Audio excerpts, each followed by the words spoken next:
Introduction. The two analytical studies, Physiology of Marriage and Petty Troubles of Married Life, belong quite apart from the action of the Comédie Humaine, and can only be included therein by virtue of a special dispensation on the part of their author, who made for them an eighth division, therein thus giving them a local habitation and a name. Although they come far down in the list of titles, their creation belongs almost to the formative era. Balzac had just shaken his skirts clear of the immature dust of the oeuvres de jeunesse, and by the publication in 1829 of the Chouans had made his first real bow to his larger public. In December of that same year appeared the Physiology of Marriage, followed 11 months later by a few papers belonging to Petty Troubles of Married Life. Meanwhile, between these two analytical studies came a remarkable novelette, At the Sign of the Cat, and racket followed soon after by one of the most famous stories of the entire Comédie, The Magic Skin. We are thus particular to place the two analytical studies in time and in environment that the wonderful versatility of the author may become apparent, and more, that Balzac may be vindicated from the charge of dullness and inaccuracy at this period. Such traits might have been charged against him had he left only the analytical studies, but when they are preceded by the faithful though heavy scene of military life, and succeeded by the searching and vivid philosophical study, their faults and failures may be considered for the sake of their company. It is hard to determine Balzac's full purpose in including the analytical studies in the Comédie. They are not novels. The few lightly sketched characters are not connected with those of the Comédie, save in one or two remote instances. They must have been included in order to make one more room in the gigantic mansion, which the author had planned. His seventh sense of subdivision saw here fresh material to classify, and so these grim, almost sardonic essays were placed where they now appear. In all kindness, the Balzac novitiate is warned against beginning an acquaintance with the author through the medium of the analytical studies. He would be almost certain to misjudge Balzac's attitude, and might even be tempted to forsake his further cultivation. The mistake would be serious for the reader and unjust to the author. These studies are chiefly valuable as outlining a peculiar and, shall we say, forced mood that sought expression in an isolated channel all his life long. Balzac found time for miscellaneous writings, critiques, letters, reviews, essays, political diatribes, and sketches. In early life they were his potboilers, and he never ceased writing them, probably urged partly by continued need of money, partly through fondness for this sort of thing. His Physiology is fairly representative of the material, being analysis in satirical vein of sundry foibles of society.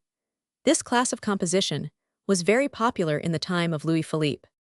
The Physiology of Marriage is couched in a spirit of pseudo-seriousness that leaves one in doubt as to Balzac's faith with the reader. At times he seems honestly to be trying to analyze a particular phase of his subject. At other times he appears to be ridiculing the whole institution of marriage.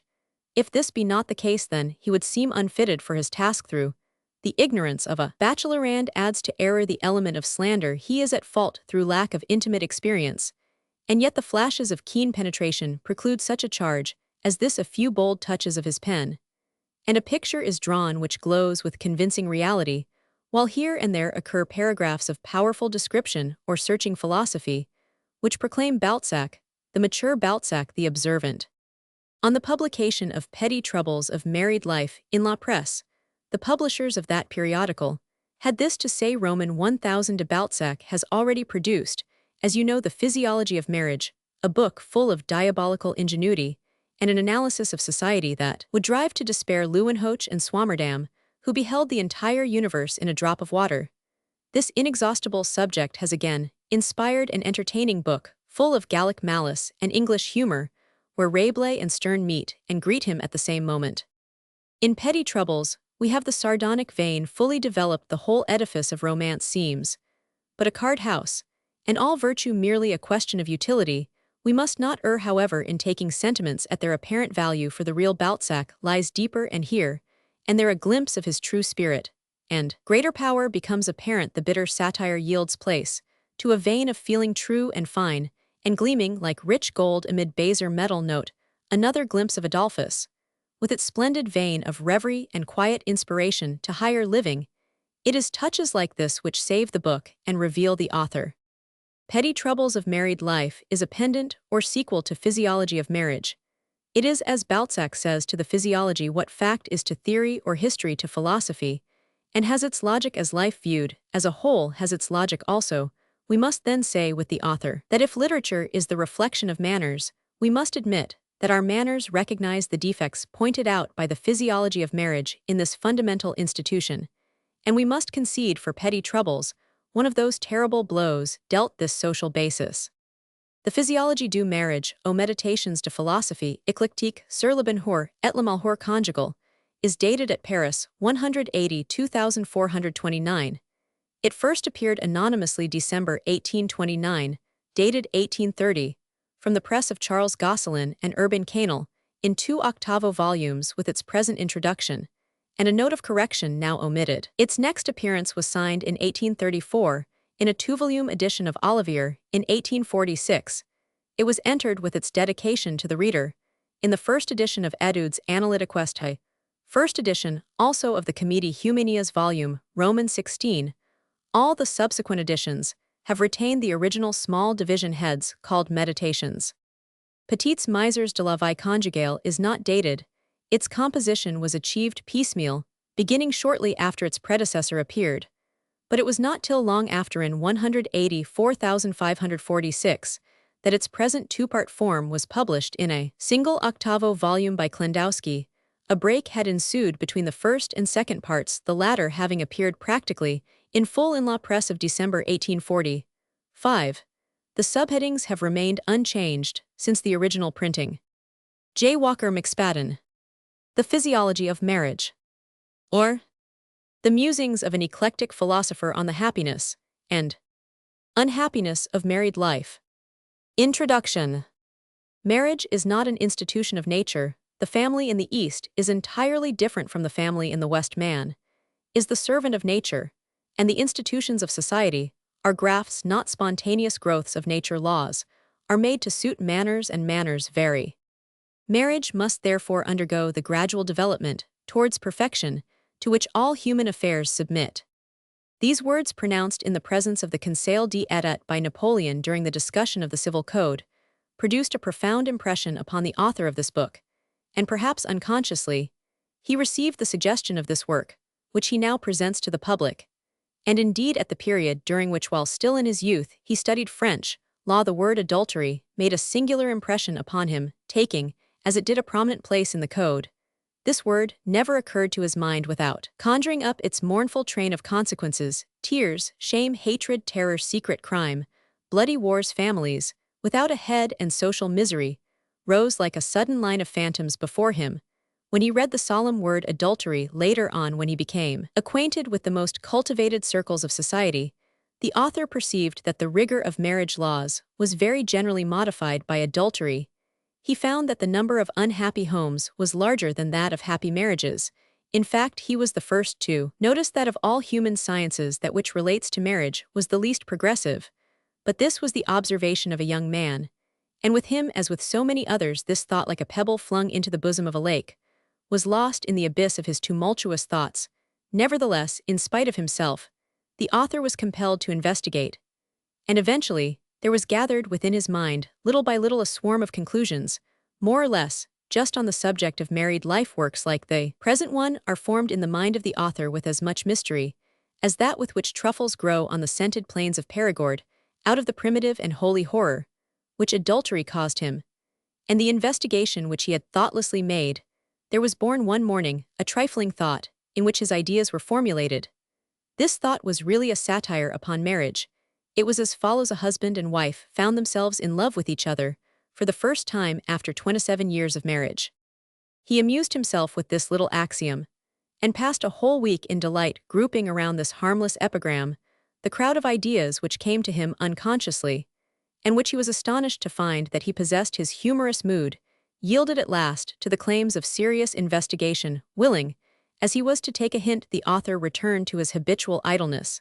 Nevertheless, this slight germ of science and of joke grew to perfection, unfostered in the fields of thought. Each phase of the work, which had been condemned by others, took root and gathered strength, surviving like the slight branch of a tree, which, flung upon the sand by a winter's storm, finds itself covered at morning with white and fantastic icicles produced by the caprices of nightly frosts.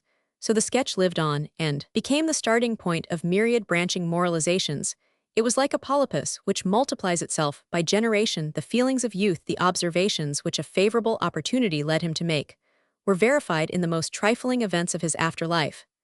Soon, this mass of ideas became harmonized, took life seemed, as it were to become a living individual, and moved in the midst of those domains of fancy, where the soul loves to give full rein to its wild creations, amid all the distractions of the world and of life. The author always heard a voice ringing in his ears, and mockingly revealing the secrets of things at the very moment he was watching a woman, as she danced, smiled, or talked, just as Mephistopheles pointed out to Faust in that terrific assemblage, at the Brocken faces full of frightful augury. So the author was conscious in the midst of the ball of a demon, who would strike him on the shoulder with a familiar air, and say to him, "Do you notice that enchanting smile? It is a grin of hatred." And then the demon would strut about like one of the captains in the old comedies of Hardy. He would twitch the folds of a lace mantle, and endeavor to make new the fretted tinsel and spangles of its former glory, and then like Rabelais, he would burst into loud and unrestrainable laughter, and would trace on the street wall a word, which might serve as a pendant to the drink, which was the only oracle obtainable from the heavenly bottle. This literary trilby would often appear seated on piles of books, and with hooked fingers would point out with a grin of malice 2 yellow volumes, whose title dazzled the eyes. Then, when he saw he had attracted the author's attention, he spelt out in a voice alluring as the tones of an harmonica physiology of marriage. But almost always, he appeared at night during my dreams gentle, as some fairy guardian. He tried by words of sweetness to subdue the soul which he would appropriate to himself, while he attracted. He also scoffed at me, supple as woman's mind, cruel as a tiger. His friendliness was more formidable than his hatred, for he never yielded a caress, without also inflicting a wound. One night in particular, he exhausted the resources of his sorceries, and crowned all by a last effort. He sat on the edge of the bed like a young maiden full of love, who at first keeps silence, but whose eyes sparkle, until at last her secret escapes her. This, said he, is a prospectus of a new life, boy, by means of which one can pass over the Seine dry-footed. This other pamphlet is the report of the Institute on a garment, by wearing which we can pass through flames, without being burnt. Have you no scheme which can preserve marriage from the miseries of excessive cold and excessive heat? Listen to me. Here we have a book on the art of preserving foods, on the art of curing smoky chimneys, on the art of making good mortar, on the art of tying a cravat, on the art of carving meat. In a moment, he had named such a prodigious number of books that the author felt his head go round. These myriads of books, says he, have been devoured by readers, and while everybody does not build a house, and some grow hungry, and others have no cravat, or no fire to warm themselves at, yet everybody to some degree is married. But come, look yonder. He waved his hand, and appeared to bring before me a distant ocean, where all the books of the world were tossing up and down like agitated waves. The octodecimos bounded over the surface of the water. The octavos, as they were flung on their way, uttered a solemn sound, sank to the bottom, and only rose up again with great difficulty, hindered, as they were, by duodecimos and works of smaller bulk, which floated on the top, and melted into light foam. The furious billows were crowded with journalists, proofreaders, papermakers, apprentices, printers, agents, whose hands alone were seen mingled in the confusion among the books. Millions of voices rang in the air like those of schoolboys bathing. Certain men were seen moving hither and thither in canoes, engaged in fishing out the books, and landing them on the shore, in the presence of a tall man of a disdainful air, dressed in black and of a cold, unsympathetic expression. The whole scene represented the libraries, and the public. The demon pointed out with his finger a skiff freshly decked out with all sails set, and instead of a flag bearing a placard, then with a peal of sardonic laughter he read, with a thundering voice, Physiology of Marriage. The author fell in love. The devil left him in peace, for he would have undertaken more than he could handle if he had entered an apartment occupied by a woman. Several years passed without bringing other torments than those of love, and the author was inclined to believe that he had been healed of one infirmity by means of another which took its place. But one evening he found himself in a Parisian drawing-room, where one of the men among the circle who stood round the fireplace began the conversation by relating in a sepulchral voice the following anecdote. A peculiar thing took place at Ghent. While I was staying there, a lady 10 years, a widow, lay on her bed, attacked by mortal sickness. The 3 heirs of collateral lineage were waiting for her last sigh. They did not leave her side for fear that she would make a will in favor of the convent of Beguines, belonging to the town, the sick woman kept. Silent she seemed, dozing, and death appeared to overspread very gradually her mute and livid face. Can't you imagine those three relations seated in silence through that winter midnight beside her bed? An old nurse is with them, and she shakes her head, and the doctor sees with anxiety that the sickness has reached its last stage, and holds his hat in one hand and with the other makes a sign to the relations, as if to say to them, I have no more visits to make here. Amid the solemn silence of the room is heard the dull rustling of a snowstorm, which beats upon the shutters for fear that the eyes of the dying woman might be dazzled by the light. The youngest of the heirs had fitted a shade to the candle which stood near that bed so that the circle of light scarcely reached the pillow of the deathbed, from which the sallow countenance of the sick woman stood out like a figure of Christ, imperfectly gilded, and fixed upon a cross of tarnished silver. The flickering rays shed by the blue flames of a crackling fire were therefore the sole light of this somber chamber, where the denouement of a drama was just ending. A log suddenly rolled from the fire onto the floor, as if presaging some catastrophe. At the sound of it, the sick woman quickly rose to a sitting posture. She opened two eyes clear as those of a cat, and all present eyed her in astonishment. She saw the log advance, and before anyone could check an unexpected movement which seemed prompted by a kind of delirium, she bounded from her bed, seized the tongs, and threw the coal back into the fireplace. The nurse, the doctor, the relations rushed to her assistance. They took the dying woman in their arms. They put her back in bed. She laid her head upon her pillow, and after a few minutes died, keeping her eyes fixed even after her death upon that plank in the floor which the burning brand had touched. Scarcely had the Countess van Oostrom expired when the three co-heirs exchanged looks of suspicion, and thinking no more about their aunt, began to examine the mysterious floor. As they were Belgians, their calculations were as rapid as their glances. An agreement was made by three words uttered in a low voice that none of them should leave the chamber. A servant was sent to fetch a carpenter. Their collateral hearts beat excitedly as they gathered round the treasured flooring, and watched their young apprentice giving the first blow with his chisel. The plank was cut through. My aunt made a sign, said the youngest of the heirs. No, it was merely the quivering light that made it appear, so replied the eldest, who kept one eye on the treasure and the other on the corpse. The afflicted relations discovered exactly on the spot where the brand had fallen a certain object artistically enveloped in a mass of plaster. Proceed, said the eldest of the heirs. The chisel of the apprentice then brought to light a human head and some odds and ends of clothing, from which they recognized the Count, whom all the town believed to have died at Java, and whose loss had been bitterly deplored by his wife. The narrator of this old story was a tall, spare man with light eyes and brown hair, and the author thought he saw in him a vague resemblance to the demon who had before this tormented him. But the stranger did not show the cloven foot. Suddenly, the word adultery sounded in the ears of the author, and this word woke up in his imagination the most mournful countenances of that procession, which before this had streamed by. On the utterance of the magic syllables from that evening, he was haunted and persecuted by dreams of a work which did not yet exist, and at no period of his life was the author assailed with such delusive notions about the fatal subject of this book.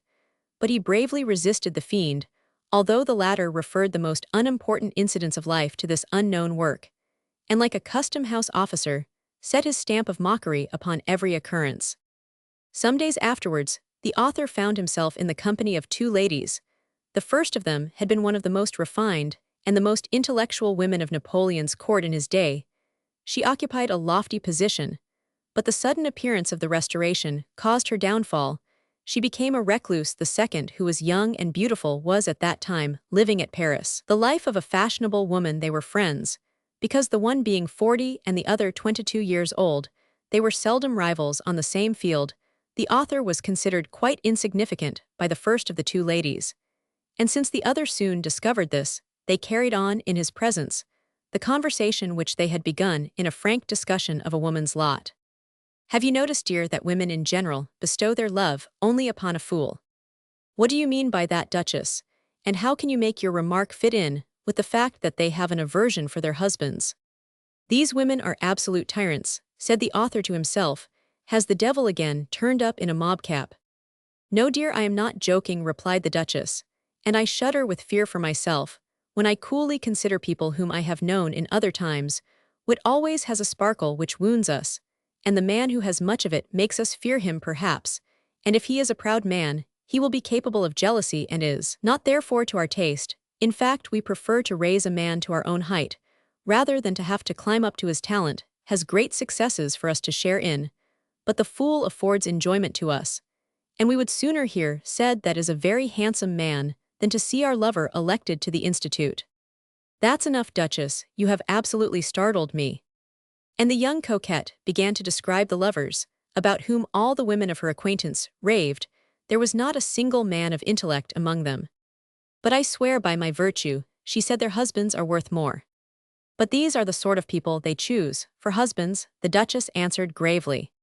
Tell me, asked the author, is the disaster which threatens the husband in France quite inevitable? It is, replied the Duchess with a smile, and the rage which certain women breathe out against those of their sex, whose unfortunate happiness it is to entertain a passion, proves what a burden to them is their chastity. If it were not for fear of the devil, one would be lies, another owes her virtue to the dryness of her selfish heart, a third to the silly behavior of her first lover, another still. The author checked this outpour of revelation by confiding to the two ladies his design for the work with which he had been haunted. They smiled, and promised him their assistance. The youngest, with an air of gaiety, suggested one of the first chapters of the undertaking, by saying that she would take upon herself to prove mathematically that women who are entirely virtuous were creatures of reason. When the author got home, he said at once to his demon, "Come, I am ready, let us sign the compact." But the demon never returned. If the author has written here the biography of his book, he has not acted on the prompting of fatuity. He relates facts which may furnish material for the history of human thought, and will without doubt explain the work itself. It may perhaps be important to certain anatomists of thought to be told that the soul is feminine. Thus, although the author made a resolution not to think about the book, which he was forced to write, the book nevertheless was completed. One page of it was found on the bed of a sick man, another on the sofa of a boudoir. The glances of women, when they turned in the mazes of a waltz, flung to him some thoughts, a gesture or a word filled his disdainful brain with others. On the day when he said to himself, "This work, which haunts me, shall be achieved," everything vanished, and like the three Belgians, he drew forth a skeleton from the place over which he had bent to seize a treasure. A mild, pale countenance took the place of the demon who had tempted me. It wore an engaging expression of kindliness. There were no sharp, pointed arrows of criticism in its lineaments. It seemed to deal more with words than with ideas, and shrank from noise and clamor. It was perhaps the household genius of the honorable deputies who sit in the center of the chamber. Wouldn't it be better, it said, to let things be as they are? Are things so bad we ought to believe in marriage, as we believe in the immortality of the soul? And you are certainly not making a book to advertise the happiness of marriage. You will surely conclude that among 1,000,000 of Parisian homes happiness is the exception. You will find, perhaps, that there are many husbands disposed to abandon their wives to you, but there is not a single son who will abandon his mother. Certain people who are hit by the views which you put forth will suspect your morals, and will misrepresent your intentions. In a word, in order to handle social sores, one ought to be a king or a first consul at least. Reason, although it appeared under a form most pleasing to the author, was not listened to, for in the distance, folly tossed the coxcomb of Panurge, and the author wished to seize it, but when he tried to catch it, he found that it was as heavy as the club of Hercules. Moreover, the cure of Meudon adorned it in such fashion that a young man who was less pleased with producing a good work than with wearing fine gloves could not even touch it. "Is our work completed?" asked the younger of the two feminine assistants of the author. "Alas, madame," I said, "will you ever requite me for all the hatreds which that work will array against me?" She waved her hand, and then the author replied to her doubt by a look of indifference. "What do you mean? Would you hesitate? You must publish it without fear in the present day. We accept a book more because it is in fashion than because it has anything in it." Although the author does not here represent himself as anything more than the secretary of two ladies, he has, in compiling their observations, accomplished a double task. With regard to marriage, he has here arranged matters which represent what everybody thinks but no one dares to say. But has he not also exposed himself to public displeasure by expressing the mind of the public? Perhaps, however, the eclecticism of the present essay will save it from condemnation. All the while that he indulges in banter, the author has attempted to popularize certain ideas, which are particularly consoling.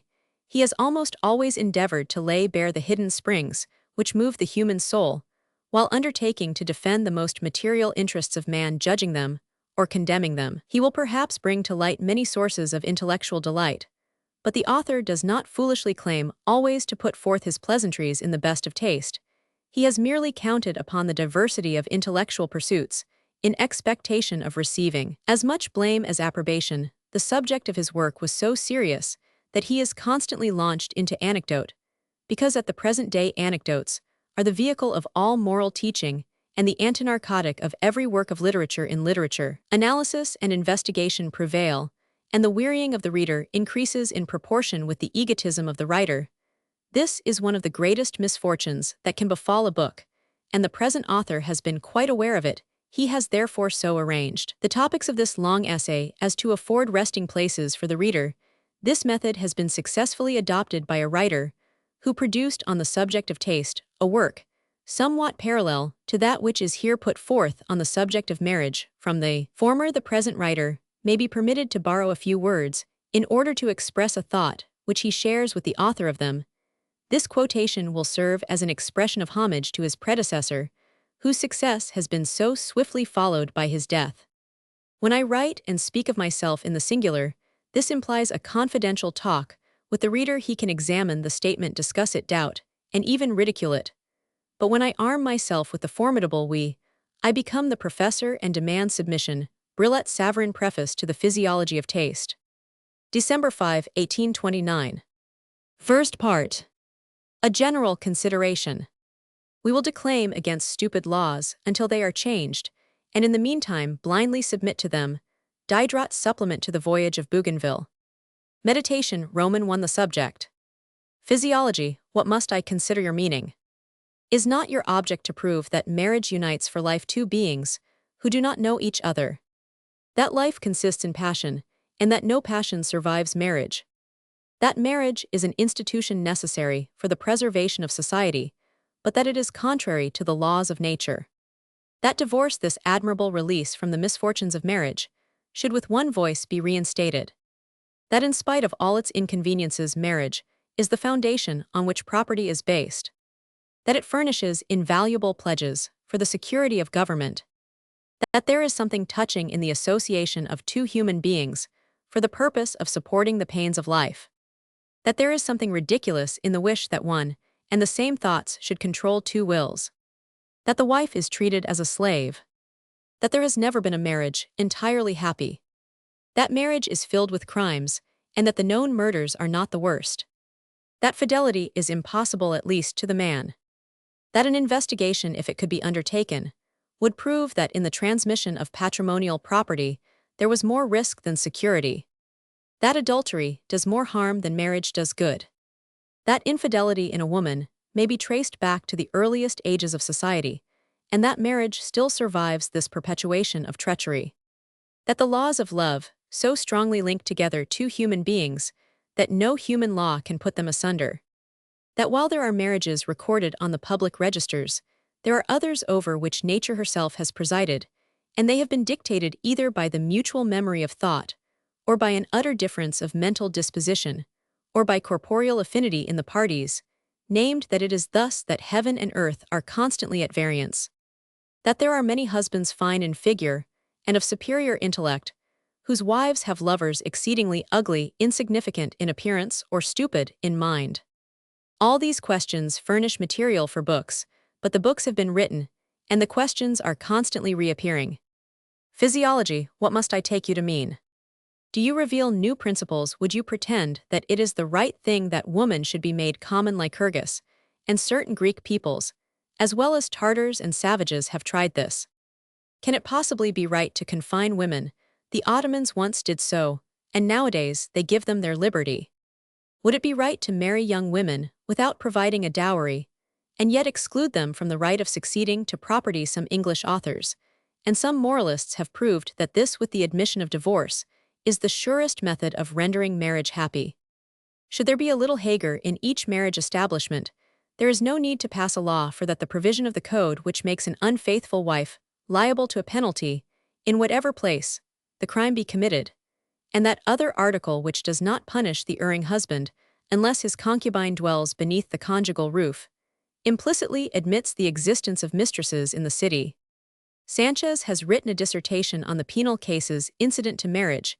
He has even argued on the illegitimacy and the opportuneness of each form of indulgence. He has outlined all the duties moral, religious, and corporeal of the married couple. In short, his work would form 12 volumes in octavo if the huge folio entitled De Matrimonio were thus represented. Clouds of lawyers have flung clouds of treatises over the legal difficulties which are born of marriage. There exist several works on the judicial investigation of impotency. Legions of doctors have marshaled their legions of books on the subject of marriage in its relation to medicine and surgery. In the 19th century, the physiology of marriage is either an insignificant compilation or the work of a fool written for other fools. Old priests have taken their balances of gold and have weighed the most trifling scruples of the marriage consciences. Old lawyers have put on their spectacles and have distinguished between every kind of married transgression.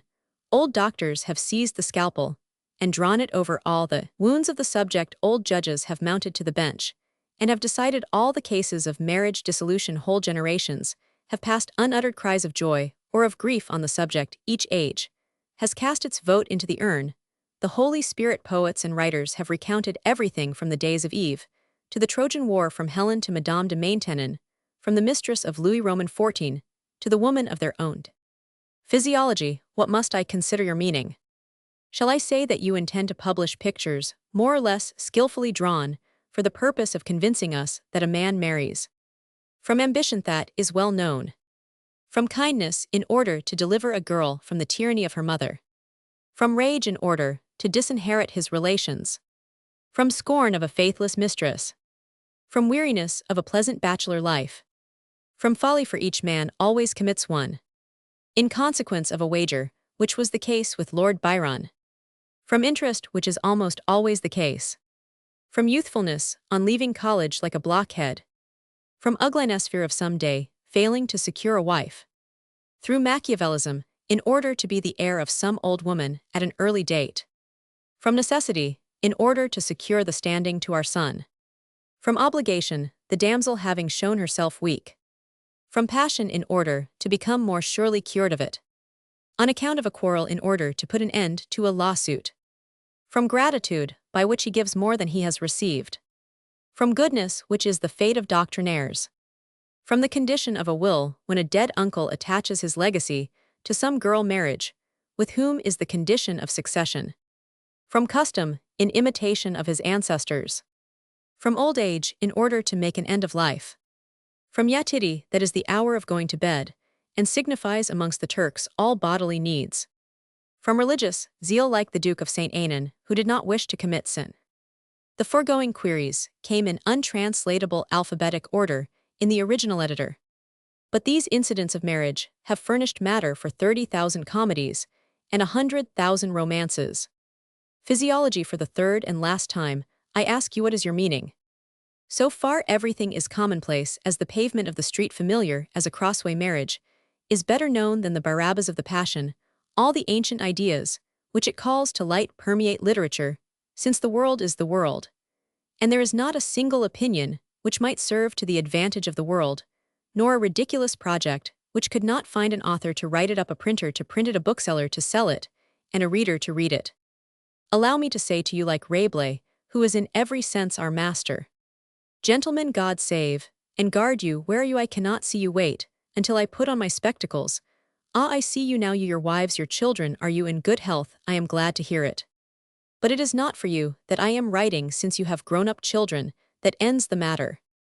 Ah, it is you illustrious tipplers, pampered and gouty, and you tireless pie-cutters, favorites, who come dear day-long pantagruelists, who keep your private birds gay and gallant, and who go to tierce, to sex, to nones, and also to vespers and compline, and never tire of going.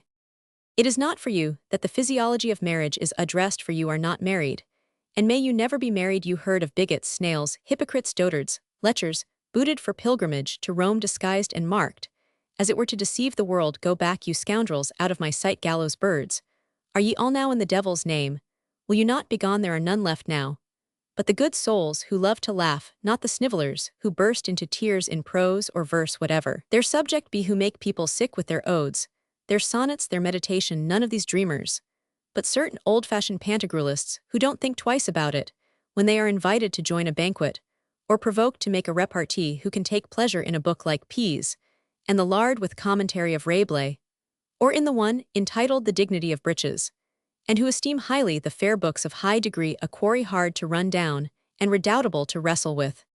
It no longer does to laugh at a government, my friend, since it has invented means to raise 1,500 millions by taxation. High ecclesiastics, monks, and nuns are no longer so rich that we can drink with them.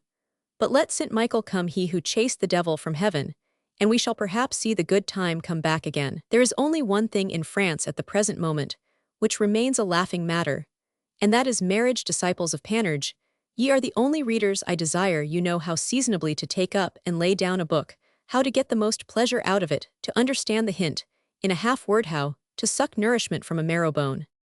The men of the microscope who see nothing but a speck, the census-monger shave, they reviewed the whole matter, have they pronounced without appeal that it is as impossible to write a book on marriage as to make new again a broken pot. Yes, master fool, if you begin to squeeze the marriage question, you squirt out nothing but fun for the bachelors and weariness for the married men. It is everlasting morality. 1,000,000 printed pages would have no other matter in them.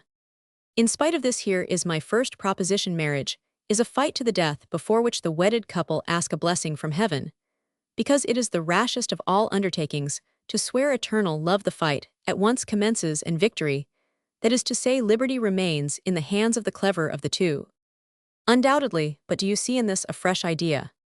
Well, I address myself to the married men of yesterday, and of today, to those who, on leaving the church or the registration office, indulge the hope of keeping their wives for themselves alone, to those whom some form or other of egotism, or some indefinable sentiment, induces to say when they see the marital troubles of another, "This will never happen to me."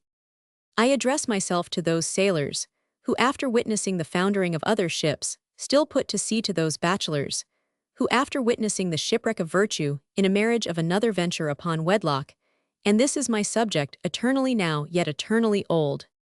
A young man, or it may be an old one, in love, or not in love, has obtained possession, by contract duly recorded at the registration office in heaven, and on the rolls of the nation, of a young girl with long hair, with black liquid eyes, with small feet, with dainty tapering fingers, with red lips, with teeth of ivory finely formed, trembling with life tempting, and plump white, as a lily loaded with the most charming wealth of beauty. Her drooping eyelashes seem like the points of the iron crown. Her skin, which is as fresh as the calyx of a white camellia, is streaked with the purple of the red camellia. Over her virginal complexion one seems to see the bloom of young fruit, and the delicate down of a young peach. The azure veins spread a kindling warmth over this transparent surface.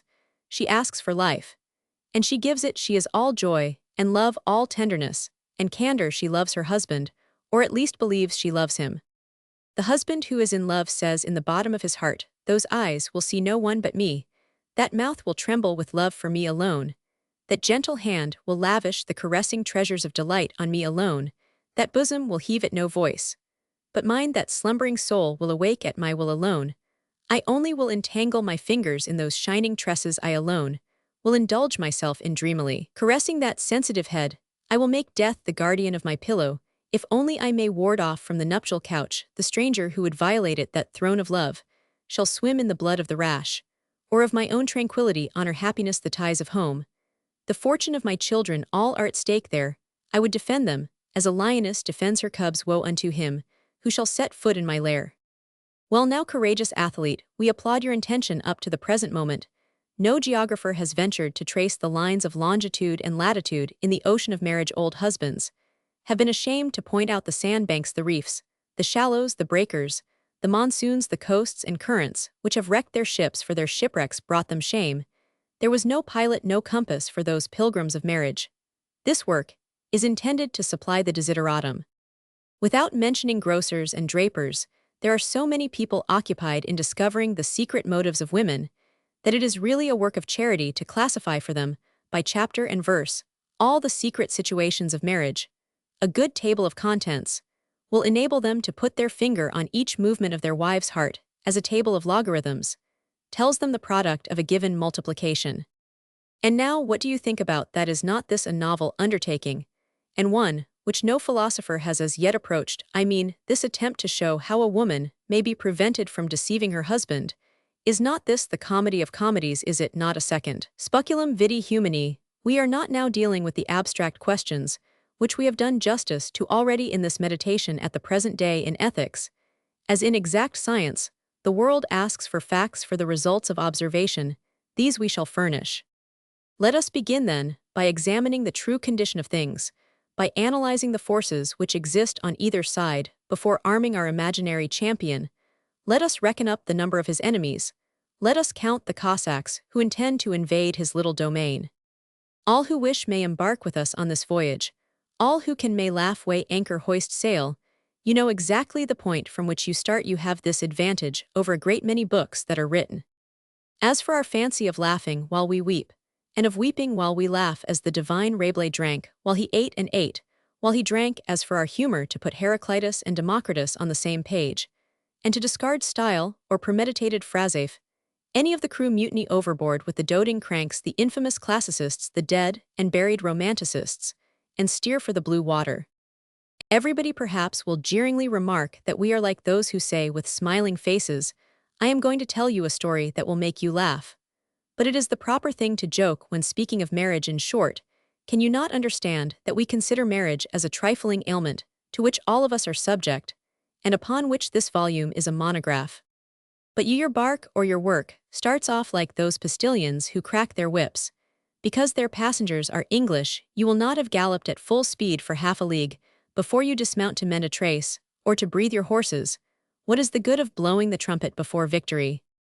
Ah, my dear Pantagruelists, nowadays to claim success is to obtain it. And since after all great works are only due to the expansion of little ideas, I do not see why I should not pluck the laurels, if only for the purpose of crowning those dirty bacon faces, who join us in swallowing a dram. One moment, Pilot. Let us not start without making one little definition. Reader, if from time to time you meet in this work the terms virtue or virtuous, let us understand that virtue means a certain labored facility by which a wife keeps her heart for her husband at any rate, that the word is not used in a general sense, and I leave this distinction to the natural sagacity of all. Meditation Roman 2 Marriage Statistics. The administration has been occupied for nearly 20 years in reckoning how many acres of woodland, meadow, vineyard, and fallow are comprised in the area of France. It has not stopped there, but has also tried to learn the number and species of the animals to be found there. Scientific men have gone still further. They have reckoned up the cords of wood, the pounds of beef, the apples and eggs consumed in Paris, but no one has yet undertaken, either in the name of marital honor, or in the interest of marriageable people, or for the advantage of morality and the progress of human institutions, to investigate the number of honest wives. What the French government, if inquiry is made of it, is able to say how many men it has under arms, how many spies, how many employees, how many scholars. But when it is asked how many virtuous women, it can answer nothing. If the King of France took into his head to choose his august partner from among his subjects, the administration could not even tell him the number of white lambs from whom he could make his choice. It would be obliged to resort to some competition which awards the rose of good conduct, and that would be a laughable event. Were the ancients then our masters in political institutions, as in morality? History teaches us that Ahasuerus, when he wished to take a wife from among the damsels of Persia, chose Esther the most virtuous, and the most beautiful. His ministers, therefore, must necessarily have discovered some method of obtaining the cream of the population. Unfortunately, the Bible, which is so clear on all matrimonial questions, has omitted to give us a rule for matrimonial choice. Let us try to supply this gap in the work of the administration by calculating the sum of the female sex in France. Here we call the attention of all friends to public morality, and we appoint them judges of our method of procedure. We shall attempt to be particularly liberal in our estimations, particularly exact in our reasoning, in order that every one may accept the result of this analysis. The inhabitants of France are generally reckoned at 30 millions. Certain naturalists think that the number of women exceeds that of men, but as many statisticians are of the opposite opinion, we will make the most probable calculation by allowing 15 millions for the women. We will begin by cutting down this sum by 9 millions, which stands for those who seem to have some resemblance to women, but whom we are compelled to reject upon serious considerations. Let us explain. Naturalists consider man to be no more than a unique species of the order Bimana, established by Dumeril in his Analytical Zoology, page 16, and Bory de Saint Vincent thinks that the orangutan ought to be included in the same order if we would make the species complete. If these zoologists see in us nothing more than a mammal with 32 vertebrae, possessing the hyoid bone, and more folds in the hemispheres of the brain, than any other animal, if in their opinion, no other differences exist in this order than those produced by the influence of climate on which are founded the nomenclature of 15 species, whose scientific names it is needless to cite, the physiologists ought also to have the right of making species and subspecies in accordance with definite degrees of intelligence and definite conditions of existence, oral and pecuniary. Now the 9 millions of human creatures which we here refer to present at first sight all the attributes of the human race. They have the hyoid bone, the coracoid process, the acromion, the zygomatic arch. It is therefore permitted for the gentlemen of the Jardin des Plantes to classify them with the Bimana, but our physiology will never admit that women are to be found among them in our view, and in the view of those for whom this book is intended. A woman is a rare variety of the human race, and her principal characteristics are due to the special care men have bestowed upon its cultivation thanks to the power of money and the moral fervor of civilization. She is generally recognized by the whiteness, the fineness and softness of her skin. Her taste inclines to the most spotless cleanliness. Her fingers shrink from encountering anything but objects which are soft, yielding, and scented like the ermine. She sometimes dies for grief on seeing her white tunic soiled. She loves to twine her tresses, and to make them exhale the most attractive scents, to brush her rosy nails, to trim them to an almond shape, and frequently to bathe her delicate limbs. She is not satisfied to spend the night, excepting on the softest down, and excepting on hair-cushioned lounges. She loves best to take a horizontal position. Her voice is of penetrating sweetness. Her movements are full of grace. She speaks with marvelous fluency. She does not apply herself to any hard work, and nevertheless, in spite of her apparent weakness, there are burdens which she can bear and move with miraculous ease. She avoids the open sunlight, and wards it off by ingenious appliances. For her to walk is exhausting. Does she eat? This is a mystery. Has she the needs of other species? It is a problem. Although she is curious to excess, she allows herself easily to be caught by anyone who can conceal from her the slightest thing, and her intellect leads her to seek incessantly after the unknown. Love is her religion. She thinks how to please the one she loves. To be beloved is the end of all her actions. To excite desire is the motive of every gesture. She dreams of nothing excepting how she may shine, and moves only in a circle filled with grace and elegance. It is for her the Indian girl has spun the soft fleece of Thibet, goat's terror, weaves its airy veils. Brussels sets in motion those shuttles which speed the flaxen thread that is purest and most fine. By Japper wrenches from the bowels of the earth its sparkling pebbles, and the Sevres gilds its snow-white clay. Night and day she reflects upon new costumes and spends her life in considering dress, and in plating her apparel. She moves about exhibiting her brightness and freshness to people she does not know, but whose homage flatters her, while the desire she excites charms her, though she is indifferent to those who feel it. During the hours which she spends in private in pleasure and in the care of her person, she amuses herself by caroling the sweetest strains for her. France and Italy ordain delightful concerts, and Naples imparts to the strings of the violin an harmonious soul. This species is in fine at once the queen of the world and the slave of passion. She dreads marriage, because it ends by spoiling her figure, but she surrenders herself to it, because it promises happiness. If she bears children, it is by pure chance, and when they are grown up, she tries to conceal them.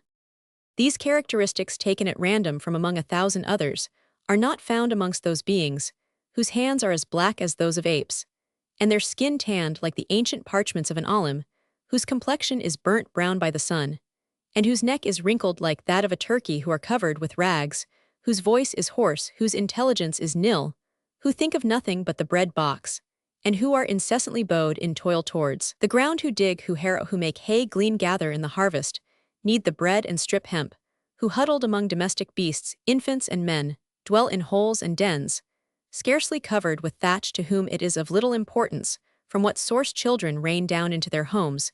Their work it is to produce many, and to deliver them to misery and toil. And if their love is not like their labor in the fields, it is at least as much a work of chance.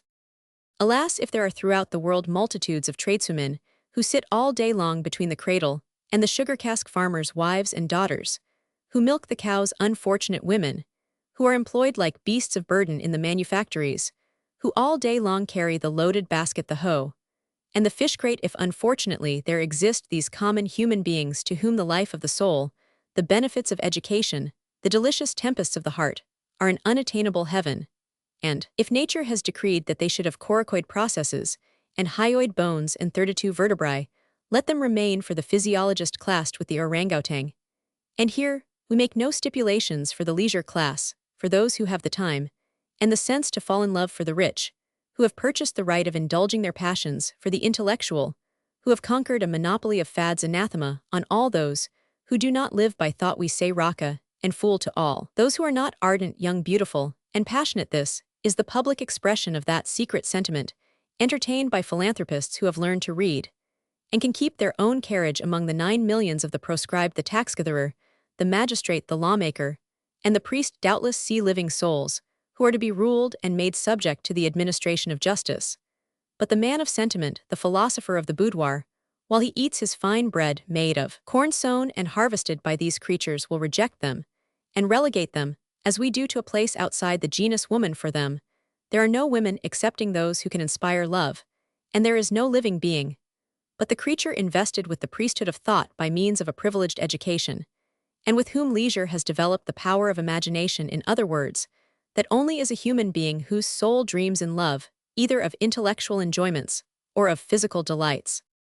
We would, however, make the remark that these 9 million female pariahs produce here and there 1,000 peasant girls who, from peculiar circumstances, are as fair as Cupids. They come to Paris, or to the great cities, and end up by attaining the rank of femmes comme il faut. But to set off against these 2,000 or 3,000 favored creatures, there are 100,000 others who remain servants or abandon themselves to frightful irregularities.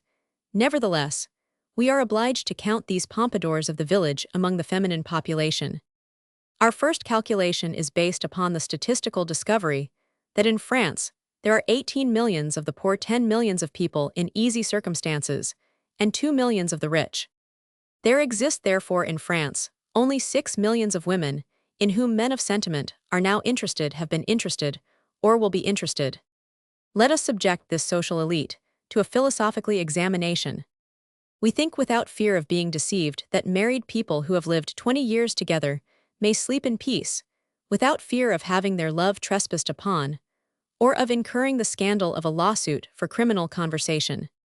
From these 6 millions of individuals, we must subtract about 2 millions of women who are extremely attractive, because for the last 40 years they have seen the world, but since they have not the power to make anyone fall in love with them, they are on the outside of the discussion now before us. If they are unhappy enough to receive no attention for the sake of amiability, they are soon seized with ennui. They fall back upon religion, upon the cultivation of pets, cats, lapdogs, and other fancies, which are no more offensive than their devoutness. The calculations made at the Bureau of Longitudes concerning population authorize us again to subtract from the total mentioned 2 millions of young girls pretty enough to kill. They are at present in the ABC of life, and innocently play with other children, without dreading that these little hobbledehoys who now make them laugh will one day make them weep. Again, of the 2 millions of the remaining women, what reasonable man would not throw out 100,000 poor girls, humpbacked, plain, cross-grained, rickety, sickly, blind, crippled in some way, well-educated but penniless, all bound to be spinsters, and by no means tempted to violate the sacred laws of marriage? Nor must we retain the 100,000 other girls who become sisters of St. Camille, sisters of charity, monastics, teachers, ladies' companions, etc., and we must put into this blessed company a number of young people difficult to estimate, who are too grown up to play with little boys, and yet too young to sport their wreath of orange blossoms.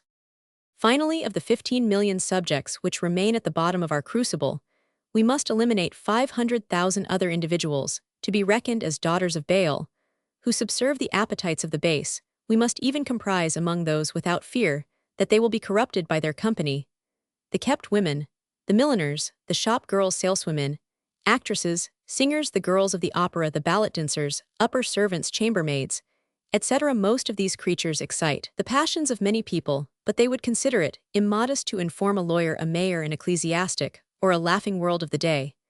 An hour when they surrendered to a lover, their system justly blamed by an inquisitive world, has the advantage of laying upon them no obligations towards men in general, towards the mayor or the magistracy, as these women do not violate any oath made in public. They have no connection whatever with a work which treats exclusively of lawful marriage. Someone will say that the claims made by this essay are very slight, but its limitations make just compensation for those which amateurs consider excessively padded. If anyone through love for a wealthy dowager wishes to obtain admittance for her into the remaining million, he must classify her under the head of sisters of charity ballot dancers, or hunchbacks. In fact, we have not taken more than 500,000 individuals in forming this last class, because it often happens, as we have seen above, that the 9 millions of peasant girls make a large accession to it. We have for the same reason omitted the working girl class, and the hucksters, the women of these two sections, are the product of efforts made by 9 millions of female bimana to rise to the higher civilization.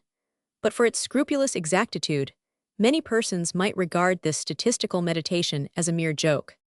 We have felt very much inclined to form a small class of 100,000 individuals as a crowning cabinet of the species, to serve as a place of shelter for women who have fallen into a middle estate, like widows for instance, but we have preferred to estimate in round figures. It would be easy to prove the fairness of our analysis. Let one reflection be sufficient. The life of a woman is divided into 3 periods, very distinct from each other. The first begins in the cradle and ends on the attainment of a marriageable age. The second embraces the time during which a woman belongs to marriage. The third opens with the critical period, the ending with which nature closes the passions of life. These 3 spheres of existence, being almost equal in duration, might be employed for the classification into equal groups of a given number of women. Thus, in a mass of 6 millions omitting fractions, there are about 2 million girls between 1 and 18, 2 millions women between 18 and 40, and 2 millions of old women. The caprices of society have divided the 2 millions of marriageable women into 3 main classes, namely those who remain spinsters for reasons which we have defined, those whose virtue does not reckon in the obtaining of husbands, and the million of women lawfully married with whom we have to deal. You see then, by the exact sifting out of the feminine population, that there exists in France a little flock of barely 1 million white lambs, a privileged fold into which every wolf is anxious to enter. Let us put this million of women, already winnowed by our fan, through another examination. To arrive at the true idea of the degree of confidence which a man ought to have in his wife, let us suppose for a moment that all wives will deceive their husbands. On this hypothesis, it will be proper to cut out about 1/20, viz. young people who are newly married, and who will be faithful to their vows for a certain time. Another 20th will be in ill health. This will be to make a very modest allowance for human infirmities. Certain passions, which we are told destroy the dominion of the man over the heart of his wife, namely aversion, grief, the bearing of children, will account for another 20th. Adultery does not establish itself in the heart of a married woman with the promptness of a pistol shot. Even when sympathy with another rouses feelings on first sight, a struggle always takes place, whose duration discounts the total sum of conjugal infidelities. It would be an insult to French modesty not to admit the duration of this struggle in a country so naturally combative, without referring to at least a 20th in the total of married women. But then we will suppose that there are certain sickly women who preserve their lovers while they are using soothing draughts, and that there are certain wives whose confinement makes sarcastic celibates smile in this way.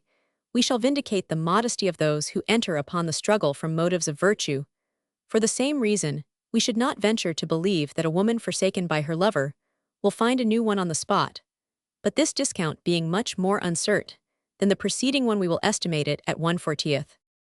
These several rebates will reduce our sum total to 800,000 women, when we come to calculate the number of those who are likely to violate married faith, who would not at the present moment wish to retain the persuasion that wives are virtuous. Are they not the supreme flower of the country? Are they not all blooming creatures fascinating the world by their beauty, their youth, their life, and their love to believe in their virtue is a sort of social religion, for they are the ornament of the world, and form the chief glory of France. It is in the midst of this million we are bound to investigate the number of honest women, the number of virtuous women. The work of investigating this, and of arranging the results under 2 categories, requires whole meditations, which may serve as an appendix to the present one. Meditation Roman 3 of the Honest Woman. The preceding meditation has proved that we possess in France a floating population of 1,000,000 women reveling in the privilege of inspiring those passions, which a gallant man avows without shame or dissembles with delight. It is then among this million of women that we must carry our lantern of Diogenes in order to discover the honest women of the land. This inquiry suggests certain digressions.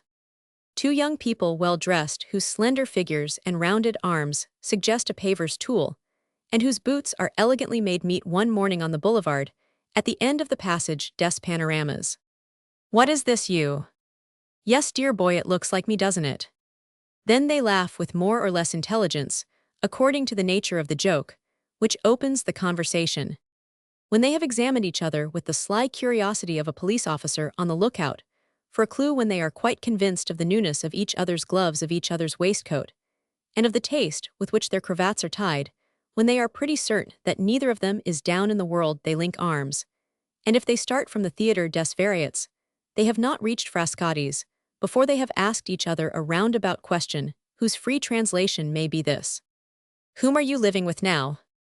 As a general rule, she is a charming woman. Who is the infantryman of Paris, into whose ear there have not dropped like bullets in the day of battle thousands of words uttered by the passer-by, and who has not caught one of those numberless sayings, which according to Rabelais hang frozen in the air? But the majority of men take their way through Paris in the same manner as they live and eat, that is, without thinking about it. There are very few skillful musicians, very few practiced physiognomists, who can recognize the key in which these vagrant notes are set. The passion that prompts these floating words ought to wander over Paris. What an adorable and delightful existence is that to saunter is a science. It is the gastronomy of the eye to take a walk, is to vegetate to saunter, is to live. The young and pretty women long contemplated with ardent eyes would be much more admissible in claiming a salary than the cook, who asks for 20 sous from the Limousin, whose nose with inflated nostrils took in the perfumes of beauty. To saunter is to enjoy life, it is to indulge the flight of fancy, it is to enjoy the sublime pictures of misery, of love, of joy, of gracious or grotesque physiognomies. It is to pierce with a glance the abysses of 1,000 existences. For the young it is to desire all, and to possess all. For the old it is to live the life of the youthful, and to share their passions. Now, how many answers have not the sauntering artists heard to the categorical question, which is always with us? She is 35 years old, but you would not think she was more than 20, said an enthusiastic youth with sparkling eyes, who, freshly liberated from college, would like cherubin embrace all. Zounds, mine has dressing gowns of batiste and diamond rings for the evening, said a lawyer's clerk. But she has a box at the Franchise, said an army officer. At any rate, cried another one, an elderly man, who spoke as if he were standing on the defense, she does not cost me a sou in our case. Wouldn't you like to have the same chance, my respected friend? And he patted his companion lightly on the shoulder. Oh, she loves me, said another. It seems too good to be true. But she has the most stupid of husbands. Ah, Buffon has admirably described the animals, but the biped called husband. What a pleasant thing for a married man to hear. Oh, what an angel you are, my dear, is the answer to a request, discreetly whispered into the ear. Can you tell me her name, or point her out to me? Oh no, she is an honest woman. When a student is loved by a waitress, he mentions her name with pride, and takes his friends to lunch at her house. If a young man loves a woman whose husband is engaged in some trade, dealing with articles of necessity, he will answer blushingly, she is the wife of a haberdasher, of a stationer, of a hatter, of a linen-draper, of a clerk, etc. But this confession of love for an inferior, which buds and blows in the midst of packages, loaves of sugar, or flannel waistcoats, is always accompanied with an exaggerated praise of the lady's fortune. The husband alone is engaged in the business. He is rich, he has fine furniture, the loved one comes to her lover's house. She wears a cashmere shawl, she owns a country house, etc. In short, a young man is never wanting in excellent arguments to prove that his mistress is very nearly, if not quite, an honest woman. This distinction originates in the refinement of our manners, and has become as indefinite as the line which separates bon ton from vulgarity. What then is meant by an honest woman? On this point, the vanity of women of their lovers, and even that of their husbands, is so sensitive that we had better here settle upon some general rules, which are the result of long observation. Our 1,000,000 of privileged women represent a multitude who are eligible for the glorious title of honest women, but by no means all are elected to it. The principles on which these elections are based may be found in the following axioms. Aphorisms. Roman 1. An honest woman is necessarily a married woman. Roman 2. An honest woman is under 40 years old. Roman 3. A married woman whose favors are to be paid for is not an honest woman's. Roman 4. A married woman who keeps a private carriage is an honest woman. Roman 5. A woman who does her own cooking is not an honest woman. Roman 6. When a man has made enough to yield an income of 20,000 francs, his wife is an honest woman, whatever the business in which his fortune was made. Roman 7. A woman who says letter of change for letter of exchange, who says of a man he is an elegant gentleman, can never be an honest woman whatever fortune she possesses. Roman 8. An honest woman ought to be in a financial condition such as forbids her lover to think she will ever cost him anything. Roman 9. A woman who lives on the third story of any street, excepting the Rue de Rivoli and the Rue de Castiglione, is not an honest woman. Roman 10. The wife of a banker is always an honest woman, but the woman who sits at the cashier's desk cannot be one unless her husband has a very large business, and she does not live over his shop. Roman 11. The unmarried niece of a bishop, when she lives with him, can pass for an honest woman, because if she has an intrigue she has to deceive her uncle. Roman 12. An honest woman is one whom her lover fears to compromise. Roman 13. The wife of an artist is always an honest woman. By the application of these principles, even a man from Ardèche can resolve all the difficulties which our subject presents. In order that a woman may be able to keep a cook, may be finely educated, may possess the sentiment of coquetry, may have the right to pass whole hours in her boudoir lying on a sofa, and may live a life of soul, she must have at least 6,000 francs a year if she lives in the country, and 20,000 if she lives at Paris. These two financial limits will suggest to you how many honest women are to be reckoned on in the million, for they are really a mere product of our statistical calculations. Now 300,000 independent people with an income of 15,000 francs represent the sum total of those who live on pensions, on annuities, and the interest of treasury bonds and mortgages. 300,000 landed proprietors enjoy an income of 3,500 francs and represent all territorial wealth. 200,000 payees at the rate of 1,500 francs each represent the distribution of public funds by the state budget, by the budgets of the cities and departments, less the national debt church funds, and soldiers pay Roman 1 sous a day with allowances for washing weapons, victuals, clothes, etc. 200,000 fortunes, amassed in commerce, reckoning the capital at 20,000 francs, in each case, represent all the commercial establishments possible in France. Here we have 1,000,000 husbands represented. But at what figure shall we count those who have an income of 50, of 100, of 2, 3, 4, 5, and 600 francs only from consols or some other investment? How many landed proprietors are there who pay taxes amounting to no more than 100 sous 20 francs, 100 francs 200, or 280? At what number shall we reckon those of the governmental leeches, who are merely quill drivers, with a salary of 600 francs a year? How many merchants who have nothing but a fictitious capital shall we admit these men are rich in credit, and have not a single actual sou, and resemble the sieves through which Pactolus flows? And how many brokers whose real capital does not amount to more than 1,000, 2,000, 4,000, 5,000 francs? Business me respects to you. Let us suppose more people to be fortunate than actually are, so let us divide this million into parts. 500,000 domestic establishments will have an income ranging from 100 to 3,000 francs, and 5,000 women will fulfill the conditions which entitle them to be called honest women. After these observations, which close our meditation on statistics, we are entitled to cut out of this number 100,000 individuals. Consequently, we can consider it to be proven mathematically that there exist in France no more than 400,000 women who can furnish to men of refinement the exquisite and exalted enjoyments which they look for in love. And here it is fitting to make a remark to the adepts, for whom we write, that love does not consist in a series of eager conversations of nights of pleasure of an occasional caress, more or less well-timed, and a spark of amour proper, baptized by the name of jealousy, our 400,000 women are not of those concerning whom it may be said the most beautiful girl in the world can give only what she has they are richly endowed with treasures, which appeal to our ardent imaginations. They know how to sell dear that which they do not possess in order to compensate for the vulgarity of that which they give. Do we feel more pleasure in kissing the glove of a grisette than in draining the 5 minutes of pleasure which all women offer to us? Is it the conversation of a shop girl which makes you expect boundless delights? In your intercourse with a woman who is beneath you, the delight of flattered amour proper is on her side.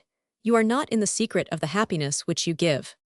In a case of a woman above you either in fortune or social position, the ticklings of vanity are not only intense, but are equally shared. A man can never raise his mistress to his own level, but a woman always puts her lover in the position that she herself occupies. I can make princes, and you can make nothing but bastards is an answer sparkling with truth.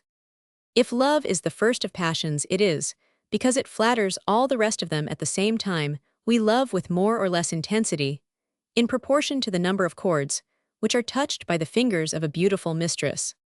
Byron the jeweller's son climbing into the bed of the Duchesse de Curland, and helping her to sign an agreement that he should be proclaimed sovereign of the country, as he was already of the young and beautiful queen, is an example of the happiness which ought to be given to their lovers by our 400,000 women. If a man would have the right to make stepping stones of all the heads which crowd a drawing-room, he must be the lover of some artistic woman of fashion. Now, we all love more or less to be at the top. It is on this brilliant section of the nation that the attack is made by men whose education, talent, or wit gives them the right to be considered persons of importance with regard to that success of which people of every country are so proud, and only among this class of women is the wife to be found whose heart has to be defended at all hazard by our husband. What does it matter whether the considerations which arise from the existence of a feminine aristocracy are or are not equally applicable to other social classes? That which is true of all women exquisite in manners, language, and thought, in whom exceptional educational facilities have developed a taste for art and a capacity for feeling, comparing, and thinking, who have a high sense of propriety and politeness, and who actually set the fashion in French manners, ought to be true also in the case of women, whatever their nation and whatever their condition. The man of distinction to whom this book is dedicated must of necessity possess a certain mental vision, which makes him perceive the various degrees of light that fill each class, and comprehend the exact point in the scale of civilization to which each of our remarks is severally applicable. Would it not be then in the highest interests of morality that we should in the meantime try to find out the number of virtuous women who are to be found among these adorable creatures? Is not this a question of meritinational importance? Meditation, Roman 4 of the virtuous. The question perhaps is not so much how many virtuous women there are as what possibility there is of an honest woman remaining virtuous. In order to throw light upon a point so important, let us cast a rapid glance over the male population. From among our 15 millions of men, we must cut off in the first place the 9 millions of bimana of 32 vertebrae, and exclude from our physiological analysis all but 6 millions of people. The Marceaus, the Massinas, the Rousseaus, the Diderot's, and the Rolands often sprout forth suddenly from the social swamp when it is in a condition of fermentation. But here we plead guilty of deliberate inaccuracy. These errors in calculation are likely, however, to give all their weight to our conclusion, and to corroborate what we are forced to deduce in unveiling the mechanism of passion. From the 6 millions of privileged men, we must exclude 3 millions of old men and children. It will be affirmed by someone that this subtraction leaves a remainder of 4 millions in the case of women. This difference at first sight seems singular, but is easily accounted for.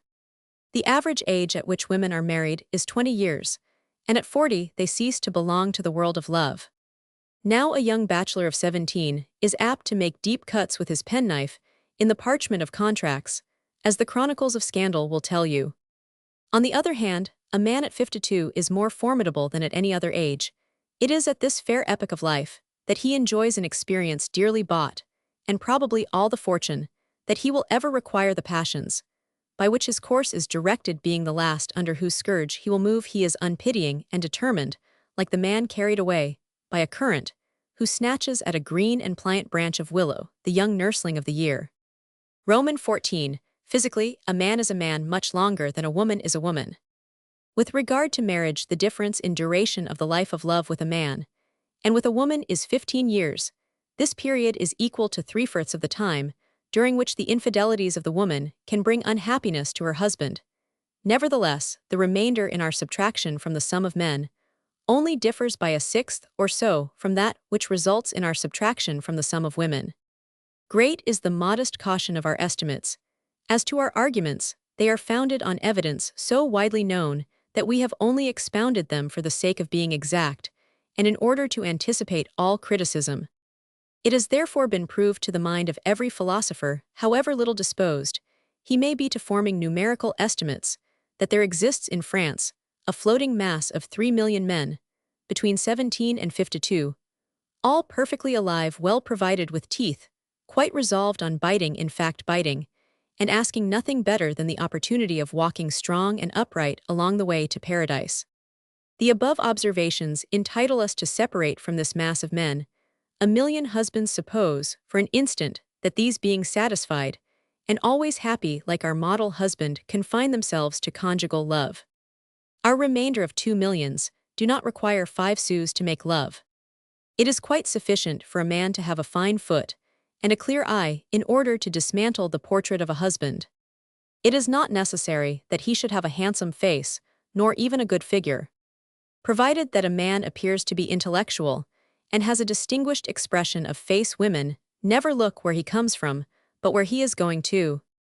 The charms of youth are the unique equipage of love.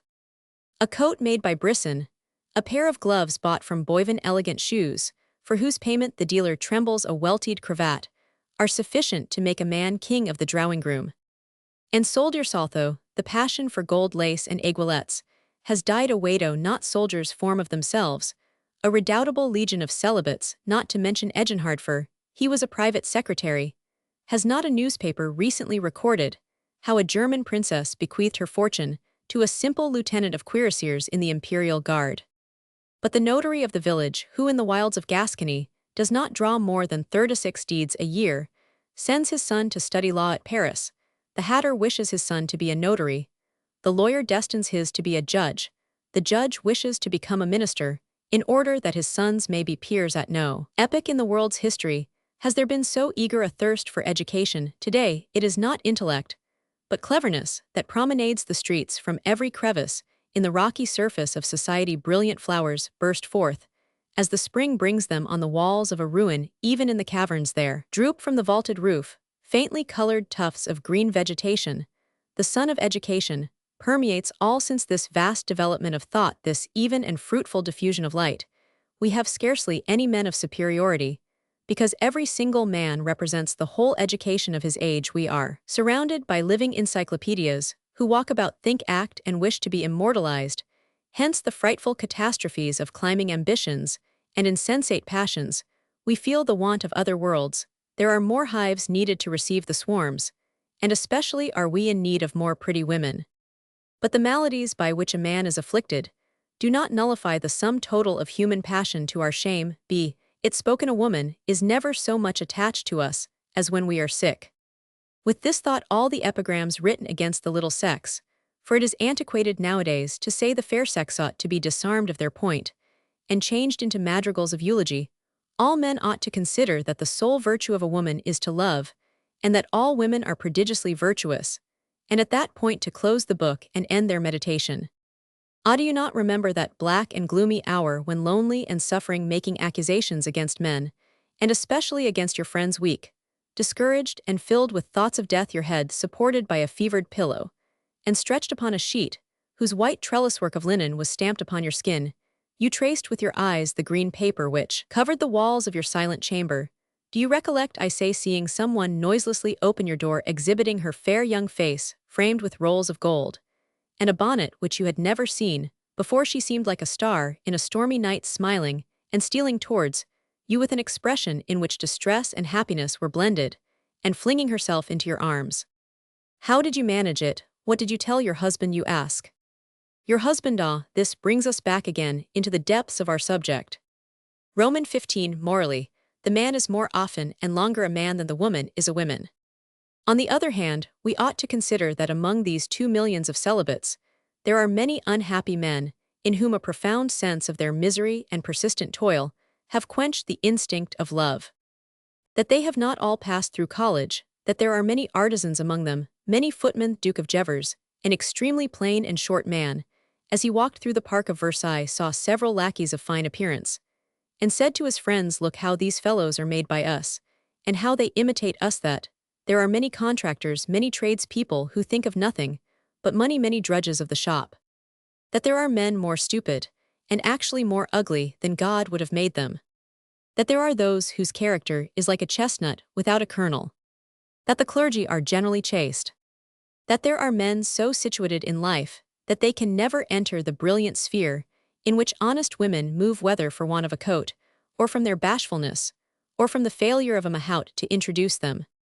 But let us leave to each one the task of adding to the number of these exceptions, in accordance with his personal experience. For the object of a book is above all things to make people think, and let us instantly suppress 1/2 of the sum total, and admit only that there are 1 million of hearts worthy of paying homage to honest women. This number approximately includes those who are superior in all departments. Women love only the intellectual, but justice must be done to virtue. As for these amiable celibates, each of them relates a string of adventures, all of which seriously compromise honest women.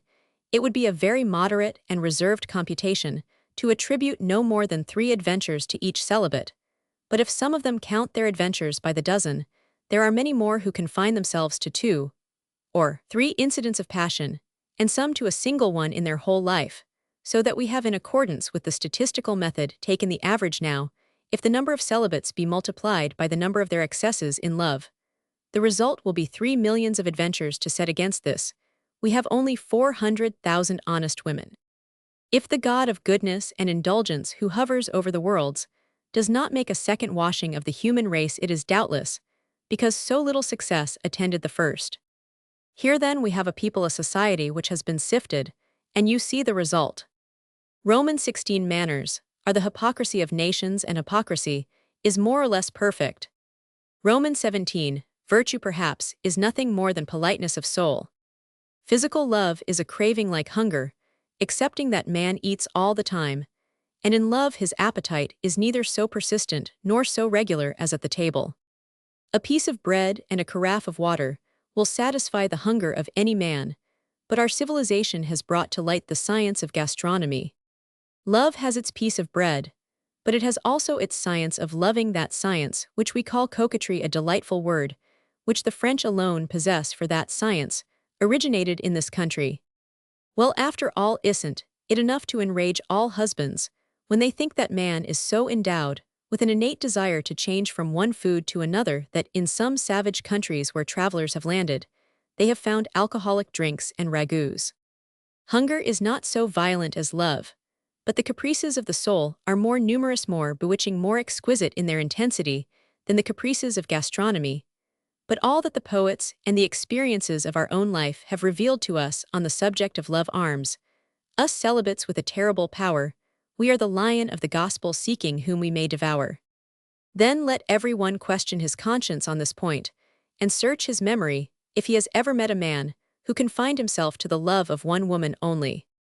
How, alas, are we to explain, while respecting the honor of all the peoples, the problem which results from the fact that 3 millions of burning hearts can find no more than 400,000 women on which they can feed? Should we apportion 4 celibates for each woman, and remember that the honest women would have already established instinctively and unconsciously a sort of understanding between themselves and the celibates, like that which the presidents of royal courts have initiated in order to make their partisans in each chamber enter successively after a certain number of years.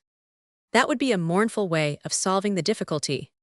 Should we make the conjecture that certain honest women act in dividing up the celibates as the lion in the fable did, what surely in that case half at least of our altars would become whited sepulchres. Ought one to suggest, for the honor of French ladies, that in the time of peace all other countries should import into France a certain number of their honest women, and that these countries should mainly consist of England, Germany, and Russia, but the European nations would in that case attempt to balance matters by demanding that France should export a certain number of her pretty women. Morality and religion suffer so much from such calculations as this that an honest man, in an attempt to prove the innocence of married women, finds some reason to believe that dowagers and young people are half of them involved in this general corruption, and are liars even more truly than are the celibates. But to what conclusion does our calculation lead us think of our husbands, who, to the disgrace of morals, behave almost all of them like celibates, and glory in petto over their secret adventures? Why then we believe that every married man who is at all attached to his wife from honorable motives can, in the words of the elder Corneille, seek a rope and a nail phonem habet in cornu. It is, however, in the bosom of these 400,000 honest women that we must, lantern in hand, seek for the number of the virtuous women in France. As a matter of fact, we have by our statistics of marriage so far only set down the number of those creatures with which society has really nothing to do. Is it not true that in France the honest people, the people comme il faut, form a total of scarcely 3 million individuals, namely our 1 million of celibates, 500,000 honest women, 500,000 husbands, and 1 million of dowagers of infants and of young girls? Are you then astonished at the famous verse of Boileau? This verse proves that the poet had cleverly fathomed the discovery mathematically propounded to you in these tiresome meditations, and that his language is by no means hyperbolical. Nevertheless, virtuous women there certainly are. Yes, those who have never been tempted, and those who die at their first childbirth, assuming that their husbands had married them virgins. Yes, those who are ugly as the Kyphicatidary of the Arabian Nights. Yes, those whom Mirabeau calls fairy cucumbers, and who are composed of atoms exactly like those of strawberry and water-lily roots. Nevertheless, we need not believe that. Further, we acknowledge that to the credit of our age, we meet ever since the revival of morality and religion, and during our own times, some women here and there so moral, so religious, so devoted to their duties, so upright, so precise, so stiff, so virtuous, so that the devil himself dare not even look at them. They are guarded on all sides by rosaries, hours of prayer, and directors' pshaw. We will not attempt to enumerate the women who are virtuous from stupidity, for it is acknowledged that in love all women have intellect. In conclusion, we may remark that it is not impossible that there exist in some corner of the earth women young, pretty, and virtuous whom the world does not suspect. But you must not give the name of virtuous woman to her who in her struggle against an involuntary passion has yielded nothing to her lover, whom she idolizes. She does injury in the most cruel way in which it can possibly be done to a loving husband, for what remains to him of his wife a thing, without name, a living corpse. In the very midst of delight his wife remains like the guest who has been warned by Borgia that certain meats were poisoned. He felt no hunger, he ate sparingly, or pretended to eat. He longed for the meat, which he had abandoned for that provided by the terrible cardinal, and sighed for the moment when the feast was over, and he could leave the table. What is the result which these reflections on the feminine virtue lead to here? They are but the last two maxims have been given us by an eclectic philosopher of the 18th century. Roman 18, a virtuous woman has in her heart one fiber less or one fiber more than other women. She is either stupid or sublime. Roman 19, the virtue of women is perhaps a question of temperament. Roman 20, the most virtuous women have in them something which is never chaste. Roman 21, that a man of intellect has doubts about his mistress is conceivable, but about his wife that would be too stupid. Roman 22, men would be insufferably unhappy if in the presence of women they thought the least bit in the world of that which they know by heart. The number of those rare women who, like the virgins of the parable, have kept their lamps lighted will always appear very small in the eyes of the defenders of virtue and fine feeling, but we must needs exclude it from the total sum of honest women, and this subtraction, consoling as it is, will increase the danger which threatens husbands, will intensify the scandal of their married life, and involve more or less the reputation of all other lawful spouses.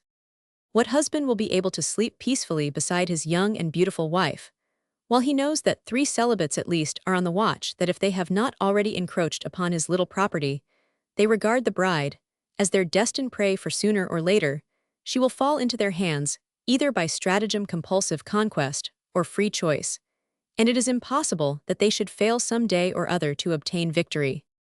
What a startling conclusion! On this point, the purist in morality, the Collett's Montes, will accuse us perhaps of presenting here conclusions, which are excessively despairing. They will be desirous of putting up a defense either for the virtuous women or the celibates, but we have in reserve for them a final remark. Increase the number of honest women, and diminish the number of celibates as much as you choose, you will always find that the result will be a larger number of gallant adventurers than of honest women. You will always find a vast multitude driven through social custom to commit three sorts of crime. If they remain chaste, their health is injured. While they are the slaves of the most painful torture, they disappoint the sublime ends of nature, and finally die of consumption, drinking milk on the mountains of Switzerland. If they yield to legitimate temptations, they either compromise the honest women, and on this point, we re-enter on the subject of this book, or else they debase themselves by a horrible intercourse with the 500,000 women of whom we spoke in the third category of the first meditation, and in this case, have still considerable chance of visiting Switzerland, drinking milk, and dying there. Have you never been struck, as we have been, by a certain error of organization in our social order, the evidence of which gives a moral certainty to our last calculations? The average age at which a man marries is 30 years, the average age at which his passions, his most violent desires for genesial delight, are developed, is 20 years now, during the 10 fairest years of his life, during the green season, in which his beauty, his youth, and his wit make him more dangerous to husbands than at any other epoch of his life. His finds himself without any means of satisfying legitimately that irresistible craving for love, which burns in his whole nature during this time, representing the sixth part of human life.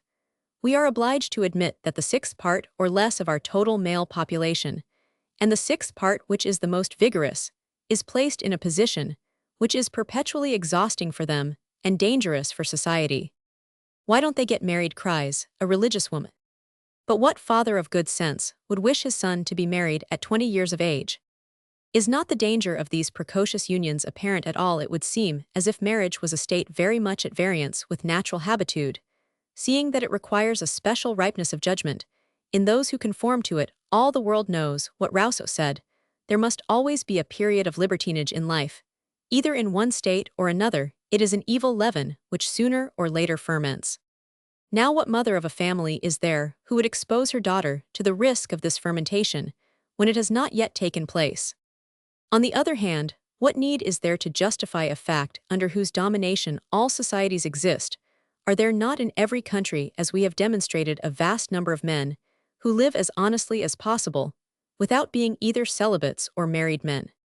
Cannot these men, the religious women, will always ask, abide in continence like the priests? Certainly, madame. Nevertheless, we venture to observe that the vow of chastity is the most startling exception to the natural condition of man, which society makes necessary. But continence is the great point in the priest's profession.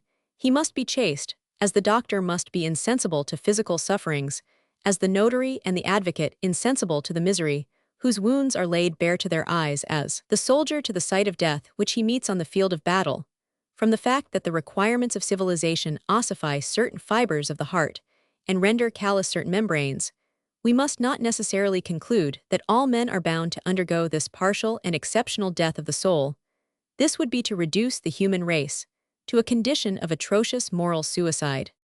But let it be granted that in the atmosphere of a drawing-room, the most Jansenistic in the world, appears a young man of 28, who has scrupulously guarded his robe of innocence, and is as truly virginal as the heathcock, which gourmands enjoy. Do you not see that the most austere of virtuous women would merely pay him a sarcastic compliment on his courage? The magistrate, the strictest that ever mounted a bench, would shake his head and smile, and all the ladies would hide themselves so that he might not hear their laughter. When the heroic and exceptional young victim leaves the drawing-room, what a deluge of jokes bursts upon his innocent head! What a shower of insults! What is held to be more shameful in France than impotence, than coldness, than the absence of all passion, than simplicity? The only king of France who would not have laughed was perhaps Louis Roman XIII. But as for his row of a father, he would perhaps have banished the young man either under the accusation that he was no Frenchman, or from a conviction that he was setting a dangerous example. Strange contradiction, a young man is equally blamed if he passes life in Holy Land, to use an expression of bachelor life. Could it possibly be for the benefit of the honest women that the prefects of police and mayors of all time have ordained that the passions of the public shall not manifest themselves until nightfall, and shall cease at 11 o'clock in the evening? Where do you wish that our mass of celibates should sow their wild oats? And who is deceived on this point, as Figaro asks, is it the governments or the governed? The social order is like the small boys who stop their ears at the theater, so as not to hear the report of the firearms. Is society afraid to probe its wound, or has it recognized the fact that evil is irremediable, and things must be allowed to run their course? But there crops up here a question of legislation, for it is impossible to escape the material and social dilemma created by this balance of public virtue in the matter of marriage. It is not our business to solve this difficulty. But suppose for a moment that society, in order to save a multitude of families, women, and honest girls, found itself compelled to grant to certain licensed hearts the right of satisfying the desire of the celibates. Ought not our laws then to raise up a professional body consisting of female décès who devote themselves for the Republic, and make a rampart of their bodies round the honest families? The legislators have been very wrong hitherto in disdaining to regulate the lot of courtesans. Roman 23. The courtesan is an institution if she is a necessity. This question bristles with so many ifs and buts that we will bequeath it for solution to our descendants. It is right that we shall leave them something to do. Moreover, its discussion is not germane to this work, for in this more than in any other age, there is a great outburst of sensibility. At no other epoch have there been so many rules of conduct, because never before has it been so completely accepted that pleasure comes from the heart. Now what man of sentiment is there, what celibate is there, who, in the presence of 400,000 young and pretty women arrayed in the splendors of fortune, and the graces of wit, rich in treasures of coquetry and lavish in the dispensing of happiness, would wish to go for shame? Let us put forth for the benefit of our future legislature, in clear and brief axioms, the result arrived at during the last few years. Roman 24. In the social order, inevitable abuses are laws of nature, in accordance with which mankind should frame their civil and political institutes. Roman 25. Adultery is like a commercial failure, with this difference, says Chamfort, that it is the innocent party who has been ruined and who bears the disgrace. In France, the laws that relate to adultery, and those that relate to bankruptcy, require great modifications. Are they too indulgent? Do they sin on the score of bad principles? Cavant consuls. Come now, courageous athlete, who have taken as your task that which is expressed in the little apostrophe, which our first meditation addresses to people who have the charge of a wife. What are you going to say about it? We hope that this rapid review of the question does not make you tremble, that you are not one of those men whose nervous fluid congeals at the sight of a precipice, or a boa constrictor. Well, my friend, he who owns soil has war and toil. The men who want your gold are more numerous than those who want your wife. After all, husbands are free to take these trifles for arithmetical estimates, or arithmetical estimates for trifles. The illusions of life are the best things in life.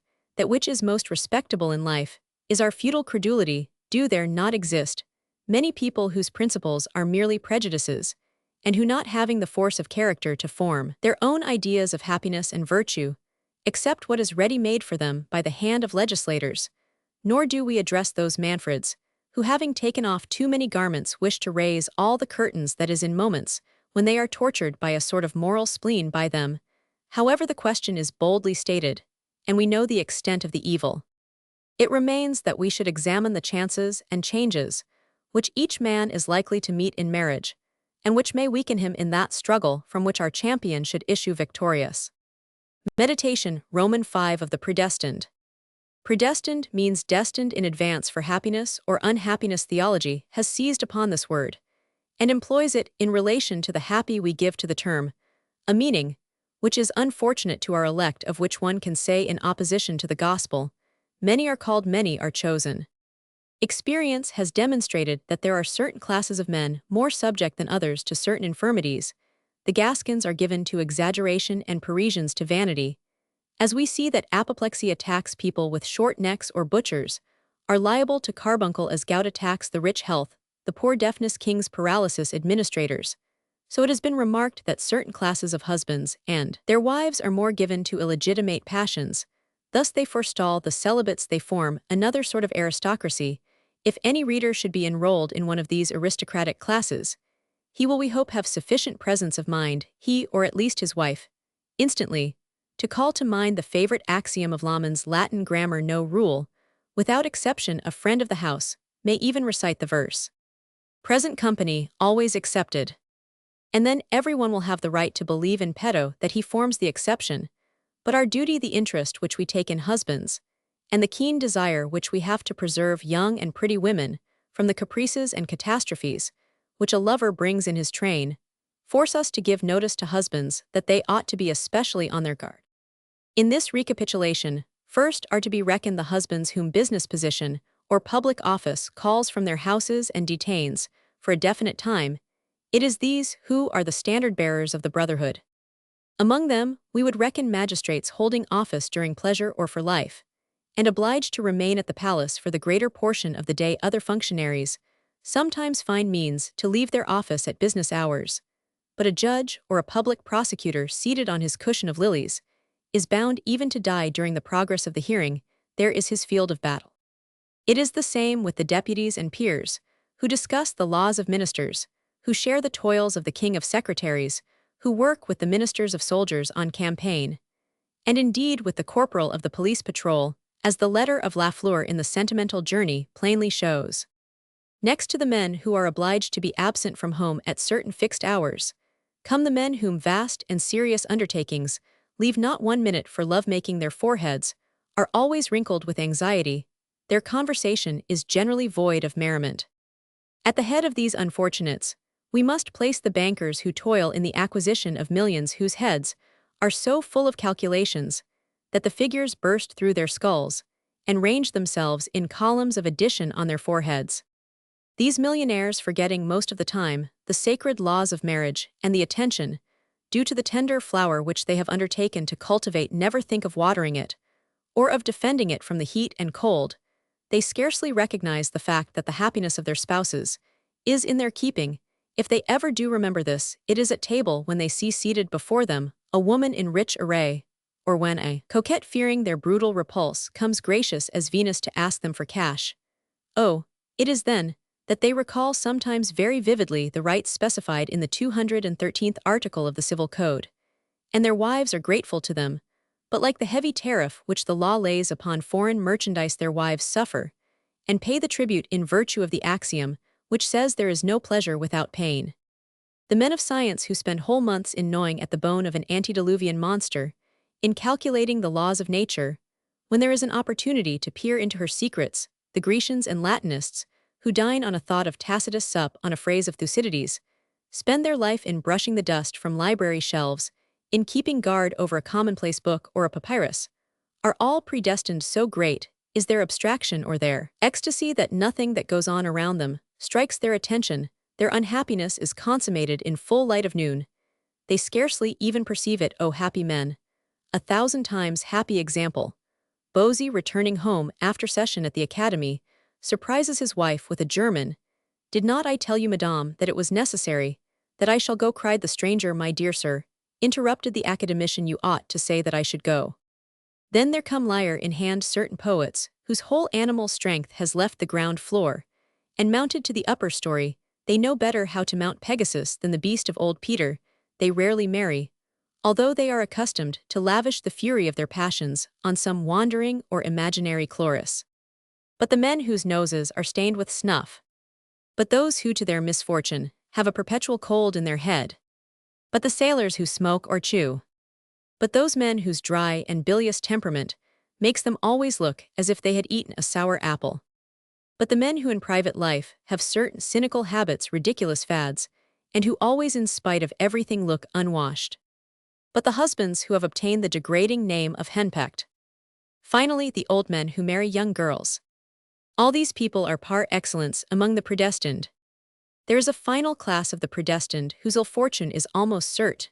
We mean restless and irritable men, who are inclined to meddle and tyrannize, who have a great idea of domestic domination, who openly express their low ideas of women, and who know no more about life than herrings about natural history, when these men marry their homes have the appearance of a wasp whose head a schoolboy has cut off, and who dances here and there on a window pane for this sort of predestined the present work, is a sealed book. We do not write any more for those imbeciles walking effigies, who are like the statues of a cathedral, than for those old machines of Marly, which are too weak to fling water over the hedges of Versailles, without being in danger of sudden collapse. I rarely make my observations on the conjugal oddities, with which the drawing-room is usually full, without recalling vividly a sight, which I once enjoyed in early youth. In 1819, I was living in a thatched cottage situated in the bosom of the delightful valley, Ely Latham, my hermitage neighbored on the Park of Cassin, the sweetest of retreats, the most fascinating in aspect, the most attractive as a place to ramble in, the most cool and refreshing in summer of all places created by luxury and art. This verdant countryside owes its origin to a farmer general of the good old times, a certain Bergeret celebrated for his originality, who among other fantastic dandyisms, adopted the habit of going to the opera with his hair powdered in gold. He used to light up his park for his own solitary delectation, and on one occasion ordered a sumptuous entertainment there, in which he alone took part. This rustic Sardanapalus returned from Italy so passionately charmed with the scenery of that beautiful country, that by a sudden freak of enthusiasm, he spent 4 or 5 millions in order to represent in his park the scenes of which he had pictures in his portfolio, the most charming contrasts of foliage, the rarest trees, long valleys, and prospects the most picturesque that could be brought from abroad. Borromean islands, floating on clear eddying streams like so many rays, which concentrate their various lustres on a single point on an isola bella, from which the enchanted eye takes in each detail at its leisure, or on an island, in the bosom of which is a little house concealed under the drooping foliage of a century-old ash, an island, fringed with irises, rosebushes, and flowers, which appears like an emerald richly set. Ah, one might rove 1,000 leagues for such a place, the most sickly, the most soured, the most disgusted of our men of genius in ill health, would die of satiety at the end of 15 days, overwhelmed with the luscious sweetness of fresh life, in such a spot. The man who was quite regardless of the Eden which he thus possessed, had neither wife nor children, but was attached to a large ape, which he kept, a graceful turret of wood supported by a sculptured column, served as a dwelling place for this vicious animal, who being kept chained and rarely petted by his eccentric master oftener at Paris than in his country home, had gained a very bad reputation. I recollect seeing him once in the presence of certain ladies, show almost as much insolence as if he had been a man. His master was obliged to kill him, so mischievous did he gradually become. One morning, while I was sitting under a beautiful tulip tree in flower, occupied in doing nothing, but inhaling the lovely perfumes which the tall poplars kept confined within the brilliant enclosure, enjoying the silence of the groves, listening to the murmuring waters, and the rustling leaves, admiring the blue gaps, outlined above my head, by clouds of pearly sheen and gold, wandering fancy-free, in dreams of my future, I heard some loud or other who had arrived the day before from Paris, playing on a violin, with the violence of a man who has nothing else to do. I would not wish for my worst enemy to hear anything so utterly in discord with the sublime harmony of nature, if the distant notes of Roland's horn had only filled the air with life. Perhaps but a noisy fiddler like this, who undertakes to bring to you the expression of human ideas, and the phraseology of music, this Amphion who was walking up and down the dining-room, finished by taking a seat on the windowsill exactly in front of the monkey. Perhaps he was looking for an audience. Suddenly, I saw the animal quietly descend from his little dungeon, stand upon his hind feet, bow his head forward like a swimmer, and fold his arms over his bosom like Spartacus in chains, or Catiline, listening to Cicero, the banker summoned by a sweet voice whose silvery tone recalled a boudoir not unknown to me, laid his violin on the windowsill, and made off like a swallow, who rejoins his companion, by a rapid level swoop. The great monkey, whose chain was sufficiently long, approached the window, and gravely took in hand the violin. I don't know whether you have ever had, as I have, the pleasure of seeing a monkey try to learn music, but at the present moment, when I laugh, much less than I did in those careless days, I never think of that monkey without a smile. The semiman began by grasping the instrument with his fist, and by sniffing at it, as if he were tasting the flavor of an apple. The snort from his nostrils probably produced a dull harmonious sound in the sonorous wood, and then the orang-outang shook his head, turned over the violin, turned it back again, raised it up in the air, lowered it, held it straight out, shook it, put it to his ear, set it down, and picked it up again with a rapidity of movement peculiar to these agile creatures. He seemed to question the dumb wood with faltering sagacity, and in his gestures there was something marvelous as well as infantile. At last, he undertook with grotesque gestures to place the violin under his chin, while in one hand he held the neck, but like a spoiled child he soon wearied of a study which required skill not to be obtained in a moment, and he twitched the strings without being able to draw forth anything but discordant sounds. He seemed annoyed, laid the violin on the windowsill, and snatching up the bow, he began to push it to and fro with violence like a mason sawing a block of stone. This effort only succeeded in wearying his fastidious ears, and he took the bow with both hands and snapped it in two on the innocent instrument, source of harmony and delight. It seemed as if I saw before me a schoolboy holding under him a companion lying face downwards, while he pummeled him with a shower of blows from his fist, as if to punish him for some delinquency. The violin being now tried and condemned, the monkey sat down upon the fragments of it, and amused himself with stupid joy in mixing up the yellow strings of the broken bow. Never since that day have I been able to look upon the home of the predestined without comparing the majority of husbands to this orangutan trying to play the violin. Love is the most melodious of all harmonies, and the sentiment of love is innate. Woman is a delightful instrument of pleasure, but it is necessary to know its trembling strings to study the position of them, the timid keyboard, the fingering so changeful and capricious, which befits it. How many monkish men, I mean marry, without knowing what a woman is. How many of the predestined proceed with their wives as the ape of Cassin did with his violin. They have broken the heart which they did not understand, as they might dim and disdain the amulet whose secret was unknown to them. They are children their whole life through who leave life with empty hands, after having talked about love, about pleasure, about licentiousness and virtue, as slaves talk about liberty. Almost all of them married with the most profound ignorance of women and of love. They commenced by breaking in the door of a strange house, and expected to be welcomed in this drawing-room.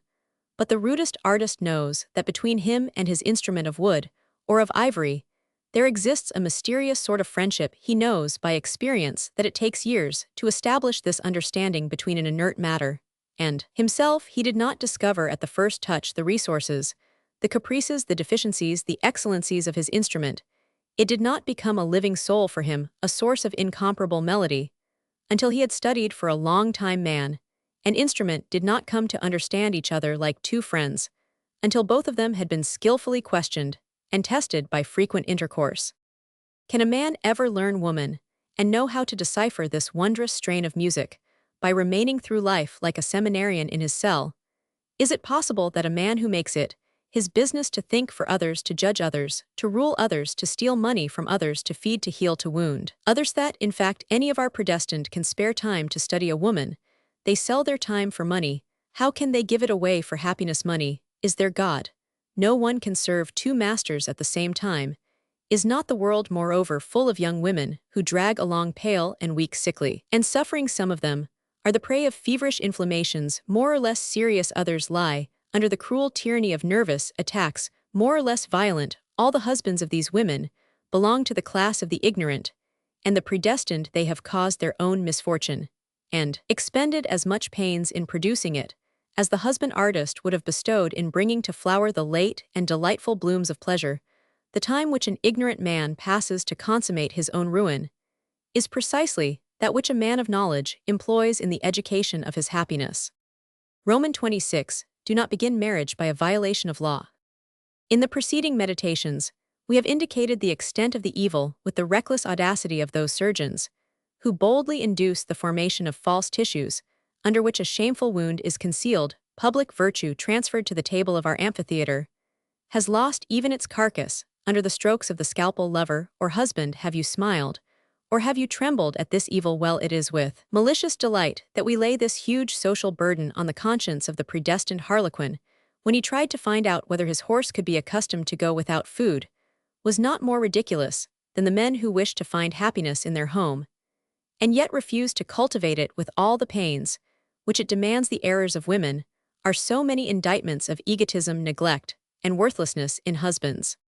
Yet it is yours, reader. It pertains to you who have often condemned in another the crime which you yourself committed. Is yours to hold the balance. One of the scales is quite loaded. Take Care what you are going to put in the other, reckon up the number of predestined ones, who may be found among the total number of married people, weigh them, and you will then know where the evil is seated. Let us try to penetrate more deeply into the causes of this conjugal sickliness. The word love, when applied to the reproduction of the species, is the most hateful blasphemy which modern manners have taught us to utter. Nature, in raising us above the beasts, by the divine gift of thought, had rendered us very sensitive to bodily sensations, emotional sentiment, cravings of appetite and passions. This double nature of ours makes of man both an animal and a lover. This distinction gives the key to the social problem which we are considering.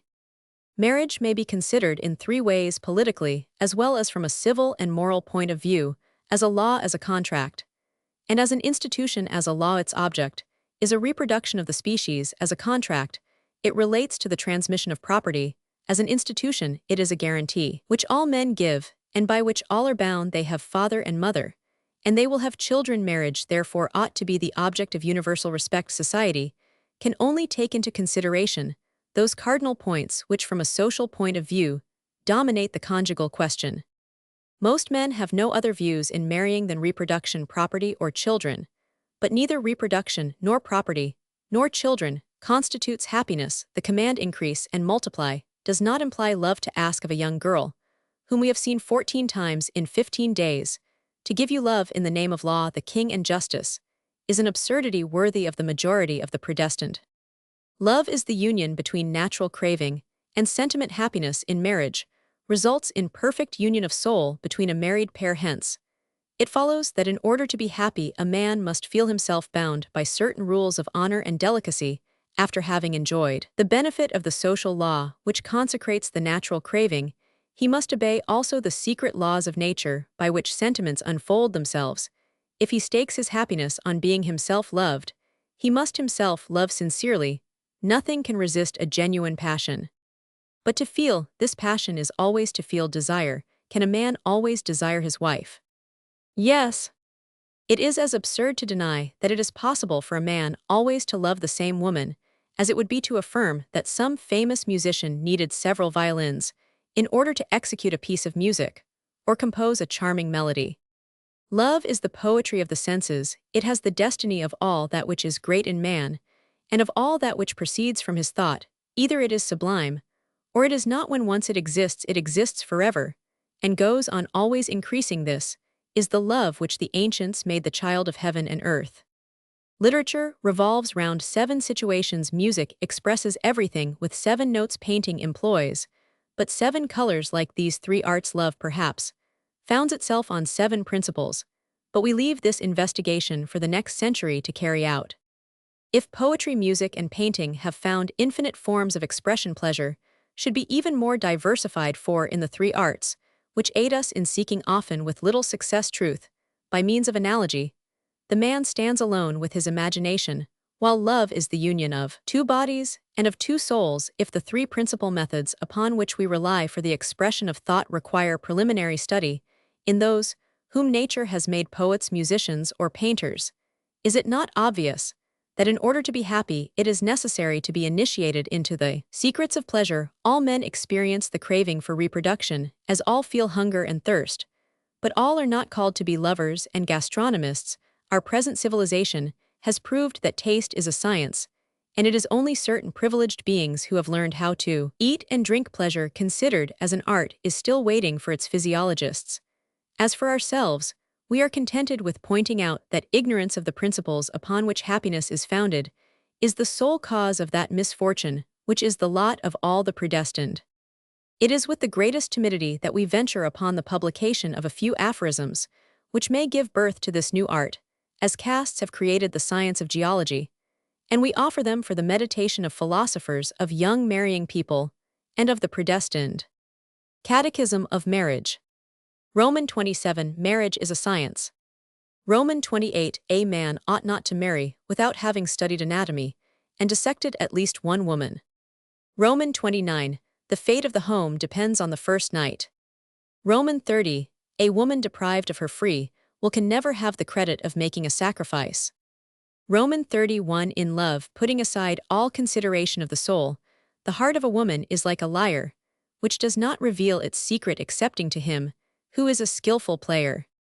Roman 32, independently of any gesture of repulsion, there exists in the soul of all women a sentiment which tends sooner or later to proscribe all pleasure devoid of passionate feeling. Roman 33, the interest of a husband as much as his honor forbids him to indulge a pleasure which he has not had the skill to make his wife desire.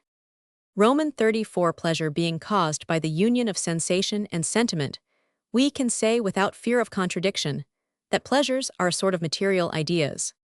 Roman 35, as ideas are capable of infinite combination, it ought to be the same with pleasures.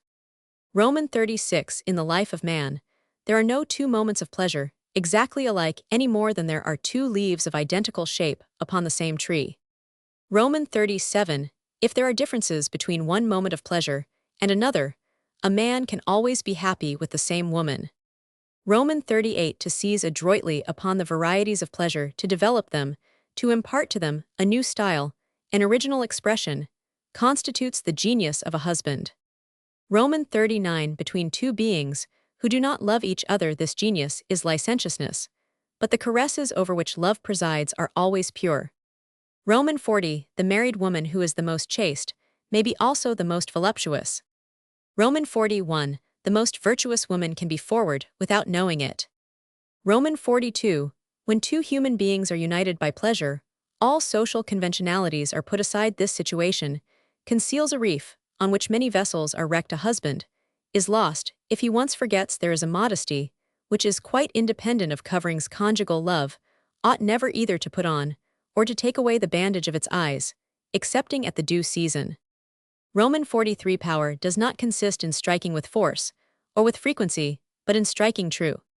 Roman 44, to call a desire into being, to nourish it, to develop it, to bring it to full growth, to excite it, to satisfy it is a complete poem of itself. Roman 45, the progression of pleasures is from the distich to the quatrain, from the quatrain to the sonnet, from the sonnet to the ballad, from the ballad to the ode, from the ode to the cantata, from the cantata to the dithyramb. The husband who commences with dithyramb is a fool. Roman 46, each night ought to have its menu. Roman 47, marriage must incessantly contend with a monster which devours everything that is familiarity. Roman 48, if a man cannot distinguish the difference between the pleasures of two consecutive nights, he has married too early. Roman 49, it is easier to be a lover than a husband for the same reason that it is more difficult to be witty every day than to say bright things from time to time. Roman 50a, husband ought never to be the first to go to sleep and the last to awaken. Roman 51, the man who enters his wife's dressing room is either a philosopher or an imbecile. Roman 52, the husband who leaves nothing to desire is a lost man. Roman 53, the married woman is a slave whom one must know how to set upon a throne. Roman 54, a man must not flatter himself that he knows his wife and is making her happy unless he sees her often at his knees. It is to the whole ignorant troop of our predestined, of our legions of snivellers, of smokers, of snuff-takers, of old and captious men, that Sterne addressed in Tristram Shandy the letter written by Walter Shandy to his brother Toby, when this last proposed to marry the widow Wadman. These celebrated instructions, which the most original of English writers has comprised in this letter, suffice, with some few exceptions, to complete our observations on the manner in which husbands should behave to their wives. And we offer it in its original form to the reflections of the predestined, begging that they will meditate upon it as one of the most solid masterpieces of human wit.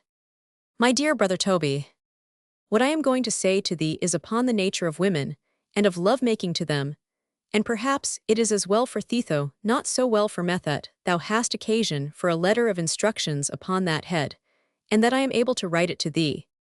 Had it been the good pleasure of him who disposes of our lots, and thou no sufferer by the knowledge, I had been well content that thou shouldst have dipped the pen this moment into the ink instead of myself. But that not being the case, Mrs. Shandy being now close beside me, preparing for bed, I have thrown together without order, and just as they have come into my mind, such hints and documents as I deem may be of use to the intending in this, to give thee a token of my love, not doubting, my dear Toby, of the manner in which it will be accepted. In the first place, with regard to all which concerns religion in the affair, I perceive from a glow in my cheek that I blush as I begin to speak to thee upon the subject, as well knowing notwithstanding thy unaffected secrecy, how few of its offices thou neglectest it. I would remind thee of one, during the continuance of thy courtship in a particular manner, which I would not have omitted, and that is never to go forth upon the enterprise whether it be in the morning or in the afternoon, without first recommending thyself to the protection of Almighty God, that he may defend thee from the evil one. Shave the whole top of thy crown clean once at least every 4 or 5 days, but oftener if convenient, lest in taking off thy wig before her throw absence of mind, she should be able to discover how much has been cut away by time, how much by trim. 'Twere better to keep ideas of baldness out of her fancy. Always carry it in thy mind, and act upon it as a sure maxim. Toby, that women are timid, and tease well they else there would be no dealing with them. Let not thy breeches be too tight, or hang too loose about thy thighs like the trunk hose of our ancestors. A just medium prevents all conclusions. Whatever thou hast to say, be it more or less, forget not to utter it in a low soft tone of voice. Silence, and whatever approaches it, weaves dreams of midnight secrecy into the brain. For this cause, if thou canst help it, never throw down the tongs and poker. Avoid all kinds of pleasantry and facetiousness in thy discourse with her, and do whatever lies in thy power at the same time to keep from her all books and writings which tend thereto. There are some devotional tracts, which if thou canst entice her to read over, it will be well, but suffer her not to look into Rabelais or Scarron or Don Quixote. They are all books which excite laughter, and thou knowest, dear Toby, that there is no passion so serious as lust. Stick a pin in the bosom of thy shirt before thou enterest her parlor. And if thou art permitted to sit upon the same sofa with her, and she gives thee occasion to lay thy hand upon hers, beware of taking it. Thou canst not lay thy hand upon hers, but she will feel the temper of thine. Leave that, and as many other things as thou canst, quite undetermined. By so doing thou wilt have her curiosity on thy side, and if she is not conquered by that, and thy essay continues still kicking, which there is great reason to suppose thou must begin with first losing a few ounces of blood below the ears, according to the practice of the ancient Scythians, who cured the most intemperate fits of the appetite by that means. Avicenna after this is for having the part anointed with the syrup of hellebore, using proper evacuations, and purgesand, I believe rightly. But thou must eat little or no goat's flesh, nor red deer, nor even foal's flesh by any means, and carefully abstain that is as much as thou canst from peacocks, cranes, coots, didappers, and water hens. As for thy drink, I need not tell thee it must be the infusion of vervain, and the herb hania, of which Aelian relates such effects. But if thy stomach palls with it, discontinue it from time to time, taking cucumbers, melons, purslane, waterlilies, woodbine, and lettuce in the stead of them. There is nothing further for thee which occurs to me at present, unless the breaking out of a fresh war. So, wishing everything, dear Toby, for the best, I rest thy affectionate brother, Walter Shandy. Under the present circumstances, Sterne himself would doubtless have omitted from his letter the passage about the ass, and far from advising the predestined to be bled, he would have changed the regimen of cucumbers and lettuces for one eminently substantial. He recommended the exercise of economy in order to attain to the power of magic liberality in the moment of war, thus imitating the admirable example of the English government, which in time of peace has 200 ships in commission, but whose shipwrights can in time of need furnish double that quantity when it is desirable to scour the sea and carry off a whole foreign navy.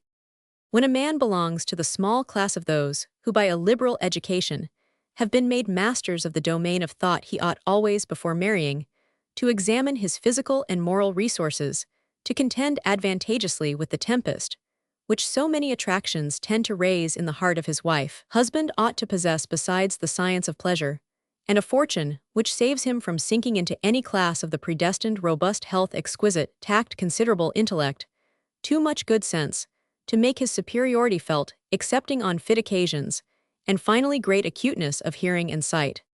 If he has a handsome face, a good figure, a manly air, and yet falls short of all these promises, he will sink into the class of the predestined. On the other hand, a husband who is plain in features, but has a face full of expression, will find himself, if his wife once forgets his plainness, in a situation most favorable for his struggle against the genius of evil. He will study, and this is a detail omitted from the letter of Sterne, to give no occasion for his wife's disgust. Also, he will resort moderately to the use of perfumes, which however always expose beauty to injurious suspicions. He ought as carefully to study how to behave, and how to pick out subjects of conversation, as if he were courting the most inconstant of women. It is, for him, that a philosopher has made the following reflection. More than one woman has been rendered unhappy for the rest of her life, has been lost and dishonored by a man whom she has ceased to love, because he took off his coat, awkwardly, trimmed one of his nails crookedly put on a stocking wrong side out, and was clumsy with a button. One of the most important of his duties will be to conceal from his wife the real state of his fortune, so that he may satisfy her fancies and caprices as generous celibates are wont to do. Then the most difficult thing of all, a thing to accomplish which superhuman courage is required, is to exercise the most complete control over the ass of which Sterne speaks. This ass ought to be as submissive as a serf of the 13th century was to his lord, to obey, and be silent, advance, and stop at the slightest word. Even when equipped with these advantages, a husband enters the lists with scarcely any hope of success. Like all the rest, he still runs the risk of becoming for his wife a sort of responsible editor. And why will exclaim certain good but small-minded people whose horizon is limited to the tip of their nose, why is it necessary to take so much pains in order to love? And why is it necessary to go to school beforehand in order to be happy in your own home? Does the government intend to institute a professional chair of love, just as it has instituted a chair of law? This is our answer. These multiplied rules, so difficult to deduce, these minute observations, these ideas which vary so as to suit different temperaments, are innate, so to speak, in the heart of those who are born for love, just as his feeling of taste and his indescribable felicity in combining ideas are natural to the soul of the poet, the painter, or the musician. The men who would experience any fatigue in putting into practice the instructions given in this meditation are naturally predestined, just as he who cannot perceive the connection which exists between two different ideas is an imbecile. As a matter of fact, love has its great men, although they be unrecognized, as war has its Napoleons, poetry its André Cheniers, and philosophy its Descartes. This last observation contains the germ of a true answer to the question which men from time immemorial have been asking: why are happy marriages so very rare?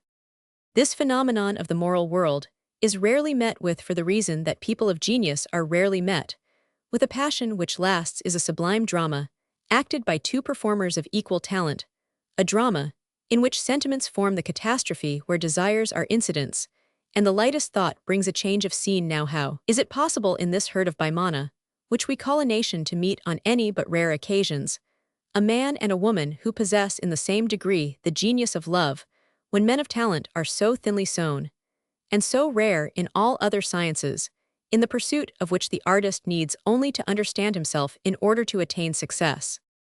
Up to the present moment, we have been confronted with making a forecast of the difficulties, to some degree physical, which two married people have to overcome in order to be happy.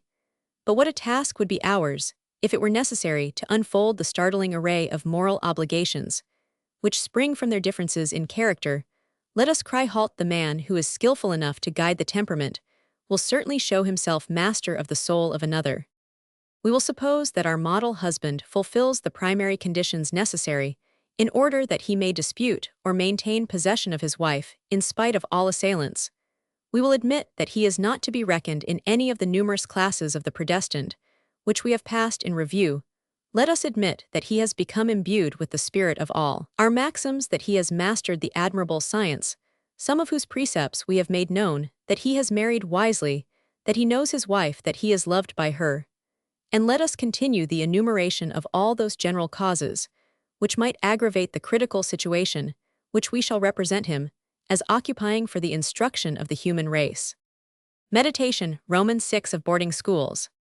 If you have married a young lady whose education has been carried on at a boarding school, there are 30 more obstacles to your happiness, added to all those which we have already enumerated, and you are exactly like a man who thrusts his hands into a wasp's nest. Immediately, therefore, after the nuptial blessing has been pronounced, without allowing yourself to be imposed upon by the innocent ignorance, the frank graces, and the modest countenance of your wife, you ought to ponder well, and faithfully follow out the axioms and precepts which we shall develop in the second part of this book. You should even put into practice the rigors prescribed in the third part, by maintaining an active surveillance, a paternal solicitude at all hours, for the very day after your marriage, perhaps on the evening of your wedding day, there is danger in the house. I mean to say that you should call to mind the secret and profound instruction which the pupils have acquired de natura rerum. The nature of things did Lapiraus Cook, or Captain Peary, ever show so much ardor in navigating the ocean towards the poles as the scholars of the Lycée do in approaching forbidden tracks in the ocean of pleasure, since girls are more cunning, cleverer, and more curious than boys, their secret meetings, and their conversations, which all the art of their teachers cannot check, are necessarily presided over by a genius 1,000 times more informal than that. College boys, what man has ever heard the moral reflections and the corrupting confidences of these young girls? They alone know the sports at which honor is lost, in advance those essays, in pleasure those promptings, in voluptuousness, those imitations of bliss, which may be compared to the thefts made by greedy children from a dessert, which is locked up. A girl may come forth from her boarding school a virgin, but never chaste. She will have discussed time and time again, at secret meetings, the important question of lovers and corruption, will necessarily have overcome her heart or her spirit. Nevertheless, we will admit that your wife has not participated in these virginal delights, in these premature deviltries. Is she any better because she has never had any voice in the secret counsels of grown-up girls? No, she will in any case have contracted a friendship with other young ladies, and our computation will be modest if we attribute to her no more than 2 or 3 intimate friends. Are you certain that after your wife has left boarding school, her young friends have not there been admitted to those confidences in which an attempt is made to learn in advance, at least by analogy, the pastimes of doves? And then her friends will marry. You will have 4 women to watch, instead of 4 characters to divine, and you will be at the mercy of 4 husbands, and a dozen celibates of whose life principles and habits you are quite ignorant at a time when our meditations have revealed to you certain coming of a day when you will have your hands full with the people whom you married with your wife. Satan alone could have thought of placing a girls' boarding school in the middle of a large town. Madame Campan had at least the wisdom to set up her famous institution at Ecouen. This sensible precaution proved that she was no ordinary woman there. Her young ladies did not gaze upon the picture gallery of the streets, the huge and grotesque figures, and the obscene words drawn by some evil-spirited pencil. They had not perpetually before their eyes the spectacle of human infirmities exhibited at every barrier in France, and treacherous bookstalls did not vomit out upon them in secret the poison of books which taught evil and set passion on fire. This wise schoolmistress, moreover, could only at Ecouen preserve a young lady for you spotless and pure. If even there that were possible, perhaps you hope to find no difficulty in preventing your wife from seeing her school friends. What folly she will meet them at the ball, at the theatre, out walking, and in the world at large, and how many services 2 friends can render each other. But we will meditate upon this new subject of alarm in its proper place and order. Nor is this all. If your mother-in-law sent her daughter to a boarding school, do you believe that this was out of solicitude for her daughter? A girl of 12 or 15 is a terrible Argus, and if your mother-in-law did not wish to have an Argus in her house, I should be inclined to suspect that your mother-in-law belonged undoubtedly to the most shady section of our honest women. She will therefore prove for her daughter on every occasion either a deadly example or a dangerous advisor. Let us stop here. The mother-in-law requires a whole meditation for herself, so that whichever way you turn, the bed of marriage in this connection is equally full of thorns. Before the Revolution, several aristocratic families used to send their daughters to the convent. This example was followed by a number of people who imagined that in sending their daughters to a school where the daughters of some great noblemen were sent, they would assume the tone and manners of aristocrats. This delusion of pride was from the first fatal to domestic happiness, for the convents had all the disadvantages of other boarding schools. The idleness that prevailed there was more terrible. The cloister bars inflame the imagination. Solitude is a condition very favorable to the devil, and one can scarcely imagine what ravages the most ordinary phenomena of life are able to leave in the soul of these young girls, dreamy, ignorant, and unoccupied. Some of them, by reason of their having indulged idle fancies, are led into curious blunders. Others, having indulged in exaggerated ideas of married life, say to themselves, as soon as they have taken a husband, what is this all in every way? the imperfect instruction, which is given to girls educated in common, has in it all the danger of ignorance, and all the unhappiness of science. A young girl brought up at home by her mother, or by her virtuous, bigoted, amiable, or cross-grained old aunt, a young girl whose steps have never crossed the home threshold, without being surrounded by chaperones, whose laborious childhood has been wearied by tasks, albeit they were profitless, to whom, in short, everything is a mystery, even the seraphim. Puppet show is one of those treasures which are met with here and there in the world like woodland flowers, surrounded by brambles so thick that mortal eye cannot discern them. The man who owns a flower so sweet and pure as this, and leaves it to be cultivated by others, deserves his unhappiness. 1,000 times over he is either a monster or a fool. And if in the preceding meditation we have succeeded in proving to you that by far the greater number of men live in the most absolute indifference to their personal honor in the matter of marriage, is it reasonable to believe that any considerable number of them are sufficiently rich, sufficiently intellectual, sufficiently penetrating to waste, like Burchell in The Vicar of Wakefield, 1 or 2 years, in studying and watching the girls whom they mean to make their wives, when they pay so little attention to them after conjugal possession during that period of time, which the English call the honeymoon, and whose influence we shall shortly discuss. Since, however, we have spent some time in reflecting upon this important matter, we would observe that there are many methods of choosing more or less successfully, even though the choice be promptly made. It is, for example, beyond doubt that the probabilities will be in your favor. Roman 1. If you have chosen a young lady whose temperament resembles that of the women of Louisiana or the Carolinas.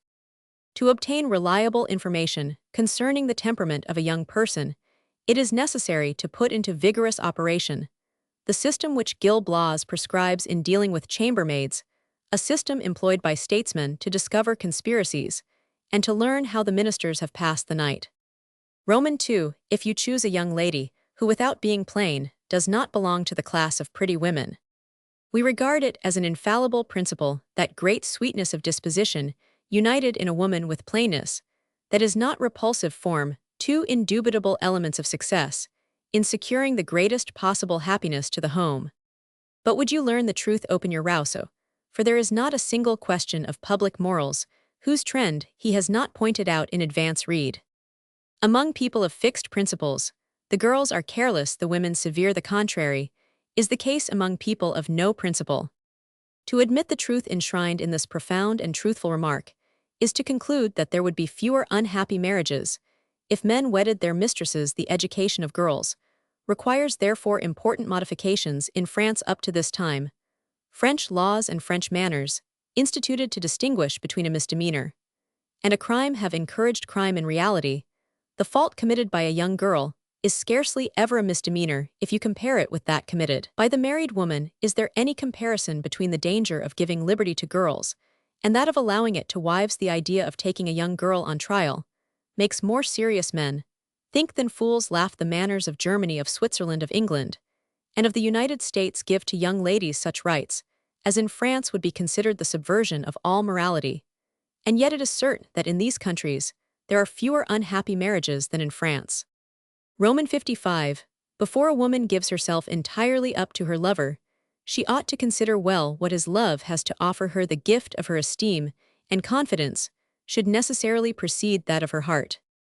Sparkling with truth as they are, these lines, probably filled with light, the dungeon in the depths of which Murraybaugh wrote them, and the keen observation which they bear witness to, although prompted by the most stormy of his passions, has none the less influence even now in solving the social problem on which we are engaged. In fact, a marriage sealed under the auspices of the religious scrutiny, which assumes the existence of love, and subjected to the atmosphere of that disenchantment which follows on possession, ought naturally to be the most firmly welded of all human unions. A woman then ought never to reproach her husband for the legal right in virtue of which she belongs to him. She ought not to find in this compulsory submission any excuse for yielding to a lover, because some time after her marriage, she has discovered in her own heart a traitor whose sophisms seduce her by asking 20 times an hour. Wherefore, since she has been given against her will to a man whom she does not love, should she not give herself of her own free will to a man whom she does love? A woman is not to be tolerated in her complaints concerning faults inseparable from human nature. She has in advance made trial of the tyranny which they exercise, and taken sides with the caprices which they exhibit. A great many young girls are likely to be disappointed in their hopes of love, but will it not be an immense advantage to them to have escaped being made the companions of men whom they would have had the right to despise? Certain alarmists will exclaim that such an alteration in our manners would bring about a public dissoluteness, which would be frightful, that the laws and the customs which prompt the laws could not after all authorize scandal and immorality, and if certain unavoidable abuses do exist, at least society ought not to sanction them. It is easy to say in reply, first of all, that the proposed system tends to prevent those abuses, which have been hitherto regarded as incapable of prevention. But the calculations of our statistics, inexact as they are, have invariably pointed out a widely prevailing social sore, and our moralists may therefore be accused of preferring the greater to the lesser evil, the violation of the principle on which society is constituted, to the granting of a certain liberty to girls and dissoluteness in mothers of families, such as poisons the springs of public education, and brings unhappiness upon at least 4 persons to dissoluteness in a young girl, which only affects herself, or at the most a child besides. Let the virtue of 10 virgins be lost, rather than forfeit this sanctity of morals, that crown of honor with which the mother of a family should be invested in the picture presented by a young girl. Abandoned by her betrayer, there is something imposing, something indescribably sacred here. We see oaths violated, holy confidences betrayed, and on the ruins of a too facile virtue innocence sits in tears, doubting everything, because compelled to doubt the love of a father for his child. The unfortunate girl is still innocent. She may yet become a faithful wife, a tender mother. And if the past is mantled in clouds, the future is blue as the clear sky. Shall we not find these tender tints in the gloomy pictures of loves, which violate the marriage law? In the one the woman is the victim, in the other she is a criminal. What hope is there for the unfaithful wife? If God pardons the fault, the most exemplary life cannot efface here below its living consequences. If James, I was the son of Rizzio, the crime of Mary lasted as long as did her mournful though royal house, and the fall of the Stuarts was the justice of God. But in good faith would the emancipation of girls set free such a host of dangers. It is very easy to accuse a young person for suffering herself to be deceived in the desire to escape at any price from the condition of girlhood, but such an accusation is only just in the present condition of our manners at the present day.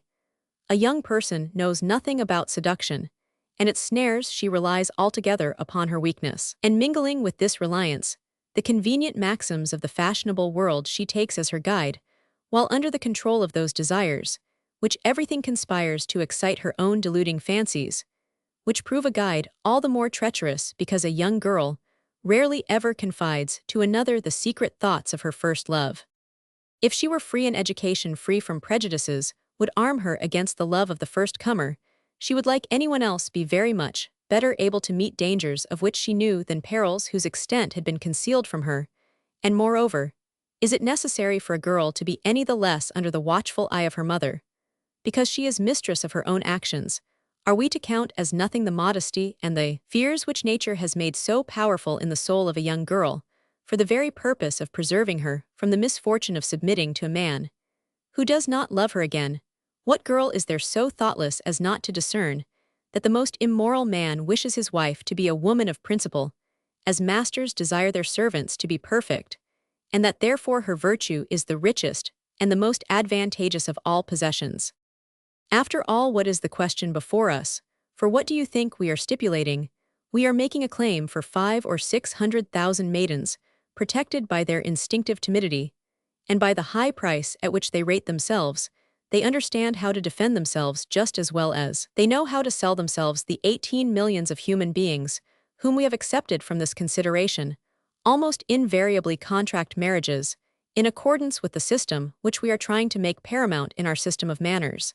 And as to the intermediary classes by which we, poor Bimana, are separated from the men of privilege who march at the head of a nation, the number of castaway children, which these classes, although in tolerably easy circumstances, consigned to misery, goes on increasing since the peace, if we may believe Roman 1000 Benoiston de Chateauneuf, one of the most courageous of those savants who have devoted themselves to the arid, yet useful study of statistics. We may guess how deep-seated is the social hurt for which we propound a remedy if we reckon the number of natural children, which statistics reveal, and the number of illicit adventures whose evidence in high society we are forced to suspect, but it is difficult here to make quite plain all the advantages which would result from the emancipation of young girls, when we come to observe the circumstances which attend a marriage, such as our present manners approve of judicious minds must appreciate the value of that system of education and liberty, which we demand for young girls in the name of reason,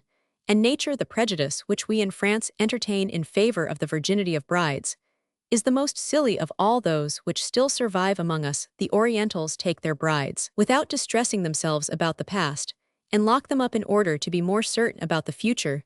The French put their daughters into a sort of seraglio, defended by their mothers by prejudice and by religious ideas, and give the most complete liberty to their wives, thus showing themselves much more solicitous about a woman's past than about her future. The point we are aiming at is to bring about a reversal of our system of manners. If we did so, we should end, perhaps, by giving to faithful married life all the flavor and the piquancy which women of today find in acts of infidelity. But this discussion would take us far from our subject if it led us to examine in all its details the vast improvement in morals which doubtless will distinguish 20th century France, for morals are reformed only very gradually. Is it not necessary, in order to produce the slightest change, that the most daring dreams of the past century become the most trite ideas of the present one? We have touched upon this question merely in a trifling mood, for the purposes of showing that we are not blind to its importance, and of bequeathing also to posterity the outline of a work, which they may complete. To speak more accurately, there is a third work to be composed. The first concerns courtesans, while the second is the physiology of pleasure. When there are 10 of us, we cross ourselves. In the present state of our morals and of our imperfect civilization, a problem crops up which for the moment is insoluble, and which renders superfluous all discussion on the art of choosing a wife. We commend it, as we have done all the others, to the meditation of philosophers. Problem is, it has not yet been decided whether a wife is forced into infidelity by the impossibility of obtaining any change, or by the liberty which is allowed her in this connection. Moreover, as in this work, we pitch upon a man at the moment that he is newly married, we declare that if he has found a wife of sanguine temperament, of vivid imagination, of a nervous constitution, or of an indolent character, his situation cannot fail to be extremely serious. A man would find himself in a position of danger even more critical if his wife drank nothing but water. See the meditation entitled Conjugal Hygiene. But if she had some talent for singing, or if she were disposed to take cold easily, he should tremble all the time, for it must be remembered that women who sing are at least as passionate as women whose mucous membrane shows extreme delicacy. Again, this danger would be aggravated still more if your wife were less than 17, or if, on the other hand, her general complexion were pale and dull, for this sort of woman is almost always artificial. But we do not wish to anticipate here any description of the terrors which threaten husbands from the symptoms of unhappiness which they read in the character of their wives. This digression has already taken us too far from the subject of boarding schools, in which so many catastrophes are hatched, and from which issue so many young girls incapable of appreciating the painful sacrifices by which the honest man who does them the honor of marrying them has obtained opulence. Young girls eager for the enjoyments of luxury, ignorant of our laws, ignorant of our manners, claim, with avidity, the empire which their beauty yields them, and show themselves quite ready to turn away from the genuine utterances of the heart, while they readily listen to the buzzing of flattery. This meditation should plant in the memory of all who read it, even those who merely open the book for the sake of glancing at it, or distracting their mind, an intense repugnance for young women educated in a boarding school, and if it succeeds in doing so, its services to the public will have already proved considerable. Meditation, Romans 7, of the honeymoon. If our meditations prove that it is almost impossible for a married woman to remain virtuous in France, our enumeration of the celibates, and the predestined, our remarks upon the education of girls, and our rapid survey of the difficulties which attend the choice of a wife, will explain up to a certain point this national frailty. Thus, after indicating frankly the aching malady under which the social slate is laboring, we have sought for the causes in the imperfection of the laws, in the irrational condition of our manners, in the incapacity of our minds, and in the contradictions which characterize our habits. A single point, still claims our observation, and that is the first onslaught of the evil we are confronting. We reach this first question on approaching the high problems suggested by the honeymoon, and although we find here the starting point of all the phenomena of married life, it appears to us to be the brilliant link round, which are clustered all our observations, our axioms, our problems which have been scattered deliberately among the wise quips, which our loquacious meditations retail the honeymoon, would seem to be, if we may use the expression, the apogee of that analysis, to which we must apply ourselves, before engaging in battle, our two imaginary champions. The expression honeymoon is an Anglicism which has become an idiom in all languages. So gracefully does it depict the nuptial season which is so fugitive, and during which life is nothing but sweetness and rapture. The expression survives as illusions and errors survive, for it contains the most odious of falsehoods. If this season is presented to us as a nymph crowned with fresh flowers, caressing as a siren, it is because in it is unhappiness personified, and unhappiness generally comes during the indulgence of folly. The married couple who intend to love each other during their whole life have no notion of a honeymoon. For them, it has no existence, or rather its existence is perennial. They are like the immortals who do not understand death. But the consideration of this happiness is not germane to our book, and for our readers' marriage is under the influence of two moons, the honeymoon and the red moon. This last terminates its course by a revolution which changes it to a crescent, and when once it rises upon a home, its light there is eternal.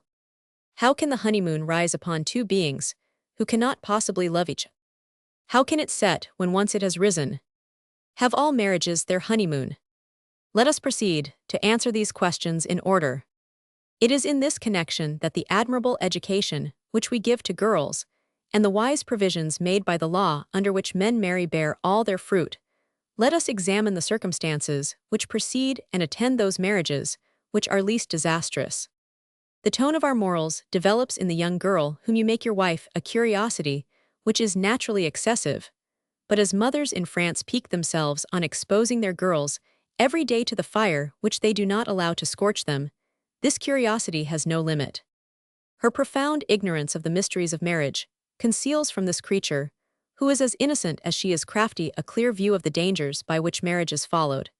And as marriage is incessantly described to her as an epoch, in which tyranny and liberty equally prevail, and in which enjoyment and supremacy are to be indulged, in her desires are intensified by all her interest in an existence as yet unfulfilled. For her to marry is to be called up from nothingness into life.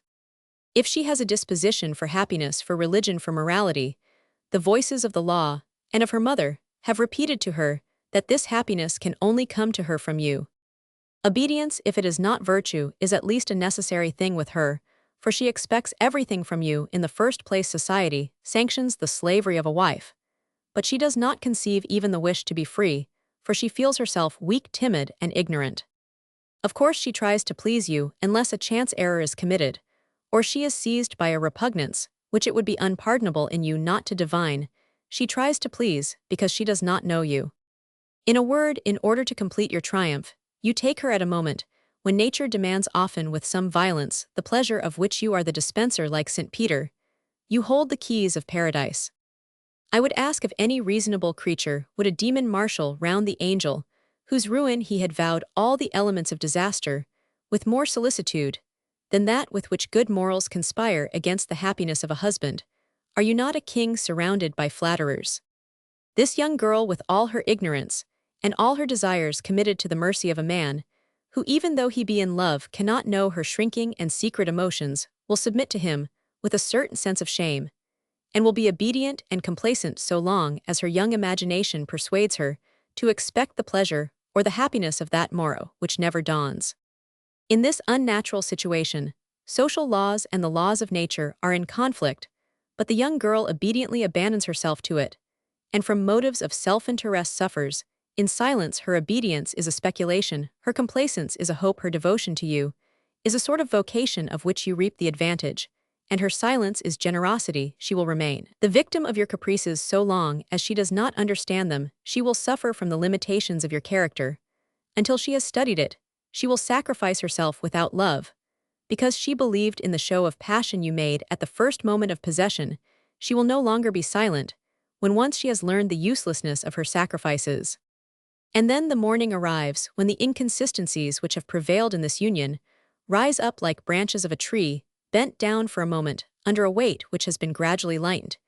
You have mistaken for love the negative attitude of a young girl, who was waiting for happiness, who flew in advance of your desires, in the hope that you would go forward in anticipation of hers, and who did not dare to complain of the secret unhappiness, for which she at first accused herself. What man could fail to be the dupe of a delusion prepared at such long range, and in which a young innocent woman is at once the accomplice and the victim? Unless you were a divine being, it would be impossible for you to escape the fascination with which nature and society have surrounded you. Is not a snare set in everything which surrounds you on the outside, and influences you within? For in order to be happy, is it not necessary to control the impetuous desires of your senses? Where is the powerful barrier to restrain her raised by the light hand of a woman whom you wish to please? Because you do not possess, moreover, you have caused your troops to parade and march. When there was no one at the window, you have discharged your fireworks, whose framework alone was left. When your guest arrived to see them, your wife, before the pledges of marriage, was like a Mohican at the opera. The teacher becomes listless when the savage begins to understand.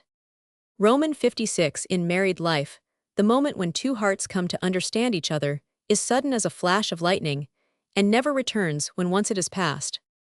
This first entrance into life of two persons, during which a woman is encouraged by the hope of happiness, by the still fresh sentiment of her married duty, by the wish to please, by the sense of virtue, which begins to be so attractive as soon as it shows love to be in harmony with duty, is called the honeymoon. How can it last long between two beings who are united for their whole life, unless they know each other perfectly?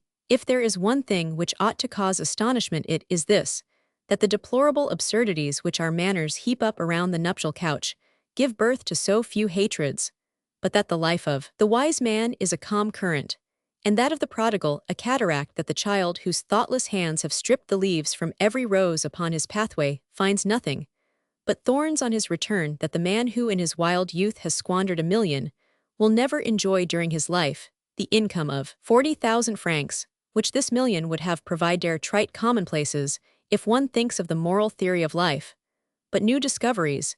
If we consider the conduct of most men, you may see here a true image of all honeymoons. This is their history, this is the plain fact, and not the cause that underlies it. But that men endowed with a certain power of thought by a privileged education, and accustomed to think deliberately in order to shine in politics, literature, art, commerce, or private life, that these men should all marry with the intention of being happy, of governing a wife either by love or by force, and should all tumble into the same pitfall, and should become foolish, after having enjoyed a certain happiness for a certain time, is certainly a problem whose solution is to be found rather in the unknown depths of the human soul than in the quasi-physical truths on the basis of which we have hitherto attempted to explain some of these phenomena. The risky search for the secret laws, which almost all men are bound to violate without knowing it under these circumstances, promises abundant glory for anyone, even though he make shipwreck in the enterprise upon which we now venture to set forth. Let us then make the attempt. In spite of all that fools have to say about the difficulty they have had in explaining love, there are certain principles relating to it as infallible as those of geometry. But in each character, these are modified according to its tendency. Hence, the caprices of love, which are due to the infinite number of varying temperaments, if we were permitted never to see the various effects of light, without also perceiving on what they were based, many minds would refuse to believe in the movement of the sun, and in its oneness.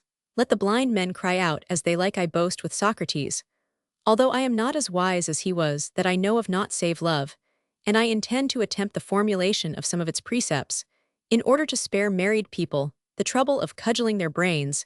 They would soon reach the limit of their wit. Now all the preceding observations may be resolved into a single proposition, which may be considered either the first or last term in this secret theory of love, whose statement would end by wearying us if we did not bring it to a prompt conclusion. This principle is contained in the following formula. Roman 57. Between two beings susceptible of love, the duration of passion is in proportion to the original resistance of the woman, or to the obstacles which the accidents of social life put in the way of your happiness. If you have desired your object only for one day, your love perhaps will not last more than 3 nights, Where must we seek for the causes of this law? I do not know. If you cast your eyes around you, you will find abundant proof of this rule in the vegetable world. The plants which take the longest time to grow are those which promise to have the longest life in the moral order of things. The works produced yesterday die tomorrow. In the physical world, the womb, which infringes the laws of gestation, bears dead fruit. In everything a work, which is permanent, has been brooded over by time for a long period. A long future requires a long past. If love is a child, passion is a man. This general law, which all men obey, to which all beings and all sentiments must submit, is precisely that which every marriage infringes, as we have plainly shown. This principle has given rise to the love tales of the Middle Ages, the Amadises, the Lancelots, the Tristans of ballad literature, whose constancy may justly be called fabulous, are allegories of the national mythology, which are imitation of Greek literature nipped in the bud. These fascinating characters, outlined by the imagination of the troubadours, set their seal and sanction upon this truth. Roman 58. We do not attach ourselves permanently to any possessions, excepting in proportion to the trouble, toil, and longing which they have cost us. All our meditations have revealed to us about the basis of the primordial law of love, is comprised in the following axiom, which is at the same time the principle and the result of the law. Roman 59. In every case, we receive only in proportion to what we give. This last principle is so self-evident that we will not attempt to demonstrate it. We merely add a single observation which appears to us of some importance. The writer who said everything is true and everything is false announced a fact which the human intellect, naturally prone to sophism, interprets as it chooses, but it really seems as though human affairs have as many facets as there are minds that contemplate them. This fact may be detailed as follows. There cannot be found in all creation a single law which is not counterbalanced by a law exactly contrary to it. Life, in everything, is maintained by the equilibrium of two opposing forces. So in the present subject, as regards love, if you give too much you will not receive enough. The mother who shows her children her whole tenderness, calls forth their ingratitude, and ingratitude is occasioned perhaps by the impossibility of reciprocation. The wife who loves more than she is loved must necessarily be the object of tyranny. Durable love is that which always keeps the forces of two human beings in equilibrium. Now, this equilibrium may be maintained permanently. The one who loves the more ought to stop at the point of the one who loves the less. And is it not after all the sweetest sacrifice that a loving heart can make that love should so accommodate itself as to adjust the inequality? What sentiment of admiration must rise in the soul of a philosopher on discovering that there is perhaps but one single principle in the world, as there is but one God, and that our ideas and our affections are subject to the same laws, which cause the sun to rise, the flowers to bloom, the universe to teem with life. Perhaps we ought to seek in the metaphysics of love the reasons for the following proposition, which throws the most vivid light on the question of honeymoons and of red moons. Theorem. Man goes from aversion to love, but if he has begun by loving and afterwards comes to feel aversion, he never returns to love. In certain human organisms, the feelings are dwarfed as the thought may be in certain sterile imaginations. Thus, just as some minds have the faculty of comprehending the connections existing between different things without formal deduction, and as they have the faculty of seizing upon each formula separately without combining them, or without the power of insight, comparison, and expression, so in the same way different souls may have more or less imperfect ideas of the various sentiments. Talent in love, as in every other art, consists in the power of forming a conception, combined with the power of carrying it out. The world is full of people who sing airs, but who omit the ritornello, who have quarters of an idea as they have quarters of sentiment, but who can no more coordinate the movements of their affections than of their thoughts. In a word, they are incomplete. Unite a fine intelligence with a dwarfed intelligence, and you precipitate a disaster. For it is necessary that equilibrium be preserved in everything. We leave to the philosophers of the boudoir, or to the sages of the back parlor, to investigate the thousand ways in which men of different temperaments, intellects, social positions, and fortunes disturb this equilibrium. Meanwhile, we will proceed to examine the last cause for the setting of the honeymoon and the rising of the red moon. There is in life one principle more potent than life itself. It is a movement whose celerity springs from an unknown motive power. Man is no more acquainted with the secret of this revolution then the earth is aware of that which causes her rotation a certain something which I gladly call the current of life bears along our choicest thoughts, makes use of most people's will, and carries us on in spite of ourselves. Thus a man of common sense, who never fails to pay his bills, if he is a merchant, a man who has been able to escape death, or what perhaps is more trying, sickness, by the observation of a certain easy but daily regimen, is completely and duly nailed up between the four planks of his coffin, after having said every evening, "Dear me, tomorrow I will not forget my pills." How are we to explain this magic spell, which rules all the affairs of life? Do men submit to it from a want of energy? Men who have the strongest wills are subject to it. Is it default of memory? People who possess this faculty in the highest degree yield to its fascination. Everyone can recognize the operation of this influence in the case of his neighbor, and it is one of the things which exclude the majority of husbands from the honeymoon. It is thus that the wise man, survivor of all reefs and shoals, such as we have pointed out, sometimes falls into the snares which he himself has set.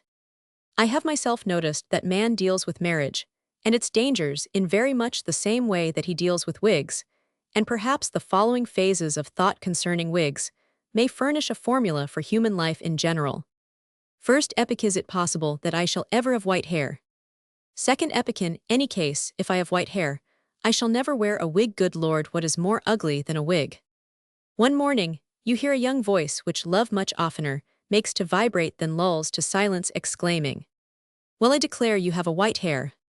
Third epoch: why not wear a well-made wig, which people would not notice? There is a certain merit in deceiving everybody. Besides, a wig keeps you warm, prevents taking cold, etc. Fourth epoch: the wig is so skillfully put on that you deceive everyone who does not know you. The wig takes up all your attention, and amour-propre makes you every morning as busy as the most skillful hairdresser. Fifth epoch: the neglected wig. Good heavens, how tedious it is to have to go with bare head every evening, and to curl one's wig every morning. Sixth epoch: the wig allows certain white hairs to escape. It is put on awry, and the observer perceives on the back of your neck a white line which contrasts with the deep tints pushed back by the collar of your coat. Seventh epoch: your wig is as scraggy as dog's tooth grass, and excuse the expression, you are making fun of your wig. Sir, said one of the most powerful feminine intelligences, which have condescended to enlighten me on some of the most obscure passages in my book, "What do you mean by this wig?" "Madame," I answered, "when a man falls into a mood of indifference with regard to his wig, he is what your husband probably is not." "But my husband is not." She paused and thought for a moment. "He is not amiable, he is not well, he is not of an even temper, he is not." "Then, madame, he would doubtless be indifferent to his wig." We looked at each other, she with a well-assumed air of dignity, I with a suppressed smile. "I see," said I, "that we must pay special respect to the ears of the little sex, for they are the only chaste things about them." I assumed the attitude of a man who has something of importance to disclose, and the fair dame lowered her eyes as if she had some reason to blush. "Madame, in these days, a minister is not hanged, as once upon a time, for saying yes or no.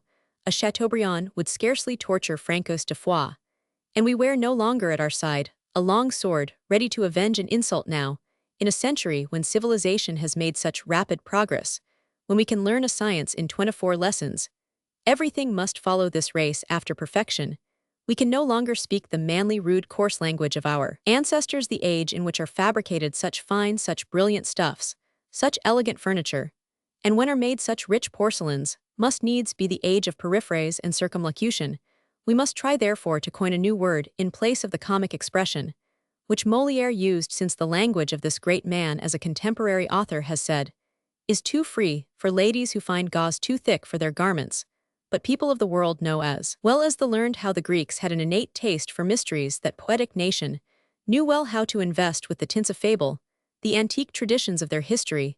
At the voice of their rhapsodists, together with their poets and romancers, kings became gods, and their adventures of gallantry were transformed into immortal allegories, according to Roman 1000 Champer Licentiate, in law, the classic author of the Dictionary of Mythology. Labyrinth was an enclosure planted with trees and adorned with buildings arranged in such a way that, when a young man once entered, he could no more find his way out here, and their flowery thickets were presented to his view. But in the midst of a multitude of alleys which crossed and recrossed his path, and bore the appearance of a uniform passage among the briars, rocks, and thorns, the patient found himself in combat with an animal called the Minotaur. Now, madame, if you will allow me the honor of calling to your mind the fact that the Minotaur was of all known beasts, that which mythology distinguishes as the most dangerous, that in order to save themselves from his ravages, the Athenians were bound to deliver to him every single year 50 virgins. You will perhaps escape the error of good Roman 1000 Chomper, who saw in the labyrinth nothing but an English garden, and you will recognize in this ingenious fable a refined allegory, or we may better say a faithful and fearful image of the dangers of marriage. The paintings recently discovered at Herculaneum have served to confirm this opinion, and as matter-of-fact learned men have for a long time believed in accordance with the writings of certain authors that the Minotaur was an animal half-man half-bull. But the fifth panel of ancient paintings at Herculaneum represents to us this allegorical monster with a body entirely human, and to take away all vestige of doubt, he lies crushed at the feet of Theseus. Now, my dear madame, why should we not ask mythology to come and rescue us from that hypocrisy which is gaining ground with us, and hinders us from laughing as our fathers laughed, and thus since in the world a young lady does not very well know how to spread the veil under which an honest woman hides her behavior in a contingency which our grandfathers would have roughly explained by a single word, you like a crowd of beautiful but prevaricating ladies, you content yourselves with saying, ah yes, she is very amiable but what but? She is often very inconsistent. I have for a long time tried to find out the meaning of this last word, and above all the figure of rhetoric, by which you make it express the opposite of that which it signifies. But all my researches have been in vain. Vert used the word last, and was unfortunately addressed to the innocent nuns, whose infidelities did not in any way infringe the honor of the men. When a woman is inconsistent, the husband must be according to me minotaurized. If the minotaurized man is a fine fellow, if he enjoys a certain esteem, and many husbands really deserve to be pitied, then in speaking of him, you say in a pathetic voice, Roman 1000a is a very estimable man, his wife is exceedingly pretty, but they say he is not happy in his domestic relations. Thus, madame, the estimable man who is unhappy in his domestic relations, the man who has an inconsistent wife, or the husband who is minotaurized, are simply husbands as they appear in Molière. Well then, O goddess of modern taste, do not these expressions seem to you characterized by a transparency chaste enough for anybody? Ah, mon Dieu, she answered, laughing, if the thing is the same, what does it matter whether it be expressed in 2 syllables or in 100? She bade me goodbye with an ironical nod, and disappeared doubtless to join the countesses of my preface and all the metaphorical creatures so often employed by romancerators as agents for the recovery or composition of ancient manuscripts. As for you, the more numerous and the more real creatures who read my book, if there are any among you who make common cause with my conjugal champion, I give you notice that you will not at once become unhappy in your domestic relations. A man arrives at this conjugal condition, not suddenly, but insensibly, and by degrees. Many husbands have even remained unfortunate in their domestic relations during their whole life, and have never known it. This domestic revolution develops itself in accordance with fixed rules, for the revolutions of the honeymoon are as regular as the phases of the moon in heaven, and are the same in every married house. Have we not proved that moral nature, like physical nature, has its law? Your young wife will never take a lover, as we have elsewhere said, without making serious reflections. As soon as the honeymoon wanes, you will find that you have aroused in her a sentiment of pleasure, which you have not satisfied. You have opened to her the book of life, and she has derived an excellent idea from the prosaic dullness, which distinguishes your complacent love of the poetry, which is the natural result. When souls and pleasures are in accord, like a timid bird, just startled by the report of a gun, which has ceased, she puts her head out of her nest, looks round her, and sees the world, and knowing the word of a charade, which you have played, she feels instinctively the void which exists in your languishing passion. She divines that it is only with a lover that she can regain the delightful exercise of her free will in love. You have dried the green wood in preparation for a fire.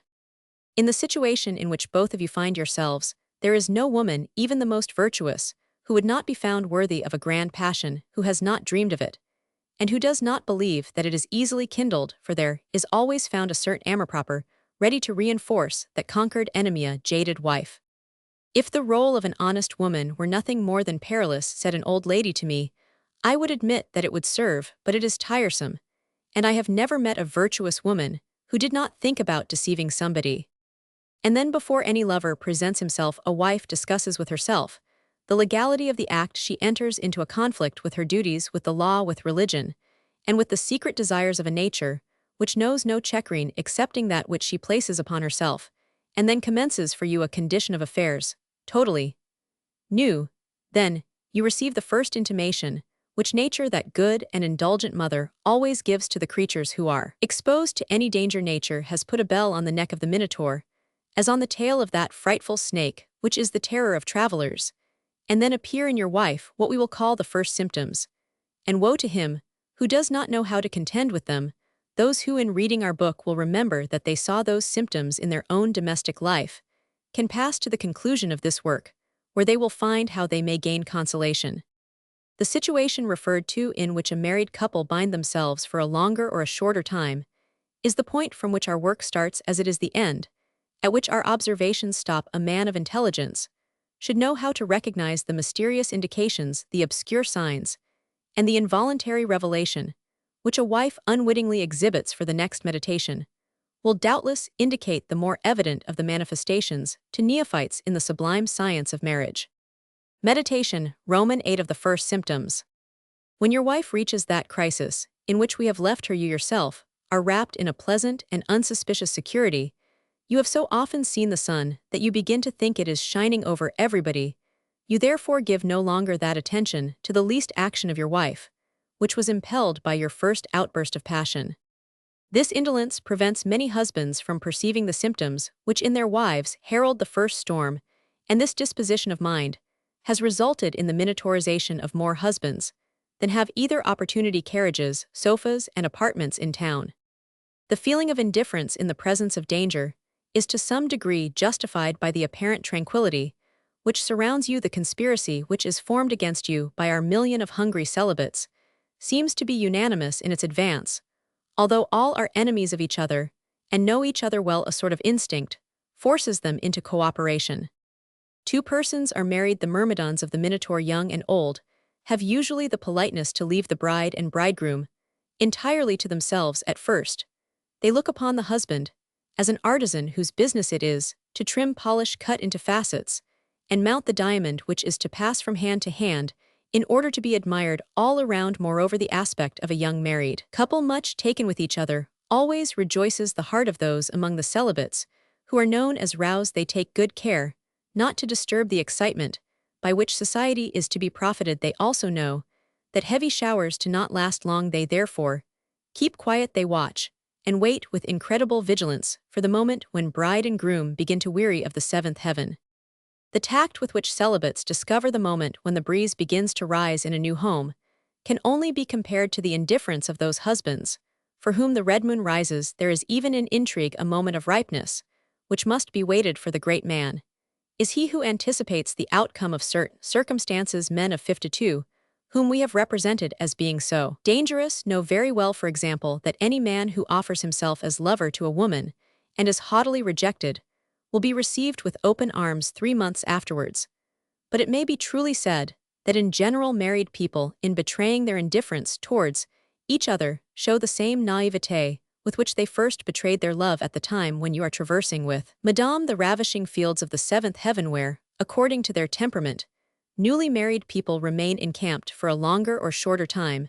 As the preceding meditation has proved, you go little or not at all into society. Happy as you are in your home, if you do go abroad, it will be for the purpose of making up a choice party and visiting the theater, the country, etc. From the moment you, the newly wedded, make your appearance in the world again, you and your bride together or separately, and are seen to be attentive to each other at balls, at parties, at all the empty amusements created to escape the void of an unsatisfied heart, the celibates discern that your wife comes there in search of distraction. Her home, her husband, are therefore wearisome to her. At this point, the celibate knows that half of the journey is accomplished. At this point, you are on the eve of being minotaurized, and your wife is likely to become inconsistent, which means that she is, on the contrary, likely to prove very consistent in her conduct, that she has reasoned it out with astonishing sagacity, and that you are likely very soon to smell fire from that moment. she will not in appearance fail in any of her duties, and will put on the colors of that virtue, in which she is most lacking, said Crebelin. Alas! Is it right to be heir of the man who we slay?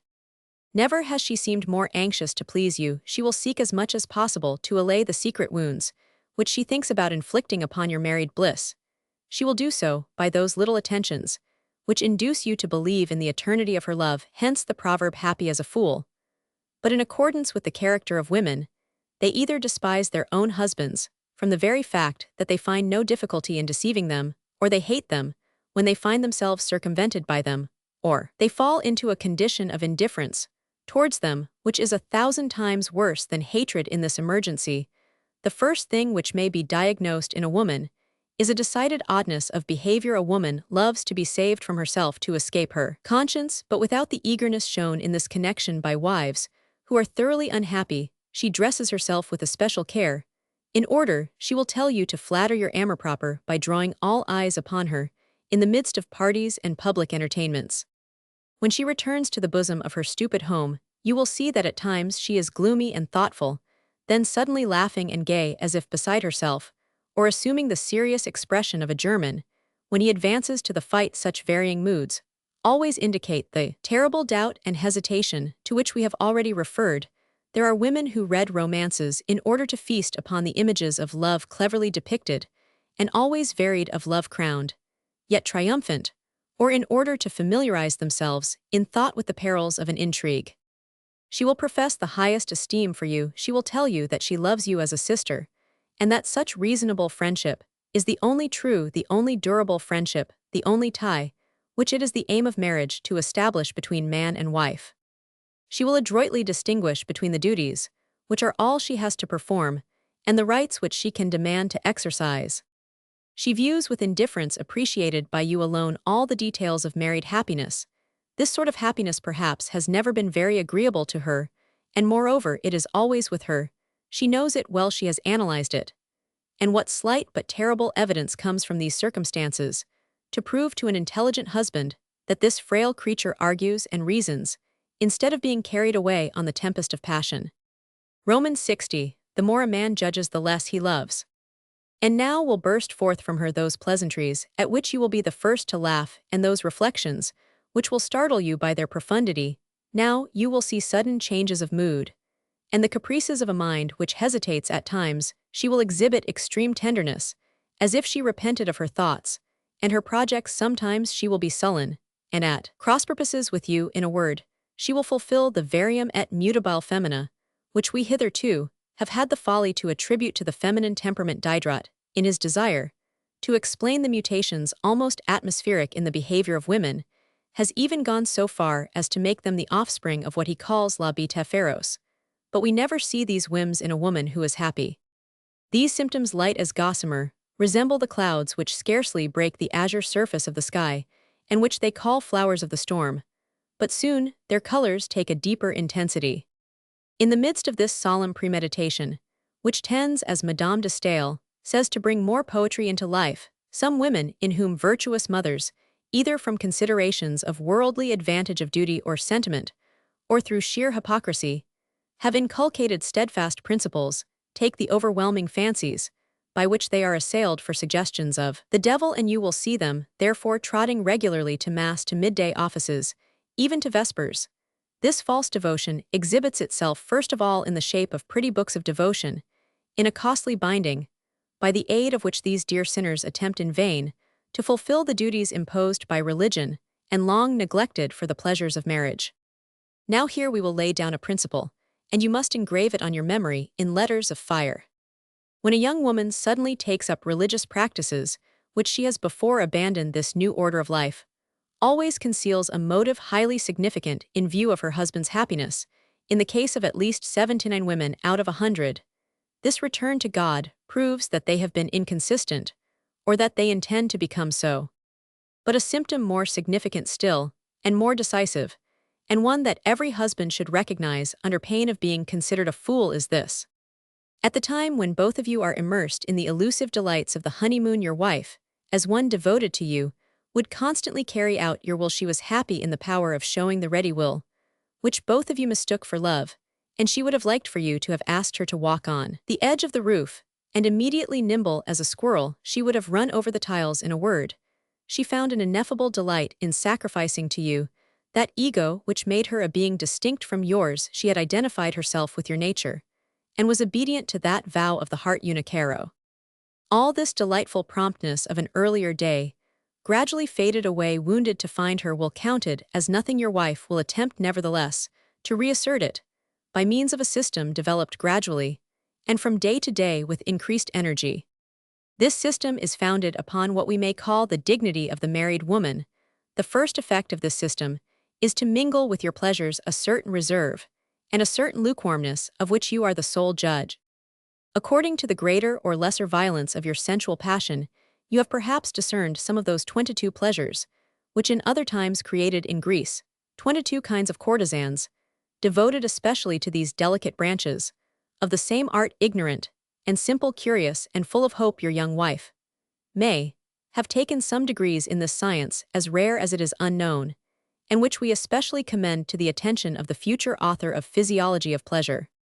Lacking all these different kinds of pleasure, all these caprices of soul, all these arrows of love, you are reduced to the most common of love fashions of that primitive and innocent wedding, gate the calm homage, which the innocent Adam rendered to our common mother, and which doubtless suggested to the serpent the idea of taking them in, but a symptom so complete is not frequent. Most married couples are too Christians to follow the usages of pagan Greece, so we have ranged among the last symptoms the appearance in the calm nuptial couch of those shameless pleasures, which spring generally from lawless passion in their proper time and place. We will treat more fully of this fascinating diagnostic at this point. Things are reduced to a listlessness and conjugal repugnance, which you alone are in a condition to appreciate. At the same time that she is ennobling by her dignity the objects of marriage, your wife will pretend that she ought to have her opinion, and you yours. In marrying, she will say a woman does not vow that she will abdicate the throne of reason. Are women then really slaves? Human laws can fetter the body, but the mind of God has placed it so near himself that no human hand can touch it. These ideas necessarily proceed either from the too liberal teachings which you have allowed her to receive, or from some reflections which you have permitted her to make. A whole meditation has been devoted to home instruction. Then your wife begins to say, my chamber, my bed, my apartment, to many of your questions. She will reply, but my dear, this is no business of yours. Or men have their part in the direction of the house, and women have theirs. Or laughing at men who meddle in household affairs, she will affirm that men do not understand some things.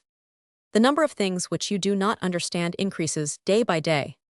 One fine morning, you will see in your little church 2 altars, where before you never worshipped, but at one the altar of your wife and your own altar have become distinct, and this distinction will go on increasing always, in accordance with the system founded upon the dignity of woman.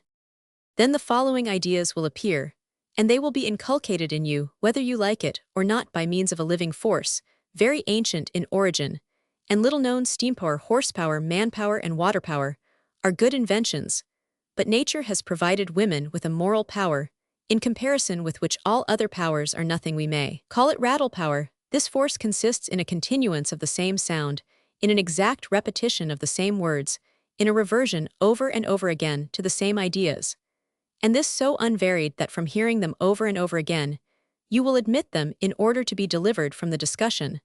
Thus the power of the rattle will prove to you that you are very fortunate to have such an excellent wife, that she has done you too much honor in marrying you, that women often see clearer than men, that you ought to take the advice of your wife in everything, and almost always ought to follow it, that you ought to respect the mother of your children, to honor her, and have confidence in her, that the best way to escape being deceived is to rely upon a wife's refinement, for according to certain old ideas, which we have had the weakness to give credit, it is impossible for a man to prevent his wife from minatorizing him, that a lawful wife is a man's best friend, that a woman is mistress in her own house and queen in her drawing-room, etc. Those who wish to oppose a firm resistance to a woman's conquest, effected by means of her dignity over man's power, fall into the category of the predestined. At first quarrels arise which in the eye of wives give an air of tyranny to husbands. The tyranny of a husband is always a terrible excuse for inconsistency in a wife. Then in their frivolous discussions, they are enabled to prove to their families, and to ours, to everybody and to ourselves, that we are in the wrong if for the sake of peace, or from love you acknowledge the pretended rights of women, you yield an advantage to your wife, by which she will profit eternally. A husband like a government ought never to acknowledge a mistake. In case you do so, your power will be outflanked by the subtle artifices of feminine dignity. Then all will be lost from that moment. She will advance from concession to concession, until she has driven you from her bed. The woman being shrewd, intelligent, sarcastic, and having leisure to meditate over an ironical phrase, can easily turn you into ridicule during a momentary clash of opinions. The day on which she turns you into ridicule sees the end of your happiness. Your power has expired. A woman who has laughed at her husband cannot henceforth love him. A man should be to the woman who is in love with him a being full of power, of greatness, and always imposing. A family cannot exist without despotism. Think of that, ye nations. Now the difficult course which a man has to steer in presence of such serious incidents as these is what we may call the haute politique of marriage, and is the subject of the second and third parts of our book. That breviary of marital Machiavellism will teach you the manner in which you may grow to greatness within that frivolous mind, within that soul of lacework. To use Napoleon's phrase, you may learn how a man may exhibit a soul of steel, may enter upon this little domestic war without ever yielding the empire of his will, and may do so without compromising his happiness. For if you exhibit any tendency to abdication, your wife will despise you for the sole reason that she has discovered you to be destitute of mental vigor. You are no longer a man to her. But we have not yet reached the point at which are to be developed those theories and principles by means of which a man may unite elegance of manners with severity of measures. Let it suffice us for the moment to point out the importance of impending events, and let us pursue our theme. At this fatal epoch, you will see that she is adroitly setting up a right to go out alone. You were at one time her god, her idol. She has now reached that height of devotion at which it is permitted to see holes in the garments of the saints. "Oh mon Dieu, my dear," said Madame de la Vallière to her husband, "how badly you wear your sword." Roman 1000 de Richelieu has a way of making it hang straight at his side, which you ought to try to imitate. It is in much better taste. "My dear, you could not tell me in a more tactful manner that we have been married 5 months," replied the Duke, whose repartee made his fortune in the reign of Louis Roman 15. "She will study your character, in order to find weapons against you." Such a study, which love would hold in horror, reveals itself in the 1,000 little traps, which she lays purposely to make you scold her. When a woman has no excuse for minatorizing her husband, she sets to work to make one. She will perhaps begin dinner without waiting for you. If you drive through the middle of the town, she will point out certain objects which escaped your notice. She will sing before you without feeling afraid. She will interrupt you, sometimes vouchsafe no reply to you, and will prove to you in 1,000 different ways that she is enjoying at your side the use of all her faculties, and exercising her private judgment. She will try to abolish entirely your influence in the management of the house, and to become sole mistress of your fortune. At first this struggle will serve as a distraction for her soul, whether it be empty or in too violent commotion. Next, you will find in your opposition a new motive for ridicule. Slang expressions will not fail her, and in France, we are so quickly vanquished by the ironical smile of another. At other times, headaches and nervous attacks make their appearance, but these symptoms furnish matter for a whole future meditation in the world. She will speak of you without blushing, and will gaze at you with assurance. She will begin to blame your least actions, because they are at variance with her ideas or her secret intentions. She will take no care of what pertains to you. She will not even know whether you have all you need. You are no longer her paragon. In imitation of Louis Roman 14, who carried to his mistresses the bouquets of orange blossoms, which the head gardener of Versailles put on his table every morning, Roman 1000 de Vivonne used almost every day to give his wife choice flowers. During the early period of his marriage, one morning, he found the bouquet lying on the side table, without having been placed as usual in a vase of water. "Oh, oh," said he, "if I am not a cuckold, I shall very soon be one." You go on a journey for 8 days, and you receive no letters, or you receive 3 pages of which are blank. Symptom. You come home mounted on a valuable horse, which you like very much, and between her kisses, your wife shows her uneasiness about the horse and his fodder. Symptom.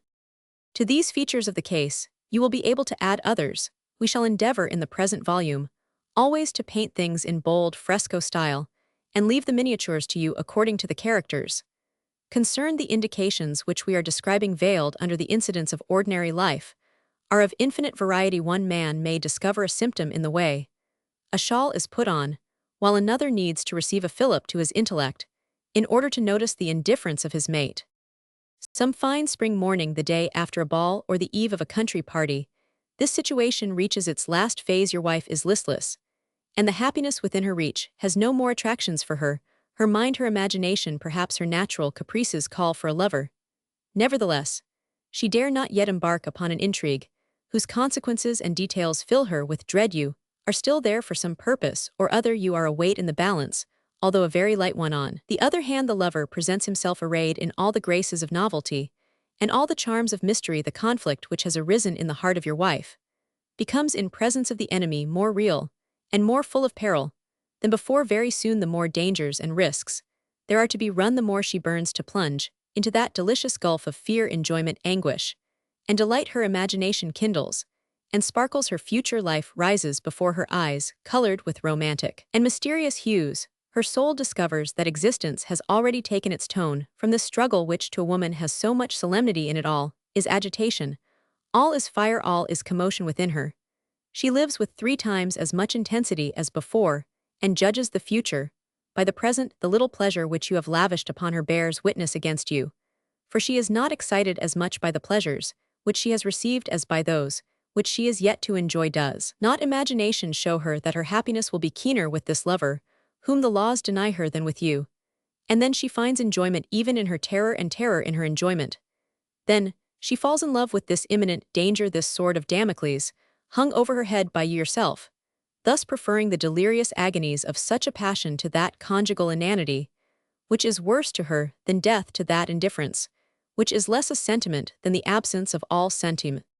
You who must go to pay your respects to the Minister of Finance, to write memorandums at the bank, to make your reports at the bourse, or to speak in the chamber, you young men, who have repeated with many others, in our first meditation, the oath that you will defend your happiness, in defending your wife, what can you oppose to these desires of hers, which are so natural? For with these creatures of fire to live is to feel. The moment they cease to experience emotion, they are dead. The law in virtue of which you take your position produces in her this involuntary act of minatorism. There is one sequel, said D'Alembert, to the laws of movement. Well then, where are your means of defense? Where indeed? Alas, if your wife has not yet kissed the apple of the serpent stands before her. You sleep, we are awake, and our book begins. Without inquiring how many husbands, among the 500,000 which this book concerns, will be left with the predestined, how many have contracted unfortunate marriages, how many have made a bad beginning with their wives, and without wishing to ask if there be many or few of this numerous band, who can satisfy the conditions required for struggling against the danger which is impending, we intend to expound in the second and third part of this work the methods of fighting the minotaur and keeping intact the virtue of wives. But if fate, the devil, the celibate opportunity desire your ruin, in recognizing the progress of all intrigues, in joining in the battles which are fought by every home, you will possibly be able to find some consolation. Many people have such a happy disposition that on showing to them the condition of things, and explaining to them the why and the wherefore, they scratch their foreheads, rub their hands, stamp on the ground, and are satisfied. Meditation, Roman 9 Epilogue. Faithful to our promise, this first part has indicated the general causes which bring all marriages to the crises which we are about to describe, and in tracing the steps of this conjugal preamble, we have also pointed out the way in which the catastrophe is to be avoided, for we have pointed out the errors by which it is brought about. But these first considerations would be incomplete if, after endeavoring to throw some light upon the inconsistency of our ideas, of our manners, and of our laws with regard to a question which concerns the life of almost all living beings, we did not endeavor to make plain in a short peroration the political causes of the infirmity which pervades all modern society. After having exposed the secret vices of marriage, would it not be an inquiry worthy of philosophers to search out the causes which have rendered it so vicious? The system of law and of manners which so far directs women and controls marriage in France is the outcome of ancient beliefs and traditions, which are no longer in accordance with the eternal principles of reason and of justice brought to light by the great revolution of 1789. Three great disturbances have agitated France: the conquest of the country by the Romans, the establishment of Christianity, and the invasion of the Franks. Each of these events has left a deep impress upon the soil, upon the laws, upon the manners, and upon the intellect of the nation. Greece, having one foot on Europe and the other on Asia, was influenced by her voluptuous climate in the choice of her marriage institutions. She received them from the East, where her philosophers, her legislators, and her poets went to study the abstruse antiquities of Egypt and Chaldea. The absolute seclusion of women, which was necessitated under the burning sun of Asia, prevailed under the laws of Greece and Ionia. The women remained in confinement within the marbles of the Gynoeceum. The country was reduced to the condition of a city, to a narrow territory, and the courtesans who were connected with art and religion by so many ties were sufficient to satisfy the first passions of the young men, who were few in number, since their strength was elsewhere taken up in the violent exercises of that training which was demanded of them by the military system of those heroic times. At the beginning of her royal career, Rome, having sent to Greece to seek such principles of legislation as might suit the sky of Italy stamped upon the forehead of the married woman, the brand of complete servitude, the Senate understood the importance of virtue in a republic, hence the severity of manners in the excessive development of the marital and paternal power. The dependence of the woman on her husband is found inscribed on every code. The seclusion prescribed by the East becomes a duty, a moral obligation, a virtue. On these principles were raised temples to modesty and temples consecrated to the sanctity of marriage. Hence sprang the institution of censors, the law of dowries, the sumptuary laws, the respect for matrons, and all the characteristics of the Roman law. Moreover, 3 acts of feminine violation, either accomplished or attempted, produced 3 revolutions.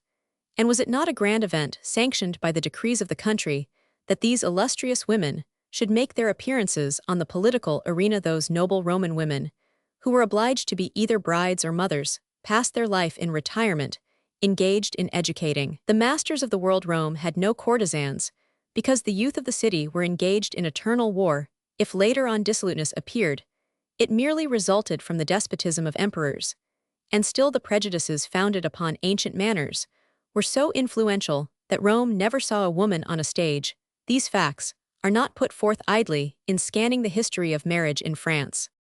After the conquest of Gaul, the Romans imposed their laws upon the conquered, but they were incapable of destroying both the profound respect which our ancestors entertained for women and the ancient superstitions which made women the immediate oracles of God. The Roman laws ended by prevailing to the exclusion of all others in this country once known as the land of written law, or Gallia Togata, and their ideas of marriage penetrated more or less into the land of customs.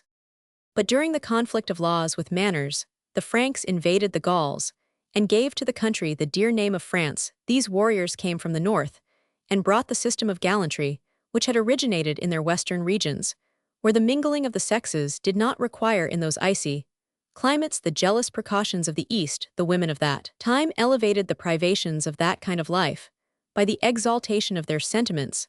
The drowsy minds of the day made necessary those varied forms of delicate solicitation, that versatility of address, the fancied repulse of coquetry, which belong to the system whose principles have been unfolded, in our first part, as admirably suited to the temperate clime of France. To the East then belong the passion and the delirium of passion, the long brown hair, the harem, the amorous divinities, the splendor, the poetry of love, and the monuments of love. To the West, the liberty of wives, the sovereignty of their blonde locks, gallantry, the fairy life of love, the secrecy of passion, the profound ecstasy of the soul, the sweet feelings of melancholy, and the constancy of love. These two systems, starting from opposite points of the globe, have come into collision in France. In France, where one part of the country, Languedoc, was attracted by Oriental traditions, while the other, Languedoc, was the native land of a creed which attributes to woman a magical power. In the Languedoc, love necessitates mystery. In the Languedoc, to see is to love. At the height of this struggle came the triumphant entry of Christianity into France, and there it was preached by women, and there it consecrated the divinity of a woman, who in the forests of Brittany, of Vendée, and of Ardennes took under the name of Notre Dame the place of more than one idol in the hollow of old Druidic oaks. If the religion of Christ, which is above all things a code of morality and politics, gave a soul to all living beings, proclaimed that equality of all in the sight of God, and by such principles as these fortified the chivalric sentiments of the North. This advantage was counterbalanced by the fact that the sovereign pontiff resided at Rome, of which seat he considered himself the lawful heir through the universality of the Latin tongue, which became that of Europe during the Middle Ages, and through the keen interest taken by monks, writers, and lawyers in establishing the ascendancy of certain codes discovered by a soldier in the sack of Amalfi. These two principles of the servitude and the sovereignty of women retain possession of the ground, each of them defended by fresh arguments. The Salic law, which was a legal error, was a triumph for the principle of political and civil servitude for women, but it did not diminish the power which French manners accorded them, for the enthusiasm of chivalry which prevailed in Europe supplanted the party of manners against the party of law.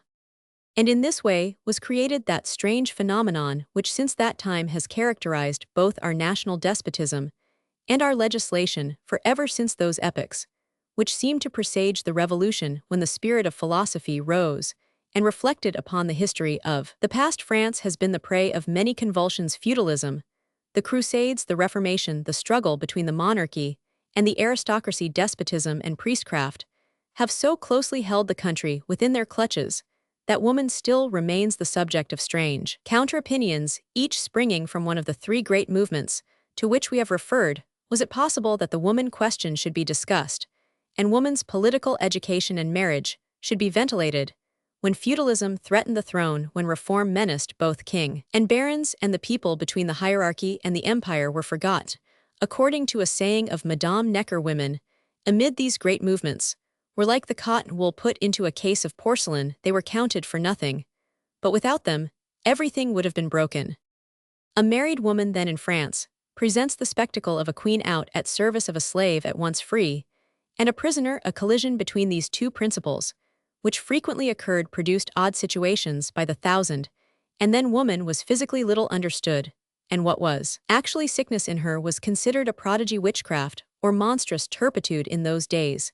These creatures, treated by the law as reckless children and put under guardianship, were by the manners of the time deified and adored like the freedmen of emperors. They disposed of crowns, they decided battles, they awarded fortunes, they inspired crimes and revolutions, wonderful acts of virtue, by the mere flash of their glances.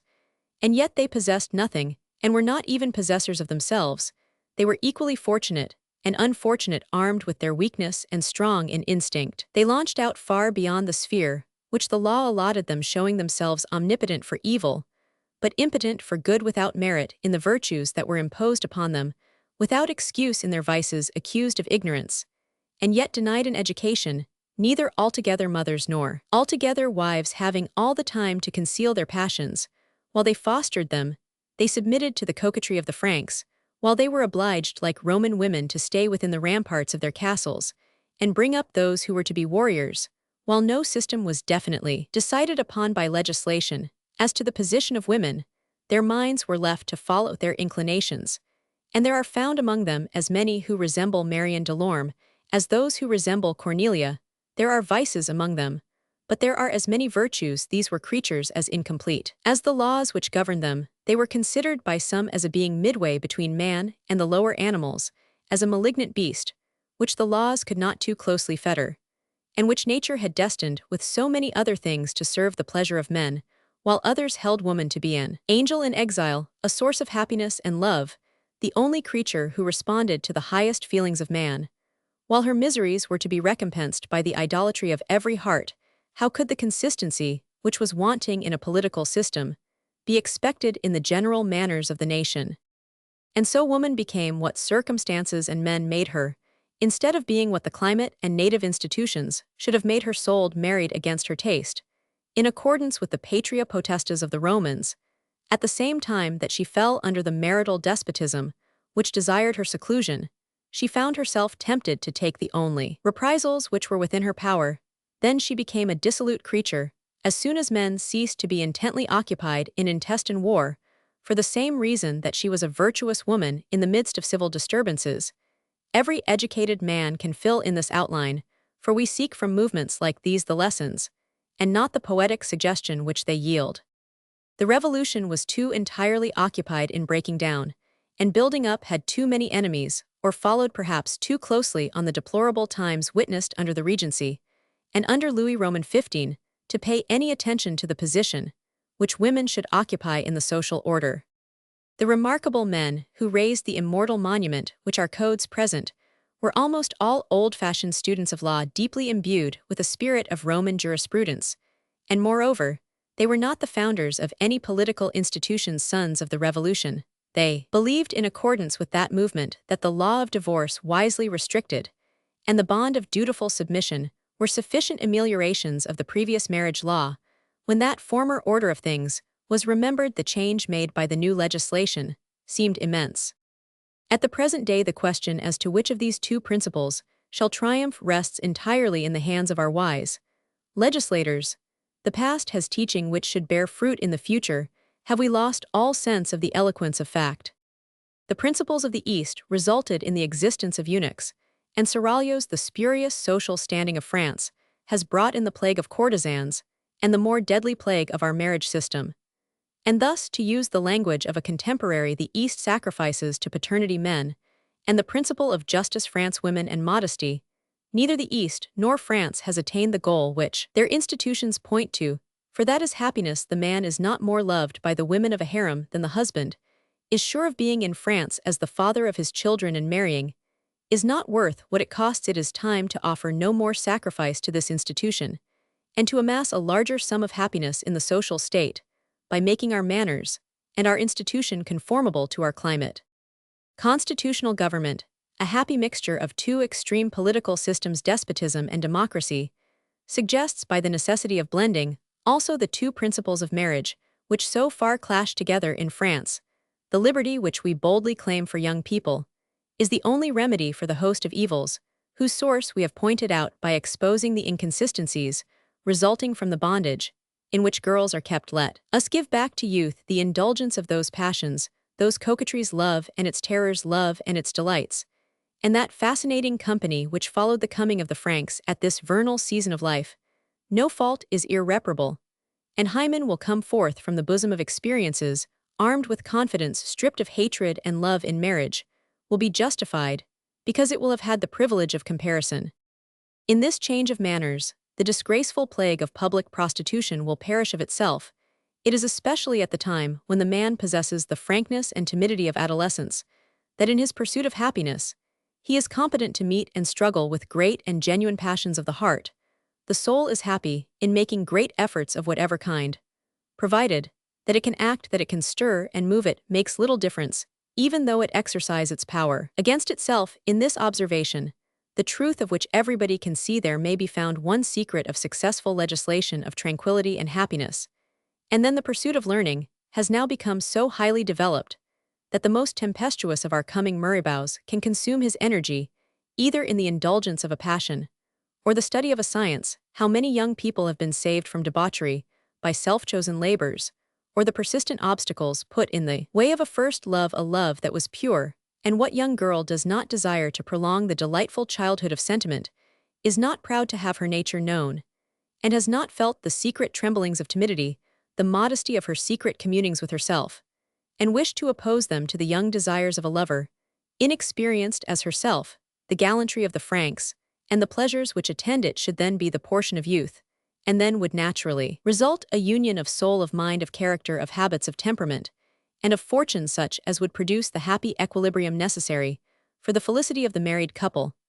This system would rest upon foundations wider and freer if girls were subjected to a carefully calculated system of disinheritance, or if, in order to force men to choose only those who promised happiness by their virtues, their character, or their talents, they married, as in the United States, without dowry. In that case, the system adopted by the Romans could advantageously be applied to the married women, who when they were girls used their liberty, being exclusively engaged in the early education of their children, which is the most important of all maternal obligations. Occupied in creating and maintaining the happiness of the household, so admirably described in the 4th book of Julie, they would be in their houses, like the women of ancient Rome, living images of Providence, which reigns over all and yet is nowhere visible. In this case, the laws covering the infidelity of the wife should be extremely severe. They should make the penalty disgrace, rather than inflict painful or coercive sentences. France has witnessed the spectacle of women riding asses for the pretended crime of magic, and many an innocent woman has died of shame. In this may be found the secret of future marriage legislation. The young girls of Miletus delivered themselves from marriage by voluntary death. The Senate condemned the suicides to be dragged naked on a hurdle, and the other virgins condemned themselves for life. Women and marriage will never be respected until we have that radical change in manners, which we are now begging for. This profound thought is the ruling principle in the two finest productions of an immortal genius, Émile and La Nouvelle Héloïse, are nothing more than two eloquent pleas for the system. The voice there raised will resound through the ages, because it points to the real motives of true legislation and the manners which will prevail in the future. By placing children at the breast of their mothers, Jean-Jacques rendered an immense service to the cause of virtue, but his age was too deeply gangrened with abuses to understand the lofty lessons unfolded in those two poems. It is right to add also that the philosopher was in these works overmastered by the poet, and in leaving in the heart of Julie after her marriage some vestiges of her first love, he was led astray by the attractiveness of a poetic situation, more touching indeed, but less useful than the truth which he wished to display. Nevertheless, if marriage in France is an unlimited contract, to which men agree with a silent understanding that they may thus give more relish to passion, more curiosity, more mystery, to love, more fascination to women, if a woman is rather an ornament to the drawing-room, a fashion plate, a portmanteau, than a being whose functions in the order politic are an essential part of the country's prosperity, and the nation's glory, a creature whose endeavors in life vie in utility with those of men, I admit that all the above theory, all these long considerations, sink into nothingness at the prospect of such an important destiny. But after having squeezed a pound of actualities, in order to obtain one drop of philosophy, having paid sufficient homage to that passion for the historic which is so dominant in our time, let us turn our glance upon the manners of the present period. Let us take the cap and bells, and the coxcomb of which Rabelais once made a scepter, and let us pursue the course of this inquiry, without giving to one joke more seriousness than comports with it, and without giving to serious things the jesting tone which ill befits them. Second part. Means of defense, interior and exterior. To be or not to be? That is the question. Shakespeare, Hamlet. Meditation, Roman 10, a treatise on marital policy. When a man reaches the position in which the first part of this book sets him, we suppose that the idea of his wife being possessed by another makes his heart beat, and rekindles his passion either by an appeal to his amour propre, his egotism, or his self-interest, for unless he is still on his wife's side, he must be one of the lowest of men, and deserves his fate. In this trying moment, it is very difficult for a husband to avoid making mistakes, for with regard to most men, the art of ruling a wife is even less known than that of judiciously choosing one. However, marital policy consists chiefly in the practical application of three principles, which should be the soul of your conduct. The first is never to believe what a woman says. The second, always to look for the spirit, without dwelling too much upon the letter of her actions. And the third, not to forget that a woman is never so garrulous as when she holds her tongue, and is never working with more energy than when she keeps quiet. From the moment that your suspicions are aroused, you ought to be like a man, mounted on a tricky horse, who always watches the ears of the beast, in fear of being thrown from the saddle. But art consists not so much in the knowledge of principles, as in the manner of applying them. To reveal them to ignorant people is to put a razor in the hand of a monkey. Moreover, the first and most vital of your duties consists in perpetual dissimulation, an accomplishment in which most husbands are sadly lacking in detecting the symptoms of minatorism, too plainly marked in the conduct of their wives. Most men at once indulge in the most insulting suspicions. Their minds contract a tinge of bitterness, which manifests itself in their conversation, and in their manners, and the alarm which fills their heart like the gas flame in a glass globe, lights up their countenances so plainly that it accounts for their conduct. Now a woman who has 12 hours more than you have each day to reflect, and to study you reads the suspicion written upon your face at the very moment that it arises, she will never forget this gratuitous insult. Nothing can ever remedy that. All is now said and done, and the very next day, if she has opportunity, she will join the ranks of inconsistent women. You ought then to begin under these circumstances, to affect towards your wife the same boundless confidence that you have hitherto had in her. If you begin to lull her anxieties by honeyed words, you are lost. She will not believe you, for she has her policy as you have yours now. There is as much need for tact as for kindliness in your behavior, in order to inculcate in her, without her knowing it, a feeling of security, which will lead her to lay back her ears, and prevent you from using rein or spur at the wrong moment. But how can we compare a horse, the frankest of all animals, to a being the flashes of whose thought, and the movements of whose impulses render her at moments more prudent than the servite Fra Paolo, the most terrible adviser, that the 10 at Venice ever had, more deceitful than a king, more adroit than Louis XI, more profound than Machiavelli, as sophistical as Hobbes, as acute as Voltaire, as pliant as the fiancé of Mamelin, and distrustful of no one in the whole wide world but you. Moreover, to this dissimulation, by means of which the springs that move your conduct ought to be made as invisible as those that move the world, must be added absolute self-control. That diplomatic imperturbability so boasted of by Talleyrand must be the least of your qualities, his exquisite politeness, and the grace of his manners must distinguish your conversation. The professor here expressly forbids you to use your whip, if you would obtain complete control over your gentle Andalusian steed. Roman 61, if a man strike his mistress, it is a self-inflicted wound, but if he strike his wife, it is suicide. How can we think of a government without police, an action without force, a power without weapons now? This is exactly the problem which we shall try to solve in our future meditations. But first we must submit 2 preliminary observations. They will furnish us with 2 other theories concerning the application of all the mechanical means, which we propose you should employ. An instance from life will refresh these arid and dry dissertations. The hearing of such a story will be like laying down a book to work in the field. In the year 1822, on a fine morning in the month of February, I was traversing the boulevards of Paris from the quiet circles of the Marais to the fashionable quarters of the Chaussée d'Antin, and I observed for the first time, not without a certain philosophically joy, the diversity of physiognomy and the varieties of costume which, from the Rue du Pas de la Mule even to the Madeleine, made each portion of the boulevard a world of itself, and this whole zone of Paris a grand panorama of manners, having at that time no idea of what the world was, and little thinking that one day I should have the audacity to set myself up as a legislator on marriage.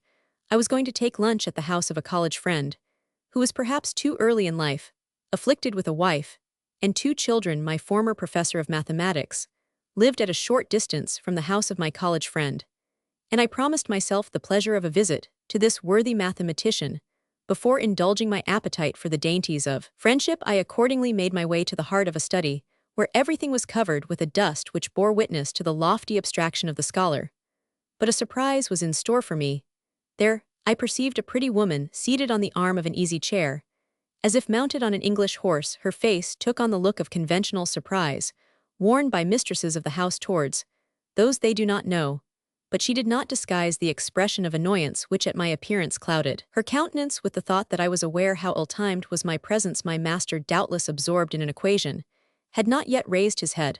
I therefore waved my right hand towards the young lady like a fish moving his fin, and on tiptoe I retired with a mysterious smile, which might be translated, "I will not be the one to prevent him committing an act of infidelity to Urania." She nodded her head with one of those sudden gestures whose graceful vivacity is not to be translated into words. "My good friend, don't go away," cried the geometrician, "this is my wife." I bowed for the second time. "O Coulon, why wert thou not present to applaud the only one of thy pupils who understood from that moment?" The expression anacreontic as applied to a beau, the effect, must have been very overwhelming for Madame the Professoress, as the Germans say, rose hurriedly, as if to go, making me a slight bow, which seemed to say adorable. Her husband stopped her, saying, "Don't go, my child, this is one of my pupils." The young woman bent her head towards the scholar as a bird perched on a bough stretches its neck to pick up a seed. "It is not possible," said the husband, heaving a sigh, "and I am going to prove it to you by a plus B." "Let us drop that, sir, I beg you," she answered, pointing with a wink to me. If it had been a problem in algebra, my master would have understood this look, but it was Chinese to him, and so he went on. "Look here, child, I constitute you judge in the matter. Our income is 10,000 francs. At these words, I retired to the door as if I were seized with a wild desire to examine the framed drawings which had attracted my attention. My discretion was rewarded by an eloquent glance. Alas, she did not know that in Fortunio I could have played the part of sharp-ears, who heard the truffles growing. In accordance with the principles of general economy, said my master, no one ought to spend in rent and servants' wages more than 2/10 of his income. Now our apartment and our attendance cost altogether 100 louis. I give you 1,200 francs to dress with. In saying this, he emphasized every syllable. Your food, he went on, takes up 4,000 francs. Our children demand, at least 25 louis. I take for myself only 800 francs. Washing, fuel, and light mount up to about 1,000 francs, so that there does not remain, as you see, more than 600 francs for unforeseen expenses. In order to buy the cross of diamonds, we must draw 1,000 crowns from our capital. And if once we take that course, my little darling, there is no reason why we should not leave Paris, which you love so much, and at once take up our residence in the country, in order to retrench children and household expenses will increase fast enough. Come, try to be reasonable. I suppose I must, she said, but you will be the only husband in Paris who has not given a New Year's gift to his wife. And she stole away like a schoolboy who goes to finish an imposed duty. My master made a gesture of relief. When he saw the door close, he rubbed his hands. He talked of the war in Spain. And I went my way to the Rue de Provence, little knowing that I had received the first installment of a great lesson in marriage. Any more than I dreamt of the conquest of Constantinople by General Diebitsch. I arrived at my host's house at the very moment they were sitting down to luncheon.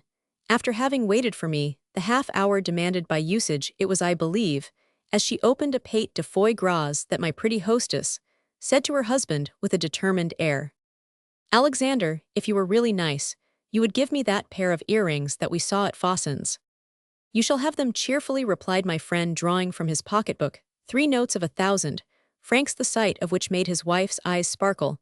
"I can no more resist the pleasure of offering them to you," he added, "than you can that of accepting them. This is the anniversary of the day I first saw you, and the diamonds will perhaps make you remember it." "You bad man," said she with a winning smile. She poked 2 fingers into her bodice, and pulling out a bouquet of violets, she threw them with childlike contempt into the face of my friend. Alexander gave her the price of the jewels, crying out. I had seen the flowers. I shall never forget the lively gesture, and the eager joy with which, like a cat which lays its spotted paw upon a mouse, the little woman seized the 3 bank notes. She rolled them up, blushing with pleasure, and put them in the place of the violets, which before had perfumed her bosom. I could not help thinking about my old mathematical master. I did not then see any difference between him and his pupil than that which exists between a frugal man and a prodigal, little thinking that he of the two who seemed to calculate the better actually calculated the worse. The luncheon went off merrily, very soon seated in a little drawing-room, newly decorated before a cheerful fire, which gave warmth and made our hearts expand, as in springtime. I felt compelled to make this loving couple a guest's compliments on the furnishing of their little bower. "It is a pity that all this costs so dear," said my friend, "but it is right that the nest be worthy of the bird.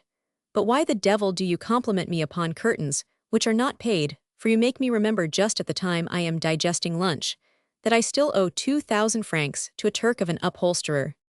At these words, the mistress of the house made a mental inventory of the pretty room with her eyes, and the radiancy of her face changed to thoughtfulness. Alexander took me by the hand and led me to the recess of a bay window. "Do you happen," he said, in a low voice, "to have 1,000 crowns to lend me? I have only 12,000 francs income, and this year—" "Alexander," cried the dear creature, interrupting her husband, while rushing up, she offered him the 3 banknotes. "I see now that it is a piece of folly." "What do you mean?" answered he. "Keep your money." "But my love, I am ruining you. I ought to know that you love me so much that I ought not to tell you all that I wish for. Keep it, my darling, it is your lawful property. Nonsense. I shall gamble this winter and get all that back again." "Gamble!" cried she with an expression of horror. "Alexander, take back these notes. Come, sir, I wish you to do so." "No, no," replied my friend, repulsing the white and delicious little hand. "Are you not going on Thursday to a ball of Madame de B?" "I will think about what you asked of me," said I to my comrade. I went away bowing to his wife, but I saw plainly after that scene that my anacreontic salutation did not produce much effect upon her. He must be mad, thought I, as I went away to talk of 1,000 crowns to a law student. 5 days later, I found myself at the house of Madame de B, whose balls were becoming fashionable in the midst of the quadrilles. I saw the wife of my friend, and that of the mathematician Madame Alexander, wore a charming dress, some flowers, and white muslin were all that composed it. She wore a little cross à la Jeanette hanging by a black velvet ribbon, which set off the whiteness of her scented skin. Long pairs of gold decorated her ears. On the neck of Madame, the professoress, sparkled a superb cross of diamonds. "How funny that is," said I to a personage who had not yet studied the world's ledger, nor deciphered the heart of a single woman. That personage was myself. If I had then the desire to dance with those fair women, it was simply because I knew a secret which emboldened my timidity. "So after all, Madame, you have your cross," I said to her first. "Well, I fairly won it," she replied, with a smile hard to describe. "How is this? No earrings?" I remarked to the wife of my friend. "Ah," she replied, "I have enjoyed possession of them during a whole luncheon time, but you see that I have ended by converting Alexander." He allowed himself to be easily convinced. She answered with a look of triumph. 8 years afterwards, this scene suddenly rose to my memory, though I had long since forgotten it, and in the light of the candles, I distinctly discerned the moral of it. Yes, a woman has a horror of being convinced of anything when you try to persuade her. She immediately submits to being led astray, and continues to play the role which nature gave her in her view. To allow herself to be won over is to grant a favor, but exact arguments irritate and confound her. In order to guide her, you must employ the power which she herself so frequently employs, and which lies in an appeal to sensibility. It is therefore in his wife, and not in himself, that a husband can find the instruments of his despotism. As diamond cuts diamond, so must the woman be made to tyrannize over herself. To know how to offer the earrings in such a way that they will be returned is a secret whose application embraces the slightest details of life. And now let us pass to the second observation. "He who can manage property of 1 can manage one of 100,000, says an Indian proverb, and I for my part will enlarge upon this Asiatic adage, and declare that he who can govern one woman can govern a nation. And indeed there is very much similarity between these two governments. Must not the policy of husbands be very nearly the same as the policy of kings?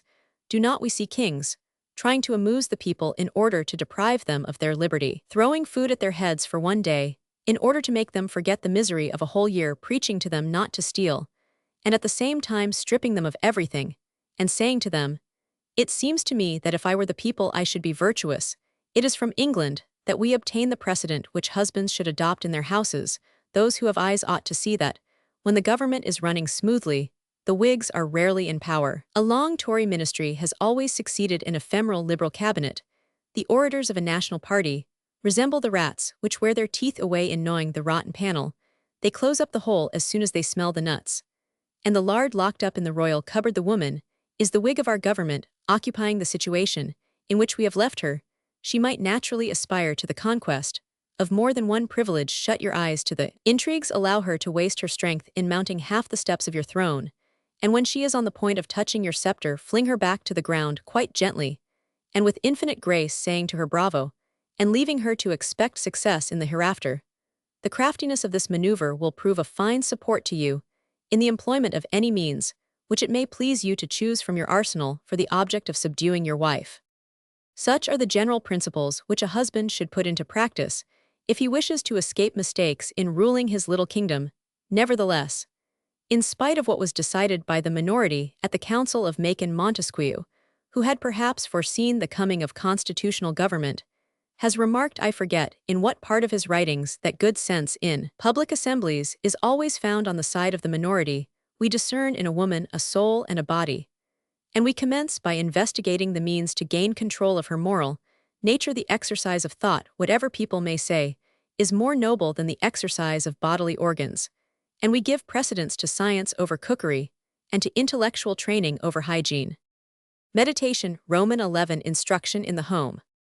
Whether wives should or should not be put under instruction, such is the question before us. Of all those which we have discussed, this is the only one which has two extremes and admits of no compromise: knowledge and ignorance. Such are the two irreconcilable terms of this problem. Between these two abysses, we seem to see Louis Roman 18 reckoning up the felicities of the 18th century and the unhappiness of the 19th, seated in the center of the seesaw, which he knew so well how to balance by his own weight. He contemplates at one end of it the fanatic ignorance of a lay brother, the apathy of a serf, the shining armor on the horses of a banneret. He thinks he hears the cry France and Montjay Saint Denis, but he turns round, he smiles, as he sees the haughty look of a manufacturer who is captain in the National Guard, the elegant carriage of a stock broker, the simple costume of a peer of France turned journalist, and sending his son to the Polytechnique. Then he notices the costly stuffs, the newspapers, the steam engines, and he drinks his coffee from a cup of Sevres, at the bottom of which still glitters the N surmounted by a crown. Away with civilization, away with thought, that is your cry you ought to hold in horror, the education of women for the reasons so well realized in Spain that it is easier to govern a nation of idiots than a nation of scholars. A nation degraded is happy if she has not the sentiment of liberty, neither has she the storms and disturbances which it begets. She lives as polyps live, she can be cut up into 2 or 3 pieces, and each piece is still a nation complete and living, and ready to be governed by the first blind man who arms himself with the pastoral staff. What is it that produces this wonderful characteristic of humanity? Ignorance. Ignorance is the sole support of despotism, which lives on darkness and silence. Now happiness in the domestic establishment, as in a political state, is a negative happiness. The affection of a people for a king in an absolute monarchy is perhaps less contrary to nature than the fidelity of a wife towards her husband when love between them no longer exists. Now we know that in your house love at this moment has one foot on the windowsill. It is necessary for you therefore to put into practice that salutary rigor by which Roman 1000 de Metternich prolongs his statu quo, but we would advise you to do so with more tact, and with still more tenderness, for your wife is more crafty than all the Germans put together, and as voluptuous as the Italians. You should therefore try to put off as long as possible the fatal moment when your wife asks you for a book. This will be easy. You will first of all pronounce, in a tone of disdain, the phrase blue stocking, and on her request being repeated, you will tell her what ridicule attaches among the neighbors to pedantic women.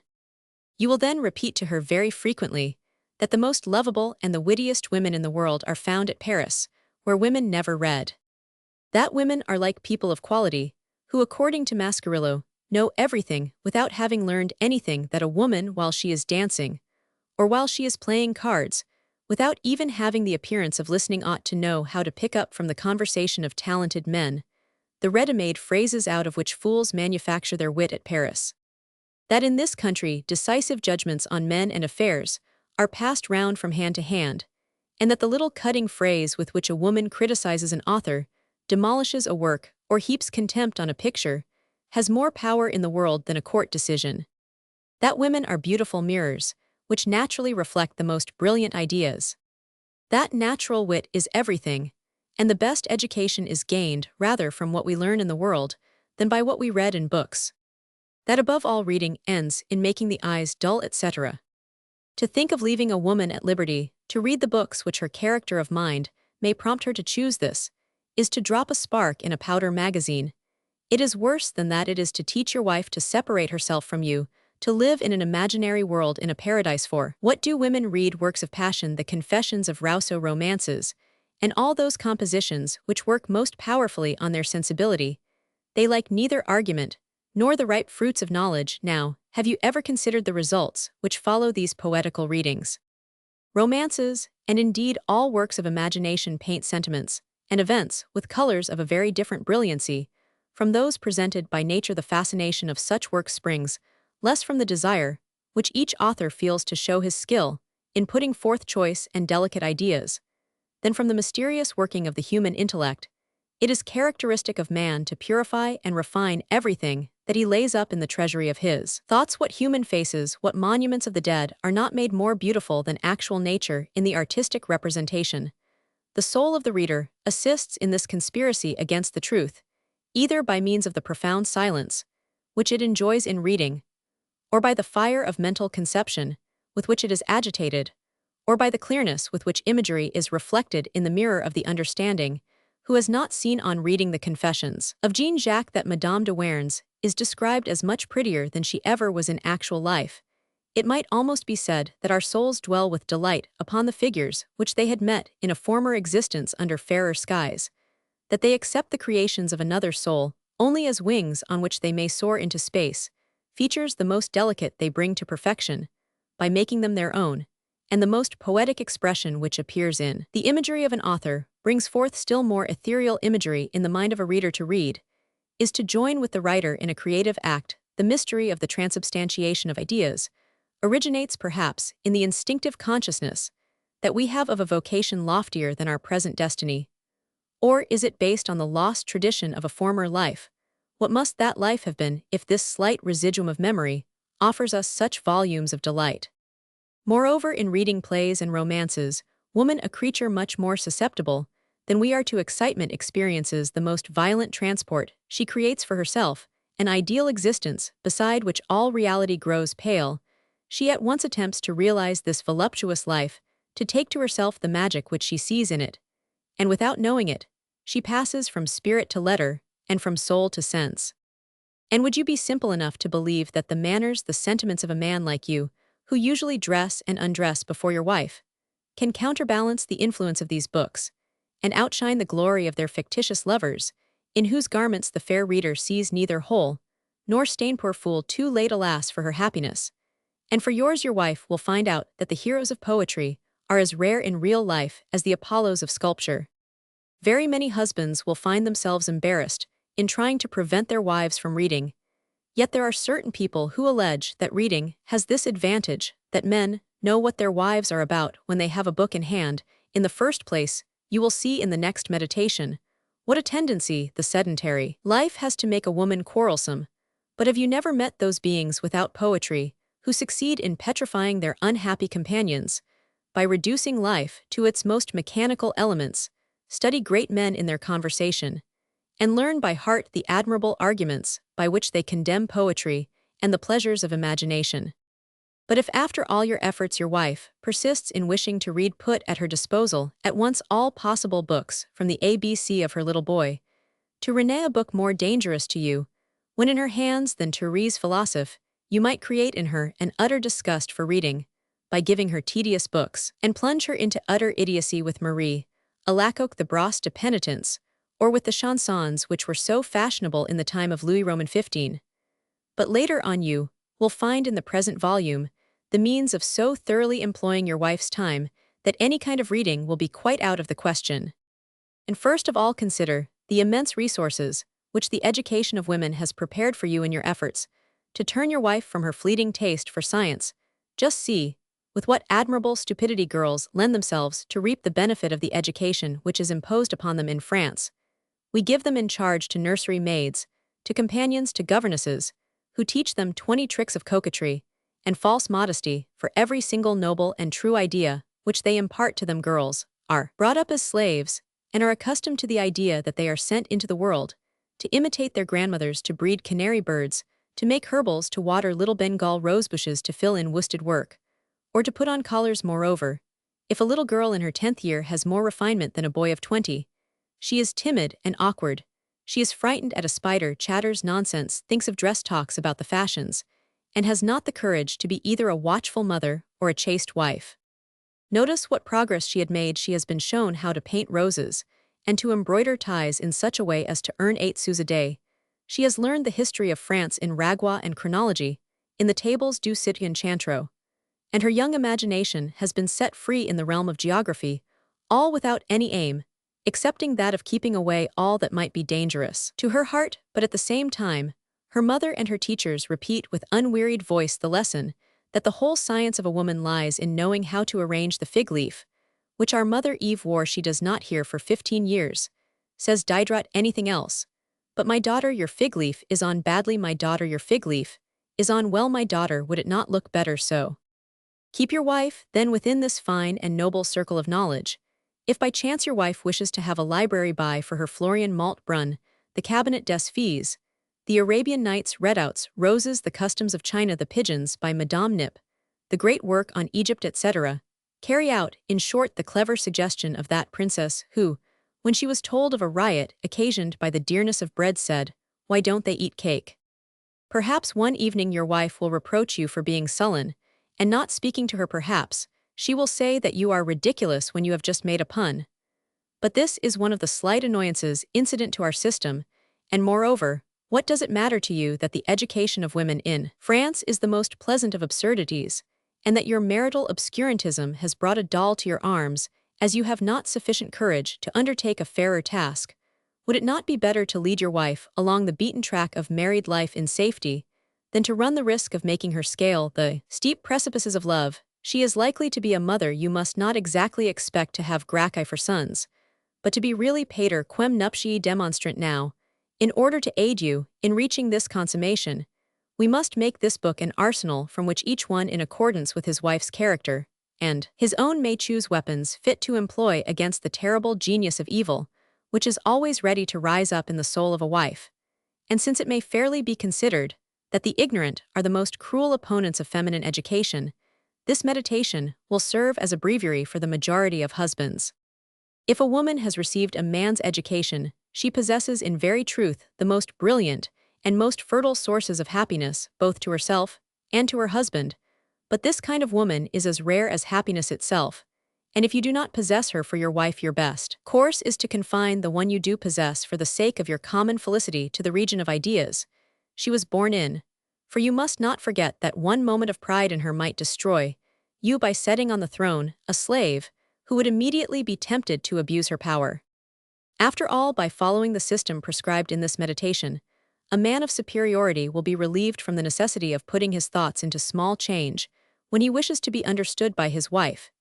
If indeed this man of superiority has been guilty of the folly of marrying one of those poor creatures who cannot understand him, instead of choosing for his wife a young girl whose mind and heart he has tested and studied for a considerable time.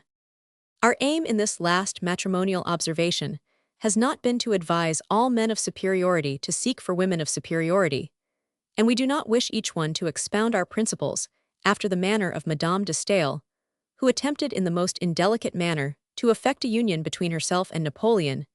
These two beings would have been very unhappy in their domestic life, and Josephine was a wife accomplished, in a very different sense, from this virago of the 19th century.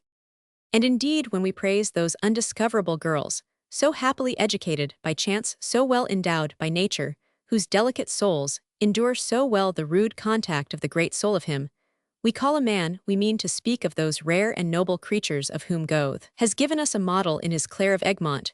We are thinking of those women who seek no other glory than that of playing their part well, who adapt themselves with amazing pliancy to the will and pleasure of those whom nature has given them for masters, soaring at one time into the boundless sphere of their thought, and in turn stooping to the simple task of amusing them, as if they were children understanding well the inconsistencies of masculine and violent souls, understanding also their slightest word, their most puzzling looks, happy in silence, happy also in the midst of loquacity, and well aware that the pleasures, the ideas, and the moral instincts of a Lord Byron cannot be those of a bonnet-maker. But we must stop. This fair picture has led us too far from our subject. We are treating of marriage, and not of love. Meditation, Roman 12, the hygiene of marriage. The aim of this meditation is to call to your attention a new method of defense by which you may reduce the will of your new wife to a condition of utter and abject submission. This is brought about by the reaction upon her moral nature of physical changes, and the wise lowering of her physical condition by a diet skillfully controlled. This great and philosophical question of conjugal medicine will doubtless be regarded favorably by all who are gouty, are impotent, or suffer from catarrh, and by that legion of old men whose dullness we have quickened by our article on the predestined. But it principally concerns those husbands who have courage enough to enter into those paths of Machiavellism, such as would not have been unworthy of that great king of France, who endeavored to secure the happiness of the nation at the expense of certain noble heads. Here the subject is the same. The amputation, or the weakening of certain members, is always to the advantage of the whole body. Do you think seriously that a celibate who has been subject to a diet consisting of the herb hania of cucumbers of purslane and the applications of leeches to his ears, as recommended by Sterne, would be able to carry by storm the honor of your wife? Suppose that a diplomat had been clever enough to affix a permanent linen plaster to the head of Napoleon, or to purge him every morning. Do you think that Napoleon the Great would ever have conquered Italy? Was Napoleon during his campaign in Russia a prey to the most horrible pangs of dysuria, or was he not? That is one of the questions which has weighed upon the minds of the whole world, Is it not certain that cooling applications, douches, baths, etc., produce great changes in more or less acute affections of the brain in the middle of the heat of July, when each one of your pores slowly filters out and returns to the devouring atmosphere, the glasses of iced lemonade which you have drunk at a single draught? Have you ever felt the flame of courage, the vigor of thought, the complete energy, which rendered existence light and sweet to you some months before?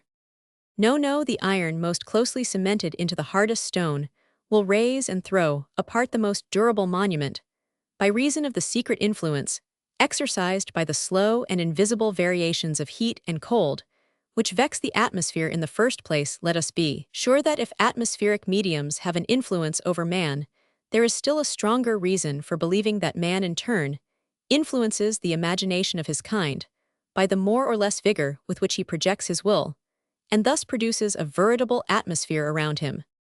It is in this fact that the power of the actor's talent lies, as well as that of poetry and of fanaticism. For the former is the eloquence of words, as the latter is the eloquence of actions.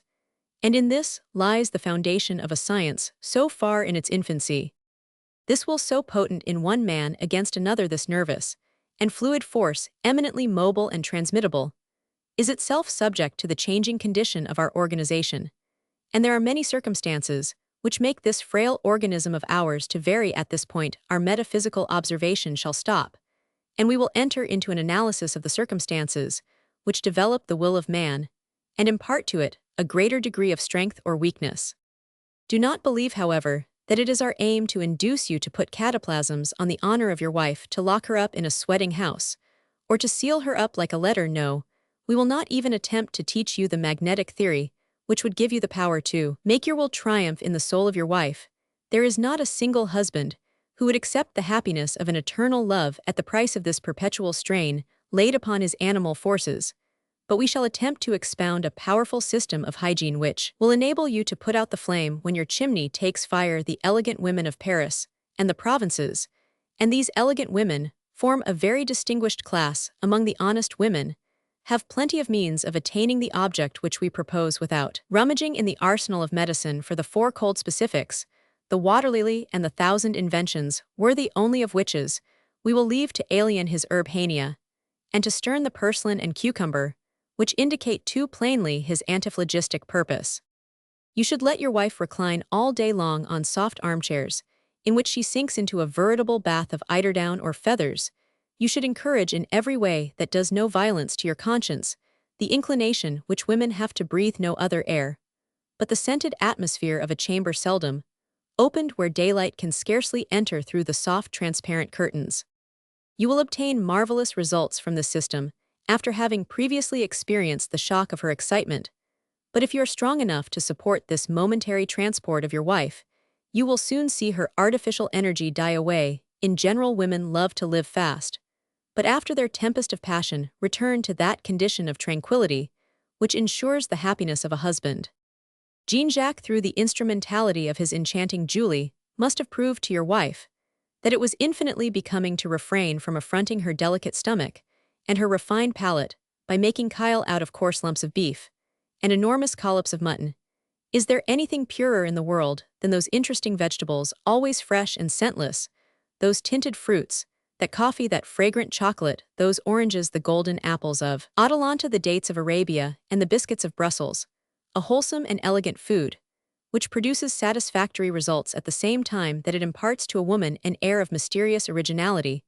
By the regimen which she chooses, she becomes quite celebrated in her immediate circle, just as she would be by a singular toilet, a benevolent action, or a bon mot. Pythagoras must needs have cast his spell over her, and become as much petted by her as a poodle or an ape.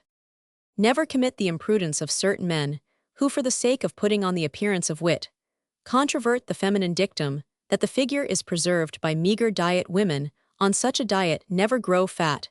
That is clear and positive. Do you stick to that? Praise the skill with which some women renowned for their beauty have been able to preserve it by bathing themselves in milk several times a day, or in water compounded of substances likely to render the skin softer and to lower the nervous tension. Advise her above all things to refrain from washing herself in cold water, because water, warm or tepid, is the proper thing for all kinds of ablutions. Let browsies be your idol at the least indisposition of your wife, and on the slightest pretext order the application of leeches. Do not even shrink from applying from time to time a few dozen on yourself in order to establish the system of that celebrated doctor in your household. You will constantly be called upon from your position as husband to discover that your wife is too ready, try, even sometimes to bring the blood to her head, in order to have the right to introduce into the house at certain intervals a squad of leeches. Your wife ought to drink water lightly tinged with a burgundy wine agreeable to her taste, but destitute of any tonic properties. Every other kind of wine would be bad for her. Never allow her to drink water alone. If you do, you are lost. Impetuous fluid, as soon as you press against the floodgates of the brain, how quickly do they yield to your power? Then curiosity comes swimming by making signs to her companions to follow. They plunge into the current. Imagination sits dreaming on the bank. She follows the torrent with her eyes, and transforms the fragments of straw and reed into masts and bowsprit, and scarcely has the transformation taken place before desire, holding in one hand her skirt drawn up even to her knees, appears, sees the vessel, and takes possession of it. O ye drinkers of water, it is by means of that magic spring that you have so often turned and turned again the world at your will, throwing beneath your feet the weak, trampling on his neck, and sometimes changing even the form and aspect of nature.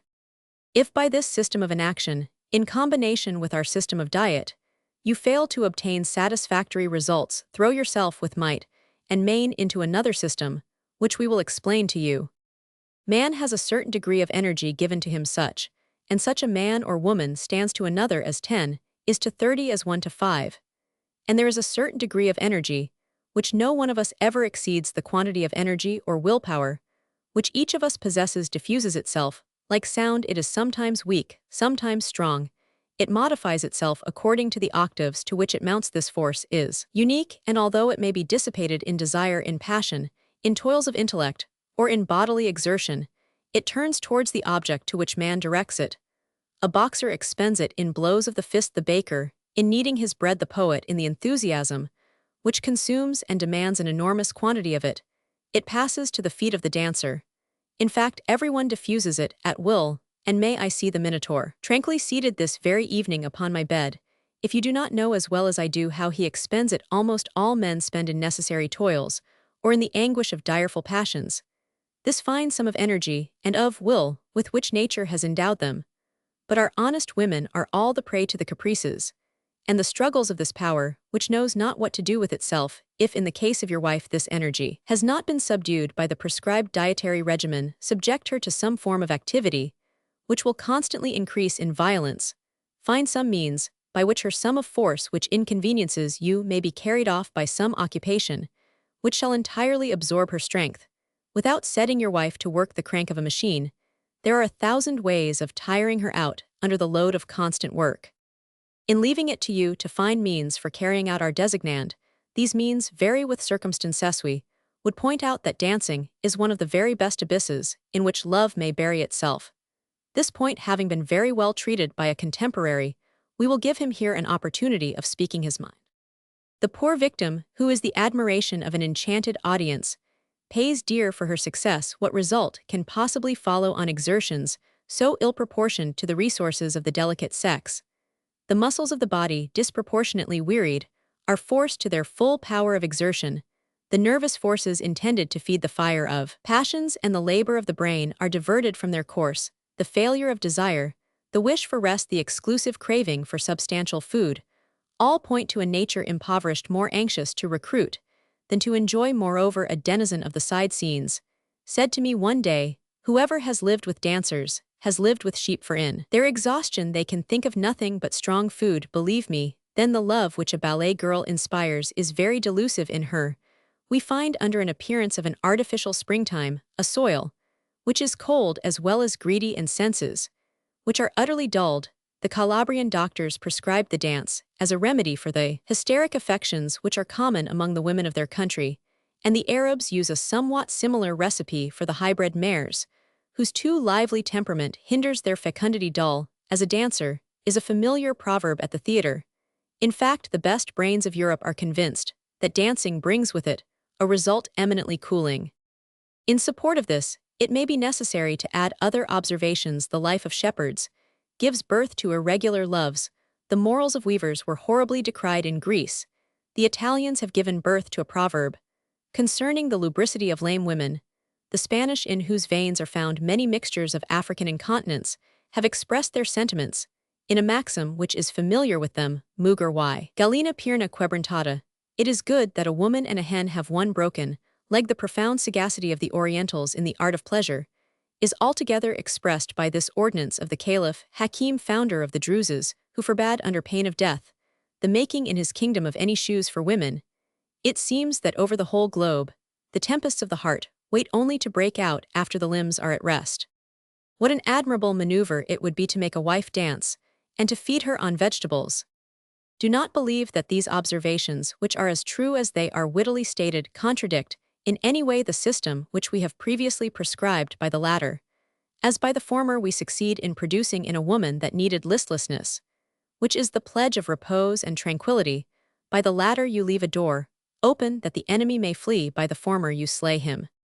Now at this point it seems to us that we hear timorous people, and those of narrow views, rising up against our idea of hygiene, in the name of morality and sentiment. Is not woman endowed with a soul? Has she not feelings, as we have? What right has anyone without regard to her pain, her ideas, or her requirements to hammer her out, as a cheap metal out of which a workman fashions a candlestick, or an extinguisher? Is it because the poor creatures are already so feeble and miserable that a brute claims the power to torture them merely at the dictate of his own fancies, which may be more or less just? And if by this weakening or heating system of yours, which draws out, softens, hardens the fibers, you cause frightful and cruel sickness, if you bring to the tomb a woman who is dear to you, if this is our answer. Have you never noticed into how many different shapes Harlequin and Columbine change their little white hats? They turn and twist them so well that they become one after another: a spinning top, a boat, a wineglass, a half-moon, a cap, a basket, a fish, a whip, a dagger, a baby, and a man's head. This is an exact image of the despotism with which you ought to shape and reshape your wife. The wife is a piece of property acquired by contract. She is part of your furniture for possession, is 9/10 of the law. In fact, the woman is not, to speak correctly, anything but an adjunct to the man. Therefore, abridge, cut, file this article as you choose. She is in every sense yours. Take no notice at all of her murmurs, of her cries, of her sufferings. Nature has ordained her for your use, that she may bear everything: children, griefs, blows, and pains from man.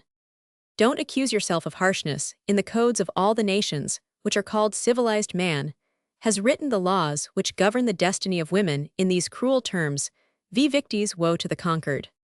Finally, think upon this last observation, the most weighty perhaps of all that we have made up to this time. If your husband do not break under the scourge of your will this weak and charming reed, there will be a celibate, capricious, and despotic ready to bring her under a yoke more cruel still, and she will have to endure 2 tyrannies, instead of 1, under all considerations. Therefore humanity demands that you should follow the system of our hygiene. Meditation, Roman 13, of personal measures. Perhaps the preceding meditations will prove more likely to develop general principles of conduct than to repel force by force. They furnish, however, the pharmacopoeia of medicine, and not the practice of medicine. Now, consider the personal means which nature has put into your hands for self-defense, for Providence has forgotten no one. If to the sepia, that fish of the Adriatic, has been given the black dye, by which he produces a cloud in which he disappears from his enemy, you should believe that a husband has not been left without a weapon, and now the time has come for you to draw yours. You ought to have stipulated before you married that your wife should nurse her own children. In this case, as long as she is occupied in bearing children, or in nursing them, you will avoid the danger from 1 or 2 quarters. The wife who is engaged in bringing into the world and nursing a baby has not really the time to bother with a lover, not to speak of the fact that before and after her confinement, she cannot show herself in the world. In short, how can the most bold of the distinguished women, who are the subject of this work, show herself under these circumstances in public? O Lord Byron, thou didst not wish to see women even eat. 6 months after her confinement, and when the child is on the eve of being weaned, a woman just begins to feel that she can enjoy her restoration and her liberty. If your wife has not nursed her first child, you have too much sense not to notice this circumstance, and not to make her desire to nurse her next one. You will read to her the Émile of Jean Jacques. You will fill her imagination with a sense of motherly duties. You will excite her moral feelings, etc. In a word, you are either a fool or a man of sense. And in the first case, even after reading this book, you will always be minatorized, while in the second, you will understand how to take a hint. This first expedient is in reality your own personal business. It will give you a great advantage in carrying out all the other methods. Since Alcibiades cut the ears and the tail of his dog in order to do a service to Pericles, who had on his hands a sort of Spanish war as well as an Ouvrard contract affair, such as was then attracting the notice of the Athenians, there is not a single minister who has not endeavored to cut the ears of some dog or other. So in medicine, when inflammation takes place at some vital point of the system, counter-irritation is brought about at some other point by means of blisters, scarifications, and cupping. Another method consists in blistering your wife, or giving her with a mental needle, a prod, whose violence is such as to make a diversion in your favor. A man of considerable mental resources had made his honeymoon last for about 4 years. The moon began to wane, and he saw appearing the fatal hollow in its circle. His wife was exactly in that state of mind, which we attributed at the close of our first part to every honest woman. She had taken a fancy to a worthless fellow, who was both insignificant in appearance and ugly. The only thing in his favor was he was not her own husband. At this juncture, her husband meditated the cutting of some dog's tail in order to renew, if possible, his lease of happiness. His wife had conducted herself with such tact that it would have been very embarrassing to forbid her lover the house, for she had discovered some slight tie of relationship between them. The danger became day by day more imminent. The scent of the Minotaur was all around. One evening, the husband felt himself plunged into a mood of deep vexation, so acute as to be apparent to his wife. His wife had begun to show him more kindness than she had ever exhibited even during the honeymoon, and hence question after question racked his mind on her part. A dead silence reigned. The anxious questionings of his mind were redoubled. His suspicions burst forth, and he was seized with forebodings of future calamity. Now on this occasion he deftly applied a Japanese blister, which burned as fiercely as an autodaf of the year 1600. At first his wife employed 1,000 stratagems to discover whether the annoyance of her husband was caused by the presence of her lover. It was her first intrigue, and she displayed 1,000 artifices in it. Her imagination was aroused. It was no longer taken up with her lover. Had she not better first of all probe her husband's secret? One evening, the husband, moved by the desire to confide in his loving helpmeet all his troubles, informed her that their whole fortune was lost. They would have to give up their carriage, their box, at the theatre, balls, parties, even Paris itself perhaps. By living on their estate in the country a year or two, they might retrieve all. Appealing to the imagination of his wife, he told her how he pitied her for her attachment to a man who was indeed deeply in love with her, but was now without fortune. He tore his hair, and his wife was compelled in honor to be deeply moved. Then, in this first excitement of their conjugal disturbance, he took her off to his estate. Then followed scarifications, mustard plaster upon mustard plaster, and the tails of fresh dogs were cut. He caused a Gothic wing to be built to the Chateau Madame, altered the park 10 times over in order to have fountains and lakes and variations in the grounds. Finally, the husband, in the midst of her labors, did not forget his own, which consisted in providing her with interesting reading and launching upon her delicate attentions, etc. Notice, he never informed his wife of the trick he had played on her, and if his fortune was recuperated, it was directly after the building of the wing and the expenditure of enormous sums in making watercourses. But he assured her that the lake provided a water power by which mills might be run, etc. Now there was a conjugal blister, well conceived for this husband, neither neglected to rear his family nor to invite to his house neighbors who were tiresome, stupid, or old. And if he spent the winter in Paris, he flung his wife into the vortex of balls and races, so that she had not a minute to give to lovers, who are usually the fruit of a vacant life. Journeys to Italy, Switzerland, or Greece, sudden complaints, which require a visit to the waters, and the most distant waters are pretty good blisters. In fact, a man of sense should know how to manufacture 1,000 of them. Let us continue our examination of such personal methods. And here we would have you observe that we are reasoning upon a hypothesis, without which this book will be unintelligible to you, namely, we suppose that your honeymoon has lasted for a respectable time, and that the lady that you married was not a widow, but a maid. On the opposite supposition, it is at least in accordance with French manners to think that your wife married you merely for the purpose of becoming inconsistent.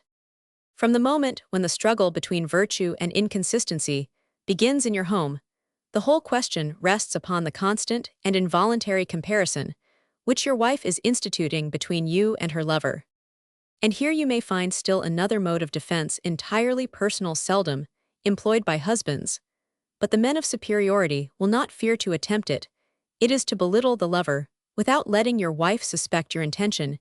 You ought to be able to bring it about so that she will say to herself some evening, while she is putting her hair in curl papers, "My husband is superior to him." In order to succeed, and you ought to be able to succeed, since you have the immense advantage over the lover in knowing the character of your wife, and how she is most easily wounded, you should, with all the tact of a diplomat, lead this lover to do silly things, and cause him to annoy her without his being aware of it. In the first place, this lover as usual will seek your friendship, or you will have friends in common, then either through the instrumentality of these friends, or by insinuations adroitly, but treacherously, made, you will lead him astray on essential points, and with a little cleverness you will succeed in finding your wife ready to deny herself to her lover when he calls, without either she or he being able to tell the reason. Thus you will have created in the bosom of your home a comedy in 5 acts in which you play to your profit the brilliant role of Figaro or Almaviva, and for some months you will amuse yourself so much the more because your amour propre, your vanity, your all, were at stake. I had the good fortune in my youth to win the confidence of an old emigre, who gave me those rudiments of education, which are generally obtained by young people from women. This friend, whose memory will always be dear to me, taught me by his example to put into practice those diplomatic stratagems, which require tact as well as grace. The Comte de Nos had returned from Coblentz at a time when it was dangerous for the nobility to be found in France. No one had such courage, and such kindness, such craft, and such recklessness as this aristocrat. Although he was 60 years old, he had married a woman of 25, being compelled to this act of folly by soft-heartedness, for he thus delivered this poor child from the despotism of a capricious mother. "Would you like to be my widow?"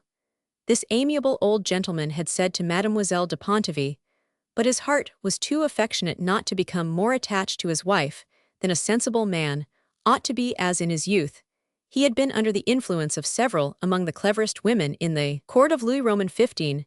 He thought he would have no difficulty in keeping his wife from any entanglement. What man excepting him have I ever seen who could put into successful practice the teachings which I am endeavoring to give to husbands? What charm could he impart to life by his delightful manners and fascinating conversation? His wife never knew until after his death what she then learned from me, namely, that he had the gout. He had wisely retired to a home in the hollow of a valley close to a forest. God only knows what rambles he used to take with his wife. His good star decreed that Mademoiselle de Pontivy should possess an excellent heart, and should manifest in a high degree that exquisite refinement, that sensitive modesty, which renders beautiful the plainest girl in the world.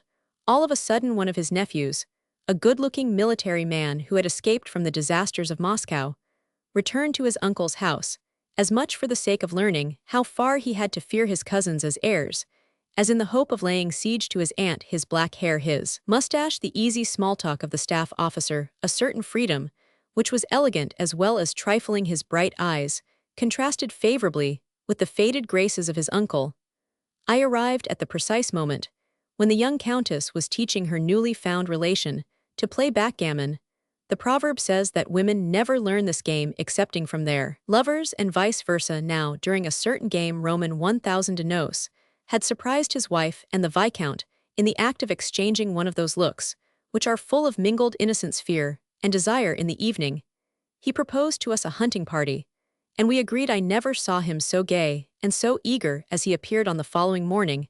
In spite of the twinges of gout which heralded an approaching attack, the devil himself could not have been better able to keep up a conversation on trifling subjects than he was. He had formerly been a musketeer in the Greys, and had known Sophie Arnaut. This explains all. The conversation after a time became so exceedingly free among us three that I hope God may forgive me for it.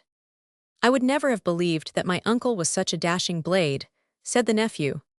We made a halt, and while we were sitting on the edge of a green forest clearing, the Count led us on to discourse about women, just as Brantome and Aloysia might have done. You fellows are very happy under the present government. Women of the time are well-mannered in order to appreciate the exclamation of the old gentleman. The reader should have heard the atrocious stories, which the captain had been relating, and this, he went on, is one of the advantages resulting from the revolution.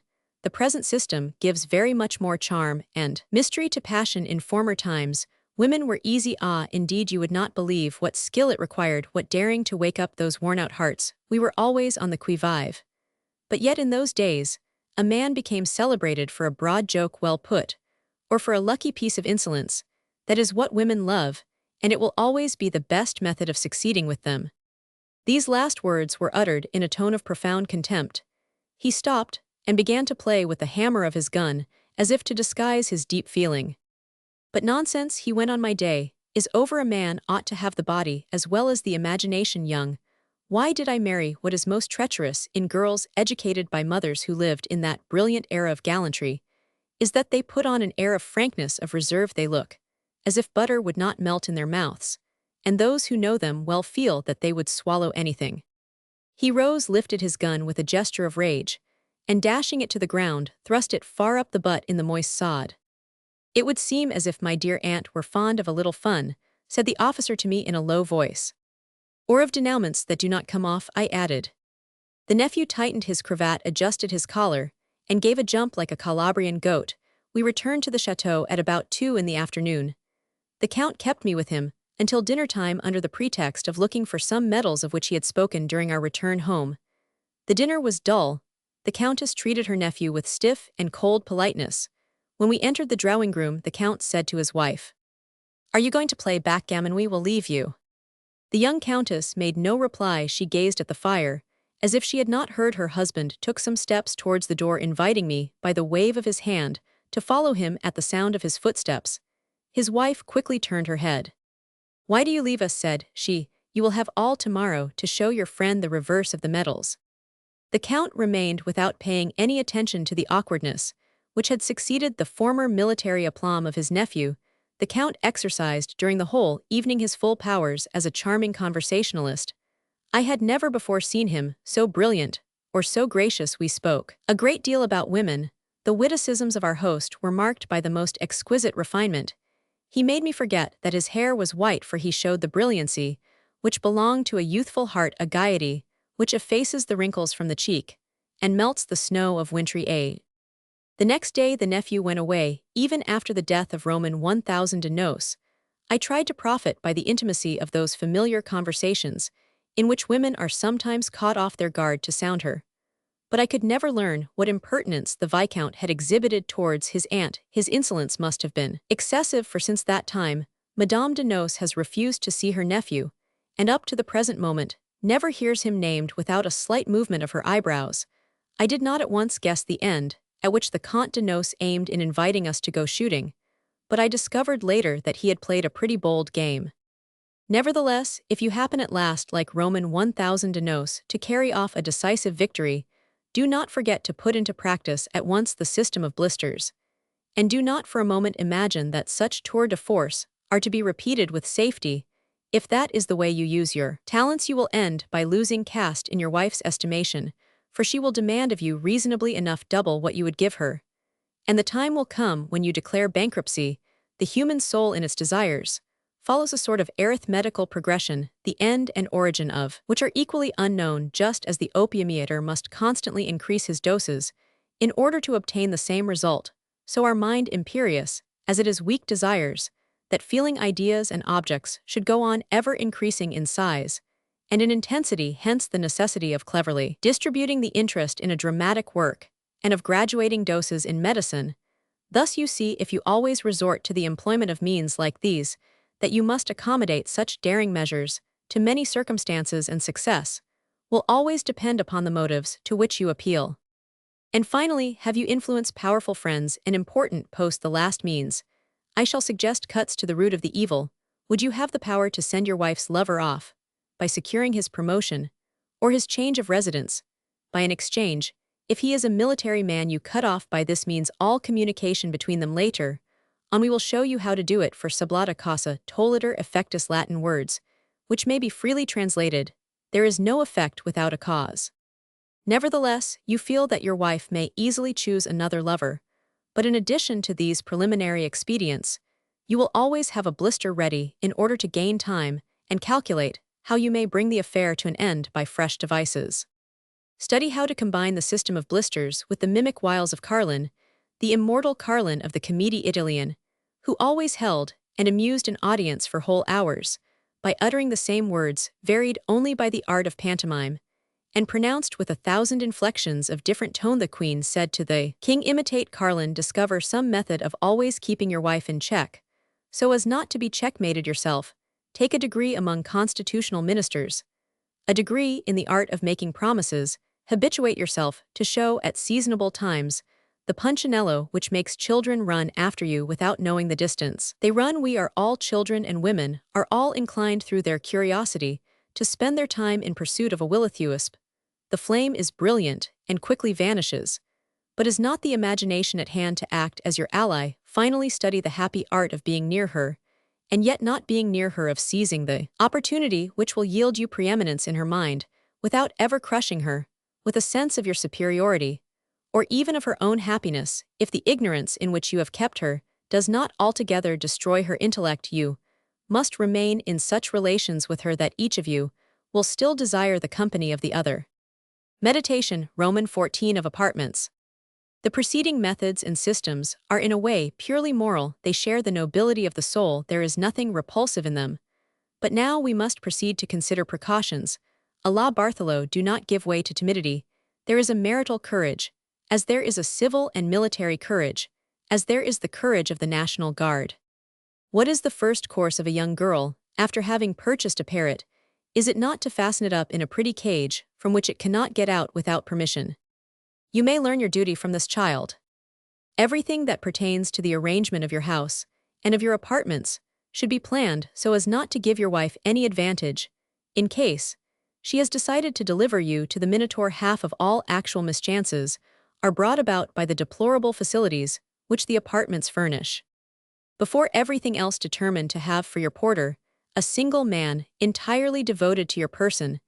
This is a treasure easily to be found. What husband is there throughout the world who has not either a foster-father or some old servant upon whose knees he has been dandled? There ought to exist, by means of your management, a hatred like that of Atreus and Thyestes between your wife and this Nestor, guardian of your gate. This gate is the alpha and omega of an intrigue. May not all intrigues in love be confined in these words, entering and leaving?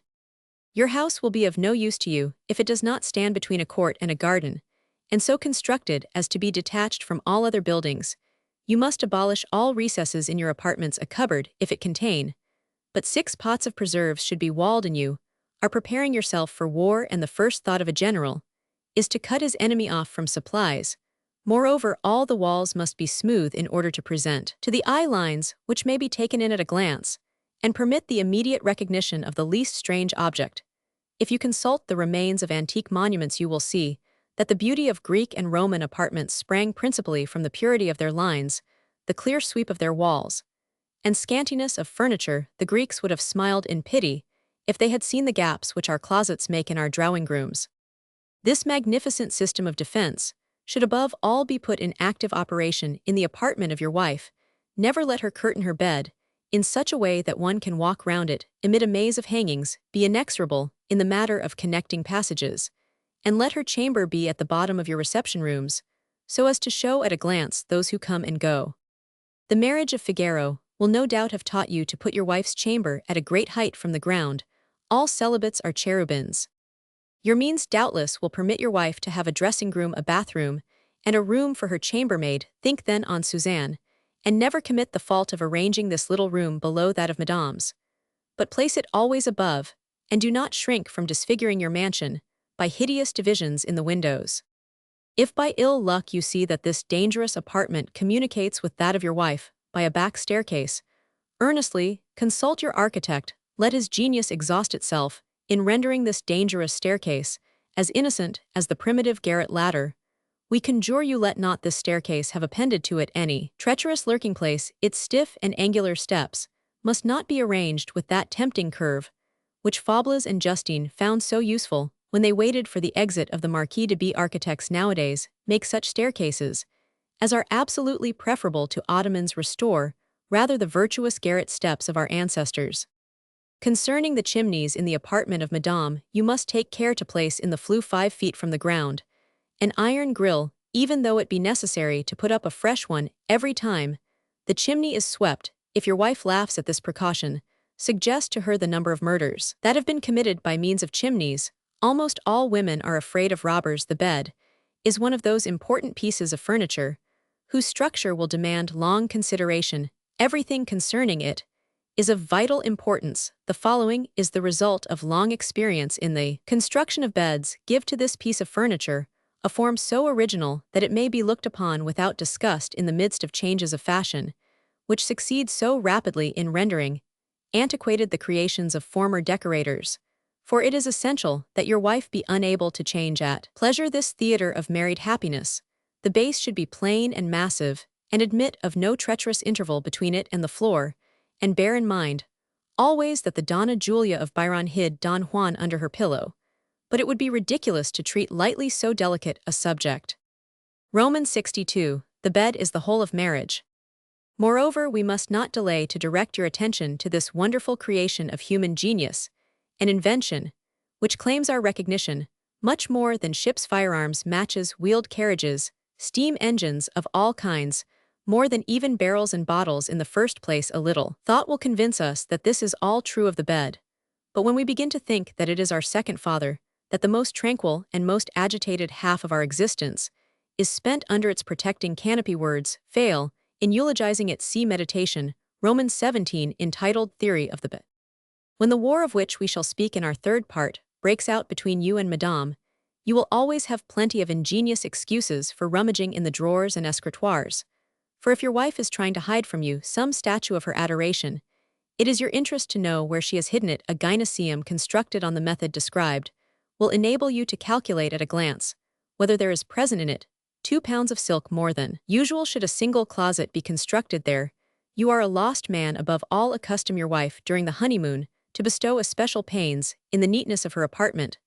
Let nothing put off that, if you do not habituate her to be minutely particular in this respect, if the same objects are not always found in the same places, she will allow things to become so untidy that you will not be able to see that there are 2 pounds of silk more or less in her room. The curtains of your apartments ought to be of a stuff which is quite transparent, and you ought to contract the habit in the evenings of walking outside, so that Madame may see you come right up to the window, just out of absent-mindedness. In a word, with regard to windows, let the sills be so narrow that even a sack of flour cannot be set up on them. If the apartment of your wife can be arranged on these principles, you will be in perfect safety. Even if there are niches enough there to contain all the saints of paradise, you will be able every evening, with the assistance of your porter, to strike the balance between the entrances and exits of visitors. And in order to obtain accurate results, there is nothing to prevent your teaching him to keep a book of visitors in double entry. If you have a garden, cultivate a taste for dogs, and always keep at large one of these incorruptible guardians under your windows. You will thus gain the respect of the minotaur, especially if you accustom your four-footed friend to take nothing substantial excepting from the hand of your porter, so that hard-hearted celibates may not succeed in poisoning him. But all these precautions must be taken as a natural thing, so that they may not arouse suspicions. If husbands are so imprudent as to neglect precautions from the moment they are married, they ought at once to sell their house and buy another one, or under the pretext of repairs, alter their present house in the way prescribed. You will without scruple banish from your apartment all sofas, ottomans, lounges, sedan chairs, and the like. In the first place, this is the kind of furniture that adorns the homes of grocers, where they are universally found, as they are in those of barbers. But they are essentially the furniture of perdition. I can never see them without alarm. It has always seemed to me that there, the devil himself is lurking with his horns and cloven foot. After all, nothing is so dangerous as a chair, and it is extremely unfortunate that women cannot be shut up within the 4 walls of a bare room. What husband is there, who, on sitting down on a rickety chair, is not always forced to believe that this chair has received some of the lessons taught by the sofa of Crébillon Jr.? But happily, we have arranged your apartment on such a system of prevention that nothing so fatal can happen, or at any rate, not without your contributory negligence. One fault which you must contract, and which you must never correct, will consist in a sort of heedless curiosity, which will make you examine unceasingly all the boxes and turn upside down the contents of all dressing cases and workbaskets. You must proceed to this domiciliary visit in a humorous mood, and gracefully, so that each time you will obtain pardon by exciting the amusement of your wife. You must always manifest a most profound astonishment on noticing any piece of furniture freshly upholstered in her well-appointed apartment. You must immediately make her explain to you the advantages of the change, and then you must ransack your mind to discover whether there be not some underhand motive in the transaction. This is by no means all. You have too much sense to forget that your pretty parrot will remain in her cage only so long as that cage is beautiful. The least accessory of her apartment ought therefore to breathe elegance and taste. The general appearance should always present a simple at the same time a charming picture.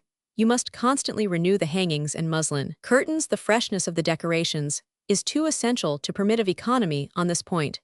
It is the fresh chickweed each morning, carefully put into the cage of their birds, that makes their pets believe it is the verdure of the meadows. An apartment of this character is then the ultima ratio of husbands. A wife has nothing to say when everything is lavished on her. Husbands who are condemned to live in rented apartments find themselves in the most terrible situation possible. What happy or what fatal influence cannot the porter exercise upon their lot? Is not their home flanked on either side by other houses? It is true that by placing the apartment of their wives on one side of the house, the danger is lessened by one half. But are they not obliged to learn by heart, and to ponder the age, the condition, the fortune, the character, the habits of the tenants of the next house, and even to know their friends and relations? A husband will never take lodgings on the ground floor. Every man, however, can apply in his apartments the precautionary methods which we have suggested to the owner of a house, and thus the tenant will have this advantage over the owner, that the apartment, which is less spacious than the house, is more easily guarded. Meditation, Roman 15 of the custom house. But no, madame, no. Yes, for there is such inconvenience in the arrangement. Do you think, madame, that we wish, as at the frontier, to watch the visits of persons who cross the threshold of your apartments, or furtively leave them, in order to see whether they bring to you articles of contraband that would not be proper? And there is nothing odious in our proceeding any more than there is anything of a fiscal character. Do not be alarmed. The custom house of the marriage state is of all the expedients prescribed in this second part that which perhaps demands the most tact, and the most skill as well as the most knowledge, acquired a priori, that is to say before marriage, in order to carry it out. Husband ought to have made a profound study of Lavater's book, and to be imbued with all his principles, to have accustomed his eye to judge, and to apprehend with the most astonishing promptitude the slightest physical expressions by which a man reveals his thoughts. Lavater's physiognomy originated a veritable science, which has won a place in human investigation.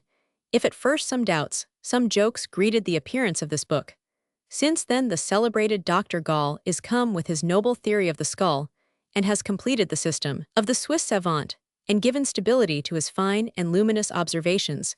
People of talent, diplomats, women, all those who are numbered among the choice and fervent disciples of these two celebrated men, have often had occasion to recognize many other evident signs by which the course of human thought is indicated. The habits of the body, the handwriting, the sound of the voice, have often betrayed the woman who is in love, the diplomat who is attempting to deceive the clever administrator, or the sovereign who is compelled to distinguish at a glance love, treason, or merit hitherto unknown. The man whose soul operates with energy is like a poor glowworm, which without knowing it irradiates light from every pore. He moves in a brilliant sphere, where each effort makes a burning light, and outlines his actions with long streamers of fire. These then are all the elements of knowledge which you should possess for the conjugal custom house. Insist simply in being able by a rapid but searching examination to know the moral and physical condition of all who enter or leave your household. That is, who have seen or intend to see your wife. A husband is like a spider set at the center of an invisible net, and receives a shock from the least fool of a fly who touches it, and from a distance hears, judges, and sees what is either his prey or his enemy. Thus you must obtain means to examine the celibate who rings at your door under two circumstances, which are quite distinct, namely, when he is about to enter, and when he is inside. At the moment of entering, how many things does he utter, without even opening his mouth. It may be by a slight wave of his hand, or by his plunging his fingers many times into his hair. He sticks up or smooths down his characteristic bang. Or he hums a French or an Italian air merry or sad, in a voice which may be either tenor, contralto, soprano, or baritone. Perhaps he takes care to see that the ends of his necktie are properly adjusted. Or he smooths down the ruffles or front of his shirt or evening dress. Or he tries to find out by a questioning and furtive glance whether his wig, blonde or brown, curled or plain, is in its natural position. Perhaps he looks at his nails to see whether they are clean and duly cut. Perhaps with a hand which is either white or untidy, well-gloved or otherwise, he twirls his mustache or his whiskers, or picks his teeth with a little tortoiseshell toothpick. Or by slow and repeated movements, he tries to place his chin exactly over the center of his necktie. Or perhaps he crosses one foot over the other, putting his hands in his pockets. Or perhaps he gives a twist to his shoe and looks at it as if he thought, now, there's a foot that is not badly formed. Or according as he has come on foot, or in a carriage, he rubs off, or he does not rub off the slight patches of mud which soil his shoes. Or perhaps he remains as motionless as a Dutchman smoking his pipe. Or perhaps he fixes his eyes on the door and looks like a soul escaped from purgatory and waiting for St. Peter with the keys. Perhaps he hesitates to pull the bell, perhaps he seizes it negligently, precipitately, familiarly, or like a man who is quite sure of himself. Perhaps he pulls it timidly, producing a faint tinkle, which is lost in the silence of the apartments, as the first bell of matins in wintertime in a convent of minims, or perhaps after having rung with energy, he rings again, impatient that the footman has not heard him. Perhaps he exhales a delicate scent, as he chews a pastille. Perhaps with a solemn air, he takes a pinch of snuff, brushing off with care the grains that might mar the whiteness of his linen. Perhaps he looks around like a man estimating the value of the staircase lamp, the balustrade, the carpet, as if he were a furniture dealer or a contractor. Perhaps this celibate seems a young or an old man, is cold or hot, arrives slowly with an expression of sadness or merriment, etc. You see that here at the very foot of your staircase, you are met by an astonishing mass of things to observe. The light pencil strokes with which we have tried to outline this figure will suggest to you what is in reality a moral kaleidoscope with millions of variations.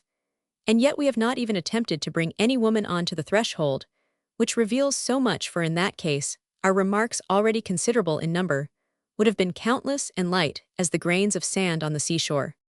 For as a matter of fact, when he stands before the shut door, a man believes that he is quite alone, and he would have no hesitation in beginning a silent monologue, a dreamy soliloquy, in which he revealed his desires, his intentions, his personal qualities, his faults, his virtues, etc., for undoubtedly a man on a stoop is exactly like a young girl of 15 at confession, the evening before her first communion.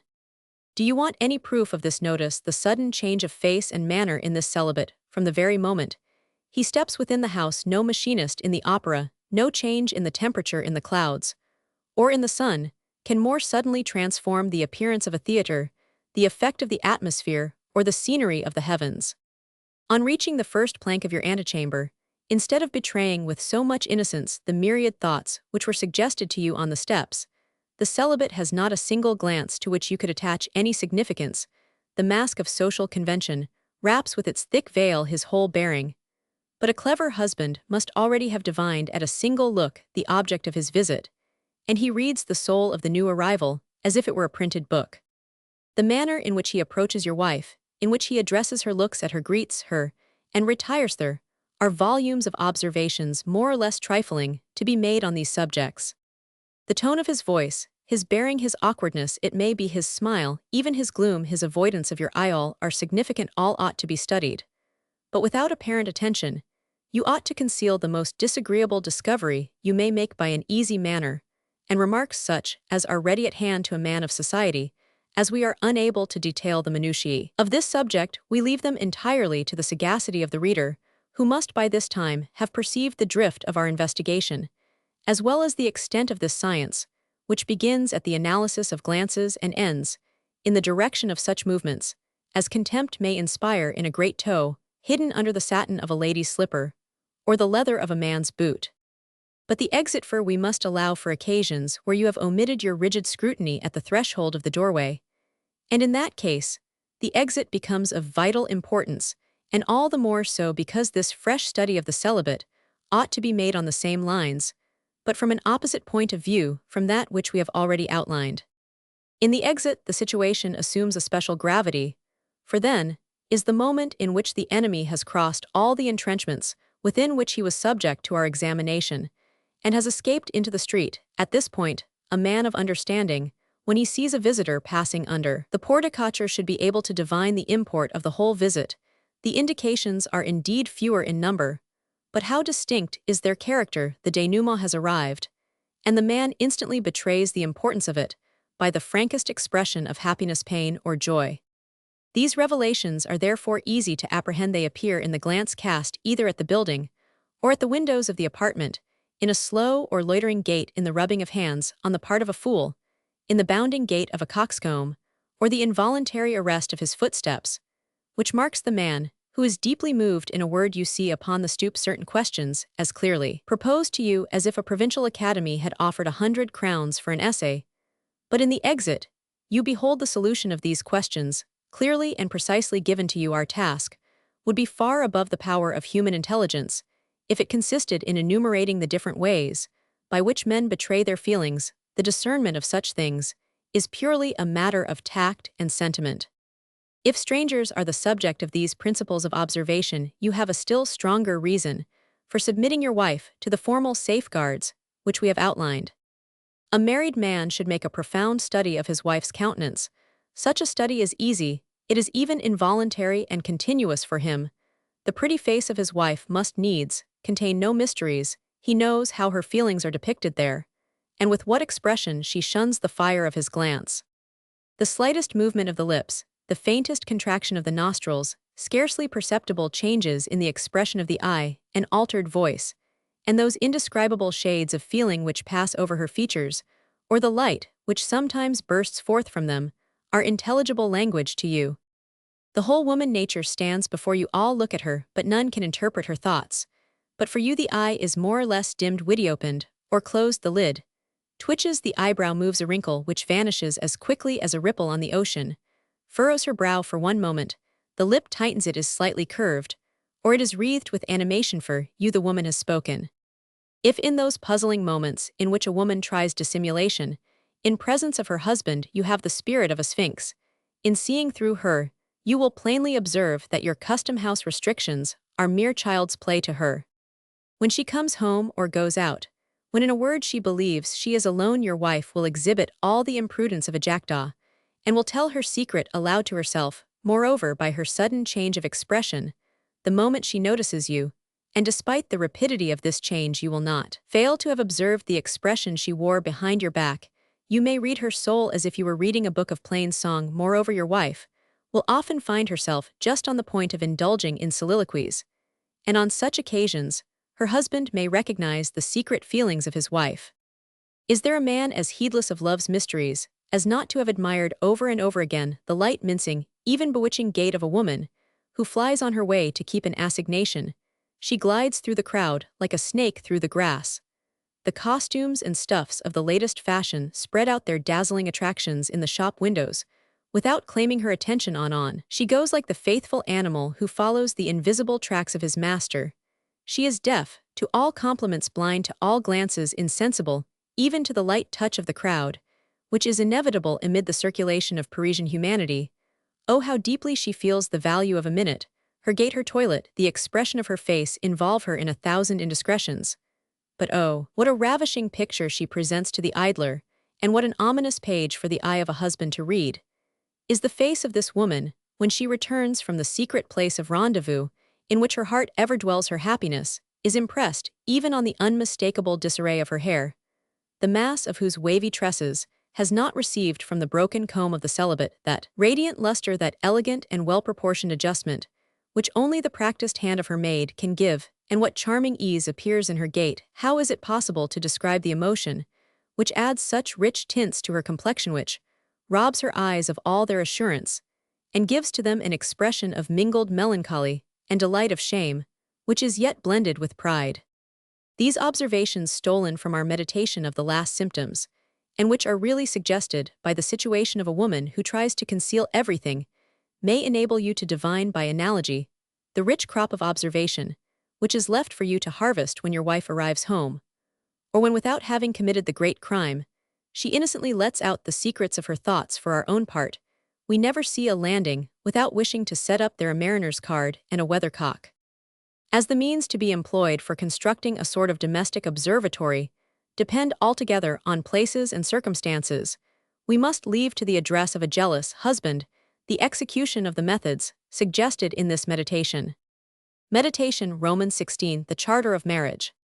I acknowledge that I really know of but one house in Paris, which is managed in accordance with the system unfolded in the two preceding meditations. But I ought to add also that I have built up my system on the example of that house. The admirable fortress I allude to belonged to a young counselor of state, who was mad with love and jealousy. As soon as he learned that there existed a man who was exclusively occupied in bringing to perfection the institution of marriage in France, he had the generosity to open the doors of his mansion to me, and to show me his gyneceum. I admired the profound genius which so cleverly disguised the precautions of almost oriental jealousy under the elegance of furniture, beauty of carpets, and brightness of painted decorations. I agreed with him that it was impossible for his wife to render his home a scene of treachery. Sir, said I to this Othello of the Council of State, who did not seem to me peculiarly strong in the haute politique of marriage, I have no doubt that the Viscountess is delighted to live in this little paradise. She ought indeed to take prodigious pleasure in it, especially if you are here often. But the time will come when she will have had enough of it. For my dear sir, we grow tired of everything, even of the sublime. What will you do? Then when Madame, failing to find in all your inventions their primitive charm, shall open her mouth in a yawn, and perhaps make a request with a view to the exercise of two rights, both of which are indispensable to her happiness: individual liberty, that is the privilege of going and coming according to the caprice of her will, and the liberty of the press, that is the privilege of writing and receiving letters, without fear of your censure. Scarcely had I said these words, when the Vicomte de V grasped my arm tightly and cried, "Yes, such is the ingratitude of woman. If there is anything more ungrateful than a king, it is a nation. But sir, woman is more ungrateful than either of them. A married woman treats us as the citizens of a constitutional monarchy treat their king. Every measure has been taken to give these citizens a life of prosperity in a prosperous country. The government has taken all the pains in the world with its gendarmes, its churches, its ministry, and all the paraphernalia of its military forces, to prevent the people from dying of hunger, to light the cities by gas at the expense of the citizens, to give warmth to every one by means of the sun, which shines at the 45th degree of latitude, and to forbid every one, excepting the tax-gatherers, to ask for money. It has labored hard to give to all the main roads a more or less substantial pavement, but none of these advantages of our fair utopia is appreciated. The citizens want something else. They are not ashamed to demand the right of traveling over the roads at their own will, and of being informed where that money given to the tax-gatherers goes. And finally, the monarch will soon be obliged, if we pay any attention to the chatter of certain scribblers, to give to every individual a share in the throne, or to adopt certain revolutionary ideas, which are mere Punch and Judy shows for the public, manipulated by a band of self-styled patriots, riffraff, always ready to sell their conscience for 1,000,000 francs for an honest woman, or for a ducal coronet. But monsieur, I said, interrupting him, while I perfectly agree with you on this last point, the question remains, how will you escape giving an answer to the just demands of your wife? Sir, he replied, I shall answer as the government answers, that is, those governments, which are not so stupid as the opposition would make out to their constituents. I shall begin by solemnly interdicting any arrangement, by virtue of which my wife will be declared entirely free. I fully recognize her right to go wherever it seems good to her, to write to whom she chooses, and to receive letters the contents of which I do not know. My wife shall have all the rights that belong to an English parliament.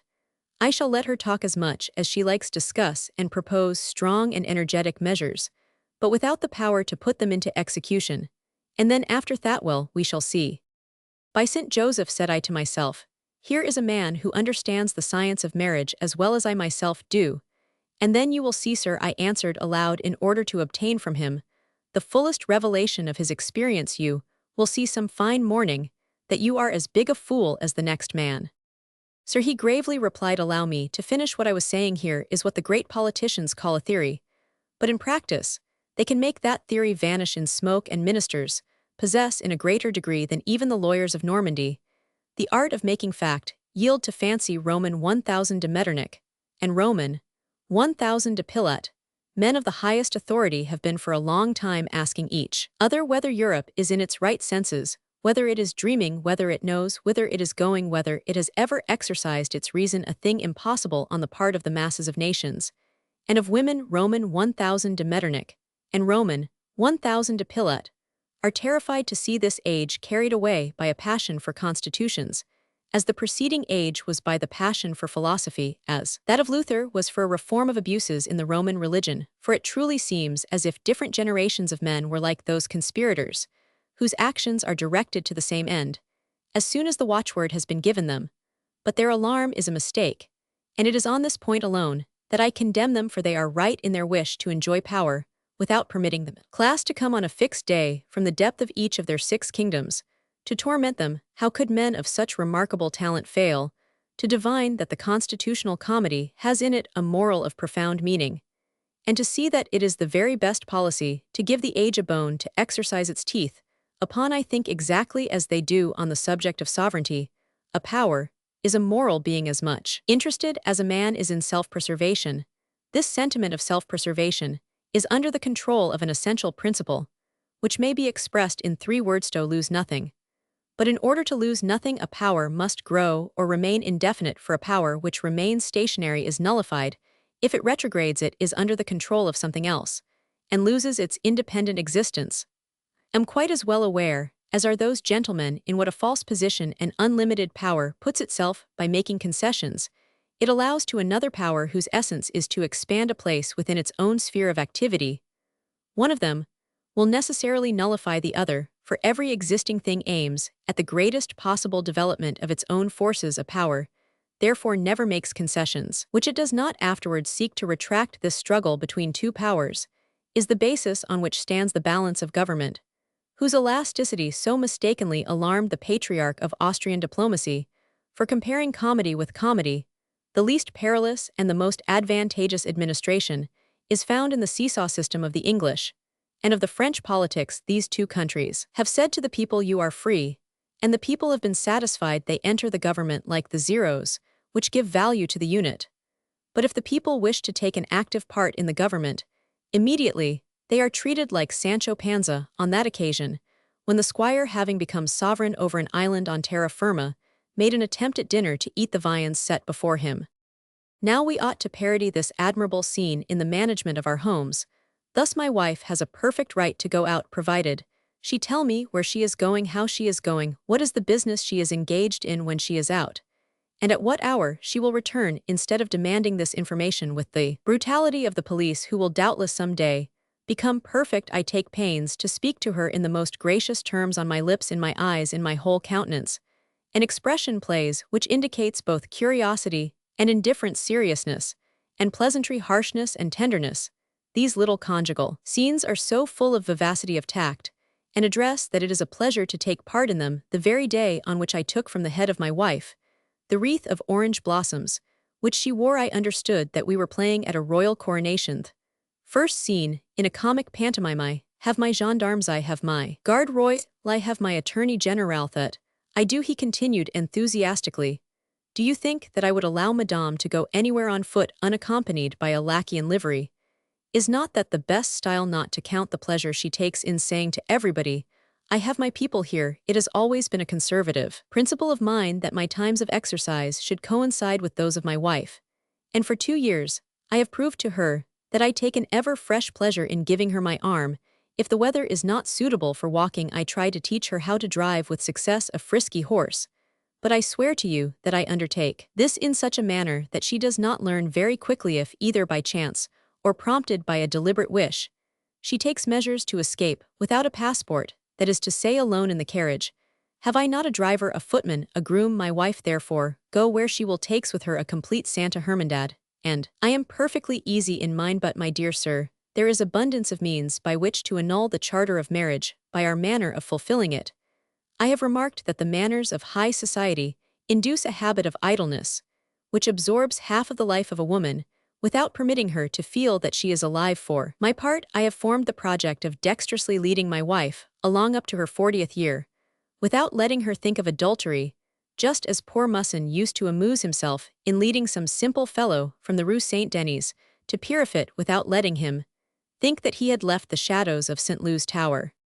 How is it, I said, interrupting him, that you have hit upon those admirable methods of deception, which I was intending to describe in a meditation, entitled The Act of Putting Death into Life? Alas, I thought I was the first man to discover that science. The epigrammatic title was suggested to me by an account which a young doctor gave me of an excellent composition of crab as yet unpublished. In this work, the English poet has introduced a fantastic being called Life in Death. This personage crosses the oceans of the world in pursuit of a living skeleton called Death in Life. I recollect, at the time, very few people among the guests of a certain elegant translator of English poetry understood the mystic meaning of a fable as true as it was fanciful. Myself, alone perhaps, as I sat buried in silence, thought of the whole generations, which as they were hurried along by life passed on their way, without living before my eyes, rose faces of women, by the million, by the myriad, all dead, all disappointed and shedding tears of despair. As they looked back upon the lost moments of their ignorant youth in the distance, I saw a playful meditation rise to birth. I heard the satanic laughter which ran through it. And now you doubtless are about to kill it, but come, tell me in confidence what means you have discovered by which to assist a woman to squander the swift moments, during which her beauty is at its full flower, and her desires at their full strength. Perhaps you have some stratagems, some clever devices to describe to me. The Viscount began to laugh at this literary disappointment of mine, and he said to me with a self-satisfied air, "My wife, like all the young people of our happy century, has been accustomed for 3 or 4 consecutive years to press her fingers on the keys of a piano, a long-suffering instrument. She has hammered out Beethoven, warbled the airs of Rossini, and run through the exercises of Cramer. I had already taken pains to convince her of the excellence of music to attain this end. I have applauded her. I have listened without yawning to the most tiresome sonatas in the world, and I have at last consented to give her a box at the Bouffons. I have thus gained 3 quiet evenings out of the 7, which God has created in the week.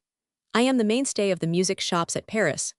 There are drawing rooms which exactly resemble the musical snuff-boxes of Germany. They are a sort of continuous orchestra, to which I regularly go in search of that surfeit of harmony, which my wife calls a concert. But most part of the time my wife keeps herself buried in her music books. But my dear sir, do you not recognize the danger that lies in cultivating in a woman a taste for singing and allowing her to yield to all the excitements of a sedentary life? It is only less dangerous to make her feed on mutton and drink cold water. My wife never eats anything but the white meat of poultry, and I always take care that a ball shall come after a concert, and a reception after an opera. I have also succeeded in making her lie down between 1 and 2 in the day. Ah, my dear sir, the benefits of this nap are incalculable. In the first place, each necessary pleasure is accorded as a favor, and I am considered to be constantly carrying out my wife's wishes.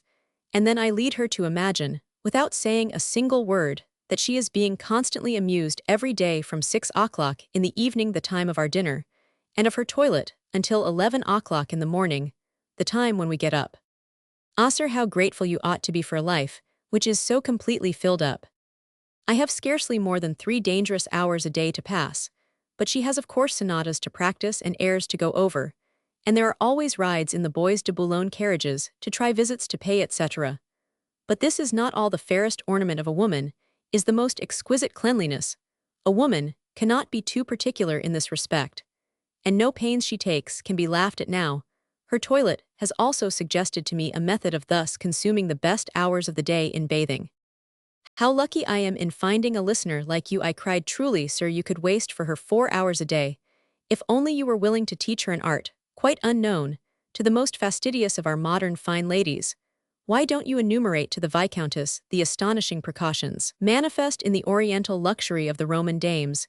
Give her the names of the slaves merely employed for the bath in Poppia's palace: the unctors, the fricatters, the alipillarilli, the dropicisti, the paratiltrii, the picatrices, the tricatrices, the swan whiteners, and all the rest talk to her about this multitude of slaves whose names are given by Murraybau in his Erotica Biblion. If she tries to secure the services of all these people, you will have the fine times of quietness, not to speak of the personal satisfaction, which will redound to you yourself, from the introduction into your house of the system invented by these illustrious Romans, whose hair artistically arranged was deluged with perfumes whose smallest vein seemed to have acquired fresh blood, from the myrrh, the lint, the perfume, the douches, the flowers of the bath, all of which were enjoyed to the strains of voluptuous music. Ah, sir, continued the husband, who was warming to his subject, can I not find also admirable pretexts, in my solicitude for her health so dear and precious to me, forces me to forbid her going out in bad weather, and thus I gain a quarter of the year, and I have also introduced the charming custom of kissing when either of us goes out, this parting kiss being accompanied with the words, my sweet angel, I am going out finally. I have taken measures for the future to make my wife as truly a prisoner in the house as the conscript in his sentry box, for I have inspired her with an incredible enthusiasm for the sacred duties of maternity. You do it by opposing her, I asked. You have guessed it, he answered, laughing. I have maintained to her that it is impossible for a woman of the world to discharge her duties towards society, to manage her household, to devote herself to fashion, as well as to the wishes of her husband whom she loves, and at the same time to rear children. She then avers that after the example of Cato, who wished to see how the nurse changed the swaddling bands of the infant Pompey, she would never leave to others the least of the services required in shaping the susceptible minds and tender bodies of these little creatures, whose education begins in the cradle. You understand, sir, that my conjugal diplomacy would not be of much service to me unless, after having put my wife in solitary confinement, I did not also employ a certain harmless Machiavellism, which consists in begging her to do whatever she likes and asking her advice in every circumstance and on every contingency. As this delusive liberty has entirely deceived a creature so high-minded as she is, I have taken pains to stop at no sacrifice which would convince Madame de V that she is the freest woman in Paris, and in order to attain this end, I take care not to commit those gross political blunders into which our ministers so often fall. I can see you, said I, when you wish to cheat your wife out of some right granted her by the charter, I can see you putting on a mild and deliberate air, hiding your dagger under a bouquet of roses, and as you plunge it cautiously into her heart, saying to her, with a friendly voice, my darling, does it hurt? And she, like those on whose toes you tread in a crowd, will probably reply, not in the least. He could not restrain a laugh and said, won't my wife be astonished at the last judgment? I scarcely know, I replied, whether you or she will be most astonished. The jealous man frowned, but his face resumed its calmness as I added, I am truly grateful, sir, to the chance which has given me the pleasure of your acquaintance. Without the assistance of your remarks, I should have been less successful than you have been in developing certain ideas, which we possess in common. I beg of you that you will give me leave to publish this conversation statements, which you and I find pregnant with high political conceptions. Others, perhaps, will think characterized by more or less cutting irony, and I shall pass for a clever fellow in the eyes of both parties. While I thus tried to express my thanks to the Viscount, the first husband after my heart, that I had met with, he took me once more through his apartments, where everything seemed to be beyond criticism. I was about to take leave of him, when opening the door of a little boudoir, he showed me a room with an air, which seemed to say, is there any way by which the least irregularity should occur without my seeing it? I replied to this silent interrogation by an inclination of the head, such as guests make to their amphitryon when they taste some exceptionally choice dish. My whole system, he said to me in a whisper, was suggested to me by 3 words, which my father heard Napoleon pronounce at a crowded council of state. When divorce was the subject of conversation, adultery, he exclaimed, is merely a matter of opportunity. See, then I have changed these accessories of crime so that they become spies, added the counselor, pointing out to me a divan covered with tea-colored cashmere, the cushions of which were slightly pressed. Notice that impression. I learn from it that my wife has had a headache and has been reclining there. We stepped toward the divan and saw the word fool lightly traced upon the fatal cushion by 4 things that I know not, plucked by lover's hand from cypress orchard where the fairy band are dancing, once by nobles thought to be worthy an order of new chivalry, a brotherhood wherein with script of gold more mortal men than gods should be enrolled. Nobody in my house has black hair, said the husband, growing pale. I hurried away, for I was seized with an irresistible fit of laughter, which I could not easily overcome. That man has met his judgment day. I said to myself, all the barriers by which he has surrounded her have only been instrumental in adding to the intensity of her pleasures. This idea saddened me, the adventure destroyed from summit to foundation, 3 of my most important meditations, and the Catholic infallibility of my book was assailed. In its most essential point, I would gladly have paid to establish the fidelity of the Viscountess V, a sum as great as very many people would have offered to secure her surrender, but alas, my money will now be kept by me. 3 days afterwards, I met the councillor in the foyer of the Italians. As soon as he saw me, he rushed up impelled by a sort of modesty. I tried to avoid him, but grasping my arm, I have just passed 3 cruel days, he whispered in my ear. Fortunately, my wife is as innocent as perhaps a newborn babe. You have already told me that the Viscountess was extremely ingenious, I said with unfeeling gaiety. Oh, he said, I gladly take a joke this evening, for this morning I had irrefragable proofs of my wife's fidelity. I had risen very early to finish a piece of work for which I had been rushed, and in looking absently in my garden, I suddenly saw the valet de chambre of a general, whose house is next to mine, climbing over the wall. My wife's maid, poking her head from the vestibule, was stroking my dog, and covering the retreat of the gallant, I took my opera glass and examined the intruder. His hair was jet black. Never have I seen a Christian face that gave me more delight, and you may well believe that during the day all my perplexities vanished. So, my dear sir, he continued, if you marry, let your dog loose, and put broken bottles over the top of your walls. And did the Viscountess perceive your distress during these 3 days? Do you take me for a child? He said, shrugging his shoulders. I have never been so merry in all my life as I have been since we met. You are a great man, unrecognized, I cried, and you are not. He did not permit me to conclude, for he had disappeared on seeing one of his friends, who approached as if to greet the Viscountess. Now what can we add that would not be a tedious paraphrase of the lessons suggested by this conversation? All is included in it, either as seed or fruit.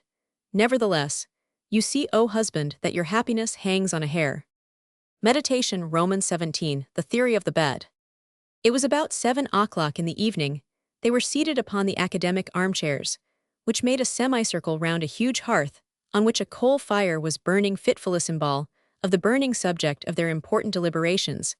It was easy to guess, on seeing the grave but earnest faces of all the members of this assembly, that they were called upon to pronounce sentence upon the life, the fortunes, and the happiness of people like themselves. They had no commission excepting that of their conscience, and they gathered there as the assessors of an ancient and mysterious tribunal. But they represented interests much more important than those of kings or of peoples. They spoke in the name of the passions, and on behalf of the happiness of the numberless generations which should succeed them. The grandson of the celebrated Boule was seated before a round table on which were placed the criminal exhibits, which had been collected with remarkable intelligence. I, the insignificant secretary of the meeting, occupied a place at this desk, where it was my office to take down a report of the meeting. Gentlemen, said an old man, the first question upon which we have to deliberate is found clearly stated in the following passage of a letter. The letter was written to the Princess of Wales, Caroline of Anspach, by the widow of the Duke of Orleans, brother of Louis Roman XIV, mother of the regent. The Queen of Spain has a method of making her husband say exactly what she wishes. The king is a religious man. He believes that he will be damned if he touched any woman but his wife. And still this excellent prince is of a very amorous temperament. Thus the queen obtains her every wish. She has placed casters on her husband's bed. If he refuses her anything, she pushes the bed away. If he grants her request, the beds stand side by side, and she admits him into hers. And so the king is highly delighted, since he likes. I will not go any further, gentlemen, for the virtuous frankness of the German princess might in this assembly be charged with immorality. Should wise husbands adopt these beds on casters, this is the problem which we have to solve. The unanimity of the vote left no doubt about the opinion of the assembly. I was ordered to inscribe in the records that if 2 married people slept on 2 separate beds in the same room, the beds ought not to be set on casters.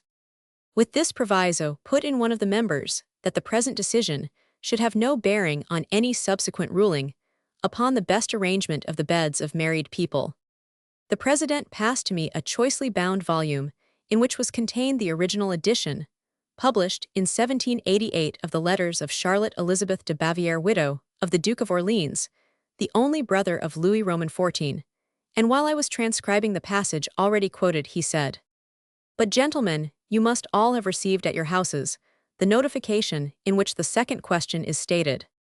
"I rise to make an observation," exclaimed the youngest of the jealous husbands there assembled. The president took his seat with a gesture of assent. "Gentlemen," said the young husband, "are we quite prepared to deliberate upon so grave a question as that which is presented by the universally bad arrangement of the beds? Is there not here a much wider question than that of mere cabinet-making, to decide for my own part 1c in it? A question which concerns that of universal human intellect. The mysteries of conception, gentlemen, are still enveloped in a darkness which modern science has but partially dissipated. We do not know how far external circumstances influence the microscopic beings whose discovery is due to the unwearied patience of Hill, Baker, Joblot, Eichhorn, Gleichen, Spallanzani, and especially of Muller, and last of all of Roman 1000 Bori de St. Vincent. The imperfections of the bed opens up a musical question of the highest importance. And for my part, one declare, I shall write to Italy to obtain clear information as to the manner in which beds are generally arranged. We do not know whether there are in the Italian bed numerous curtain rods, screws, and casters, or whether the construction of beds is in this country more faulty than everywhere else, or whether the dryness of timber in Italy, due to the influence of the sun, does not ab ovo produce the harmony, the sense of which is to so large an extent innate in Italians. For these reasons, I move that we adjourn." "What," cried a gentleman from the west, impatiently rising to his feet, "are we here to dilate upon the advancement of music? What we have to consider first of all is manners, and the moral question is paramount in this discussion." "Nevertheless," remarked one of the most influential members of the council, "the suggestion of the former speaker is not, in my opinion, to be passed by in the last century. Gentlemen, Sterne, one of the writers most philosophically delightful, and most delightfully philosophically, complained of the carelessness with which human beings were procreated. Shame, he cried, that he who copies the divine physiognomy of man receives crowns and applause, but he who achieves the masterpiece, the prototype of mimic art, feels that, like virtue, he must be his own reward. Ought we not to feel more interest in the improvement of the human race than in that of horses? Gentlemen, I passed through a little town of Orleans, where the whole population consisted of hunchbacks, of glum and gloomy people, veritable children of sorrow, and the remark of the former speaker caused me to recollect that all the beds were in a very bad condition, and the bedchambers presented nothing to the eyes of the married couple but what was hideous and revolting. Ah, gentlemen, how is it possible that our minds should be in an ideal state, when instead of the music of angels flying here and there in the bosom of that heaven to which we have attained, our ears are assailed by the most detestable, the most angry, the most piercing of human cries and lamentations? We are perhaps indebted for the fine geniuses who have honored humanity to beds which are solidly constructed, and the turbulent population which caused the French Revolution were conceived perhaps upon a multitude of tottering couches with twisted and unstable legs, while the Orientals, who are such a beautiful race, have a unique method of making their beds. I vote for the adjournment." And the gentlemen sat down. A man belonging to the sect of Methodists arose. "Why should we change the subject of debate? We are not dealing here with the improvement of the race, nor with the perfecting of the work. We must not lose sight of the interests of the jealous husband, and the principles on which moral soundness is based. Don't you know that the noise of which you complain seems more terrible to the wife uncertain of her crime than the trumpet of the last judgment? Can you forget that a suit for infidelity could never be won by a husband excepting through this conjugal noise? I will undertake, gentlemen, to refer to the divorces of Lord Abergavenny, of Viscount Bolingbroke, of the late Queen Caroline, of Eliza Draper, of Madame Harris, in fact of all those who are mentioned in the 20 volumes published by the Secretary, did not distinctly hear the name of the English publisher." The motion to adjourn was carried. The youngest member proposed to make up a purse for the author producing the best dissertation addressed to the society upon a subject which Sterne considered of such importance, but at the end of the séance 18 shillings was the total sum found in the hat of the president. The above debate of the society, which had recently been formed in London for the improvement of manners and of marriage, and which Lord Byron scoffed at, was transmitted to us by the kindness of W. Hawkins S. Cussingerman of the famous Captain Clutterbuck, the extract may serve to solve any difficulties which may occur in the theory of bed construction. But the author of the book considers that the English society has given too much importance to this preliminary question. There exists in fact quite as many reasons for being a Rosinist as for being a solidist in the matter of beds, and the author acknowledges that it is either beneath or above him to solve this difficulty. He thinks with Lawrence Sterne that it is a disgrace to European civilization that there exist so few physiological observations on calypdy, and he refuses to state the results of his meditations on this subject because it would be difficult to formulate them in terms of prudery, and they would be but little understood and misinterpreted. Such reserve produces an hiatus in this part of the book. But the author has the pleasant satisfaction of leaving a fourth work to be accomplished by the next century, to which he bequeaths the legacy of all that he has not accomplished, a negative munificence, which may well be followed by all those who may be troubled by an overplus of ideas.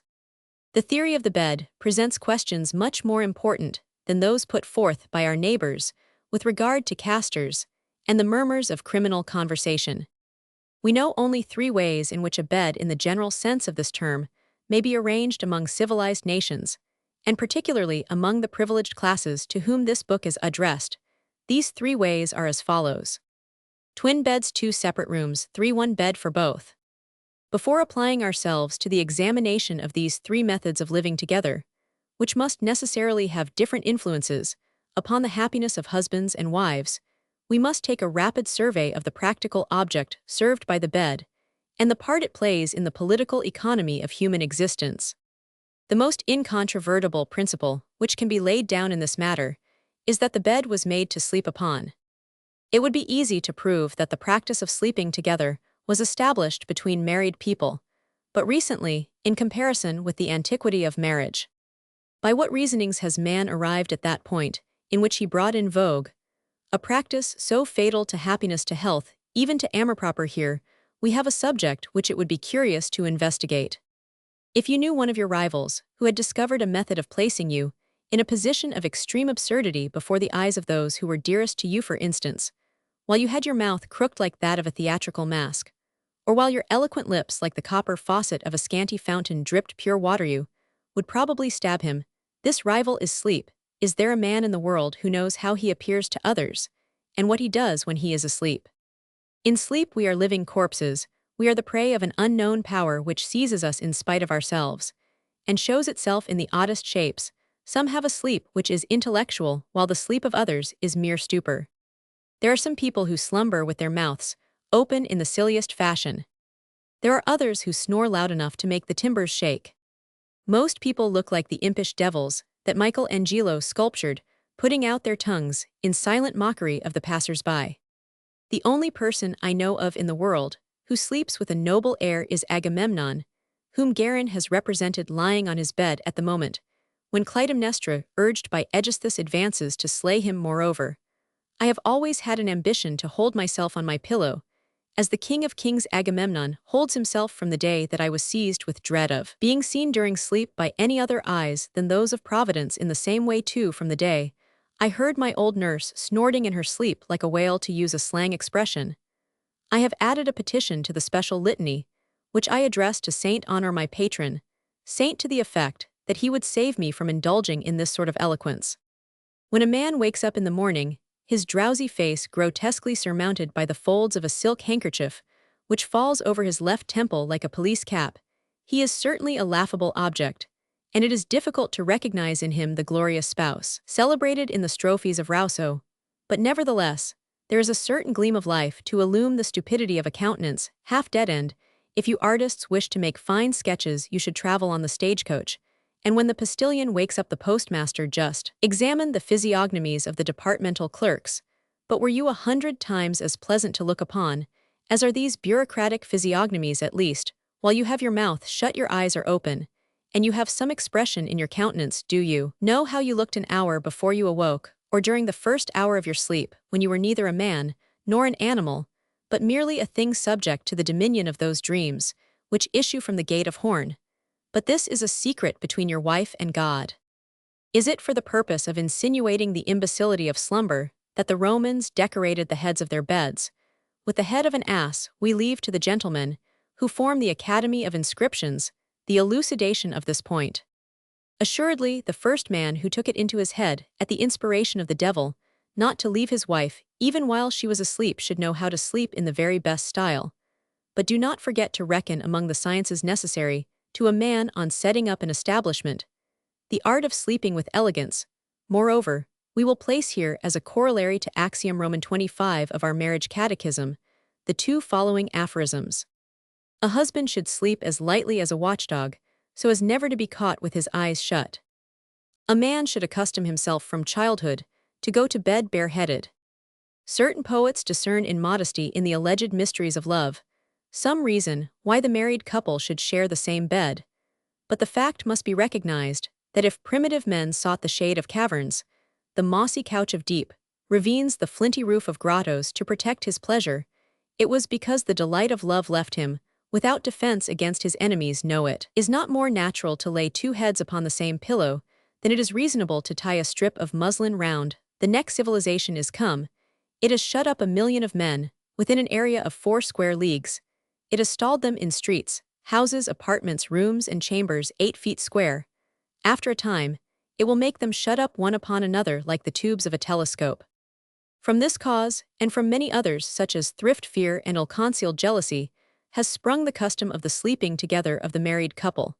And this custom has given rise to punctuality and simultaneity in rising and retiring. And here you find the most capricious thing in the world, the feeling most preeminently fickle, the thing which is worthless without its own spontaneous inspiration, which takes all its charm from the suddenness of its desires, which owes its attractions to the genuineness of its outbursts. This thing we call love, subjugated to a monastic rule, to that law of geometry, which belongs to the board of longitude. If I were a father, I should hate the child who, punctual as the clock, had every morning and evening an explosion of tenderness, and wished me good day and good evening, because he was ordered to do so. It is in this way that all that is generous and spontaneous in human sentiment becomes strangled at its birth. You may judge from this what love means when it is bound to a fixed hour. Only the author of everything can make the sun rise, and set morn and eve with a pomp invariably brilliant, and always new, and no one here below, if we may be permitted to use the hyperbole of Jean-Baptiste Rousseau, can play the role of the sun. From these preliminary observations, we conclude that it is not natural for two to lie under the canopy in the same bed, that a man is almost always ridiculous when he is asleep, and that this constant living together threatens the husband with inevitable dangers. We are going to try, therefore, to find out a method which will bring our customs in harmony with the laws of nature, and to combine custom and nature in a way that will enable a husband to find in the mahogany of his bed a useful ally and an aid in defending himself. Twin beds. If the most brilliant, the best-looking, the cleverest of husbands wishes to find himself miniaturized, just as the first year of his married life ends, he will infallibly attain that end, if he is unwise enough to place 2 beds side by side under the voluptuous dome of the same alcove. The argument in support of this may be briefly stated. The following are its main lines. The first husband who invented the twin beds was doubtless an obstetrician who feared that in the involuntary struggles of some dream he might kick the child born by his wife. But no, he was rather some predestined one who distrusted his power of checking a snore. Perhaps it was some young man who, fearing the excess of his own tenderness, found himself always lying at the edge of the bed, and in danger of tumbling off or so near to a charming wife that he disturbed her slumber. But may it not have been some Maintenon who received the suggestion from her confessor, or more probably, some ambitious woman who wished to rule her husband, or more undoubtedly, some pretty little Pompadour overcome by that Parisian infirmity, so pleasantly described by Roman 1000 de Maurepas, in that quatrain, which cost him his protracted disgrace, and certainly contributed to the disasters of Louis XV's reign. Iris, we love those features sweet. Your graces all are fresh and free, and flowerets spring beneath your feet. Where not, alas, but flowers are seen. But why should it not have been a philosopher who dreaded the disenchantment which a woman would experience at the sight of a man asleep, and such a one would always roll himself up in a coverlet and keep his head bare? Unknown author of this Jesuitical method, Whoever thou art in the devil's name, we hail thee as a brother. Thou hast been the cause of many disasters. Thy work has the character of all half measures. It is satisfactory in no respect, and shares the bad points of the two other methods, without yielding the advantages of either. How can the man of the 19th century, how can this creature so supremely intelligent, who has displayed power well-nigh supernatural, who has employed the resources of his genius, in concealing the machinery of his life, in deifying his necessary cravings, in order that he might not despise them, going so far as to wrest from Chinese leaves, from Egyptian beans, from seeds of Mexico, their perfume, their treasure, their soul, going so far as to chisel the diamond, chase the silver, melt the gold, or paint the clay, and woo every art that may serve to decorate and to dignify the bowl from which he feeds. So can this king, after having hidden under folds of muslin, covered with diamonds, studded with rubies, and buried under linen, under folds of cotton, under the rich hues of silk, under the fairy patterns of lace, the partner of his wretchedness, how can he induce her to make shipwreck in the midst of all this luxury, on the decks of two beds? What advantage is it that we have made the whole universe subserve our existence, our delusions, the poesy of our life? What good is it to have instituted law, morals, and religion, if the invention of an upholsterer, for probably it was an upholsterer who invented the twin beds, robs our love of all its illusions, strips it bare of the majestic company of its delights, and gives it in their stead nothing but what is ugliest and most odious? For this is the whole history of the two-bed system. Romans 63, that it shall appear either sublime or grotesque, are the alternatives to which we have reduced a desire. If it be shared, our love is sublime, but should you sleep in twin beds, your love will always be grotesque. The absurdities which this half-separation occasions may be comprised in either one of two situations, which will give us occasion to reveal the causes of very many marital misfortunes. Midnight is approaching as a young woman is putting on her curl papers and yawning. As she did so, I do not know whether her melancholy proceeded from a headache, seated in the right or left lobe of her brain, or whether she was passing through one of those seasons of weariness, during which all things appear black to us. But to see her negligently putting up her hair for the night, to see her languidly raising her leg to take off her garter, it seemed to me that she would prefer to be drowned rather than to be denied the relief of plunging her draggled life into the slumber that might restore it at this instant. I know not to what degree from the North Pole she stands, whether at Spitzberg or in Greenland cold, and indifferent she goes to bed thinking, as Mistress Walter Shandy might have thought, that the morrow would be a day of sickness, that her husband is coming home very late, that the beaten eggs which she has just eaten were not sufficiently sweetened, that she owes more than 500 francs to her dressmaker. In fine, thinking about everything which you may suppose would occupy the mind of a tired woman. In the meanwhile arrives her great lout of a husband, who after some business meeting has drunk punch with a consequent elation. He takes off his boots, leaves his stockings on a lounge, his bootjack lies before the fireplace, and wrapping his head up in a red silk handkerchief, without giving himself the trouble to tuck in the corners, he fires off at his wife certain interjectory phrases, those little marital endearments, which form almost the whole conversation at those twilight hours, where drowsy reason is no longer shining in this mechanism of ours. What, in bed already? It was devilish cold this evening. Why don't you speak, my pet? You've already rolled yourself up in bed. Then you are in the dumps and pretend to be asleep. These exclamations are mingled with yawns, and after numberless little incidents, which according to the usage of each home vary this preface of the night, our friend flings himself into his own bed with a heavy thud.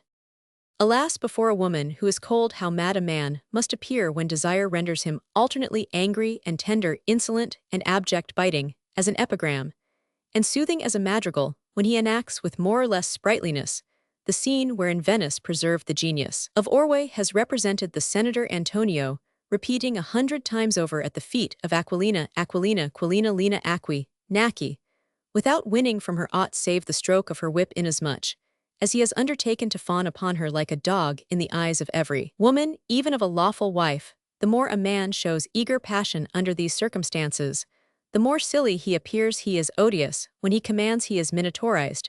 If he abuses his power on this point, I would remind you of certain aphorisms in the Marriage Catechism, from which you will see that you are violating its most sacred precepts.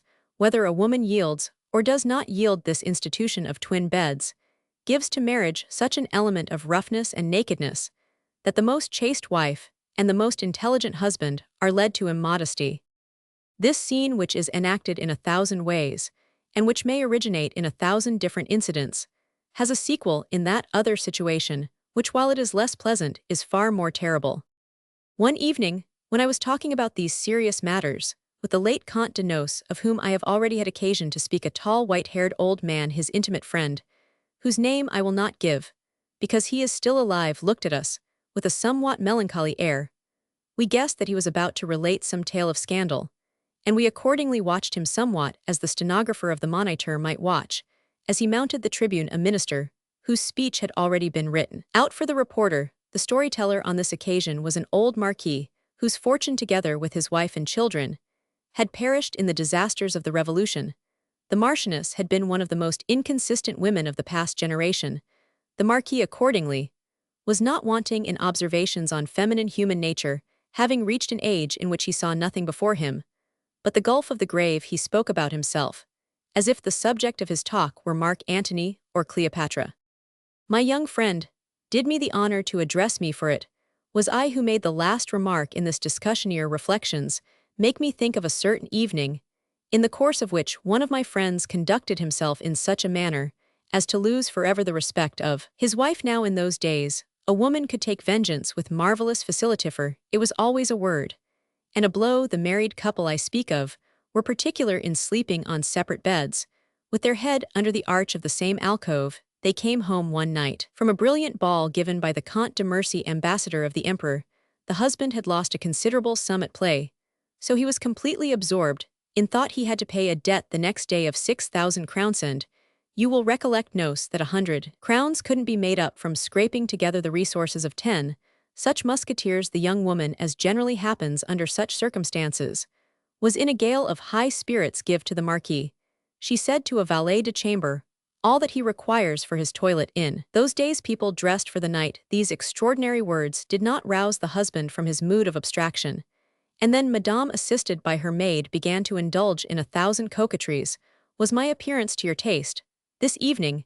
You are always to my taste, answered the Marquis, continuing to stride up and down the room. You are very gloomy. Come and talk to me, you frowning lover, said she, placing herself before him in the most seductive negligee. But you can have no idea of the enchantments of the Marchioness unless you had known her. Ah, you have seen her, Nos, he said with a mocking smile. Finally, in spite of all her allurements and beauty, the Marchioness was lost sight of amid thoughts of the 6,000 crowns, which this fool of a husband could not get out of his head, and she went to bed all alone. But women always have one resource left, so that the moment that the good husband made as though he would get into his bed, the Marchioness cried, "Oh, how cold I am! So am I," he replied. "How is it that the servants have not warmed our beds?" And then I rang. The Comte de Nos could not help laughing, and the old Marquis, quite put out of countenance, stopped short. Not to divine the desire of a wife to snore while she lies awake, to be in Siberia when she is in the tropics, these are the slighter disadvantages of twin beds. What risks will not a passionate woman run when she becomes aware that her husband is a heavy sleeper? I am indebted to Bayle for an Italian anecdote, to which his dry and sarcastic manner lent an infinite charm, as he told me this tale of feminine hardihood. Ludovico had his palace at one end of the town of Milan, at the other was that of the Countess of Pernetti. At midnight on a certain occasion, Ludovico resolved, at the peril of his life, to make a rash expedition for the sake of gazing for 1 second on the face he adored, and accordingly appeared, as if by magic, in the palace of his well-beloved. He reached the nuptial chamber. Elisa Pernetti, whose heart most probably shared the desire of her lover, heard the sound of his footsteps, and divined his intention. She saw through the walls of her chamber a countenance glowing with love. She rose from her marriage bed light. As a shadow, she glided to the threshold of her door. With a look she embraced him. She seized his hand, she made a sign to him. She drew him in. "But he will kill you," said he. "Perhaps so. But all this amounts to nothing. Let us grant that most husbands sleep lightly. Let us grant that they sleep without snoring, and that they always discern the degree of latitude at which their wives are to be found. Moreover, all the reasons which we have given why twin beds should be condemned, let us consider, but dust in the balance. But after all, a final consideration would make us also proscribe the use of beds ranged within the limits of the same alcove. To a man placed in the position of a husband, there are circumstances which have led us to consider the nuptial couch as an actual means of defense. For it is only in bed that a man can tell whether his wife's love is increasing or decreasing. It is the conjugal barometer. Now to sleep in twin beds is to wish for ignorance. You will understand when we come to treat of civil war. See part third of what extreme usefulness a bed is, and how many secrets a wife reveals in bed without knowing it. Do not therefore allow yourself to be led astray by the specious good nature of such an institution as that of twin beds. It is the silliest, the most treacherous, the most dangerous in the world. Shame and anathema to him who conceived it. But in proportion as this method is pernicious in the case of young married people, it is salutary and advantageous, for those who have reached the 20th year of married life. Husband and wife can then most conveniently indulge their duets of snoring. It will moreover be more convenient for their various maladies, whether rheumatism, obstinate gout, or even the taking of a pinch of snuff. And the cough or the snore will not in any respect prove a greater hindrance than it is found to be in any other arrangement. We have not thought it necessary to mention the exceptional cases which authorize a husband to resort to twin beds. However, the opinion of Bonaparte was that when once there had taken place an interchange of life and breath, such are his words, nothing, not even sickness, should separate married people. This point is so delicate that it is not possible here to treat it methodically. Certain narrow minds will object that there are certain patriarchal families whose legislation of love is inflexible in the matter of two beds and an alcove, and that by this arrangement they have been happy from generation to generation.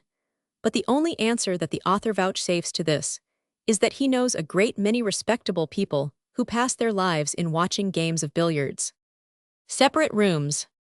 There cannot be found in Europe 100 husbands of each nation sufficiently versed in the science of marriage, or if you like of life, to be able to dwell in an apartment separate from that of their wives. The power of putting this system into practice shows the highest degree of intellectual and masculine force. The married couple who dwell in separate apartments have become either divorced or have attained to the discovery of happiness. They either abominate or adore each other. We will not undertake to detail here the admirable precepts which may be deduced from this theory, whose end is to make constancy and fidelity easy and delightful. It may be sufficient to declare that by this system alone two married people can realize the dream of many noble souls. This will be understood by all the faithful. As for the profane, their curious questionings will be sufficiently answered by the remark that the object of this institution is to give happiness to one woman, which among them will be willing to deprive general society of any share in the talents with which they think themselves endowed to the advantage of one woman. Nevertheless, the rendering of his mistress happy gives anyone the fairest title to glory, which can be earned in this valley of Jehoshaphat, since according to Genesis, Eve was not satisfied even with a terrestrial paradise. She desired to taste the forbidden fruit, the eternal emblem of adultery. But there is an insurmountable reason why we should refrain from developing this brilliant theory. It would cause a digression from the main theme of our work. In the situation which we have supposed to be that of a married establishment, a man, who is sufficiently unwise to sleep apart from his wife, deserves no pity for the disaster which he himself invites. Let us then resume our subject. Every man is not strong enough to undertake to occupy an apartment separate from that of his wife, although any man might derive as much good as evil from the difficulties which exist in using but one bed. We now proceed to solve the difficulties which superficial minds may detect in this method, for which our predilection is manifest. But this paragraph, which is in some sort a silent one inasmuch as we leave it to the commentaries, which will be made in more than one home, may serve as a pedestal for the imposing figure of Lycurgus, that ancient legislator to whom the Greeks are indebted for their profoundest thoughts on the subject of marriage. May his system be understood by future generations, and if modern manners are too much given to softness, to adopt his system in its entirety, they may at least be imbued with the robust spirit of this admirable code. One bed for both. On a night in December, Frederick the Great looked up at the sky, whose stars were twinkling with that clear and living light which presages heavy frost, and he exclaimed, "This weather will result in a great many soldiers to Prussia." The king expressed here by a single phrase the principal disadvantage which results from the constant living together of married people, although it may be permitted to Napoleon and to Frederick to estimate the value of a woman more or less according to the number of her children, yet a husband of talent ought, according to the maxims of the 13th meditation, to consider child-begetting merely as a means of defense, and it is for him to know to what extent it may take place. The observation leads into mysteries, from which the physiological muse recoils. She has been quite willing to enter the nuptial chambers, while they are occupied, but she is a virgin and a prude, and there are occasions on which she retires, for since it is at this passage in my book that the muse is inclined to put her white hands before her eyes, so as to see nothing like the young girl, looking through the interstices of her tapering fingers, she will take advantage of this attack of modesty to administer a reprimand to our manners in England. The nuptial chamber is a sacred place. The married couple alone have the privilege of entering it, and more than one lady, we are told, makes her bet herself of all the crazes which reign beyond the sea. Why should the only one which we despise be precisely that whose grace and mystery ought undoubtedly to meet the approval of all tender souls on this continent? Refined women condemn the immodesty with which strangers are introduced into the sanctuary of marriage. As for us who have energetically anathematized women who walk abroad at the time when they expect soon to be confined, our opinion cannot be doubted. If we wish the celibate to respect marriage, married people ought to have some regard for the inflammability of bachelors. To sleep every night with one's wife may seem, we confess, an act of the most insolent folly.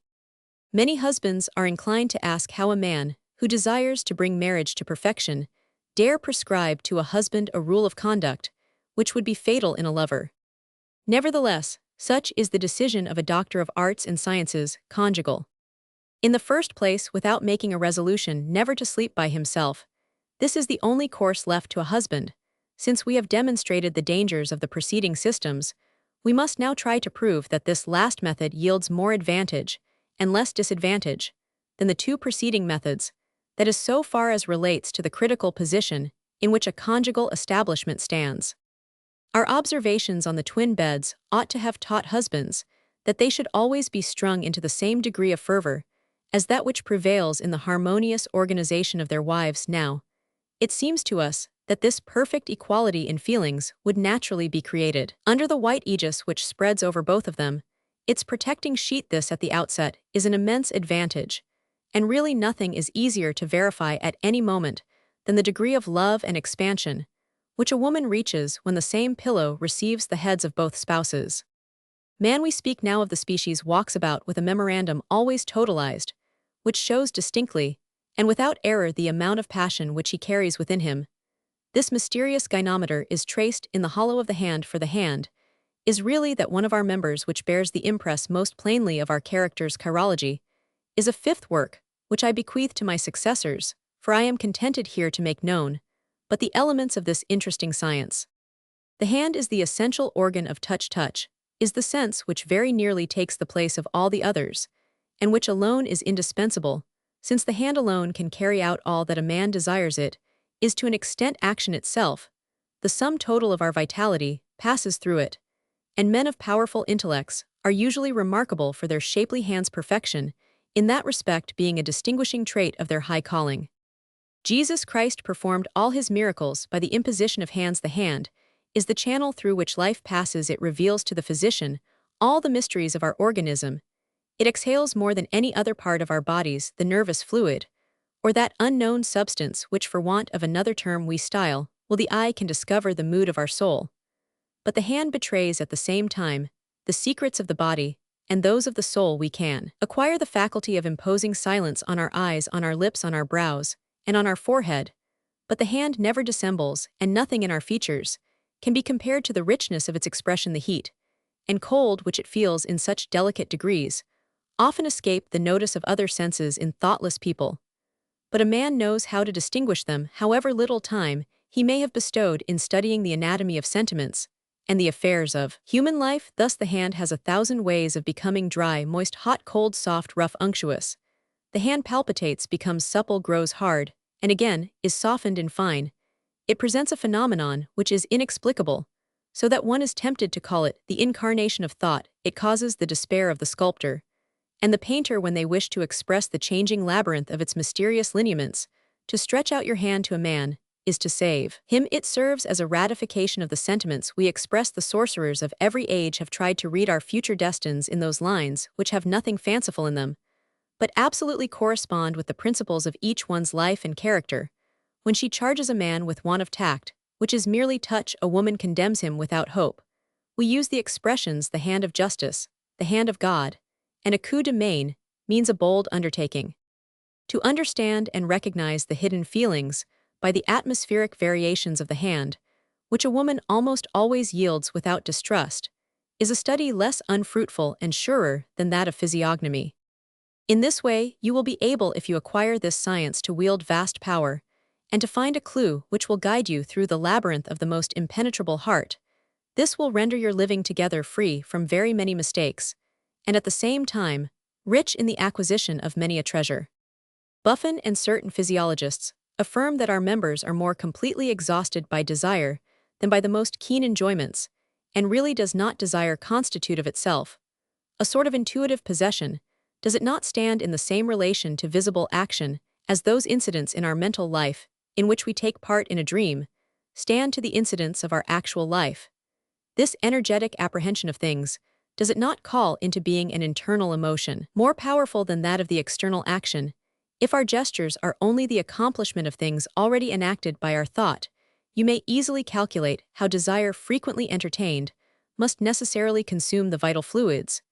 But the passions, which are no more than the aggregation of desires, do they not furrow, with the wrinkle of their lightning, the faces of the ambitious of gamblers, for instance, and do they not wear out their bodies with marvelous swiftness? These observations therefore necessarily contain the germs of a mysterious system equally favored by Plato, and by Epicurus. We will leave it for you to meditate upon, enveloped, as it is in the veil which enshrouds Egyptian statues. But the greatest mistake that a man commits is to believe that love can belong only to those fugitive moments, which, according to the magnificent expression of Bossuet, are like to the nails scattered over a wall. To the eye, they appear numerous, but when they are collected, they make but a handful. Love consists almost always in conversation. There are few things inexhaustible in a lover: goodness, gracefulness, and delicacy, to feel everything, to divine everything, to anticipate everything, to reproach without bringing affliction upon a tender heart, to make a present without pride, to double the value of a certain action, by the way in which it is done, to flatter rather by actions than by words, to make oneself understood rather than to produce a vivid impression, to touch without striking, to make a look and the sound of the voice produce the effect of a caress, never to produce embarrassment, to amuse without offending good taste, always to touch the heart, to speak to the soul. Thighs is all that women ask. They will abandon all the delights of all the nights of Messalina, if only they may live with a being who will yield them those caresses of the soul for which they are so eager, and which cost nothing to men, if only they have a little consideration. This outline comprises a great portion of such secrets as belong to the nuptial couch.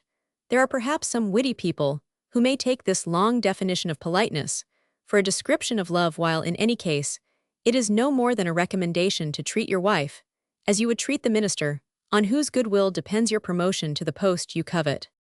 I hear numberless voices crying out that this book is a special advocate for women and neglects the cause of men, that the majority of women are unworthy of these delicate attentions and would abuse them, that there are women given to licentiousness who would not lend themselves to very much of what they would call mystification, that women are nothing but vanity and think of nothing but dress, that they have notions which are truly unreasonable, that they are very often annoyed by inattention, that they are fools, they understand nothing, are worth nothing, etc.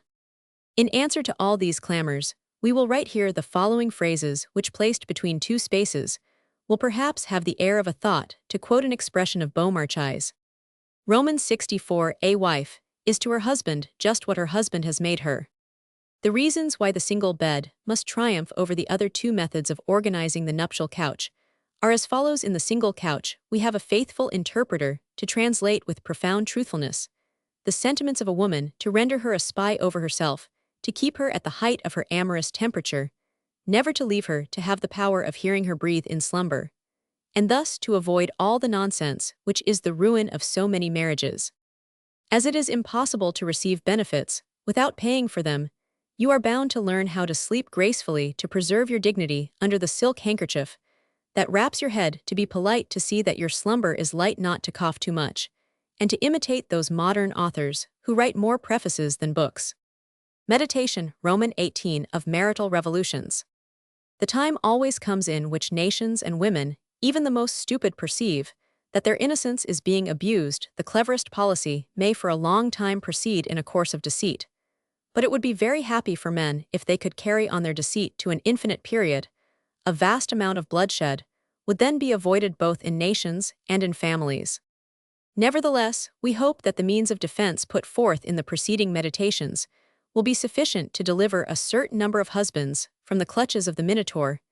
You must agree with the doctor that many a love blindly entered upon perishes under the treatment of hygiene or dies away thanks to marital policy. Yes, what a consoling mistake! Many a lover will be driven away by personal efforts. Many a husband will learn how to conceal, under an impenetrable veil, the machinery of his Machiavellism. And many a man will have better success than the old philosopher who cried nolo coronari. But we are here compelled to acknowledge a mournful truth: despotism has its moments of secure tranquility. Her reign seems like the hour which precedes the tempest, and whose silence enables the traveler stretched upon the faded grass to hear at a mile's distance the song of the cicada. Some fine morning, an honest woman, who will be imitated by a great portion of our own women, discerns, with an eagle eye, the clever maneuvers which have rendered her the victim of an infernal policy. She is at first quite furious at having for so long a time preserved her virtue. At what age, in what day, does this terrible revolution occur? This question of chronology depends entirely upon the genius of each husband, for it is not the vocation of all to put in practice with the same talent the precepts of our conjugal gospel. A man must have very little love, the mystified wife will exclaim, to enter upon such calculations as these. What, from the first day I have been to him, perpetually an object of suspicion? It is monstrous. Even a woman would be incapable of such artful and cruel treachery. This is the question. Each husband will be able to understand the variations of this complaint, which will be made in accordance with the character of the young fury, of whom he has made a companion. A woman by no means loses her head under these circumstances. She holds her tongue, and dissembles her vengeance will be concealed. Only you will have some symptoms of hesitation to contend with on the arrival of the crisis, which we presume you to have reached on the expiration of the honeymoon, but you will also have to contend against a resolution. She has determined to revenge herself from that day. So far as regards you, her mask, like her heart, has turned to bronze. Formerly, you were an object of indifference to her. You are becoming by degrees absolutely insupportable. The civil war commences only at the moment in which, like the drop of water, which makes the full glass overflow, some incident, whose more or less importance we find difficulty in determining, has rendered you odious. The lapse of time which intervenes between this last hour, the limit of your good understanding, and the day when your wife becomes cognizant of your artifices, is nevertheless quite sufficient to permit you to institute a series of defensive operations, which we will now explain. Up to this time, you have protected your honor solely by the exertion of a power entirely occult. Hereafter the wheels of your conjugal machinery must be set going in sight of everyone. In this case, if you would prevent a crime, you must strike a blow you have begun. By negotiating, you must end. By mounting your horse saber in hand like a Parisian gendarme, you must make your horse prance. You must brandish your saber. You must shout strenuously, and you must endeavor to calm the revolt without wounding anybody.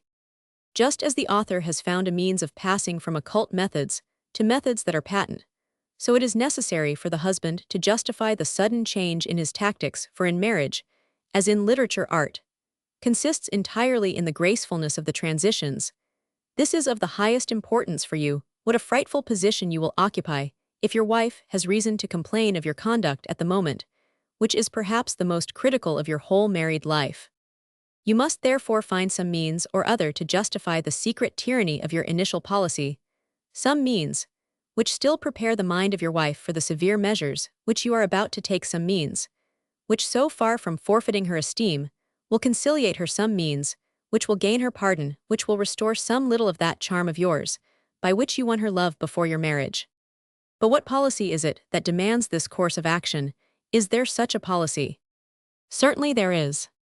But what address, what tact, what histrionic art must a husband possess in order to display the mimic wealth of that treasure which we are about to reveal to him, in order to counterfeit the passion whose fire is to make you a new man in the presence of your wife? You will require all the cunning of Talma. This passion is jealousy. My husband is jealous. He has been so from the beginning of our marriage. He has concealed this feeling from me by his usual refined delicacy. Does he love me still? I am going to do as I like with him. Such are the discoveries which a woman is bound to make one after another, in accordance with the charming scenes of the comedy, which you are enacting for your amusement. And a man of the world must be an actual fool if he fails in making a woman believe that which flatters her. With what perfection of hypocrisy must you arrange step by step your hypocritical behavior, so as to rouse the curiosity of your wife to engage her in a new study, and to lead her astray among the labyrinths of your thought. Ye sublime actors, do ye divine the diplomatic reticence, the gestures of artifice, the veiled words, the looks of doubtful meaning, which some evening may induce your wife to attempt the capture of your secret thoughts? Ah, to laugh in your sleeve, while you are exhibiting the fierceness of a tiger, neither to lie nor to tell the truth, to comprehend the capricious mood of a woman, and yet to make her believe that she controls you, while you intend to bind her with a collar of iron. O comedy, that has no audience, which yet is played by one heart before another heart, and where both of you applaud, because both of you think that you have obtained success. She it is who will tell you that you are jealous, who will point out to you that she knows you better than you know yourself, who will prove to you the uselessness of your artifices, and who perhaps will defy you. She triumphs in the excited consciousness of the superiority, which she thinks she possesses over you. You, of course, are ennobled in her eyes, for she finds your conduct quite natural. The only thing she feels is that your want of confidence was useless. If she wished to betray, who could hinder her? Then some evening you will burst into a passion, and as some trifle affords you a pretext, you will make a scene in the course of which your anger will make you divulge the secret of your distress, and here comes in the promulgation of our new code. Have no fear that a woman is going to trouble herself about this. She needs your jealousy, she rather likes your severity. This comes from the fact that in the first place, she finds there a justification for her own conduct. And then she finds immense satisfaction in playing before other people the part of a victim. What delightful expressions of sympathy will she receive afterwards? She will use this as a weapon against you in the expectation, thereby of leading you into a pitfall.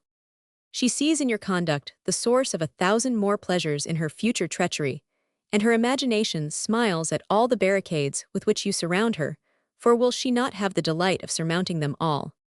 Women understand better than we do the art of analyzing the two human feelings, which alternately form their weapons of attack, or the weapons of which they are victims. They have the instinct of love, because it is their whole life, and of jealousy, because it is almost the only means by which they can control us within them. Jealousy is a genuine sentiment, and springs from the instinct of self-preservation.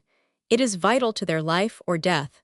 But with men, this feeling is absolutely absurd when it does not subserve some further end.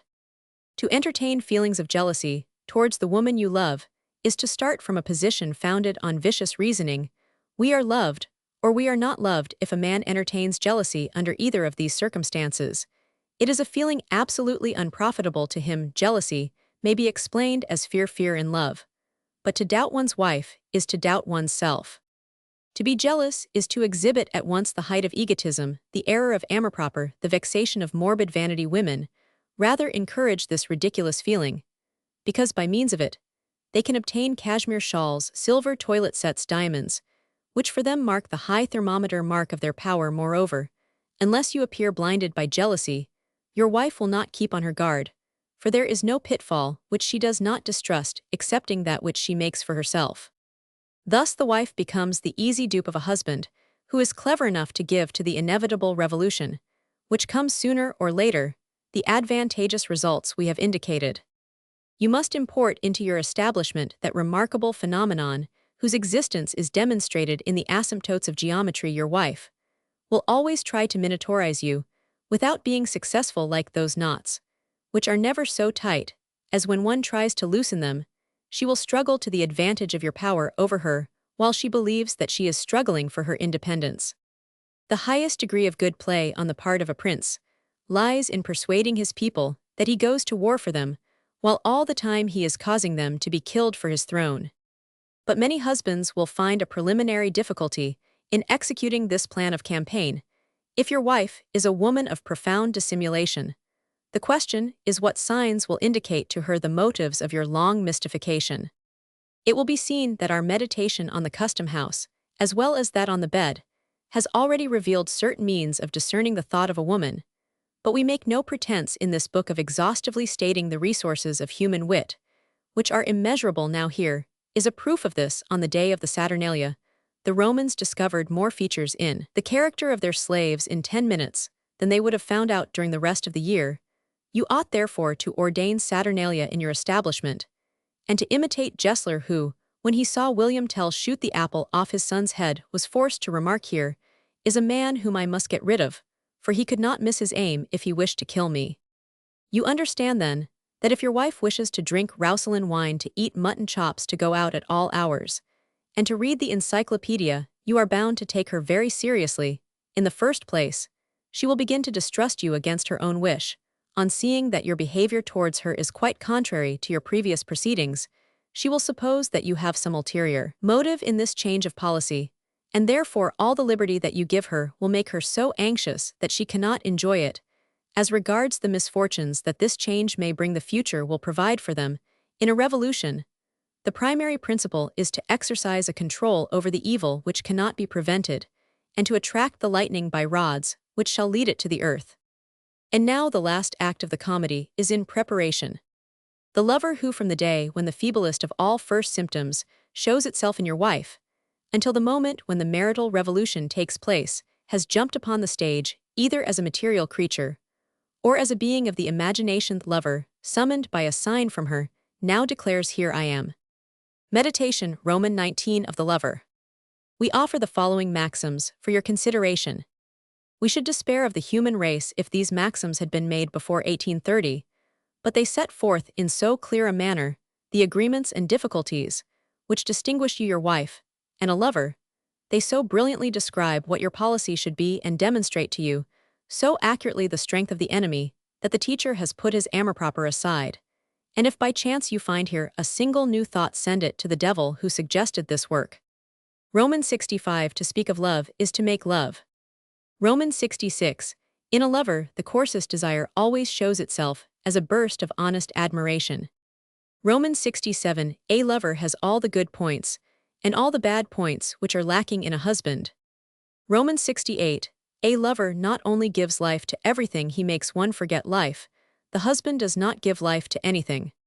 Romans 69. All the affected airs of sensibility, which a woman puts on, invariably deceive a lover, and on occasions when a husband shrugs his shoulders, a lover is in ecstasies. Romans 70. A lover betrays by his manner alone the degree of intimacy in which he stands to a married woman. Romans 71. A woman does not always know why she is in love. It is rarely that a man falls in love without some selfish purpose. A husband should discover this secret motive of egotism, for it will be to him the lever of Archimedes. Romans 72. A clever husband never betrays his supposition that his wife has a lover. Romans 73. The lover submits to all the caprices of a woman, and as a man is never vile while he lies in the arms of his mistress, he will take the means to please her that a husband would recoil from.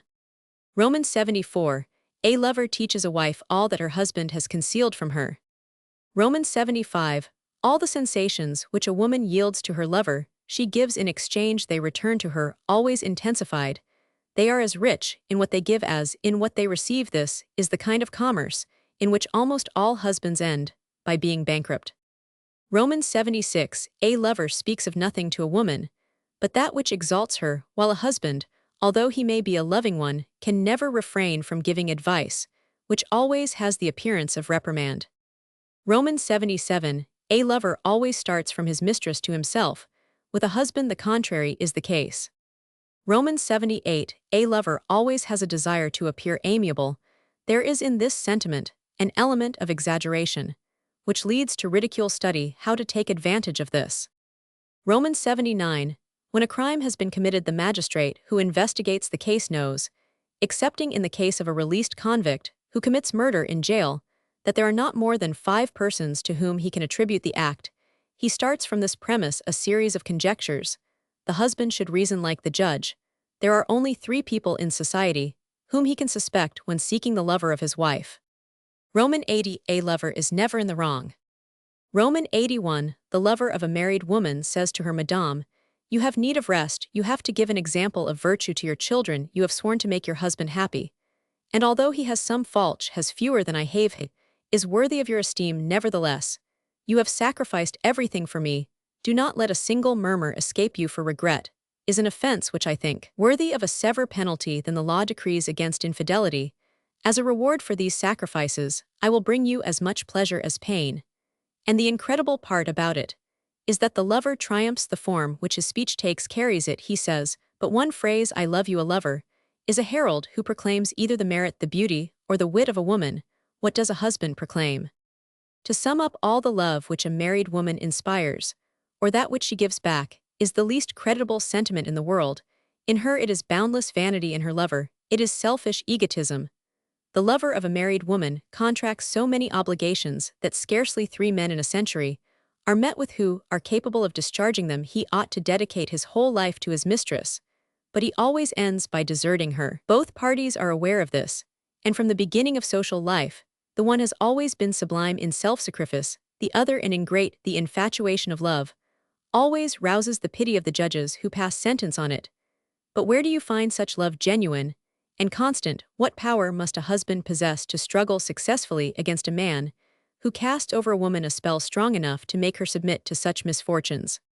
We think then, as a general rule, a husband, if he knows how to use the means of defense which we have outlined, can lead his wife up to her 25th year, not without her having chosen a lover, but without her having committed the great crime. Here and there, we meet with men, endowed with deep marital genius, who can keep their wives' body and soul to themselves alone up to their 30th or 35th year, but these exceptions cause a sort of scandal and alarm. The phenomenon scarcely ever is met with excepting in the country where life is transparent, and people live in glass houses, and the husband wields immense power. The miraculous assistance which men and things thus give to a husband always vanishes in the midst of a city whose population reaches to 250,000. It would therefore almost appear to be demonstrated that 30 is the age of virtue. At that critical period a woman becomes so difficult to guard that in order successfully to enchain her within the conjugal paradise, resort must be had to those last means of defense which remain to be described, and which we will reveal in the essay on Police, the Art of Returning Home and Catastrophes. Meditation. Roman 20 essay on police.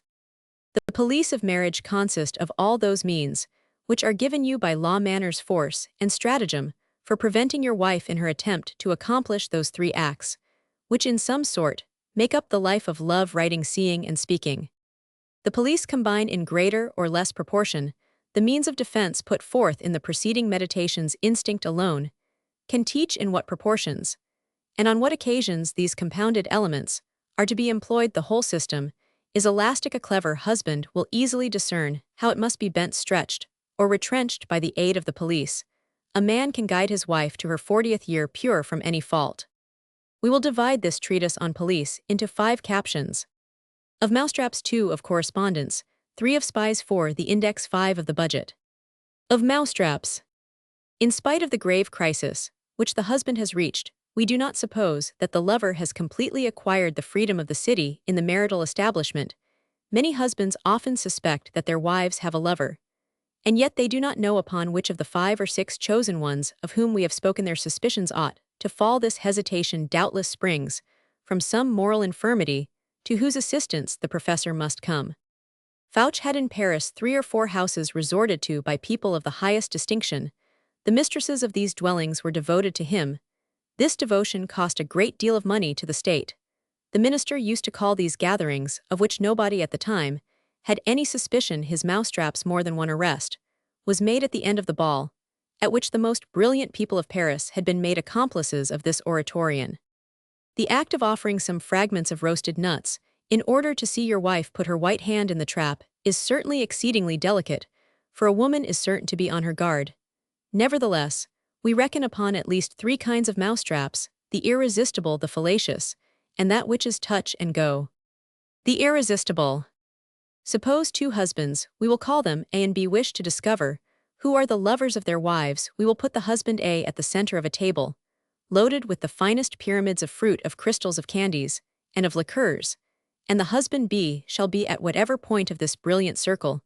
You may please to suppose the champagne has gone round, every eye is sparkling, and every tongue is wagging. Husband appealing a chestnut. Well, as for me, I admire literary people, but from a distance I find them intolerable in conversation. They are despotic. I do not know what displeases me more, their faults or their good qualities. In short, he swallows his chestnut. People of genius are like tonics, you like, but you must use them temperately.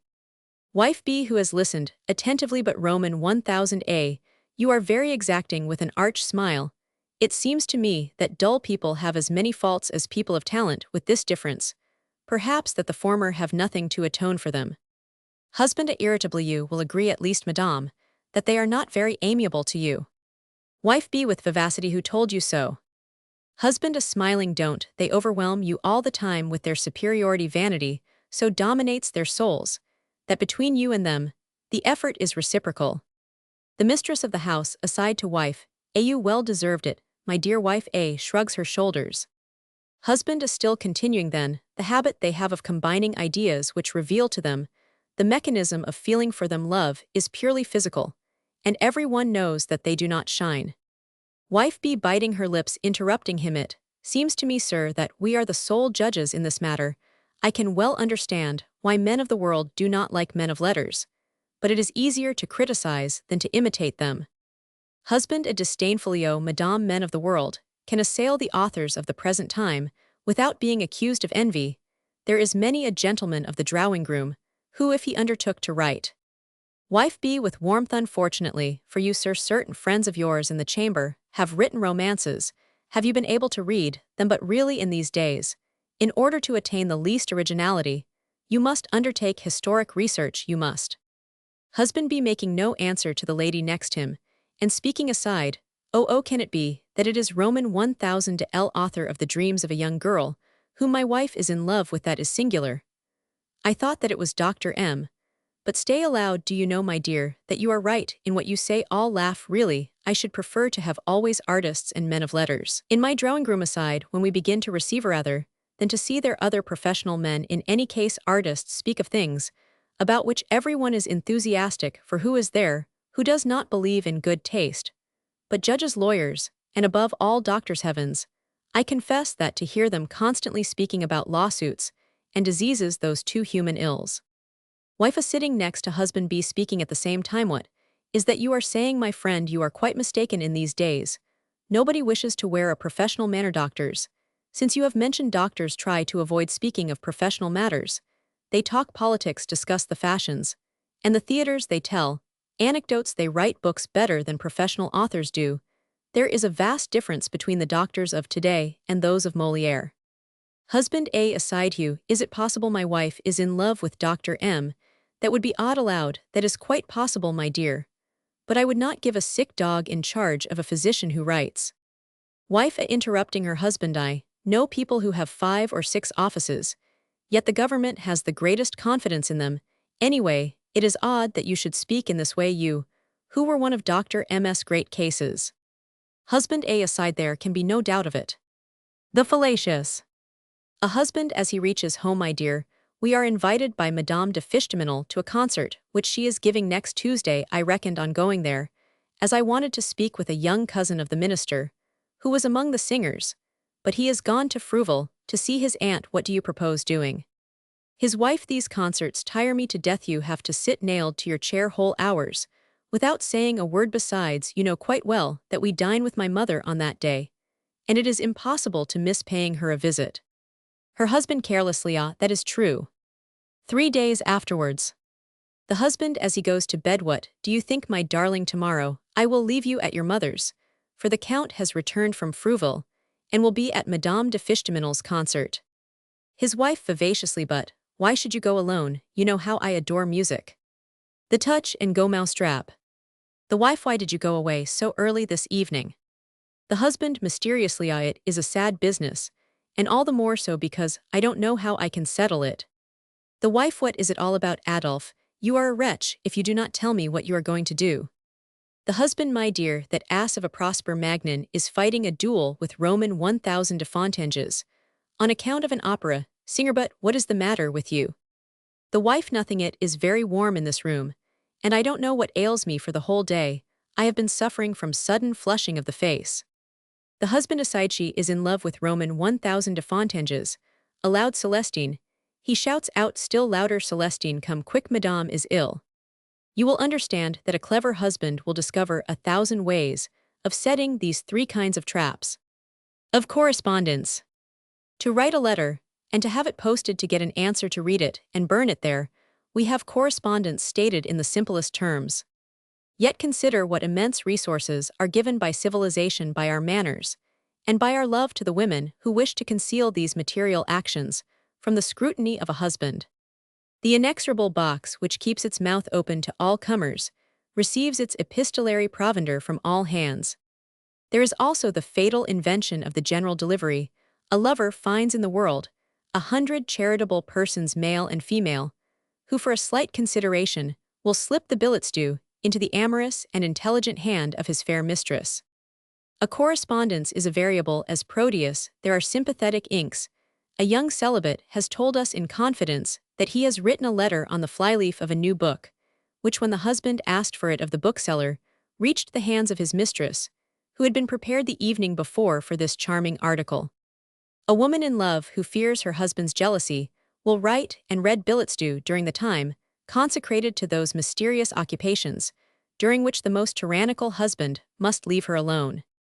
Moreover, all lovers have the art of arranging a special code of signals, whose arbitrary import it is difficult to understand at a ball a flower placed in some odd way in the hair at the theater, a pocket handkerchief unfolded on the front of the box, rubbing the nose wearing a belt of a particular color, putting the hat on one side, wearing one dress oftener than another, singing a certain song in a concert, or touching certain notes on the piano, fixing the eyes on a point, agreed everything in fact from the hurdy-gurdy, which passes your windows, and goes away if you open the shutter to the newspaper announcement of a horse for sale, may be reckoned as correspondence. How many times, in short, will a wife craftily ask her husband to do such and such commission for her to go to such and such a shop or house, having previously informed her lover that your presence at such or such a place means yes or no. On this point, the professor acknowledges with shame that there is no possible means of preventing correspondence between lovers, but a little Machiavellism on the part of the husband will be much more likely to remedy the difficulty than any coercive measures. An agreement which should be kept sacred between married people is their solemn oath that they will respect each other's sealed letters. Clever is the husband who makes this pledge on his wedding day and is able to keep it conscientiously. In giving your wife unrestrained liberty to write and to receive letters, you will be enabled to discern the moment she begins to correspond with a lover. But suppose your wife distrusts you and covers with impenetrable clouds the means she takes to conceal from you her correspondence, is it not then time to display that intellectual power with which we armed you in our meditation? Entitled of the Custom House, the man who does not see when his wife writes to her lover, and when she receives an answer, is a failure as a husband. The proposed study which you ought to bestow upon the movements, the actions, the gestures, the looks of your wife will be perhaps troublesome and wearying, but it will not last long. The only point is to discover when your wife and her lover correspond, and in what way. We cannot believe that a husband even of moderate intelligence will fail to see through this feminine maneuver, when once he suspects its existence. Meanwhile, you can judge from a single incident what means of police and of restraint remain to you in the event of such a correspondence. A young lawyer whose ardent passion exemplified certain of the principles dwelt upon in this important part of our work had married a young person whose love for him was but slight, yet this circumstance he looked upon as an exceedingly happy one. But at the end of his first year of marriage, he perceived that his dear Anna, for Anna was her name, had fallen in love with the head clerk of a stockbroker.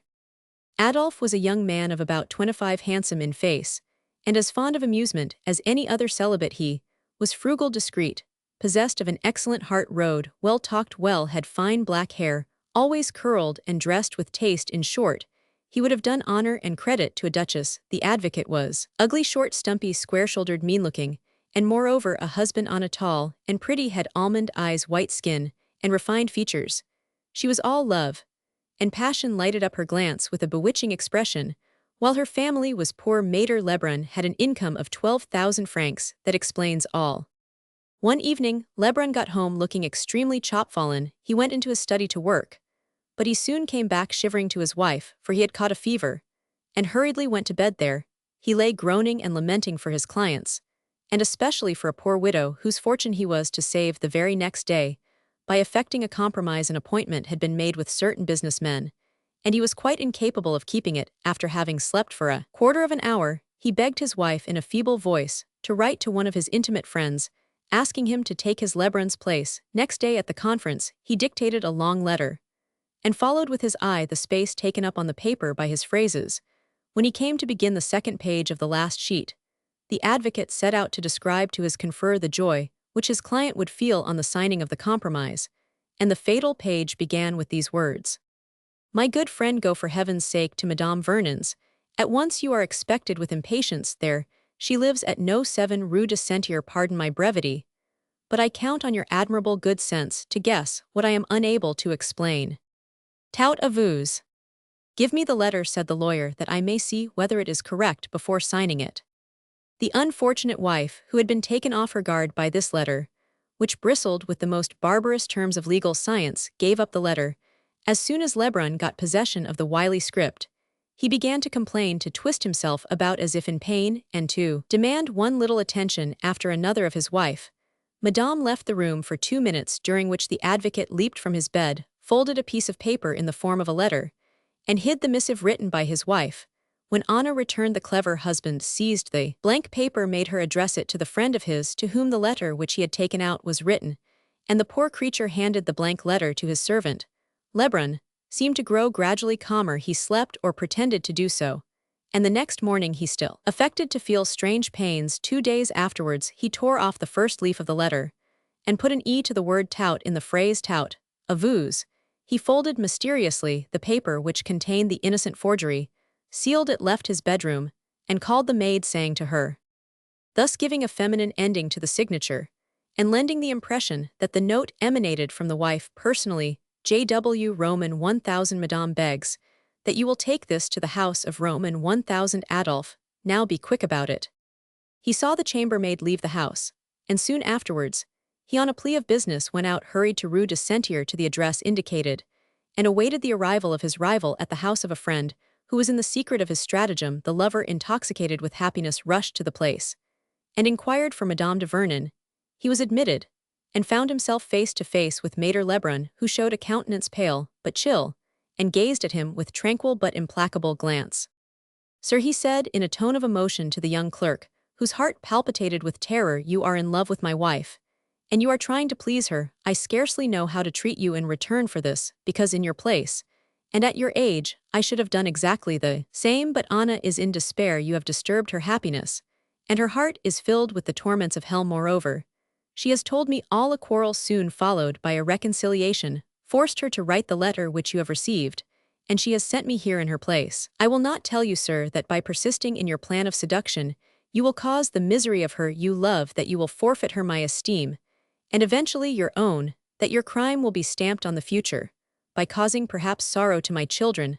I will not even speak to you of the bitterness you will infuse into my life. Unfortunately, these are commonplaces, but I declare to you, sir, that the first step you take in this direction will be the signal for a crime, for I will not trust the risk of a duel in order to stab you to the heart."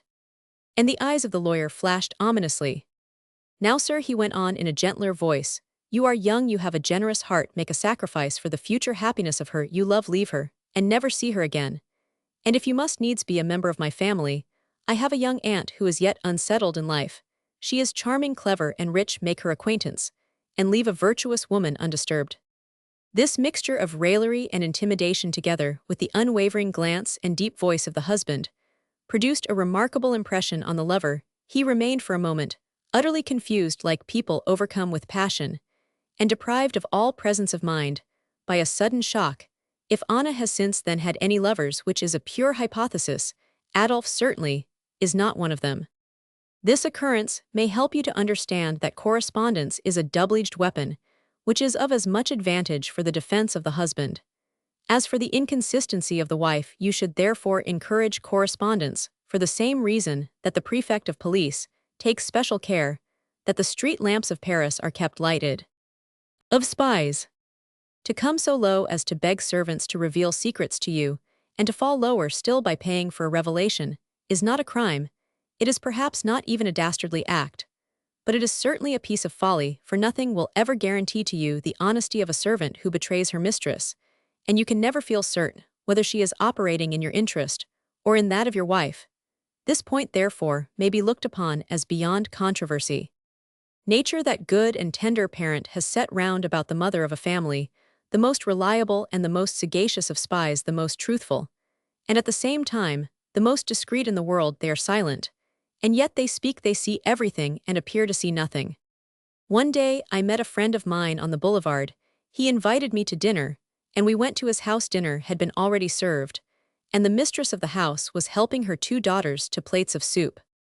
I see here my first symptoms, I said to myself. We sat down. The first word of the husband, who spoke without thinking, and for the sake of talking, was the question, "Has anyone been here today?" "Not a soul," replied his wife without lifting her eyes. I shall never forget the quickness with which the 2 daughters looked up to their mother. The elder girl, aged 8, had something especially peculiar in her glance. There was at the same time revelation and mystery, curiosity, and silence, astonishment and apathy. In that look, if there was anything that could be compared to the speed with which the light of candor flashed from their eyes, it was the prudent reserve with which both of them closed down like shutters the folds of their white eyelids.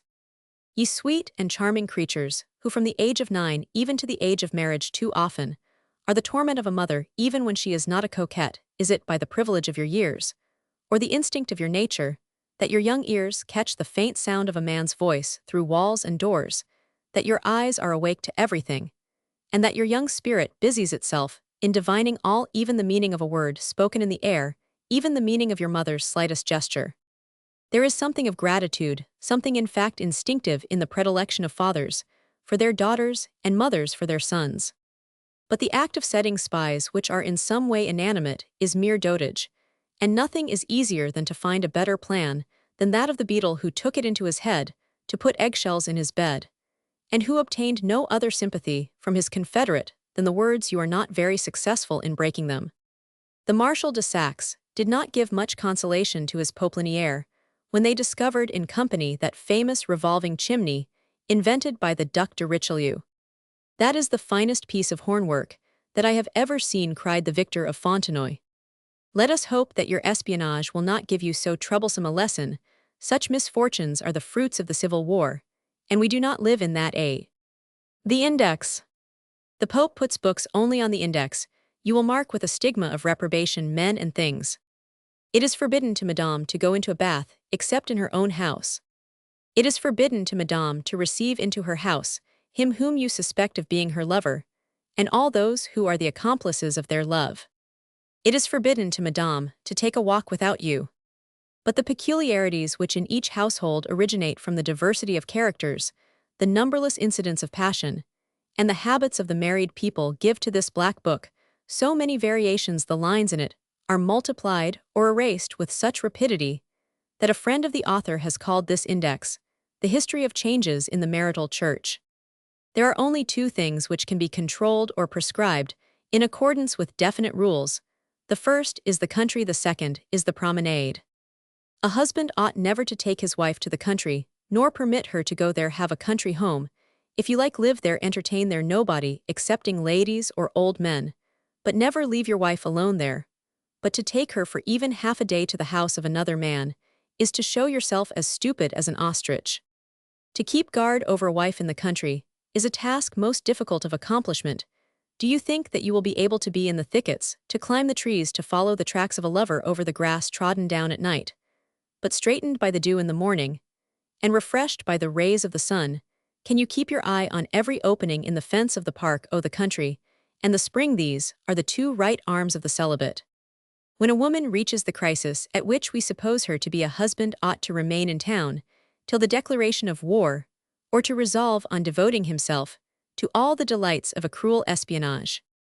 With regard to the promenade, does Madame wish to go to parties, to the theatre, to the Bois de Boulogne, to purchase her dresses, to find out what is the fashion? Madame shall see everything in the respectable company of her lord and master.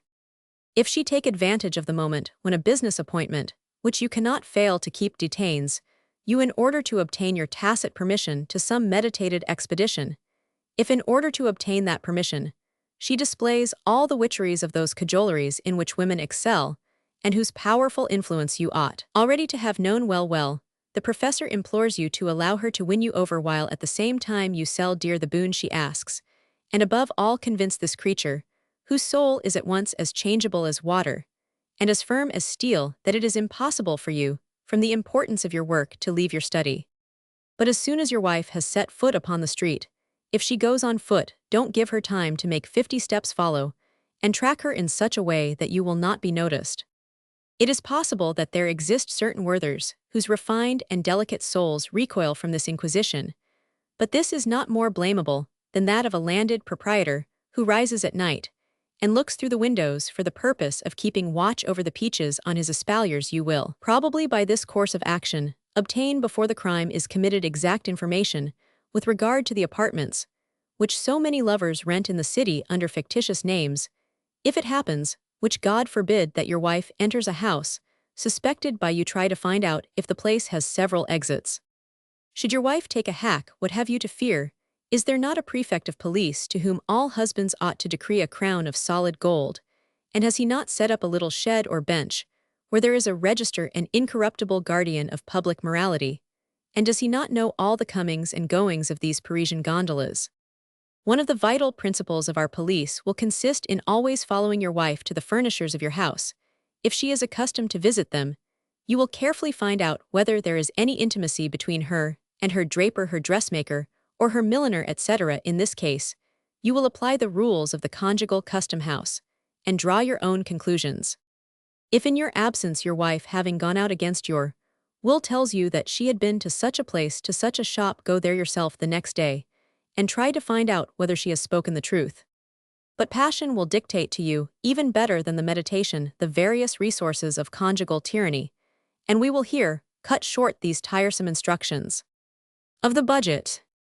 In outlining the portrait of a sane and sound husband, see meditation on the predestined, we urgently advise that he should conceal from his wife the real amount of his income. In relying upon this as the foundation stone of our financial system, we hope to do something towards discounting the opinion, so very generally held, that a man ought not to give the handling of his income to his wife. This principle is one of the many popular errors, and is one of the chief causes of misunderstanding in the domestic establishment. But let us in the first place deal with the question of heart, before we proceed to that of money. To draw up a little civil list for your wife, and for the requirements of the house, and to pay her money as if it were a contribution in 12 equal portions month by month, has something in it that is a little mean and close, and cannot be agreeable to any but sordid and mistrustful souls. By acting in this way, you prepare for yourself innumerable annoyances. I could wish that during the first year of your mellifluous union scenes, more or less delightful pleasantries, uttered in good taste, pretty purses, and caresses might accompany, and might decorate the handing over of this monthly gift. But the time will come when the self-will of your wife or some unforeseen expenditure will compel her to ask a loan of the chamber. I presume that you will always grant her the bill of indemnity, as our unfaithful deputies never fail to do. They pay, but they grumble you must pay, and at the same time compliment her. I hope it will be so. But in the crisis which we have reached, the provisions of the annual budget can never prove sufficient. There must be an increase of fichus, of bonnets, of frocks. There is an expense which cannot be calculated beforehand, demanded by the meetings, by the diplomatic messengers, by the ways and means of love, even while the receipts remain the same as usual. Then must commence in your establishment a course of education, the most odious and the most dreadful which a woman can undergo. I know but few noble and generous souls, who value more than millions purity of heart, frankness of soul, and who would 1,000 times more readily pardon a passion than a lie, whose instinctive delicacy has divined the existence of this plague of the soul, the lowest step in human degradation. Under these circumstances, there occur in the domestic establishment the most delightful scenes of love. It is then that a woman becomes utterly pliant, and like to the most brilliant of all the strings of a harp, When thrown before the fire, she rolls round you, she clasps you, she holds you tight, she defers to all your caprices. Never was her conversation so full of tenderness. She lavishes her endearments upon you, or rather she sells them to you. She, at last, becomes lower than a chorus girl. For she prostitutes herself to her husband in her sweetest kisses. There is money in all her words, there is money in playing this part. Her heart becomes like lead towards you, the most polished, the most treacherous usurer, never weighs so completely, with a single glance, the future value in bullion of a son of a family, who may sign a note to him than your wife, appraises one of your desires, as she leaps from branch to branch, like an escaping squirrel in order to increase the sum of money she may demand. By increasing the appetite which she rouses in you, you must not expect to get scot-free from such seductions. Nature has given boundless gifts of coquetry to a woman. The usages of society have increased them tenfold by its fashions, its dresses, its embroideries, and its tippets.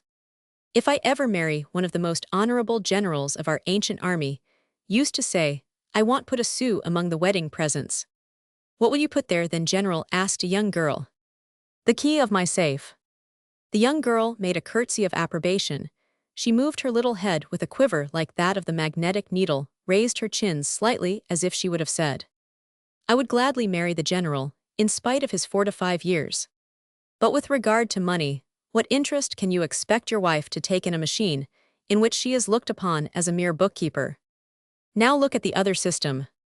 In surrendering to your wife, with an avowal of absolute confidence in her 2/3 of your fortune, and letting her as mistress control the conjugal administration, you win from her an esteem which nothing can destroy. For confidence and high-mindedness find powerful echoes in the heart of a woman. Madame will be loaded with a responsibility which will often raise a barrier against extravagances all the stronger, because it is she herself who has created it in her heart. You yourself have made a portion of the work, and you may be sure that from henceforth your wife will never perhaps dishonor herself. Moreover, by seeking in this way a method of defense, consider what admirable aids are offered to you by this plan of finances. You will have in your house an exact estimate of the morality of your wife, just as the quotations of the Bourse give you a just estimate of the degree of confidence possessed by the government. And doubtless, during the first years of your married life, your wife will take pride in giving you every luxury and satisfaction which your money can afford.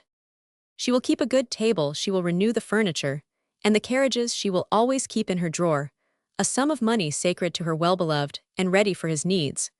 But of course, in the actual circumstances of life, the drawer will be very often empty, and monsieur will spend a great deal too much. The economies ordered by the chamber never weigh heavily upon the clerks whose income is 1,200 francs, and you will be the clerk at 1,200 francs in your own house. You will laugh in your sleeve, because you will have saved, capitalized, invested 1/3 of your income during a long time, like Louis Roman 15, who kept for himself a little separate treasury against a rainy day. He used to say. Thus, if your wife speaks of economy, her discourse will be equal to the varying quotations of the money market. You will be able to divine the whole progress of the lover by these financial fluctuations, and you will have avoided all difficulties. E sempre bene. If your wife fails to appreciate the excessive confidence and dissipates in one day a large proportion of your fortune, in the first place, it is not probable that this prodigality will amount to 1/3 of the revenue which you have been saving for 10 years. Moreover, you will learn from the meditation on catastrophes that in the very crisis produced by the follies of your wife, you will have brilliant opportunities of slaying the Minotaur. But the secret of the treasure which has been amassed by your thoughtfulness need never be known till after your death, and if you have found it necessary to draw upon it in order to assist your wife, you must always let it be thought that you have won at play or made a loan from a friend. These are the true principles which should govern the conjugal budget. The police of marriage has its martyrology. We will cite but one instance, which will make plain how necessary it is for husbands who resort to severe measures to keep watch over themselves as well as over their wives. An old miser who lived at T, a pleasure resort if there ever was one, had married a young and pretty woman, and he was so wrapped up in her, and so jealous that love triumphed over avarice, he actually gave up trade in order to guard his wife more closely. But his only real change was that his covetousness took another form. I acknowledge that I owe the greater portion of the observations contained in this essay, which still is doubtless incomplete to the person who made a study of this remarkable marital phenomenon, to portray which one single detail will be amply sufficient. When he used to go to the country, this husband never went to bed without secretly raking over the pathways of his park, and he had a special rake for the sand of his terraces. He had made a close study of the footprints made by the different members of his household, and early in the morning, he used to go and identify the tracks that had been made there. All this is old forest land, he used to say to the person I have referred to as he showed him over the park, for nothing can be seen through the brushwood. His wife fell in love with one of the most charming young men of the town.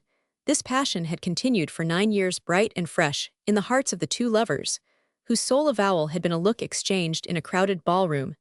And while they danced together, their trembling hands revealed through the scented gloves the depth of their love from that day. They had both of them taken great delight on those trifles, which happy lovers never disdain. One day the young man led his only confidant with a mysterious air into a chamber where he kept under glass globes upon his table, with more care than he would have bestowed upon the finest jewels in the world, the flowers that in the excitement of the dance had fallen from the hair of his mistress, and the finery which had been caught in the trees, which she had brushed through in the park. He also preserved there the narrow footprint left upon the clay soil by the lady's step. I could hear, said this confidant to me afterwards, the violent and repressed palpitations of his heart, sounding in the silence which we preserved before the treasures of this museum of love. I raised my eyes to the ceiling, as if to breathe to heaven the sentiment which I dared not utter. Poor humanity! I thought Madame de told me that one evening at a ball you had been found nearly fainting in her cardroom. I remarked to him. I can well believe it, said he, casting down his flashing glance. I had kissed her arm, but he added, as he pressed my hand, and shot at me a glance that pierced my heart, her husband at that time had the gout which threatened to attack his stomach. Some time afterwards the old man recovered and seemed to take a new lease of life. But in the midst of his convalescence, he took to his bed one morning and died suddenly. There were such evident symptoms of poisoning in the condition of the dead man that the officers of justice were appealed to, and the two lovers were arrested. Then was enacted at the court of assizes the most heartrending scene that ever stirred the emotions of the jury. At the preliminary examination, each of the two lovers, without hesitation, confessed to the crime, and with one thought each of them was solely bent on saving the one her lover, the other his mistress. There were two found guilty where justice was looking for but a single culprit. The trial was entirely taken up with the flat contradictions which each of them, carried away by the fury of devoted love, gave to the admissions of the other. There they were united for the first time. But on the criminal's bench, with a gendarme seated between them, they were found guilty by the unanimous verdict of a weeping jury. No one among those who had the barbarous courage to witness their conveyance to the scaffold can mention them today without a shudder. Religion had won for them a repentance for their crime, but could not induce them to abjure their love. The scaffold was their nuptial bed, and there they slept together in the long night of death. Meditation. Roman 21. The art of returning home.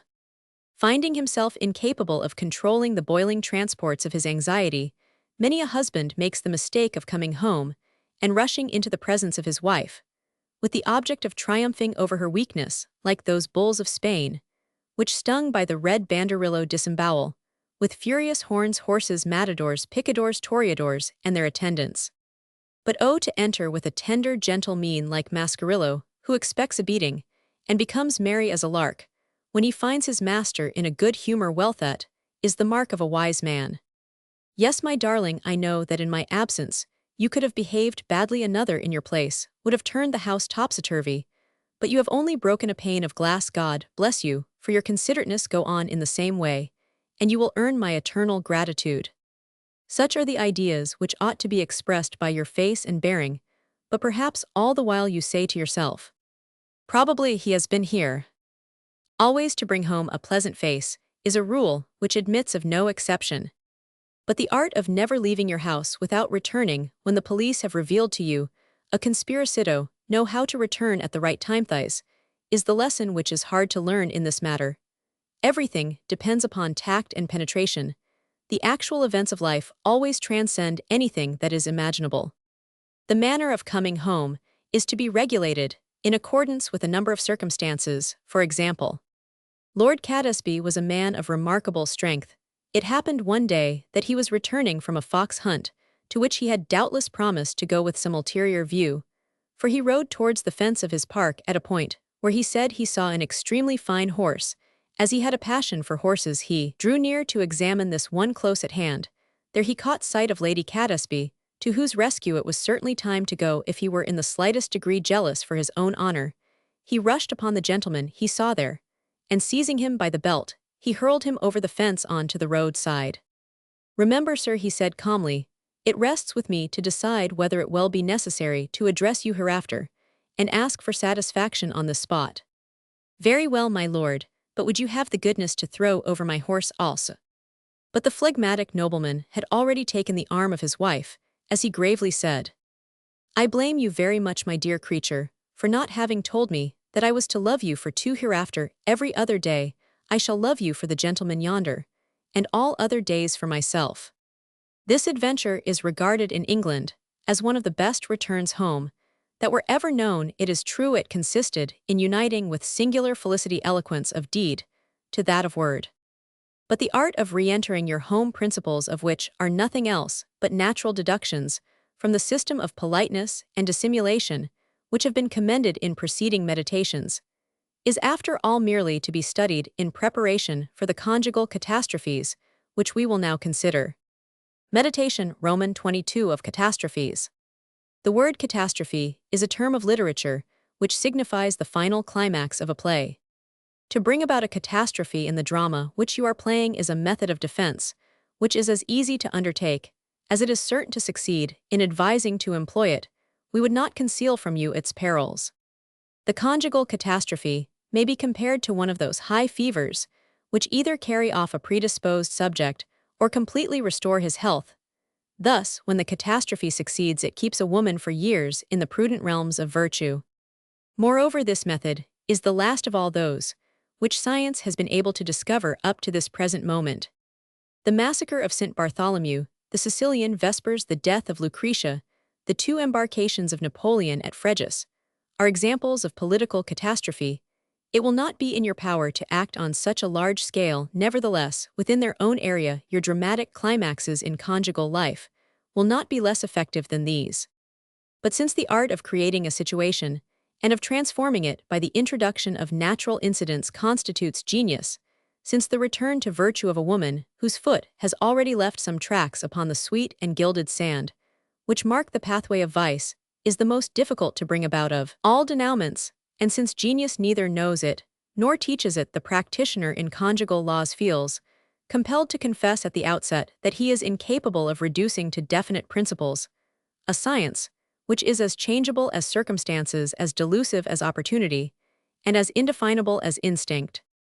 If we may use an expression which neither Diderot d'Alembert nor Voltaire, in spite of every effort, have been able to engraft on our language, a conjugal catastrophe, si subodora is scented from afar, so that our only course will be to sketch out imperfectly certain conjugal situations of an analogous kind, thus imitating the philosopher of ancient time, who, seeking in vain to explain motion, walked forward in his attempt to comprehend laws which were incomprehensible. A husband, in accordance with the principles comprised in our meditation on police, will expressly forbid his wife to receive the visits of a celibate whom he suspects of being her lover, and whom she has promised never again to see. Some minor scenes of the domestic interior we leave for matrimonial imaginations to conjure up. A husband can delineate them much better than we can. He will betake himself in thought back to those days when delightful longings invited sincere confidences, and when the workings of his policy put into motion certain adroitly handled machinery. Let us suppose, in order to make more interesting the natural scene to which I refer, that you who read are a husband whose carefully organized police has made the discovery that your wife, profiting by the hours devoted by you to a ministerial banquet, to which she probably procured you an invitation, received at your house Roman 1000 as. Here we find all the conditions necessary to bring about the finest possible of conjugal catastrophes. You return home just in time to find your arrival has coincided with that of Roman 1000 as, for we would not advise you to have the interval between acts too long. But in what mood should you enter? Certainly not in accordance with the rules of the previous meditation, in a rage. Then still less should you do that you should come in with good-natured carelessness, like an absent-minded man, who has forgotten his purse, the statement, which he has drawn up for the minister, his pocket-handkerchief, or his snuff-box. In that case, you will either catch two lovers together, or your wife, forewarned by the maid, will have hidden the celibate. Now let us consider these two unique situations.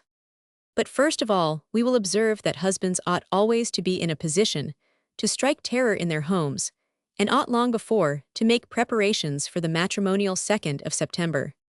Thus a husband, from the moment that his wife has caused him to perceive certain first symptoms, should never fail to give time after time his personal opinion on the course of conduct to be pursued by a husband in a great matrimonial crisis.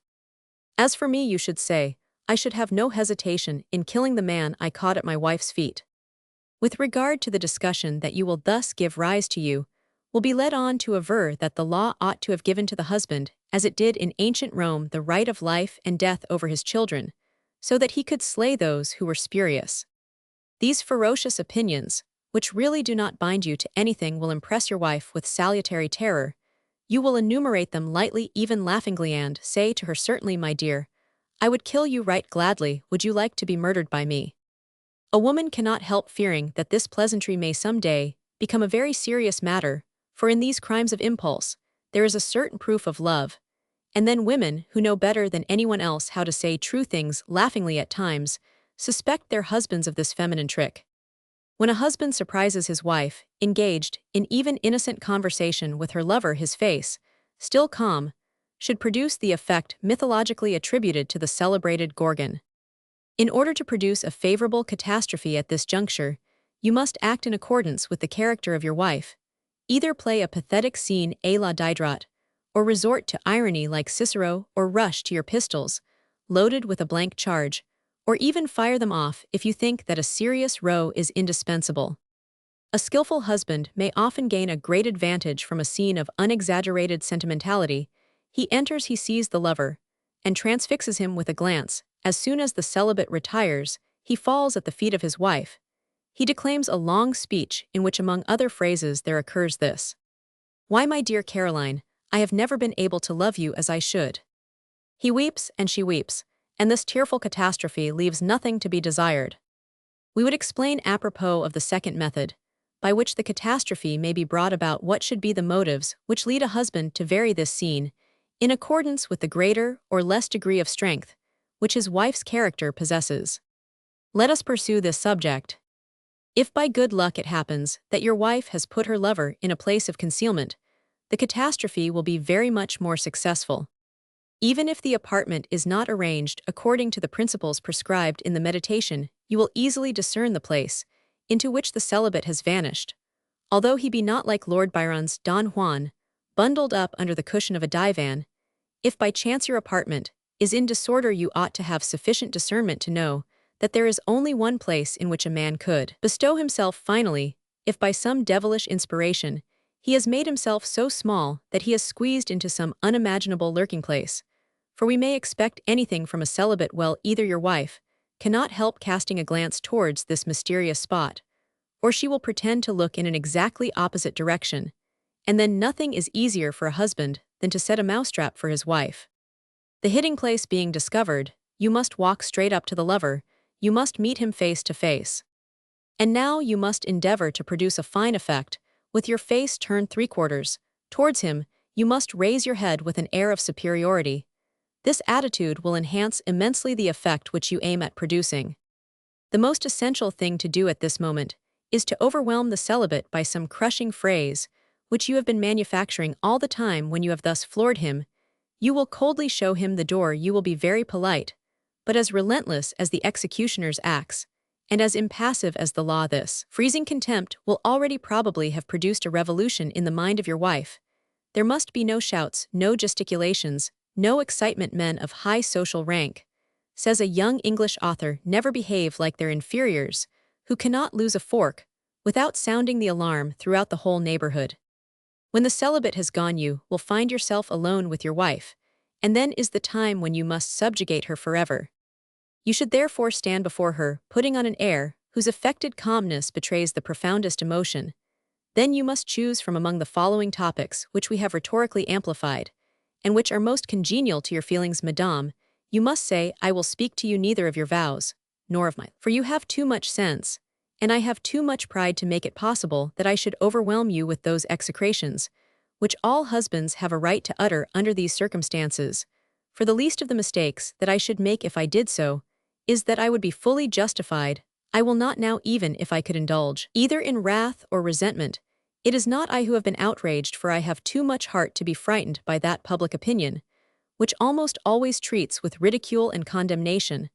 A husband whose wife has misbehaved, when I examine my life, I see nothing there that makes this treachery deserved by me as it is deserved by many others. I still love you, I have never been false, I will not say to my duty, for I have found nothing onerous in adoring you, but not even to those welcome obligations, which sincere feeling imposes upon us. Both you have had all my confidence, and you have also had the administration of my fortune. I have refused you nothing, and now this is the first time that I have turned to you a face I will not say stern, but which is yet reproachful. But let us drop this subject, for it is of no use for me to defend myself at a moment, when you have proved to me with such energy that there is something lacking in me, and that I am not intended by nature to accomplish the difficult task of rendering you happy. But I would ask you as a friend speaking to a friend, how could you have the heart to imperil at the same time the lives of 3 human creatures, that of the mother of my children, who will always be sacred to me, that of the head of the family, and finally of him who loves perhaps at these words will throw herself at your feet? You must not permit her to do so, she is unworthy of kneeling there, for you no longer love me, Eliza. Well, my poor child, you must not call her my poor child, excepting when the crime has not been committed. We deceive ourselves. Why do you not answer me? If love is extinguished between a married couple, cannot friendship and confidence still survive? Are we not 2 companions united in making the same journey? Can it be said that during the journey, the one must never hold out his hand to the other to raise up a comrade, or to prevent a comrade's fall? But I have perhaps said too much, and I am wounding your pride, Eliza. Eliza, now what the deuce would you expect a woman to answer? Why, a catastrophe naturally follows, without a single word. In 100 women, there may be found at least a good half-dozen of feeble creatures, who under this violent shock return to their husbands, never perhaps again to leave them like scorched cats that dread the fire. But this scene is a veritable alexipharmaca, the doses of which should be measured out by prudent hands. For certain women of delicate nerves whose souls are soft and timid, it would be sufficient to point out the lurking place where the lover lies, and say Roman 1000 as, is there, at this point, shrug your shoulders. How can you thus run the risk of causing the death of 2 worthy people? I am going out, let him escape, and do not let this happen again. But there are women whose hearts too violently strained in these terrible catastrophes fail them, and they die. Others whose blood undergoes a change, and they fall a prey to serious maladies. Others actually go out of their minds. These are examples of women who take poison or die suddenly, and we do not suppose that you wish the death of the sinner. Nevertheless, the most beautiful and impressionable of all the queens of France, the charming and unfortunate Mary Stuart, after having seen Rizzio murdered almost in her arms, fell in love nevertheless with the Earl of Bothwell. But she was a queen, and queens are abnormal in disposition. We will suppose, then, that the woman whose portrait adorns our first meditation is a little Mary Stuart, and we will hasten to raise the curtain for the 5th act in this grand drama, entitled Marriage. A conjugal catastrophe may burst out anywhere, and 1,000 incidents, which we cannot describe, may give it birth. Sometimes it is a handkerchief, as in Othello, or a pair of slippers, as in Don Juan. Sometimes it is the mistake of your wife who cries out dear Alphonse, instead of dear Adolphe. Sometimes a husband, finding out that his wife is in debt, will go and call on her chief creditor, and will take her some morning to his house, as if by chance, in order to bring about a catastrophe. Monsieur Joss, you are a jeweler, and you sell your jewels with a readiness which is not equaled by the readiness of your debtors to pay for them. The Countess owes you 30,000 francs. If you wish to be paid tomorrow, tradesmen should always be visited at the end of the month. Come to her at noon. Her husband will be in the chamber. Do not attend to any sign which she may make to impose silence upon you. Speak out boldly. I will pay all. So that the catastrophe in the science of marriage is what figures are in arithmetic. All the principles of higher conjugal philosophy on which are based the means of defense outlined in this second part of our book are derived from the nature of human sentiments, and we have found them in different places in the great book of the world, just as persons of intellect, instinctively, apply the laws of taste, whose principles they would find difficulty in formulating, so we have seen numberless people of deep feeling employing with singular felicity the precepts which we are about to unfold, yet none of them consciously acted on a definite system.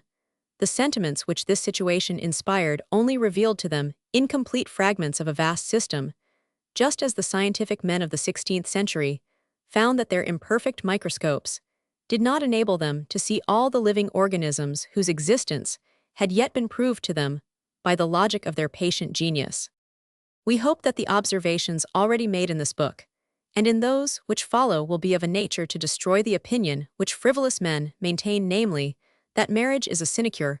According to our view, a husband who gives way to ennui is a heretic, and more than that, he is a man who lives quite out of sympathy with the marriage state, of whose importance he has no conception in this connection. These meditations, perhaps, will reveal to very many ignorant men the mysteries of a world before which they stand with open eyes, yet without seeing it. We hope, moreover, that these principles, when well applied, will produce many conversions, and that among the pages that separate this second part from that entitled Civil War, many tears will be shed, and many vows of repentance breathed. Yes, among the 400,000 honest women, whom we have so carefully sifted out from all the European nations, we indulge the belief that there are a certain number, say 300,000, who will be sufficiently self-willed, charming, adorable, and bellicose to raise the standard of civil war. To arms, then, to arms. Third part. Relating to civil war. Lovely as the seraphs of Klopstock. Terrible as the devils of Milton. Diderot. Meditation Roman 23 of Manifestos. The preliminary precepts by which science has been enabled at this point to put weapons into the hand of a husband are few in number. It is not of so much importance to know whether he will be vanquished as to examine whether he can offer any resistance in the conflict. Meanwhile, we will set up here certain beacons to light up the arena where a husband is soon to find himself in alliance with religion and law, engaged single-handed in a contest with his wife, who is supported by her native craft and the whole usages of society as her allies. Roman 82. Anything may be expected, and anything may be supposed of a woman who is in love. Roman 83. The actions of a woman who intends to deceive her husband are almost always the result of study, but never dictated by reason. Roman 84. The greater number of women advance like the fleas by erratic leaps and bounds. They owe their escape to the height or depth of their first ideas, and any interruption of their plans rather favors their execution. But they operate only within a narrow area, which it is easy for the husband to make still narrower. And if he keeps cool, he will end by extinguishing this piece of living saltpeter. Roman 85. A husband should never allow himself to address a single disparaging remark to his wife in presence of a third party. Roman 86. The moment a wife decides to break her marriage vow, she reckons her husband as everything or nothing. All defensive operations must start from this proposition. Roman 87. The life of a woman is either of the head of the heart or of passion.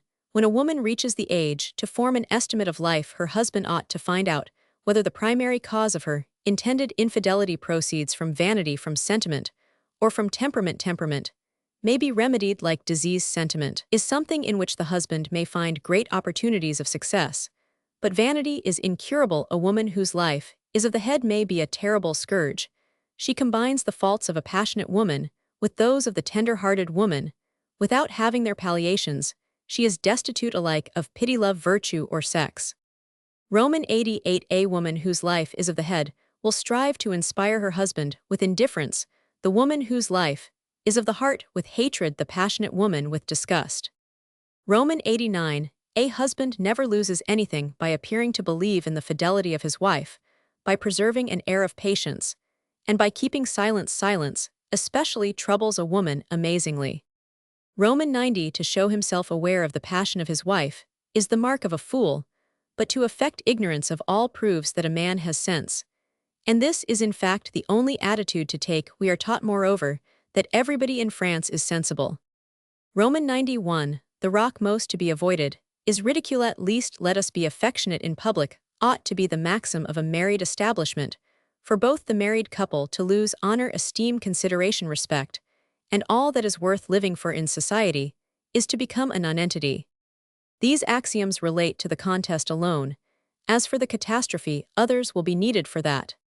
We have called this crisis civil war for two reasons. Never was a war more really intestine, and at the same time, so polite as this war. But in what point, and in what manner does this fatal war break out?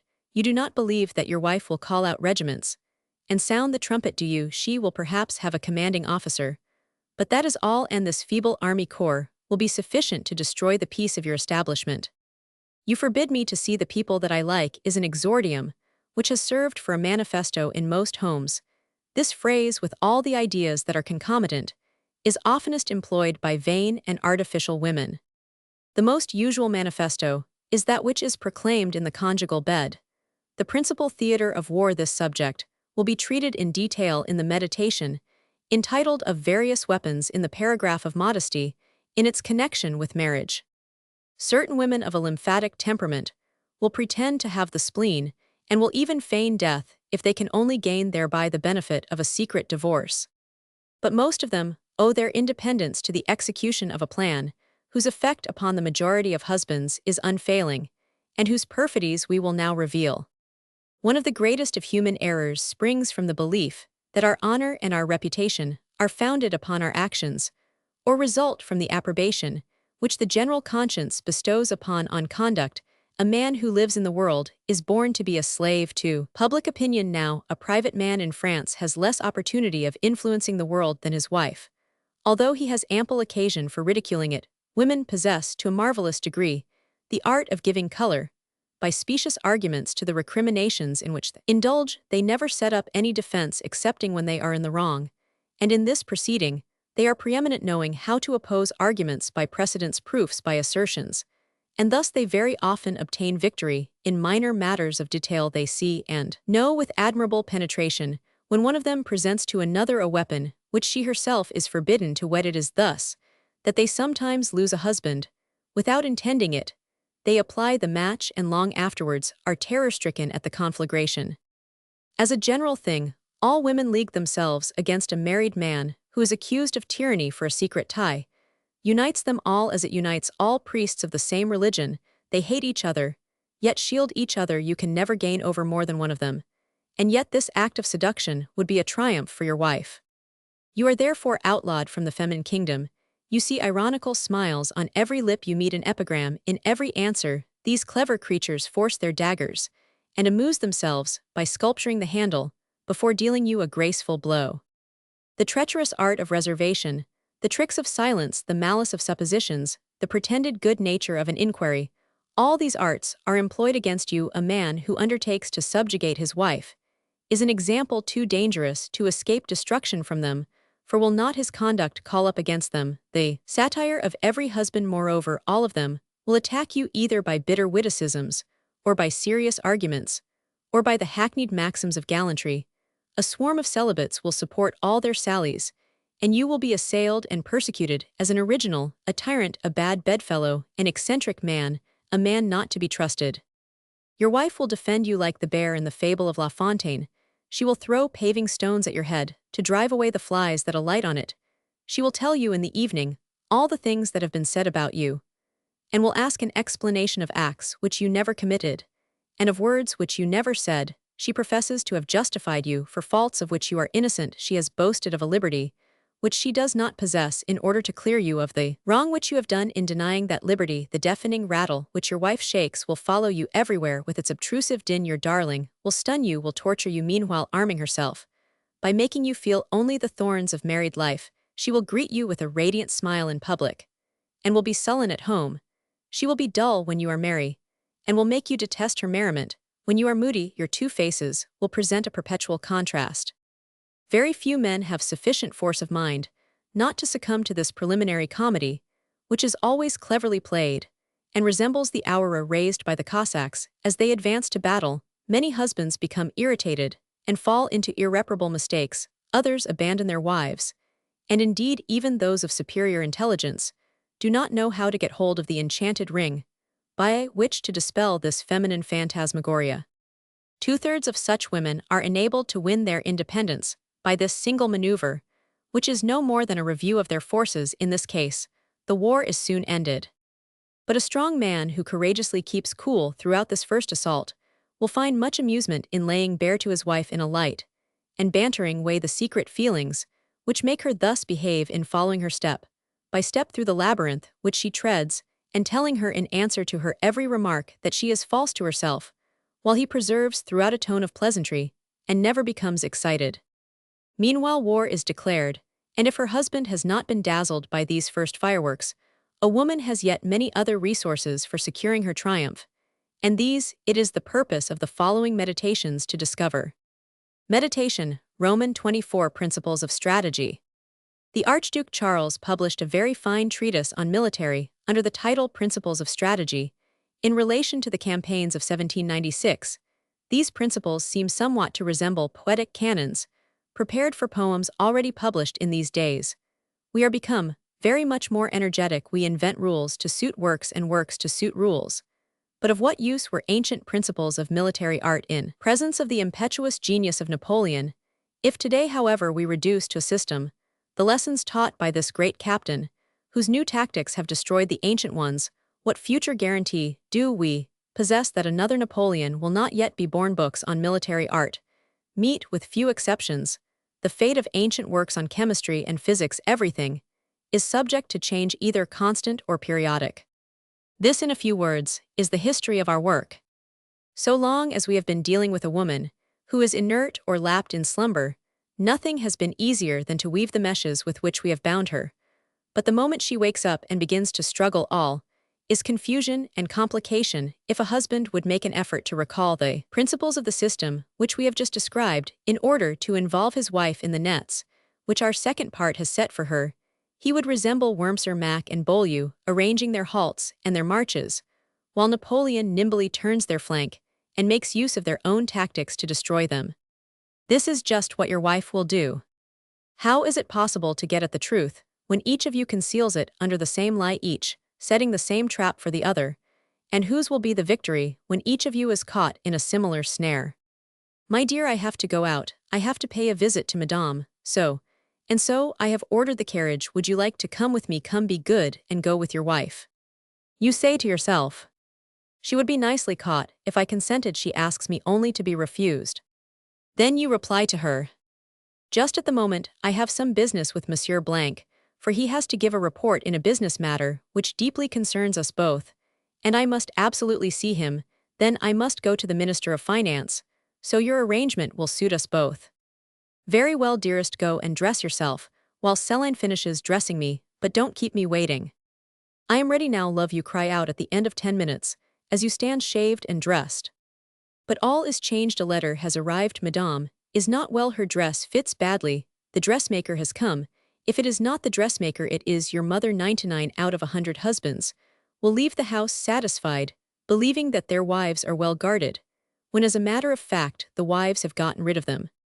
A lawful wife who from her husband cannot escape, who is not distressed by pecuniary anxiety, and who, in order to give employment to a vacant mind, examines night and day the changing tableaus of each day's experience, soon discovers the mistake she has made in falling into a trap, or allowing herself to be surprised by a catastrophe.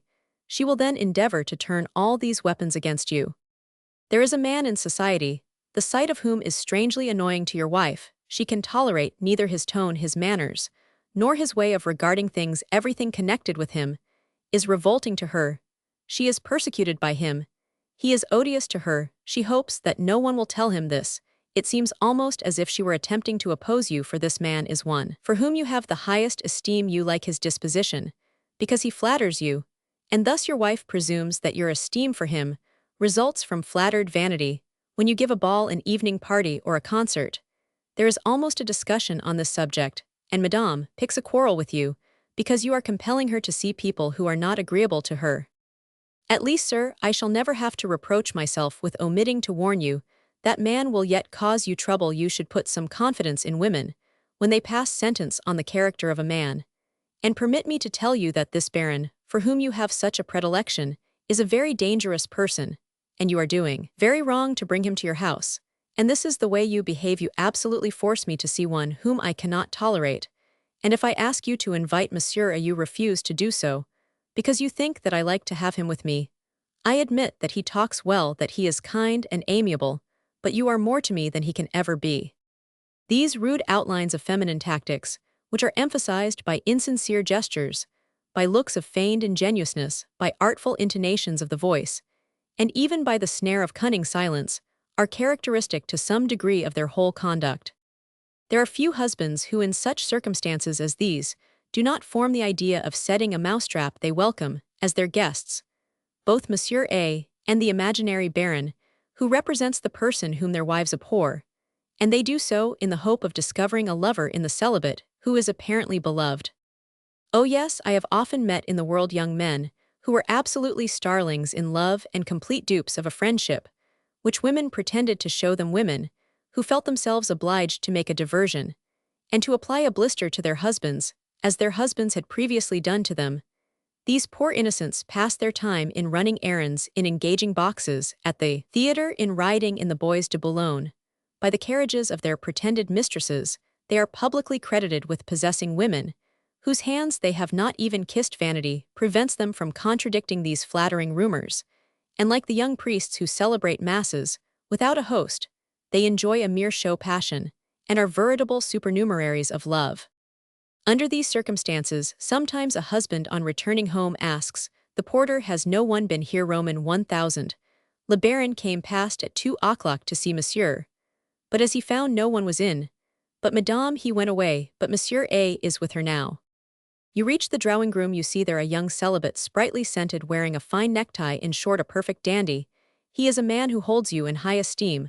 When he comes to your house, your wife listens furtively for his footsteps at a ball. She always dances with him.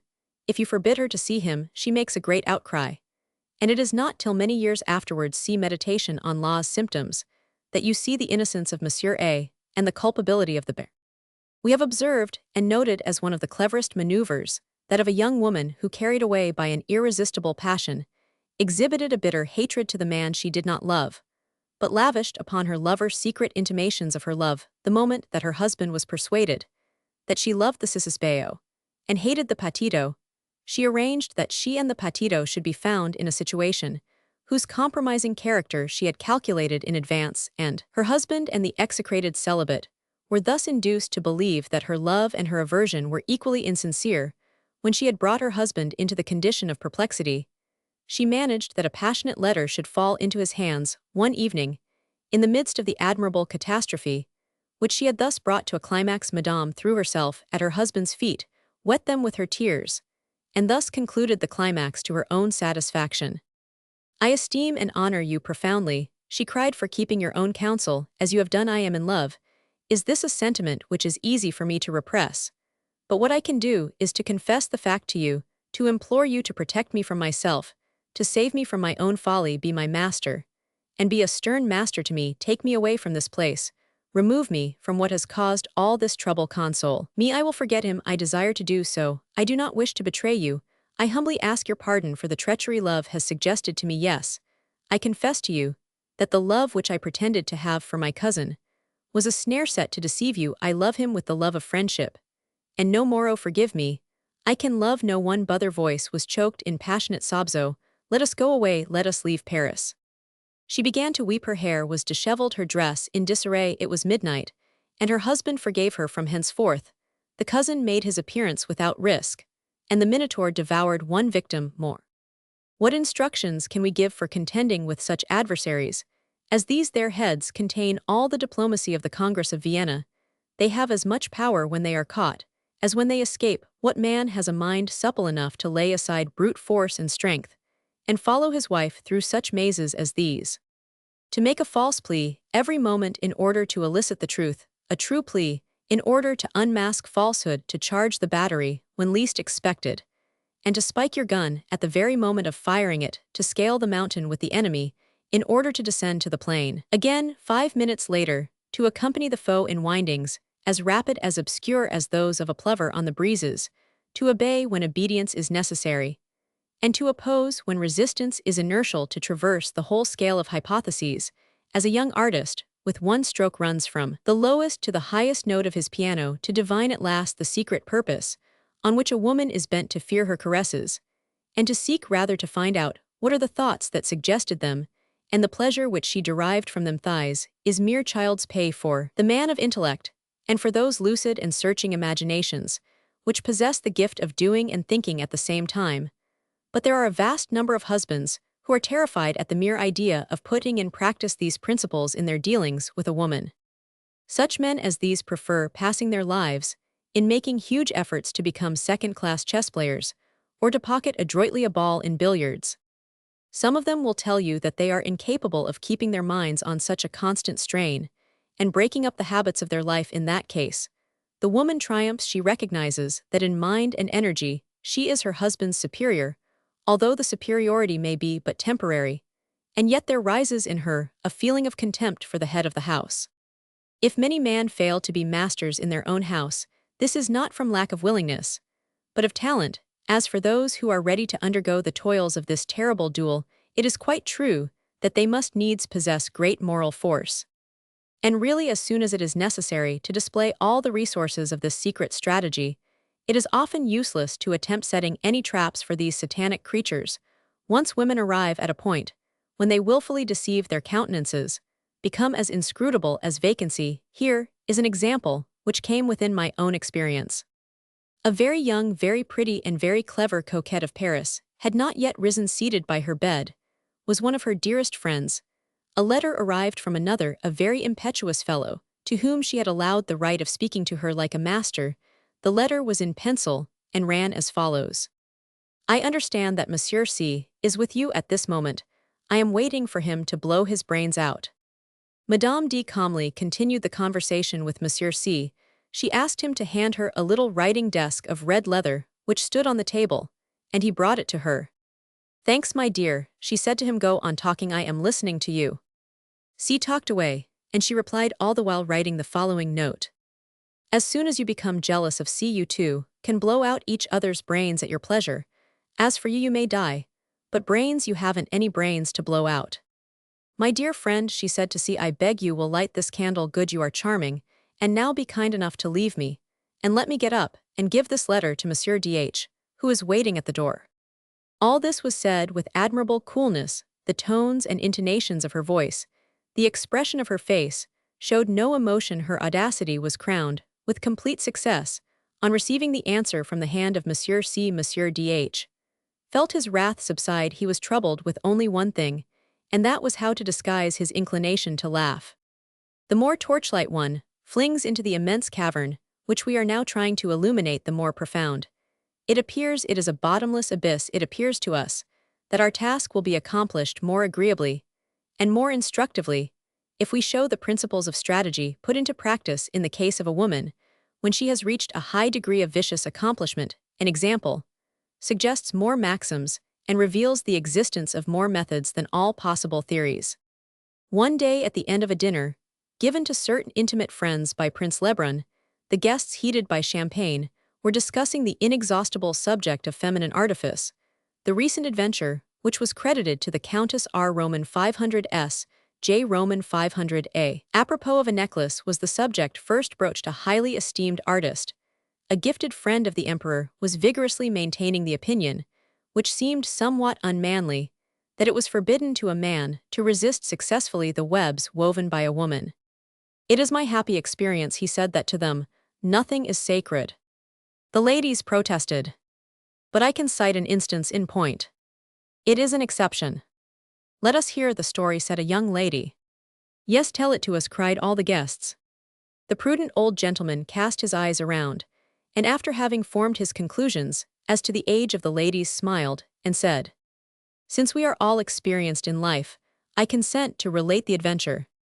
Dead silence followed, and the narrator read the following from a little book which he had taken from his pocket. I was head over ears in love with the Comtesse de I was 20, and I was ingenuous, she deceived me. I was angry, she threw me over, I was ingenuous, I repeat. And I was grieved to lose her, I was 20, she forgave me. And as I was 20, as I was always ingenuous, always deceived, but never again thrown over by her, I believed myself to have been the best beloved of lovers, consequently the happiest of men. The Countess had a friend, Madame de T., who seemed to have some designs on me, but without compromising her dignity, for she was scrupulous, and respected the proprieties. One day, while I was waiting for the Countess in her opera box, I heard my name called from a contiguous box. It was Madame de T. What she said already here, is this fidelity, or merely a want of something to do want you come to me? Her voice and her manner had a meaning in them, but I was far from inclined at that moment to indulge in a romance. Have you any plans for this evening? She said to me, don't make any if I cheer your tedious solitude you ought to be devoted to me, don't ask any questions, but obey call my servants. I answered with a bow, and on being requested to leave the opera box I obeyed. Go to this gentleman's house, she said to the lackey say he will not be home till tomorrow. She made a sign to him, he went to her she whispered in his ear, and he left us the opera began I tried to venture on a few words. But she silenced me someone might be listening the first act ended the lackey brought back a note, and told her that everything was ready, then she smiled asked for my hand took me off put me in her carriage, and I started on my journey, quite ignorant of my destination. Every inquiry I made was answered by a peal of laughter, if I had not been aware that this was a woman of great passion that she had long loved the Marquis de V, that she must have known I was aware of it, I should have believed myself in good luck. But she knew the condition of my heart, and the Comtesse de I therefore rejected all presumptuous ideas, and bided my time at the first stop. A change of horses was supplied with the swiftness of lightning, and we started afresh. The matter was becoming serious. I asked with some insistency where this joke was to end. Where she said laughing in the pleasantest place in the world. But can't you guess I'll give you 1,000 chances, give it up for you, will never guess we are going to my husband's house do you know him? Not in the least. So much the better I thought you didn't, but I hope you will like him, we have lately become reconciled, negotiations went on for 6 months, and we have been writing to one another for a month. I think it is very kind of me to go and look him up. It certainly is. But what am I going to do there? What good will I be in this reconciliation? Ah, that is my business. You are young, amiable, unconventional, you suit me, and will save me from the tediousness of a tete-a-tete. But it seems odd to me to choose the day, or the night of a reconciliation, to make us acquainted. The awkwardness of the first interview, the figure all three of us will cut. I don't see anything particularly pleasant in that. I have taken possession of you for my own amusement, she said, with an imperious air, so please don't preach. I saw she was decided, so surrendered myself to circumstances. I began to laugh at my predicament, and we became exceedingly merry. We again changed horses. The mysterious torch of night lit up a sky of extreme clearness and shed, around a delightful twilight, we were approaching the spot where our tete-a-tete must end.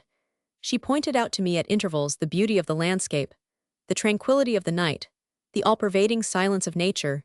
In order to admire these things in company, as it was natural we turned to the same window, and our faces touched for a moment in a sudden shock. She seized my hand, and by a chance which seemed to me extraordinary, for the stone over which our carriage had bounded could not have been very large, I found Madame de T in my arms.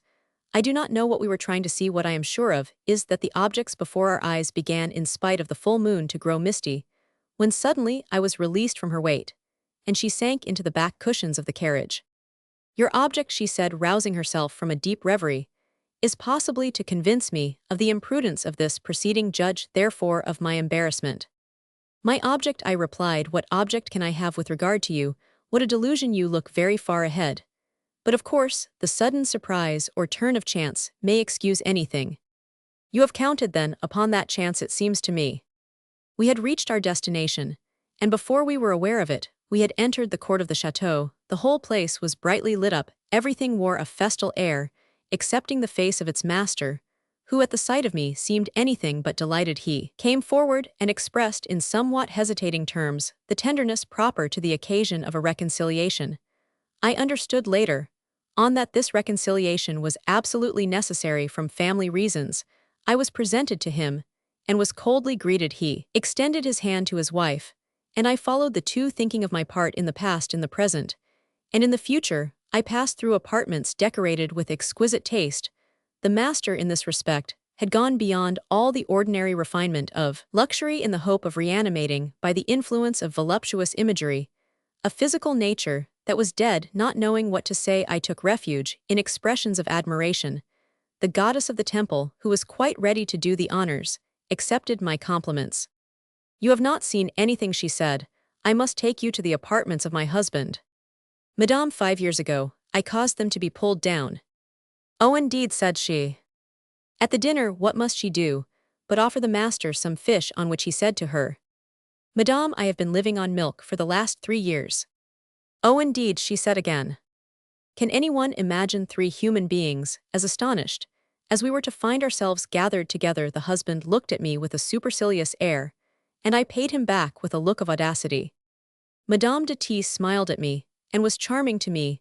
Monsieur de T accepted me as a necessary evil. Never in all my life have I taken part in a dinner, which was so odd as that the dinner ended. I thought that we would go to bed early. That is, I thought that Monsieur de T would as we entered the drawing room. "I appreciate, madame," said he, "your precaution in bringing this gentleman with you. You judged rightly that I should be but poor company for the evening, and you have done well, for I am going to retire." Then turning to me, he added in a tone of profound sarcasm, "You will please to pardon me, and obtain also pardon from madame." He left us. My reflections, well, the reflections of a 12-month, were then comprised in those of a minute. When we were left alone, Madame de T and I, we looked at each other so curiously that in order to break through the awkwardness, she proposed that we should take a turn on the terrace while we waited, as she said, until the servants had supped. It was a superb night. It was scarcely possible to discern surrounding objects.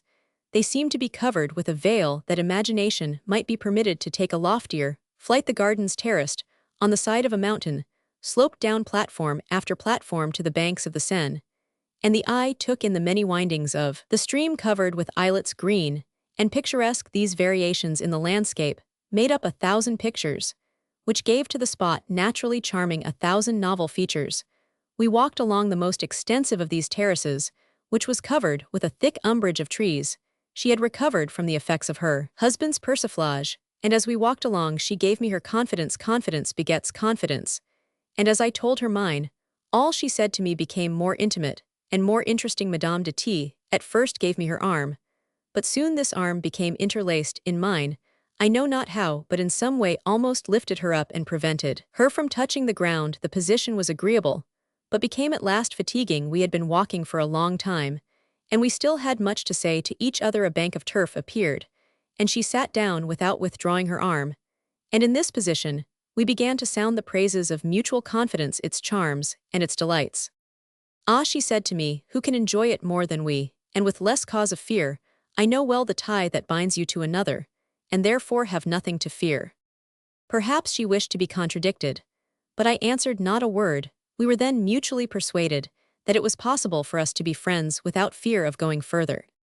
But I was afraid. However, I said that sudden jolt in the carriage and the surprising consequences may have frightened you. "Oh, I am not so easily alarmed.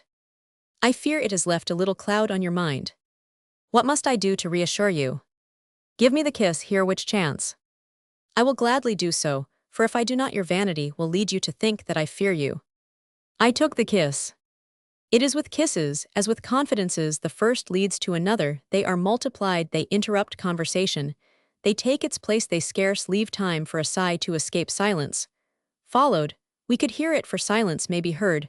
We rose without a word and began to walk again. "We must go in," said she, "for the air of the river is icy, and it is not worthwhile." "I think to go in would be more dangerous," I answered. "Perhaps so. Never mind, we will go in." "Why is this? Out of consideration for me. You wish doubtless to save me from the impressions which I may receive from such a walk as this, the consequences which may result. Is it for me only?" "You are modest," she said, smiling, "and you credit me with singular consideration. Do you think so? Well, since you take it in this way, we will go in. I demand it." A stupid proposition, when made by two people who are forcing themselves to say something utterly different from what they think. Then she compelled me to take the path that led back to the chateau. I do not know, at least, I did not then know whether this course was one which she forced upon herself, whether it was the result of a vigorous resolution, or whether she shared my disappointment in seeing an incident which had begun so well thus suddenly brought to a close. But by a mutual instinct our steps slackened, and we pursued our way, gloomily dissatisfied the one with the other and with ourselves. We knew not the why and the wherefore of what we were doing. Neither of us had the right to demand, or even to ask anything. We had neither of us any ground for uttering a reproach. Oh, that we had got up a quarrel! But how could I pick one with her? Meanwhile, we drew nearer and nearer, thinking how we might evade the duty which we had so awkwardly imposed upon ourselves. We reached the door when Madame de T said to me, "I am angry with you after the confidences I have given you not to give me a single one. You have not said a word about the Countess. And yet it is so delightful to speak of the one we love. I should have listened with such interest. It was the very best I could do, after I had taken you away from her. Cannot I reproach you with the same thing?" I said, interrupting her. "And if instead of making me a witness to this singular reconciliation, in which I play so odd a part, you had spoken to me of the Marquis."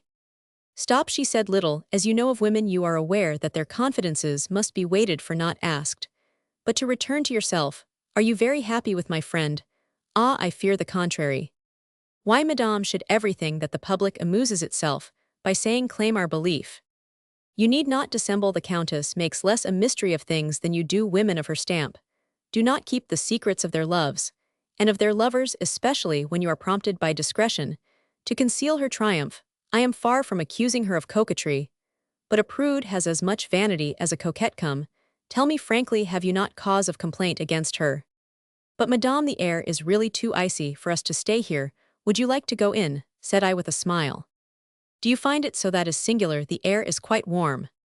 She had taken my arm again, and we continued to walk, although I did not know the direction which we took. All that she had hinted at concerning the lover of the Countess, concerning my mistress, together with this journey, the incident which took place in the carriage, our conversation on the grassy bank, the time of night, the moonlight, all made me feel anxious. I was at the same time carried along by vanity, by desire, and so distracted by thought that I was too excited perhaps to take notice of all that I was experiencing. And while I was overwhelmed with these mingled feelings, she continued talking to me of the Countess, and my silence confirmed the truth of all that she chose to say about her. Nevertheless, certain passages in her talk recalled me to myself. "What an exquisite creature she is," she was saying. "How graceful on her lips the utterances of treachery sound, like witticism. An act of infidelity seems the prompting of reason, a sacrifice to propriety. While she is never reckless, she is always lovable. She is seldom tender, and never sincere, amorous, by nature prudish, on principle sprightly, prudent, dexterous, though utterly thoughtless, varied as Proteus in her moods, but charming as the Graces in her manner. She attracts, but she eludes. What a number of parts I have seen her play in Tre Neuse, what a number of dupes hang round her. What fun she has made of the Baron, what a life she has led the Marquis. When she took you, it was merely for the purpose of throwing the two rivals off the scent. They were on the point of a rupture, for she had played with them too long, and they had had time to see through her. But she brought you on the scene, their attention was called to you, she led them to redouble their pursuit. She was in despair over you, she pitied you, she consoled you. Ah, how happy is a clever woman, when in such a game as this she professes to stake nothing of her own. But yet is this true happiness?" This last phrase, accompanied by a significant sigh, was a masterstroke. I felt as if a bandage had fallen from my eyes, without seeing who had put it there. My mistress appeared to me the falsest of women, and I believed that I held now the only sensible creature in the world. Then I sighed, without knowing why. She seemed grieved at having given me pain, and at having in her excitement drawn a picture the truth of which might be open to suspicion, since it was the work of a woman.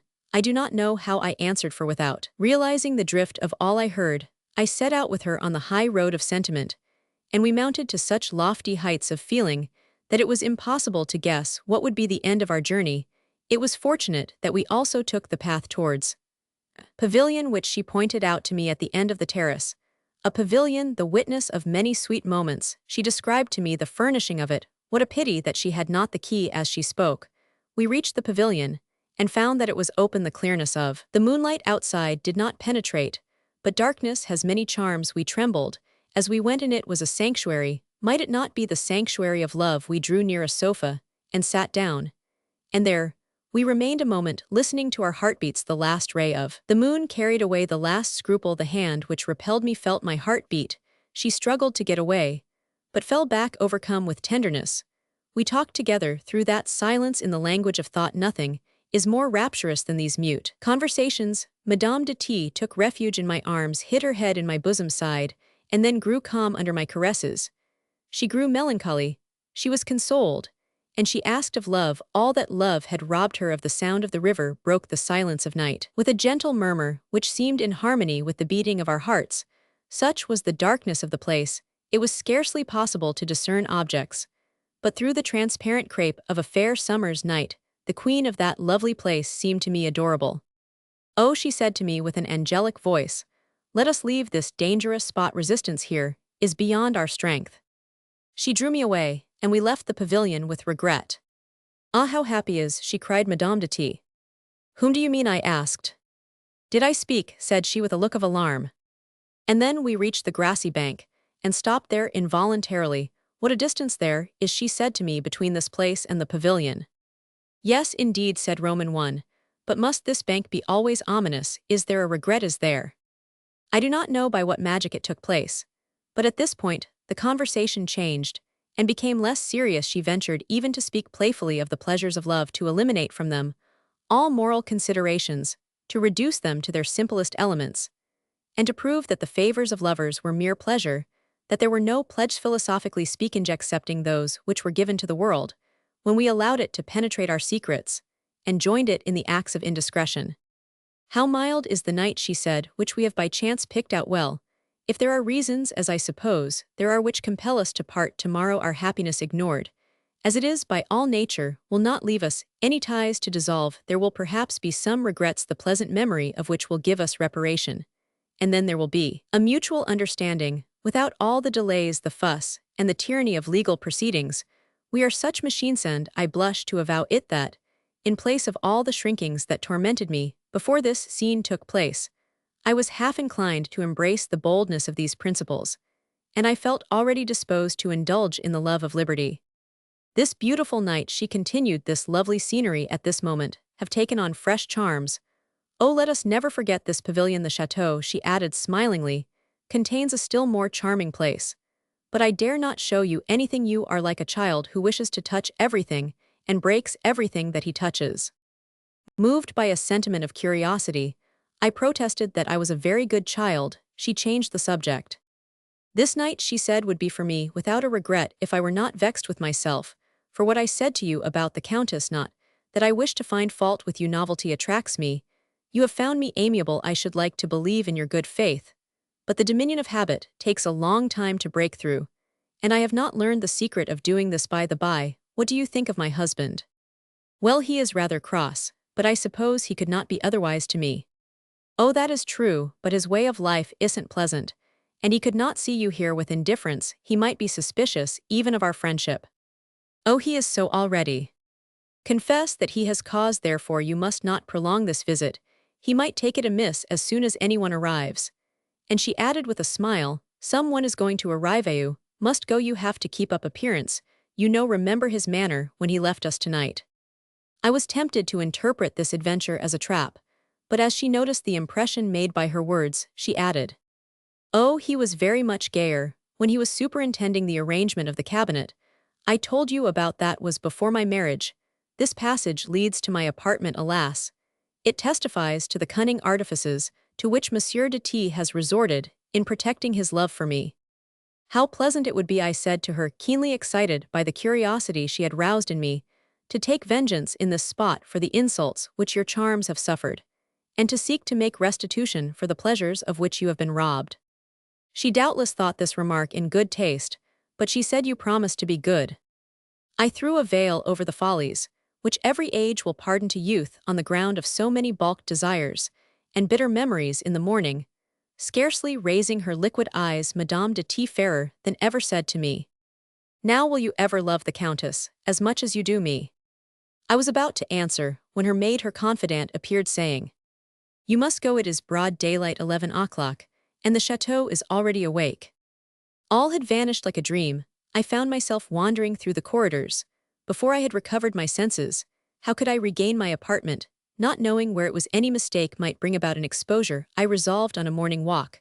The coolness of the fresh air gradually tranquilized my imagination, and brought me back to the world of reality. And now, instead of a world of enchantment, I saw myself in my soul, and my thoughts were no longer disturbed, but followed each other in connected order. In fact, I breathed once more. I was above all things anxious to learn what I was to her so lately left. I, who knew that she had been desperately in love with the Marquis de V. Could she have broken with him? Had she taken me to be his successor? Or only to punish him? What a night, what an adventure, yes. And what a delightful woman. While I floated on the waves of these thoughts, I heard a sound near at hand. I raised my eyes, I rubbed them. I could not believe my senses. Can you guess who it was? The Marquis de V.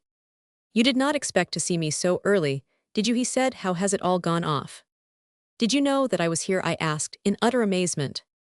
Oh yes, I received word just as you left Paris. Have you played your part well?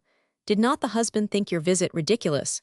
Was he put out? When are you going to take leave? You had better go. I have made every provision for you. I have brought you a good carriage. It is at your service.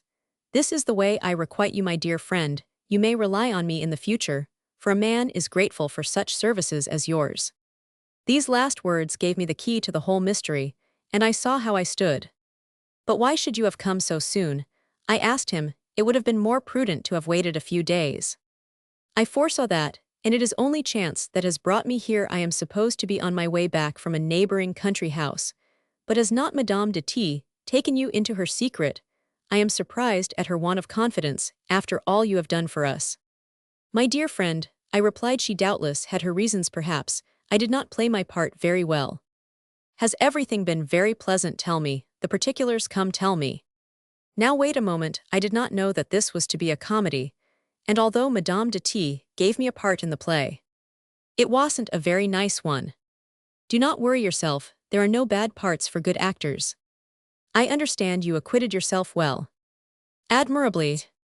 And Madame de T is adorable. To think of being able to win such a woman, said he, stopping short in our walk, and looking triumphantly at me. Oh, what pains I have taken with her. And I have at last brought her to a point where she is perhaps the only woman in Paris on whose fidelity a man may infallibly count. You have succeeded. Yes, in that lies my special talent. Her inconstancy was mere frivolity, unrestrained imagination. It was necessary to change that disposition of hers. But you have no idea of her attachment to me. But really, is she not charming? I quite agree with you. And yet, entre nous, I recognize one fault in her nature. In giving her everything has denied her that flame divine which puts the crown on all other endowments.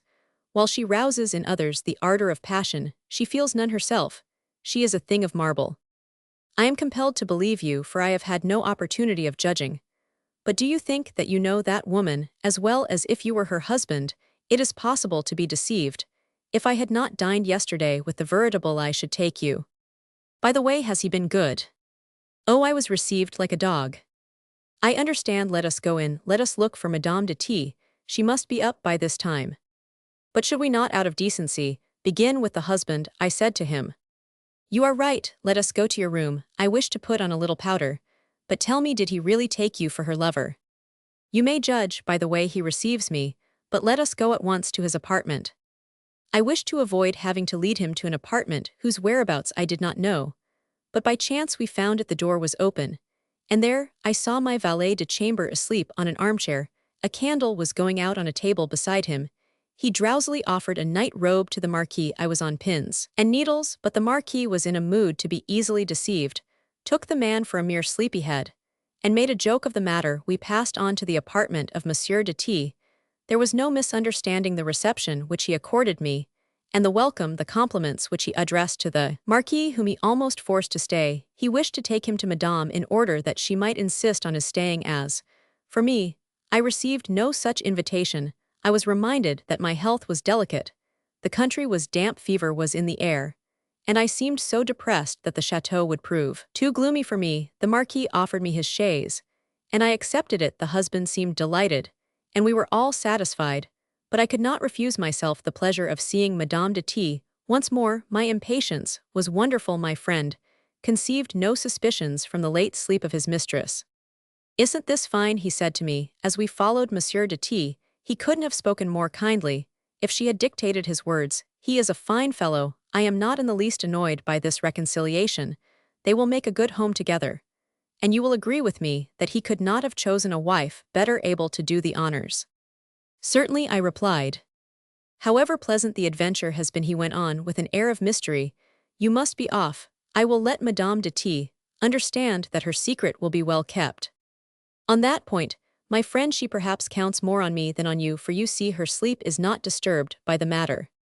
Oh, I quite agree that there is no one like you for putting a woman to sleep. Yes, and a husband too, and if necessary a lover, my dear friend.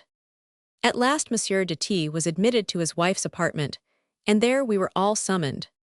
I trembled, said Madame de T to me, for fear you would go before I awoke, and I thank you for saving me the annoyance which that would have caused me. Madame, I said, and she must have perceived the feeling that was in my tones. I come to say goodbye. She looked at me, and at the Marquis with an air of disquietude, but the self-satisfied, knowing look of her lover reassured her. She laughed in her sleeve with me, as if she would console me as well as she could without lowering herself in my eyes. He has played his part, while the Marquis said to her in a low voice, pointing to me and my gratitude. Let us drop the subject, interrupted Madame de T. You may be sure that I am well aware of all I owe him. At last Monsieur de T, with a sarcastic remark, dismissed me. My friend threw the dust in his eyes by making fun of me, and I paid back both of them by expressing my admiration for Madame de T, who made fools of us all without forfeiting her dignity. I took myself off, but Madame de T followed me, pretending to have a commission to give me. Adieu, monsieur, she said. I am indebted to you for the very great pleasure you have given me, but I have paid you back with a beautiful dream, and she looked at me with an expression of subtle meaning. But adieu, and forever, you have plucked a solitary flower, blossoming in its loveliness which no man. She stopped, and her thought evaporated in a sigh, but she checked the rising flood of sensibility, and smiled significantly. The Countess loves you, she said. If I have robbed her of some transports, I give you back to her less ignorant. Then before adieu, do not make mischief between my friend and me. She wrung my hand and left me. More than once, the ladies who had mislaid their fans blushed as they listened to the old gentleman, whose brilliant elocution won their indulgence for certain details, which we have suppressed as too erotic for the present age.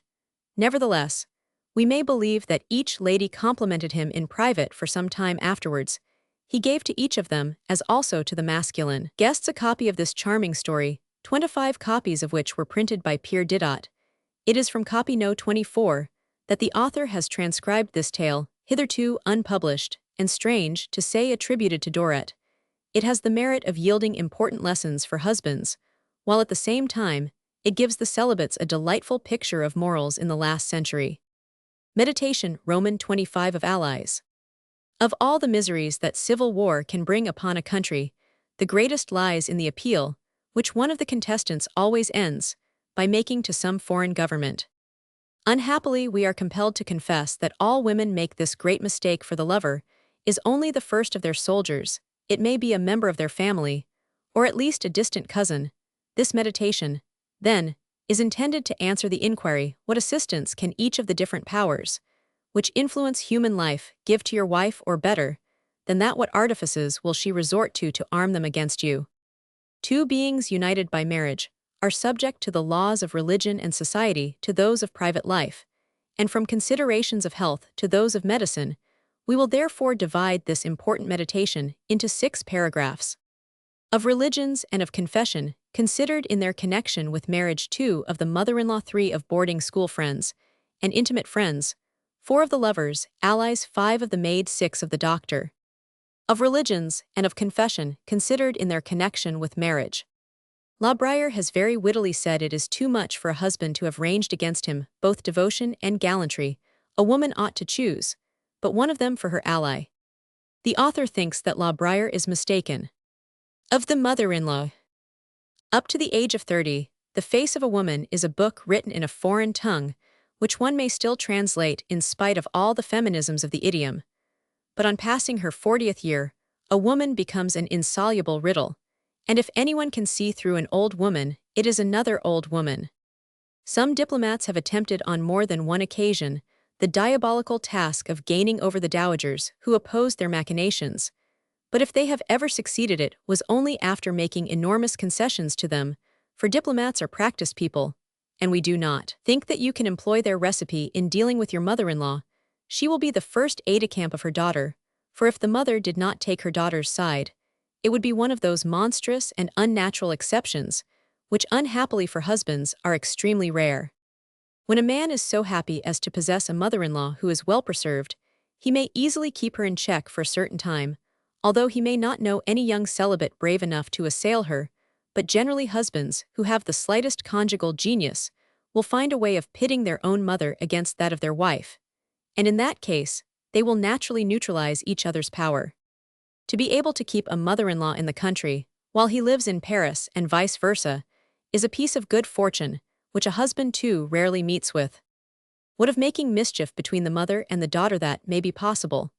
But in order to accomplish such an enterprise, he must have the metallic heart of Richelieu, who made a son, and a mother deadly enemies to each other. However, the jealousy of a husband, who forbids his wife to pray to male saints, and wishes her to address only female saints, would allow her liberty to see her mother.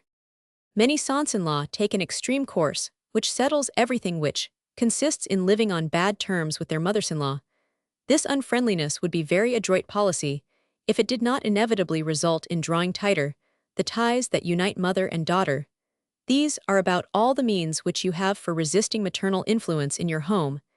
As for the services which your wife can claim from her mother, they are immense, and the assistance which she may derive from the neutrality of her mother is not less powerful. But on this point, everything passes out of the domain of science, for all is veiled in secrecy. The reinforcements which a mother brings up in support of a daughter are so varied in nature, they depend so much on circumstances, that it would be folly to attempt even a nomenclature for them. Yet you may write out, among the most valuable precepts of this conjugal gospel, the following maxims. A husband should never let his wife visit her mother unattended. A husband ought to study all the reasons why all the celibates under 40 who form her habitual society are so closely united by ties of friendship to his mother-in-law. For if a daughter rarely falls in love with the lover of her mother has always a weak spot for her daughter's lover. Of boarding school friends and intimate friends. Louise de L., daughter of an officer killed at Wagram, had been the object of Napoleon's special protection. She left Ecouen to marry a commissary general, the Baron de V., who is very rich. Louise was 18 and the Baron 40. She was ordinary in face, and her complexion could not be called white. But she had a charming figure, good eyes, a small foot, a pretty hand, good taste, and abundant intelligence. The Baron, worn out by the fatigues of war, and still more by the excesses of a stormy youth, had one of those faces upon which the Republic, the Directory, the Consulate, and the Empire seemed to have set their impress. He became so deeply in love with his wife that he asked and obtained from the Emperor a post at Paris, in order that he might be enabled to watch over his treasure. He was as jealous as Count Almaviva, still more from vanity than from love. The young orphan had married her husband from necessity, and flattered by the ascendancy she wielded over a man much older than herself, waited upon his wishes and his needs, but her delicacy was offended from the first days of their marriage by the habits and ideas of a man whose manners were tinged with republican license. He was a Protestant. I do not know exactly how long the Baron made his honeymoon last, nor when war was declared in his household, but I believe it happened in 1816, at a very brilliant ball, given by Monsieur D., a commissariat officer, that the commissary general, who had been promoted head of the department, admired the beautiful Madame B., the wife of a banker, and looked at her much more amorously than a married man should have allowed himself to do. At 2 o'clock in the morning, it happened that the banker, tired of waiting any longer, went home, leaving his wife at the ball. "We are going to take you home to your house," said the Baroness to Madame B. Monsieur de V. "Offer your arm to Emily." And now the Baron is seated in his carriage, next to a woman who during the whole evening had been offered, and had refused 1,000 attentions, and from whom he had hoped in vain to win a single look. There she was in all the luster of her youth and beauty, displaying the whitest shoulders and the most ravishing lines of beauty. Her face, which still reflected the pleasures of the evening, seemed to vie with the brilliancy of her satin gown, her eyes to rival the blaze of her diamonds, and her skin to cope with the soft whiteness of the marabouts, which tied in her hair set off the ebon tresses, and the ringlets dangling from her headdress. Her tender voice would stir the chords of the most insensible hearts. In a word, so powerfully did she wake up love in the human breast that Robert D. Bristle himself would perhaps have yielded to her. The Baron glanced at his wife, who, overcome with fatigue, had sunk to sleep in a corner of the carriage. He compared in spite of himself the toilette of Louise and that of Emily. Now, on occasions of this kind, the presence of a wife is singularly calculated to sharpen the unquenchable desires of a forbidden love. Moreover, the glances of the Baron, directed alternately to his wife and to her friend, were easy to interpret, and Madame B. interpreted them. "Poor Louise," she said, "she is overtired going out. Does not suit her. Her tastes are so simple. At Ecouen, she was always reading." "And you, what used you to do?" "I, sir, oh, I thought about nothing, but acting comely it was my passion. But why do you so rarely visit Madame de V? We have a country house at Saint Prix, where we could have a comedy acted in a little theatre which I have built there. If I have not visited Madame de V, whose fault is it? She replied. You are so jealous that you will not allow her either to visit her friends, or to receive them. I jealous, cried Monsieur de V, after 4 years of marriage, and after having had 3 children. Hush, said Emily, striking the fingers of the Baron with her fan. Louise is not asleep. The carriage stopped, and the Baron offered his hand to his wife's fair friend, and helped her to get out. I hope, said Madame B, that you will not prevent Louise from coming to the ball, which I am giving this week. The Baron made her a respectful bow. This ball was a triumph of Madame B.'s, and the ruin of the husband of Louise, for he became desperately enamored of Emily, to whom he would have sacrificed 100 lawful wives.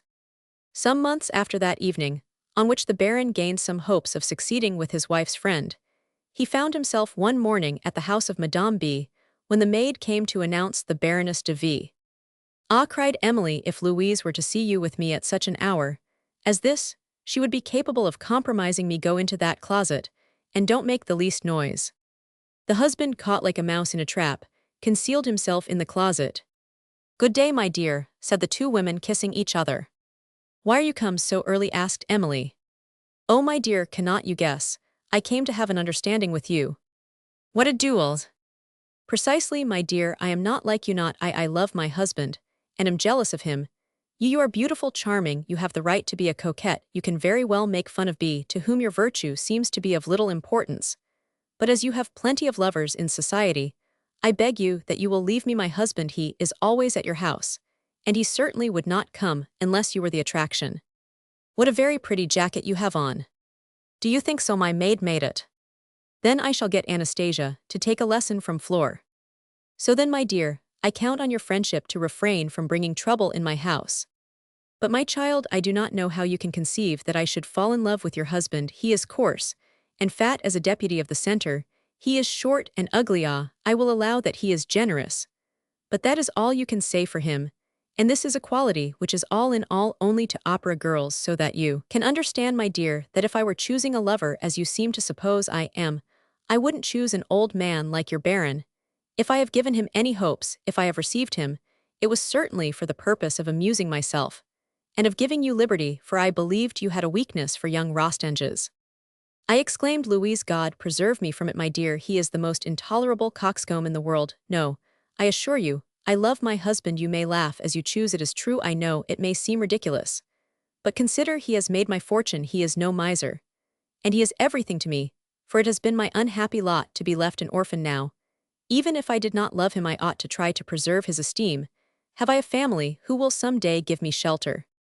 Come, my darling, let us speak no more about it, said Emily, interrupting her friend, for it tires me to death.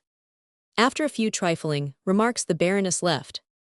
How is this, monsieur? Cried Madame B, opening the door of the closet, where the Baron was frozen with cold, for this incident took place in winter.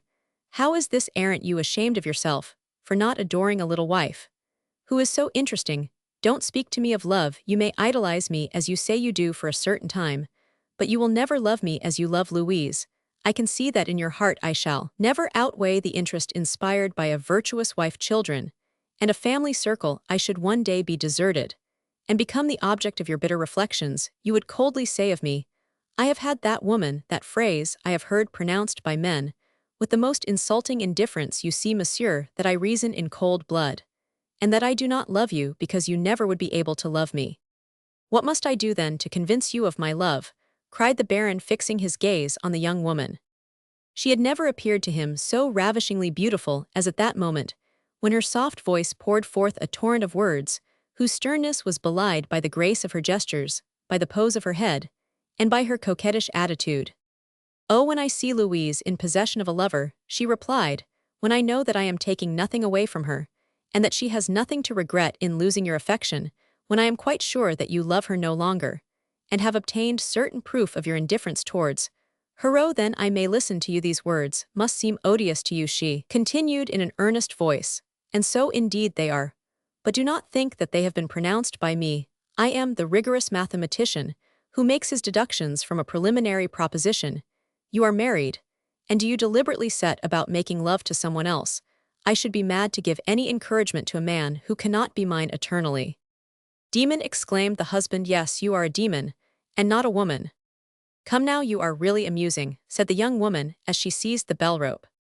Oh no, Emily, continued the lover of 40 in a calmer voice. Do not ring. Stop, forgive me, I will sacrifice everything for you. But I do not promise you anything, she answered quickly with a laugh. My God, how you make me suffer, he exclaimed. Well, and have not you in your life caused the unhappiness of more than one person? She asked. Remember all the tears which have been shed through you. And for you, oh, your passion does not inspire me with the least pity. If you do not wish to make me laugh, make me share your feelings. Adieu, madame, there is a certain clemency in your sternness. I appreciate the lesson you have taught me. Yes, I have many faults to expiate. Well then, go and repent of them, she said with a mocking smile. In making Louise happy, you will perform the rudest penance in your power. They parted, but the love of the Baron was too violent to allow of Madame B.'s harshness, failing to accomplish her end, namely the separation of the married couple. At the end of some months, the Baron de V and his wife lived apart. Though they lived in the same mansion, the Baroness was the object of universal pity, for in public, she always did justice to her husband, and her resignation seemed wonderful. The most prudish women of society found nothing to blame in the friendship which united Louise to the young Rostanges, and all was laid to the charge of Monsieur de V's folly. When this last had made all the sacrifices that a man could make for Madame B, his perfidious mistress started for the waters of Mount Dore, for Switzerland, and for Italy on the pretext of seeking the restoration of her health.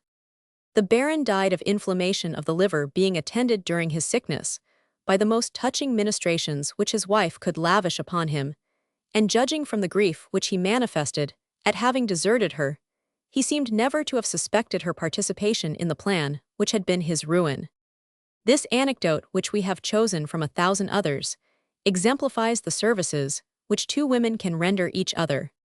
From the words, let me have the pleasure of bringing my husband up to the conception of the drama, whose denouement was inflammation of the liver, every female perfidy was assembled to work out the end. Certain incidents will of course be met with which diversify more or less the typical example which we have given, but the march of the drama is almost always the same. Moreover, a husband ought always to distrust the woman friends of his wife.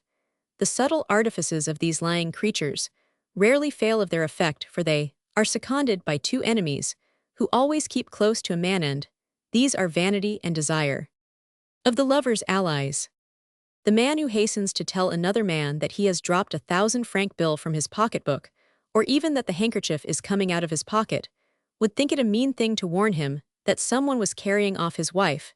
There is certainly something extremely odd in this moral inconsistency, but after all it admits of explanation, since the law cannot exercise any interference with matrimonial rights.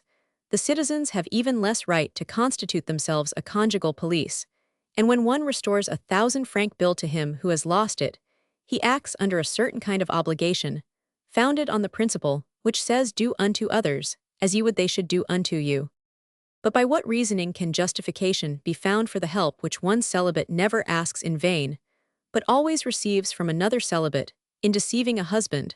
And how shall we qualify the rendering of such help a man who is incapable of assisting gendarme in discovering an assassin, has no scruple in taking a husband to a theater, to a concert, or even to a questionable house, in order to help a comrade, whom he would not hesitate to kill in a duel tomorrow, in keeping an assignation, the result of which is to introduce into a family a spurious child, and to rob two brothers of a portion of their fortune, by giving them a co-heir whom they never perhaps would otherwise have had, or to effect the misery of 3 human beings. We must confess that integrity is a very rare virtue, and very often the man that thinks he has most actually has least. Families have been divided by feuds, and brothers have been murdered, which events would never have taken place if some friend had refused to perform what passes to the world as a harmless trick. It is impossible for a man to be without some hobby or other, and all of us are devoted either to hunting, fishing, gambling, music, money, or good eating. Well, your ruling passion will always be an accomplice in the snare which a lover sets for you. The invisible hand of this passion will direct your friends or his, whether they consent or not, to play a part in the little drama when they want to take you away from home, or to induce you to leave your wife to the mercy of another. A lover, will spend 2 whole months, if necessary, in planning the construction of the mousetrap. I have seen the most cunning men on earth thus taken in. There was a certain retired lawyer of Normandy. He lived in the little town of B, where a regiment of the chasseurs of Cantal were garrisoned. A fascinating officer of this regiment had fallen in love with the wife of this pettifogger, and the regiment was leaving before the two lovers had been able to enjoy the least privacy. It was the fourth military man over whom the lawyer had triumphed. As he left the dinner table one evening about 6 o'clock, the husband took a walk on the terrace of his garden, from which he could see the whole countryside. The officers arrived at this moment to take leave of him. Suddenly the flame of a conflagration burst forth on the horizon. Heavens, la Dodiniere is on fire, exclaimed the major. He was an old simple-minded soldier who had dined at home, every one mounted horse. The young wife smiled as she found herself alone, for her lover, hidden in the coppice, had said to her, "It is a straw stack on fire." The flank of the husband was turned with all the more facility in that a fine courser was provided for him by the captain, and with a delicacy very rare in the cavalry, the lover actually sacrificed a few moments of his happiness in order to catch up with the cavalcade and return in company with the husband. Marriage is a veritable duel in which persistent watchfulness is required in order to triumph over an adversary, for if you are unlucky enough to turn your head, the sword of the celibate will pierce you through and through. Of the maid. The prettiest waiting maid I have ever seen is that of Madame Vi, a lady who today plays at Paris a brilliant part among the most fashionable women, and passes for a wife who keeps on excellent terms with her husband. Mademoiselle Celestine is a person whose points of beauty are so numerous that in order to describe her, it would be necessary to translate the 30 verses, which we are told form an inscription in the Seraglio of the Grand Turk, and contain each of them an excellent description of one of the 30 beauties of women. "You show a great deal of vanity in keeping near you such an accomplished creature," said a lady to the mistress of the house. "Ah, my dear, some day, perhaps you will find yourself jealous of me in possessing Celestine. She must be endowed with very rare qualities, I suppose. She perhaps dresses you well." "Oh no, very badly. She sews well. She never touches her needle. She is faithful. She is one of those whose fidelity costs more than the most cunning dishonesty." "You astonish me, my dear. She is then your foster sister?" "Not at all. She is positively good for nothing, but she is more useful to me than any other member of my household. If she remains with me 10 years, I have promised her 20,000 francs. It will be money well earned, and I shall not forget to give it," said the young woman, nodding her head with a meaning gesture. At last the questioner of Madame Vi understood. When a woman has no friend of her own sex intimate enough to assist her in proving false to marital love, her maid is a last resource, which seldom fails in bringing about the desired result. Oh, after 10 years of marriage, to find under his roof, and to see all the time, a young girl of from 16 to 18, fresh, dressed with taste, the treasures of whose beauty seem to breathe defiance, whose frank bearing is irresistibly attractive, whose downcast eyes seem to fear you, whose timid glance tempts you, and for whom the conjugal bed has no secrets, for she is at once a virgin and an experienced woman. How can a man remain cold like St. Anthony before such powerful sorcery, and have the courage to remain faithful to the good principles represented by a scornful wife, whose face is always stern, whose manners are always snappish, and who frequently refuses to be caressed? What husband is stoical enough to resist such fires, such frosts? There, where you see a new harvest of pleasure, the young innocent sees an income, and your wife her liberty. It is a little family compact, which is signed in the interest of good. In this case, your wife acts with regard to marriage as young fashionables do with regard to their country. If they are drawn for the army, they buy a man to carry the musket to die in their place, and to spare them the hardships of military life. In compromises of this sort, there is not a single woman who does not know how to put her husband in the wrong. I have noticed that by a supreme stroke of diplomacy, the majority of wives do not admit their maids into the secret of the part which they give them to play. They trust to nature and assume an affected superiority over the lover and his mistress. These secret perfidies of women explain to a great degree the odd features of married life which are to be observed in the world, and I have heard women discuss with profound sagacity the dangers which are inherent in this terrible method of attack, and it is necessary to know thoroughly both the husband and the creature to whom he is to be abandoned in order to make successful use of her. Many a woman in this connection has been the victim of her own calculations. Moreover, the more impetuous and passionate a husband shows himself, the less will a woman dare to employ this expedient. But a husband caught in the snare will never have anything to say to his stern better half, when the maid giving evidence of the fault she has committed is sent into the country with an infant and a dowry. Of the doctors. The doctor is one of the most potent auxiliaries of an honest woman when she wishes to acquire a friendly divorce from her husband. The services that the doctor renders most of the time, without knowing it to a woman, are of such importance that there does not exist a single house in France where the doctor is chosen by anyone but the wife. All doctors know what great influence women have on their reputation. Thus we meet with few doctors who do not study to please the ladies. When a man of talent has become celebrated, it is true that he does not lend himself to the crafty conspiracies which women hatch, but without knowing it, he becomes involved in them. I suppose that a husband taught by the adventures of his own youth makes up his mind to pick out a doctor for his wife from the first days of his marriage, so long as his feminine adversary fails to conceive the assistance that she may derive from this ally. She will submit in silence. But later on, if all her allurements fail to win over the man chosen by her husband, she will take a more favorable opportunity to give her husband her confidence in the following remarkable manner. I don't like the way in which the doctor feels my pulse. And of course the doctor is dropped.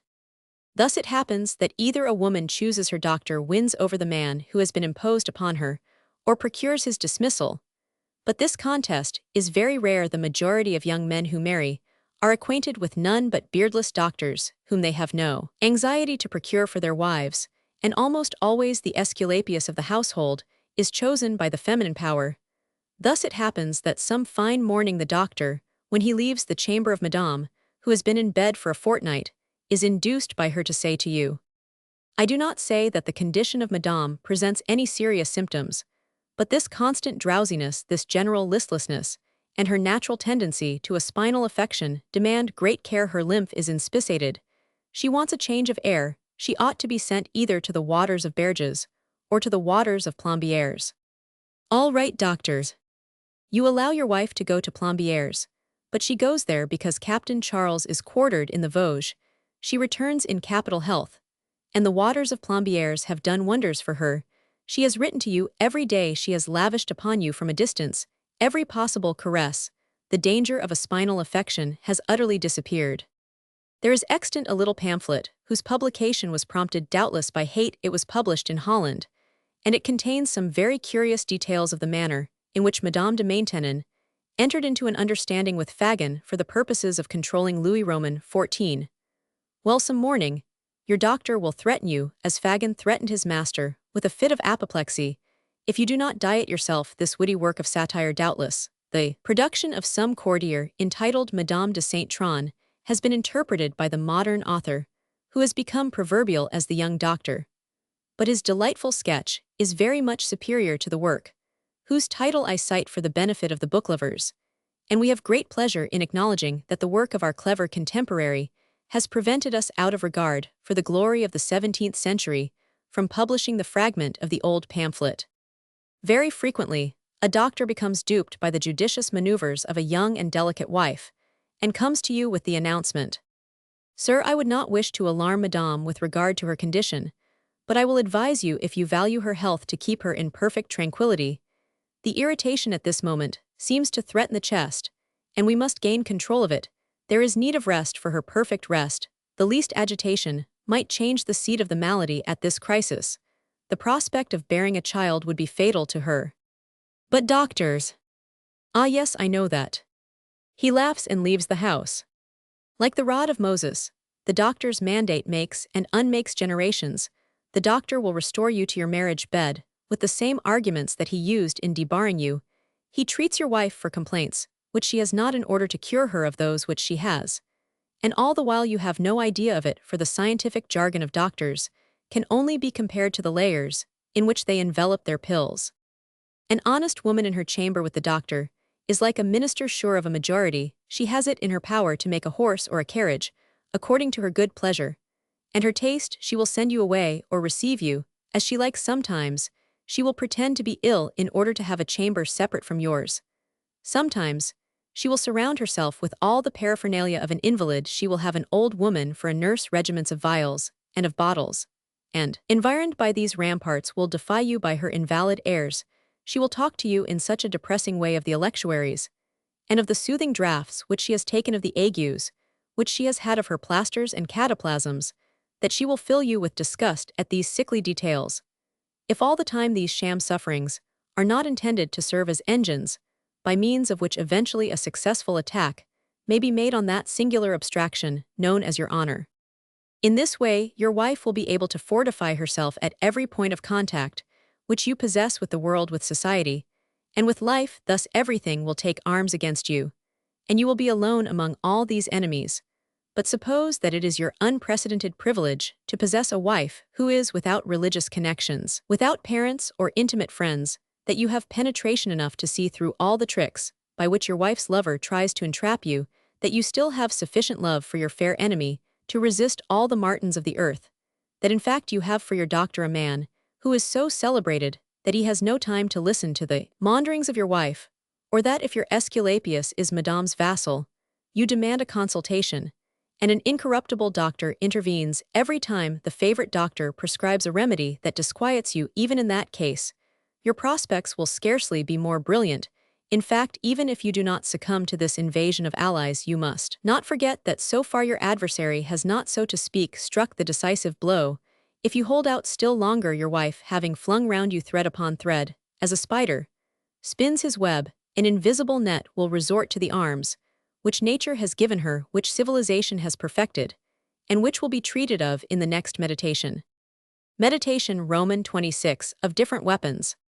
A weapon is anything which is used for the purpose of wounding. From this point of view, some sentiments prove to be the most cruel weapons which man can employ against his fellow man. The genius of Schiller, lucid as it was comprehensive, seems to have revealed all the phenomena which certain ideas bring to light in the human organization by their keen and penetrating action. A man may be put to death by a thought. Such is the moral of those heartrending scenes when in The Brigands the poet shows a young man, with the aid of certain ideas, making such powerful assaults on the heart of an old man that he ends by causing the latter's death. The time is not far distant when science will be able to observe the complicated mechanism of our thoughts and to apprehend the transmission of our feelings. Some developer of the occult sciences will prove that our intellectual organization constitutes nothing more than a kind of interior man who projects himself with less violence than the exterior man, and that the struggle which may take place between two such powers as these, although invisible to our feeble eyes, is not a less mortal struggle than that in which our external man compels us to engage. But these considerations belong to a different department of study from that in which we are now engaged. These subjects we intend to deal with in a future publication. Some of our friends are already acquainted with one of the most important, that, namely entitled The Pathology of Social Life, or Meditations, Mathematical, Physical, Chemical, and Transcendental, on the Manifestations of Thought, taken under all the forms which are produced by the state of society, whether by living, marriage, conduct, veterinary medicine, or by speech and action, etc., in which all these great questions are fully discussed. The aim of this brief metaphysical observation is only to remind you that the higher classes of society reason too well to admit of their being attacked by any other than intellectual arms. Although it is true that tender and delicate souls are found enveloped in a body of metallic hardness, at the same time, there are souls of bronze enveloped in bodies so supple and capricious that their grace attracts the friendship of others, and their beauty calls for a caress. But if you flatter the exterior man with your hand, the homo duplex, the interior man, to use an expression of Buffon, immediately rouses himself and rends you with his keen points of contact. This description of a special class of human creatures, which we hope you will not run up against during your earthly journey, presents a picture of what your wife may be to you.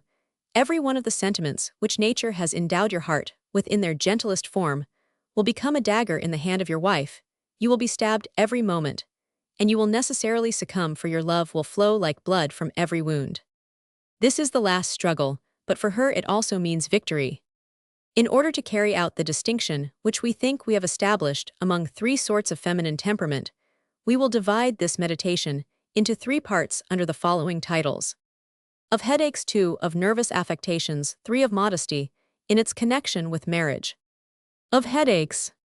Women are constantly the dupes or the victims of excessive sensibility, but we have already demonstrated that with the greater number of them, this delicacy of soul must needs, almost without their knowing it, receive many rude blows from the very fact of their marriage. See Meditations, entitled The Predestined, and of the honeymoon. Most of the means of defense instinctively employed by husbands are nothing but traps set for the liveliness of feminine affections. Now the moment comes when the wife during the Civil War traces, by a single act of thought, the history of her moral life, and is irritated on perceiving the prodigious way in which you have taken advantage of her sensibility. It is very rarely that women, moved either by an innate feeling for revenge which they themselves can never explain, or by their instinct of domination, fail to discover that this quality in their natural machinery, when brought into play against the man, is inferior to no other instrument for obtaining ascendancy over him. With admirable cleverness, they proceed to find out what chords in the hearts of their husbands are most easily touched, and when once they discover this secret, they eagerly proceed to put it into practice. Then, like a child with a mechanical toy whose spring excites their curiosity, they go on employing it, carelessly calling into play the movements of the instrument, and satisfied simply with their success. In doing so, if they kill you, they will mourn over you with the best grace in the world, as the most virtuous, the most excellent, the most sensible of men. In this way your wife will first arm herself with that generous sentiment which leads us to respect those who are in pain. The man most disposed to quarrel with a woman, full of life and health, becomes helpless before a woman who is weak and feeble. If your wife has not attained the end of her secret designs by means of those various methods already described, she will quickly seize this all-powerful weapon. In virtue of this new strategic method, you will see the young girl, so strong in life and beauty, whom you had wedded in her flower, metamorphosing herself into a pale and sickly woman. Now headache is an affection which affords infinite resources to a woman. This malady, which is the easiest of all to feign, for it is destitute of any apparent symptom, merely obliges her to say, "I have a headache." A woman trifles with you, and there is no one in the world who can contradict her skull, whose impenetrable bones defy touch or ocular test. Moreover, headache is, in our opinion, the queen of maladies, the pleasantest, and the most terrible weapon employed by wives against their husbands. There are some coarse and violent men who have been taught the tricks of women by their mistresses in the happy hours of their celibacy, and so flatter themselves that they are never to be caught by this vulgar trap. But all their efforts, all their arguments end by being vanquished before the magic of these words. I have a headache. If a husband complains or ventures on a reproach, if he tries to resist the power of this il buono cane of marriage, he is lost. Imagine a young woman voluptuously lying on a divan, her head softly supported by a cushion, one hand hanging down on a small table close at hand. Is her glass of lime water now placed by her side? A burly husband, he has made 5 or 6 turns round the room, but each time he has turned on his heels to begin his walk all over again. The little invalid has made a slight movement of her eyebrows in a vain attempt to remind him that the slightest noise fatigues her. At last, he musters all his courage and utters a protest against her pretended malady in the bold phrase, "And have you really a headache?" At these words, the young woman slightly raises her languid head, lifts an arm, which feebly falls back again upon her divan, raises her eyes to the ceiling, raises all that she has power to raise, then darting at you a leaden glance, she says in a voice of remarkable feebleness, "Oh, what can be the matter with me? I suffer the agonies of death. And this is all the comfort you give me. Ah, you men, it is plainly seen that nature has not given you the task of bringing children into the world. What egoists and tyrants you are! You take us in all the beauty of our youth, fresh, rosy, with tapering waist, and then all is well when your pleasures have ruined the blooming gifts which we received from nature. You never forgive us for having forfeited them to you. That was all understood. You will allow us to have neither the virtues nor the sufferings of our condition. You must needs have children, and we pass many nights in taking care of them. But childbearing has ruined our health and left behind the germs of serious maladies. Oh, what pain I suffer! There are few women who are not subject to headaches, but your wife must be an exception. You even laugh at our sufferings. That is generosity. Please don't walk about. I should not have expected this of you. Stop the clock. The click of the pendulum rings in my head. Thanks. Oh, what an unfortunate creature I am. Have you a scent bottle with you? Yes. Oh, for pity's sake allow me to suffer in peace and go away, for this scent splits my head. What can you say in reply? Do you not hear within you a voice which cries? And what if she is actually suffering moreover? Almost all husbands evacuate the field of battle very quietly, while their wives watch them from the corner of their eyes marching off on tiptoe and closing the door quietly on the chamber henceforth, to be considered sacred by them. Such is the headache, true or false, which is patronized at your home.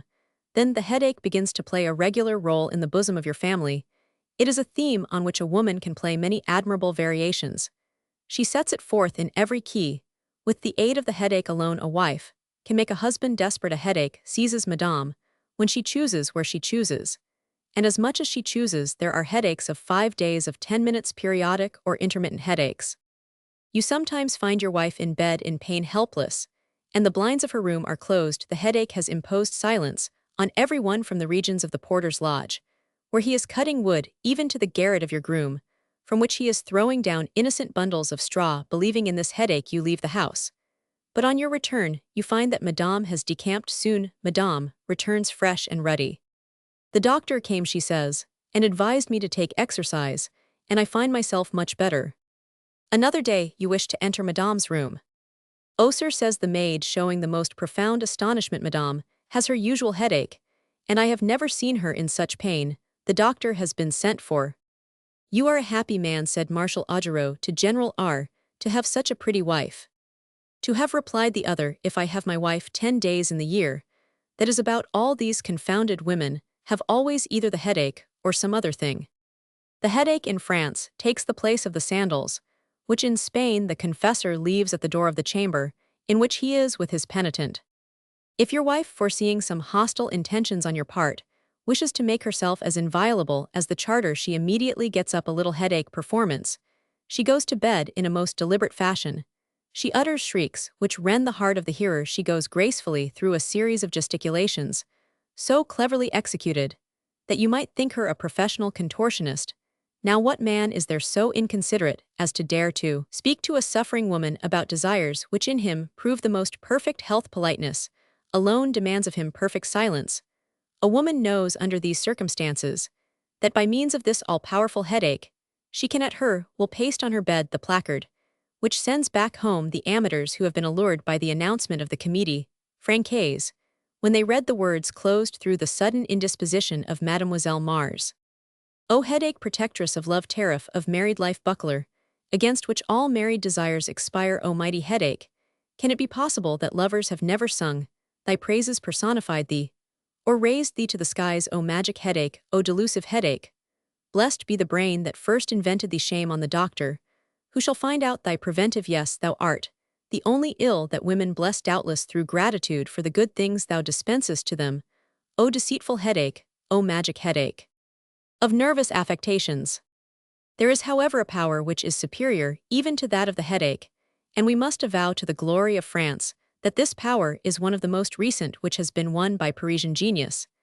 As in the case with all the most useful discoveries of art and science, no one knows to whose intellect it is due. Only it is certain that it was towards the middle of the last century that vapors made their first appearance in France. Thus, while Papin was applying the force of vaporized water in mechanical problems, a French woman whose name unhappily is unknown had the glory of endowing her sex with the faculty of vaporizing their fluids. Very soon the prodigious influence obtained by vapors was extended to the nerves. It was thus in passing from fiber to fiber that the science of neurology was born. This admirable science has since then led such men as Phillips and other clever physiologists to the discovery of the nervous fluid in its circulation. They are now perhaps on the eve of identifying its organs and the secret of its origin and of its evaporation, and thus, thanks to certain quackeries of this kind, we may be enabled some day to penetrate the mysteries of that unknown power which we have already called more than once in the present book the will. But do not let us trespass on the territory of medical philosophy. Let us consider the nerves and the vapors solely in their connection with marriage. Victims of neurosis, a pathological term under which are comprised all affections of the nervous system, suffer in two ways as far as married women are concerned. For our physiology has the loftiest disdain for medical classifications. Thus we recognize only classic neurosis, 2. Romantic neurosis. The classic affection has something bellicose and excitable on it. Those who thus suffer are as violent in their antics, as pythonesses, as frantic as monads, as excited as bacchantes. It is a revival of antiquity pure and simple. The romantic suppers are mild and plaintive, as the ballads sung amid the mists of Scotland. They are pallid as young girls carried to their bier by the dance, or by love. They are eminently elegiac, and they breathe all the melancholy of the north. That woman with black hair, with piercing eye, with high color, with dry lips, and a powerful hand will become excited and convulsive. She represents the genius of classic neurosis, while a young blonde woman with white skin is the genius of romantic neurosis. To one belongs the empire gained by nerves, to the other the empire gained by vapors. Very frequently a husband, when he comes home, finds his wife in tears. "What is the matter, my darling?" "It is nothing." "But you are in tears." "I weep without knowing why. I am quite sad. I saw faces in the clouds, and those faces never appear to me, except on the eve of some disaster. I think I must be going to die." Then she talks to you in a low voice of her dead father, of her dead uncle, of her dead grandfather, of her dead cousin. She invokes all these mournful shades. She feels as if she had all their sicknesses. She is attacked with all the pains they felt. She feels her heart palpitate with excessive violence. She feels her spleen swelling. You say to yourself, with a self-satisfied air, "I know exactly what this is all about." And then you try to soothe her, but you find her a woman who yawns like an open box, who complains of her chest, who begins to weep anew, who implores you to leave her to her melancholy and her mournful memories. She talks to you about her last wish as follows. Her own funeral is buried plants over her tomb, the green canopy of a weeping willow. And at the very time when you would like to raise a joyful epithalamium, you find an epitaph to greet you all in black. Your wish to console her melts away in the cloud of Ixion. There are women of undoubted fidelity, who in this way extort from their feeling husbands cashmere shawls, diamonds, the payment of their debts, or the rent of a box at the theater. But almost always vapors are employed as decisive weapons in civil war. On the plea of her spinal affection or of her weak chest, a woman takes pains to seek out some distraction or other. You see her dressing herself in soft fabrics, like an invalid with all the symptoms of spleen. She never goes out, because an intimate friend, her mother, or her sister, has tried to tear her away from that divan which monopolizes her, and on which she spends her life in improvising elegies. Madame is going to spend a fortnight in the country, because the doctor orders it. In short, she goes where she likes, and does what she likes. Is it possible that there can be a husband so brutal as to oppose such desires, by hindering a wife from going to seek a cure for her cruel sufferings? For it has been established, after many long discussions, that in the nerves originate the most fearful torture. But it is especially in bed that vapors play their part. There, when a woman has not a headache, she has her vapors, and when she has neither vapors nor headache, she is under the protection of the girdle of Venus, which, as you know, is a myth. Among the women who fight with you the battle of vapors are some more blonde, more delicate, more full of feeling than others, and who possess the gift of tears. How admirably do they know how to weep! They weep when they like, as they like, and as much as they like. They organize a system of offensive warfare, which consists of manifesting sublime resignation, and they gain victories, which are all the more brilliant inasmuch as they remain all the time in excellent health. Does a husband, irritated beyond all measure, at last express his wishes to them? They regard him with an air of submission, bow their heads, and keep silence. This pantomime almost always puts a husband to rout in conjugal struggles of this kind. A man prefers a woman should speak and defend herself, for then he may show elation or annoyance.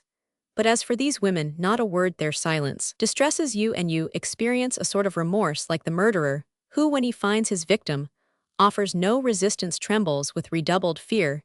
He would prefer to slay him in self-defense. You return to the subject.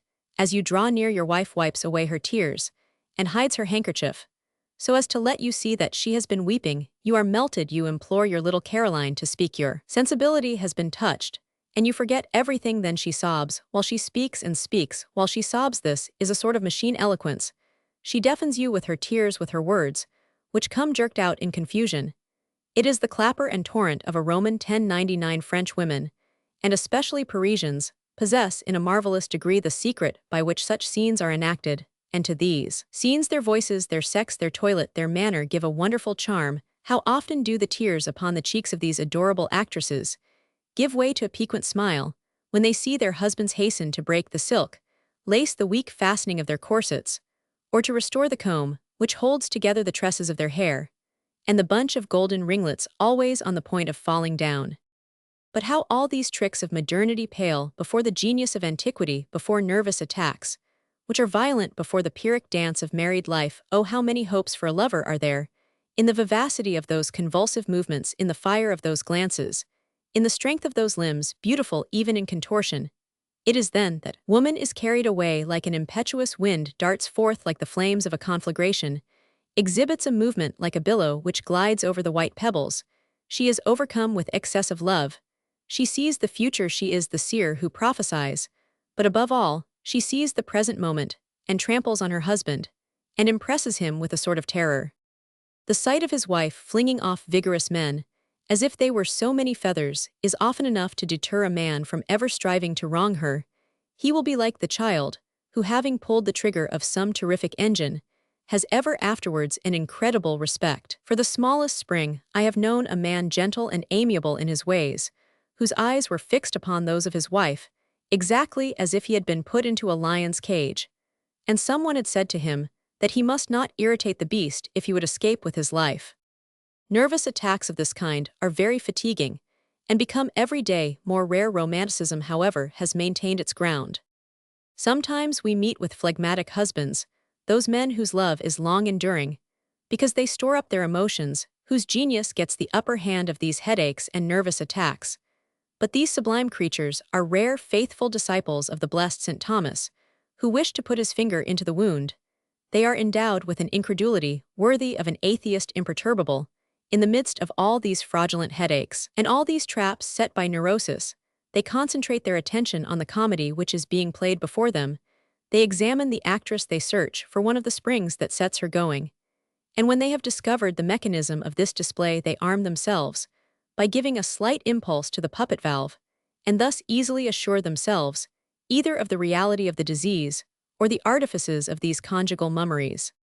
But if by study which is almost superhuman in its intensity, a husband escapes all the artifices which lawless and untamable love suggests to women, he will beyond doubt be overcome by the employment of a terrible weapon, the last which a woman would resort to, for she never destroys with her own hands her empire over her husband without some sort of repugnance. But this is a poisoned weapon as powerful as the fatal knife of the executioner. This reflection brings us to the last paragraph of the present meditation, of modesty in its connection with marriage. Before taking up the subject of modesty, it may perhaps be necessary to inquire whether there is such a thing. Is it anything in a woman but well understood coquetry? Is it anything but a sentiment that claims the right on a woman's part to dispose of her own body as she chooses, as one may well believe, when we consider that half the women in the world go almost naked? Is it anything but a social chimera, as Diderot supposed, reminding us that this sentiment always gives way before sickness and before misery? Justice may be done to all these questions. An ingenious author has recently put forth the view that men are much more modest than women. He supports this contention by a great mass of surgical experiences. But in order that his conclusions merit our attention, it would be necessary that for a certain time men were subjected to treatment by women surgeons. The opinion of Diderot is of still less weight. To deny the existence of modesty, because it disappears during those crises in which almost all human sentiments are annihilated, is as unreasonable as to deny that life exists, because death sooner or later comes. Let us grant, then, that one sex has as much modesty as the other, and let us inquire in what modesty consists. Rousseau makes modesty the outcome of all those coquetries which females display before males. This opinion appears to us equally mistaken. The writers of the 18th century have doubtless rendered immense services to society, but their philosophy, based as it is upon sensualism, has never penetrated any deeper than the human epidermis. They have only considered the exterior universe, and so they have retarded for some time the moral development of man and the progress of science, which will always draw its first principles from the gospel principles hereafter to be best understood by the fervent disciples of the Son of Man. The study of thoughts, mysteries, the discovery of those organs which belong to the human soul, the geometry of its forces, the phenomena of its active power, the appreciation of the faculty, by which we seem to have an independent power of bodily movement, so as to transport ourselves whither we will, and to see without the aid of bodily organs. In a word, the laws of thought's dynamic, and those of its physical influence at these things, will fall to the lot of the next century as their portion in the treasury of human sciences. And perhaps, we of the present time are merely occupied in quarrying the enormous blocks which later on some mighty genius will employ in the building of a glorious edifice. Thus the error of Rousseau is simply the error of his age. He explains modesty by the relations of different human beings to each other instead of explaining it by the moral relations of each one with himself. Modesty is no more susceptible of analysis than conscience. And this perhaps is another way of saying that modesty is the conscience of the body, for while conscience directs our sentiments, and the least movement of our thoughts towards the good, modesty presides over external movements. The actions which clash with our interests and thus disobey the laws of conscience wound us more than any other, and if they are repeated call forth our hatred. It is the same with acts which violate modesty in their relations to love, which is nothing but the expression of our whole sensibility. If extreme modesty is one of the conditions on which the reality of marriage is based, as we have tried to prove, see Conjugal Catechism Meditation, Roman 4, it is evident that immodesty will destroy it, but this position, which would require long deductions for the acceptance of the physiologist, women generally apply, as it were mechanically, for society, which exaggerates everything for the benefit of the exterior man, develops this sentiment of women from childhood, and around it are grouped almost every other sentiment. Moreover, the moment that this boundless veil, which takes away the natural brutality from the least gesture, is dragged down, woman disappears. Heart, mind, love, grace, all are in ruins. In a situation where the virginal innocence of a daughter of Tahiti is most brilliant, the European becomes detestable. In this lies the last weapon which a wife seizes in order to escape from the sentiment which her husband still fosters towards her. She is powerful because she had made herself loathsome, and this woman, who would count it as the greatest misfortune that her lover should be permitted to see the slightest mystery of her toilette, is delighted to exhibit herself to her husband in the most disadvantageous situation that can possibly be imagined. It is by means of this rigorous system that she will try to banish you from the conjugal bed. Mrs. Shandy may be taken to mean us harm in bidding the father of Tristram wind up the clock, so long as your wife is not blamed for the pleasure she takes in interrupting you by the most imperative questions where there formerly was movement. And life is now lethargy and death. An act of love becomes a transaction long discussed, and almost as it were settled by notarial seal. But we have in another place shown that we never refuse to seize upon the comic element in a matrimonial crisis, although here we may be permitted to disdain the diversion which the muse of Verville and of Martial have found in the treachery of feminine maneuvers, the insulting audacity of their talk amid the cold-blooded cynicism which they exhibit in certain situations.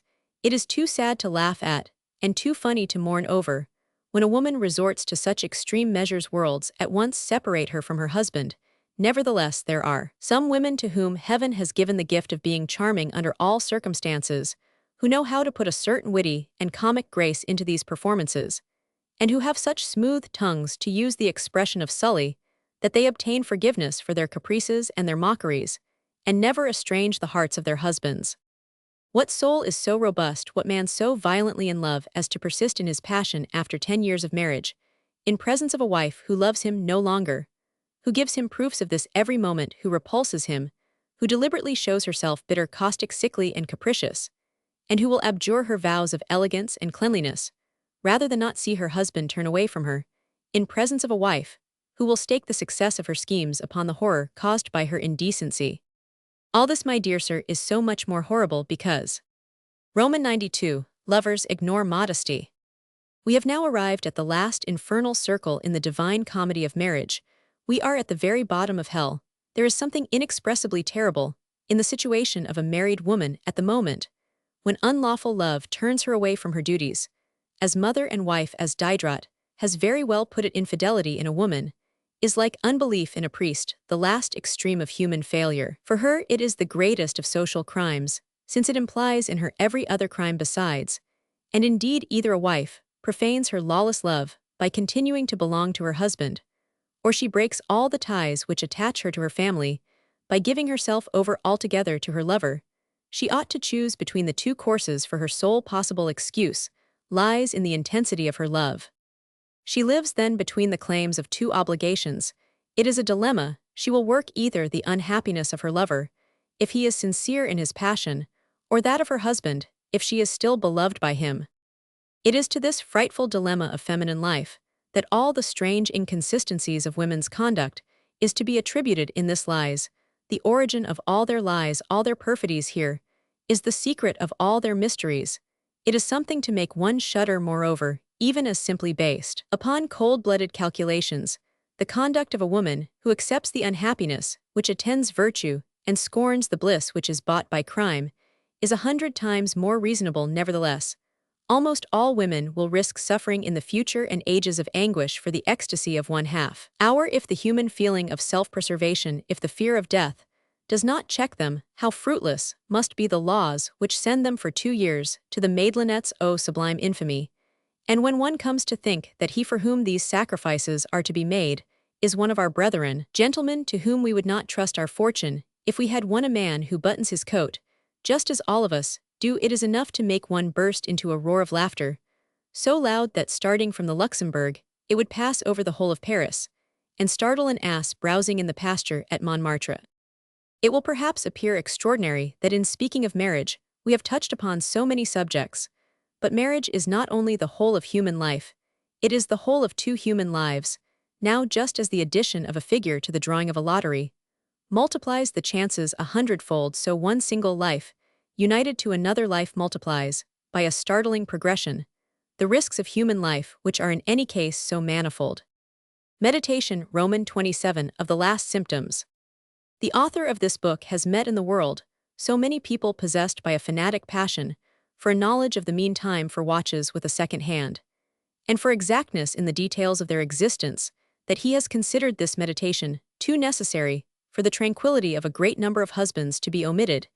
It would have been cruel to leave men, who are possessed with the passion for learning the hour of the day, without a compass, whereby to estimate the last variations in the matrimonial zodiac, and to calculate the precise moment when the sign of the Minotaur appears on the horizon. The knowledge of conjugal time would require a whole book for its exposition, so fine and delicate are the observations required by the task. The master admits that his extreme youth has not permitted him, as yet, to note and verify more than a few symptoms, but he feels a just pride on his arrival at the end of his difficult enterprise, from the consciousness that he is leaving to his successors a new field of research, and that in a matter apparently so trite not only was there much to be said, but also very many points are found remaining which may yet be brought into the clear light of observation. He therefore presents here, without order or connection, the rough outlines, which he has so far been able to execute, in the hope that later he may have leisure to coordinate them, and to arrange them in a complete system, if he has been so far kept back in the accomplishment of a task of supreme national importance. He believes he may say, without incurring the charge of vanity, that he has here indicated the natural division of those symptoms. They are necessarily of 2 kinds: the unicorns and the bicorns. The unicorn minotaur is the least mischievous. The 2 culprits confine themselves to a platonic love, in which their passion at least leaves no visible traces among posterity, while the bicorn minotaur is unhappiness with all its fruits. We have marked with an asterisk the symptoms which seem to concern the latter kind. Minotauric observations. Roman 1. When, after remaining a long time aloof from her husband, a woman makes overtures of a very marked character, in order to attract his love, she acts in accordance with the axiom of maritime law, which says the flag protects the cargo. Roman 2. A woman is at a ball. One of her friends comes up to her and says, "Your husband has much wit. You find it so?" Roman 3. Your wife discovers that it is time to send your boy to a boarding school, with whom a little time ago she was never going to part. Roman 4. In Lord Abergavenny's suit for divorce, the valet de chambre deposed that the countess had such a detestation of all that belonged to my lord, that he had very often seen her burning the scraps of paper which he had touched in her room. Roman 5. If an indolent woman becomes energetic, if a woman who formerly hated study learns a foreign language, in short, every appearance of a complete change in character is a decisive symptom. Roman 6. The woman who is happy in her affections does not go much into the world. Roman 7. the woman who has a lover becomes very indulgent in judging others. Roman 8. A husband gives to his wife 100 crowns a month for dress, and taking everything into account, she spends at least 500 francs without being a sou in debt. The husband is robbed every night with a high hand by escalade, but without burglarious breaking in. Roman 9. A married couple slept in the same bed. Madame was always sick. Now they sleep apart. She has no more headache, and her health becomes more brilliant than ever, an alarming symptom. Roman 10. A woman who is a sloven suddenly develops extreme nicety in her attire. There is a minotaur at hand. Roman 11. Ah, my dear, I know no greater torment than not to be understood. Yes, my dear, but when one is. Oh, that scarcely ever happens. I agree with you that it very seldom does. Ah, it is great happiness, but there are not two people in the world who are able to understand you. Roman 12. The day when a wife behaves nicely to her husband all is over. Roman 13. I asked her, where have you been, Jean? I have been to your friends, to get your plate that you left there. Ah, indeed, everything is still mine, I said. The following year, I repeated the question under similar circumstances. I have been to bring back our plate. Well, part of the things are still mine, I said, but after that, when I questioned her, she spoke very differently. You wish to know everything like great people, and you have only 3 shirts. I went to get my plate from my friend's house where I had stopped. I see, I said, nothing is left me. Roman 14. Do not trust a woman who talks of her virtue. Roman 15. Someone said to the Duchess of Chalnes, whose life was despaired of, the Duke of Chalnes would like to see you once more. Is he there? Yes. Let him wait, he shall come in with the sacraments. This minotauric anecdote has been published by Chamfort, but we quote it here as typical. Roman 16. Some women try to persuade their husbands that they have duties to perform towards certain persons. I am sure that you ought to pay a visit to such and such a man. We cannot avoid asking such and such a man to dinner. Roman 17. Come, my son, hold yourself straight, try to acquire good manners, watch such and such a man, see how he walks, notice the way in which he dresses. Roman 18. When a woman utters the name of a man, but twice a day, there is perhaps some uncertainty about her feelings toward him, but if thrice, oh. Roman 19. When a woman goes home with a man who is neither a lawyer nor a minister to the door of his apartment, she is very imprudent.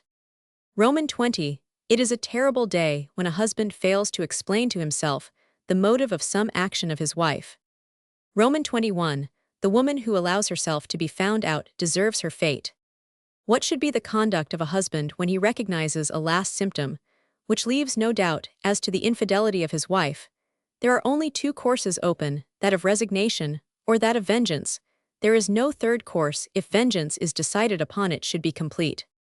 The husband who does not separate himself forever from his wife is a veritable simpleton. If a wife and husband think themselves fit for that union of friendship which exists between men, it is odious in the husband to make his wife feel his superiority over her. Here are some anecdotes, most of them as yet unpublished, which indicate pretty plainly, in my opinion, the different shades of conduct to be observed by a husband in like case. Roman 1000. De Roquemont slept once a month in the chamber of his wife, and he used to say as he went away, I wash my hands of anything that may happen. There is something disgusting in that remark, and perhaps something profound in its suggestion of conjugal policy. A diplomat, when he saw his wife's lover enter, left his study, and going to his wife's chamber said to the two, I hope you will at least refrain from fighting. This was good humor. Roman 1000. De Boufflers was asked what he would do if on returning after a long absence he found his wife with child. I would order my night dress and slippers to be taken to her room. This was magnanimity. Madame, if this man ill treats you when you are alone, it is your own fault, but I will not permit him to behave ill towards you in my presence, for this is to fail in politeness in me. This was nobility. The sublime is reached in this connection when the square cap of the judge is placed by the magistrate at the foot of the bed, wherein the 2 culprits are asleep. There are some fine ways of taking vengeance. Mirabeau has admirably described, in one of the books he wrote, to make a living, the mournful resignation of that Italian lady, who was condemned by her husband to perish with him in the Maremma. Last axioms. Roman 93. It is no act of vengeance to surprise a wife and her lover, and to kill them locked in each other's arms. It is a great favor to them both. Roman 94 A husband will be best avenged by his wife's lover. Meditation Roman 28 of compensations. The marital catastrophe, which a certain number of husbands cannot avoid, almost always forms the closing scene of the drama. At that point, all around you is tranquil. Your resignation, if you are resigned, has the power of awakening keen remorse in the soul of your wife and of her lover for their happiness, teaches them the depth of the wound they have inflicted upon you.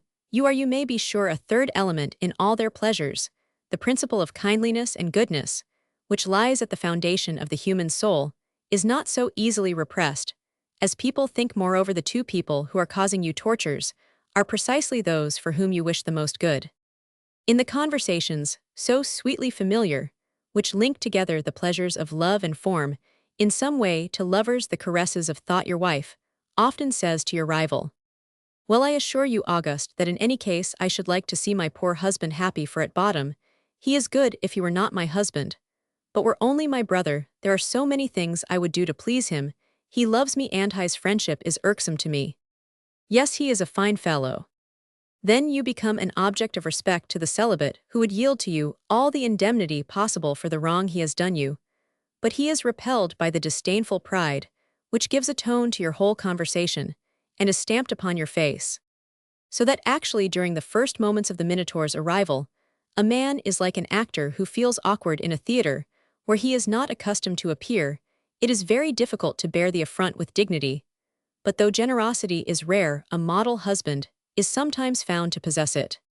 Eventually, you are little by little won over by the charming way in which your wife makes herself agreeable to you. Madame assumes a tone of friendship, which she never henceforth abandons. The pleasant atmosphere of your home is one of the chief compensations, which renders the Minotaur less odious to a husband.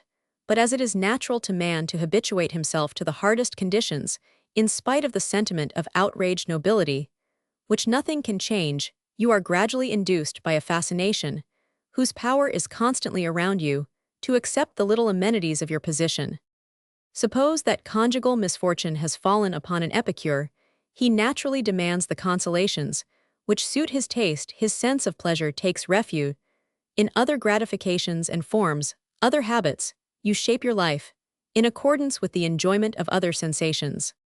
One day, returning from your government office, after lingering for a long time before the rich and tasteful bookshop of Chevet, hovering in suspense between the 100 francs of expense and the joys of a Strasbourg pate de foie gras, you are struck dumb on finding this pate proudly installed on the sideboard of your dining room.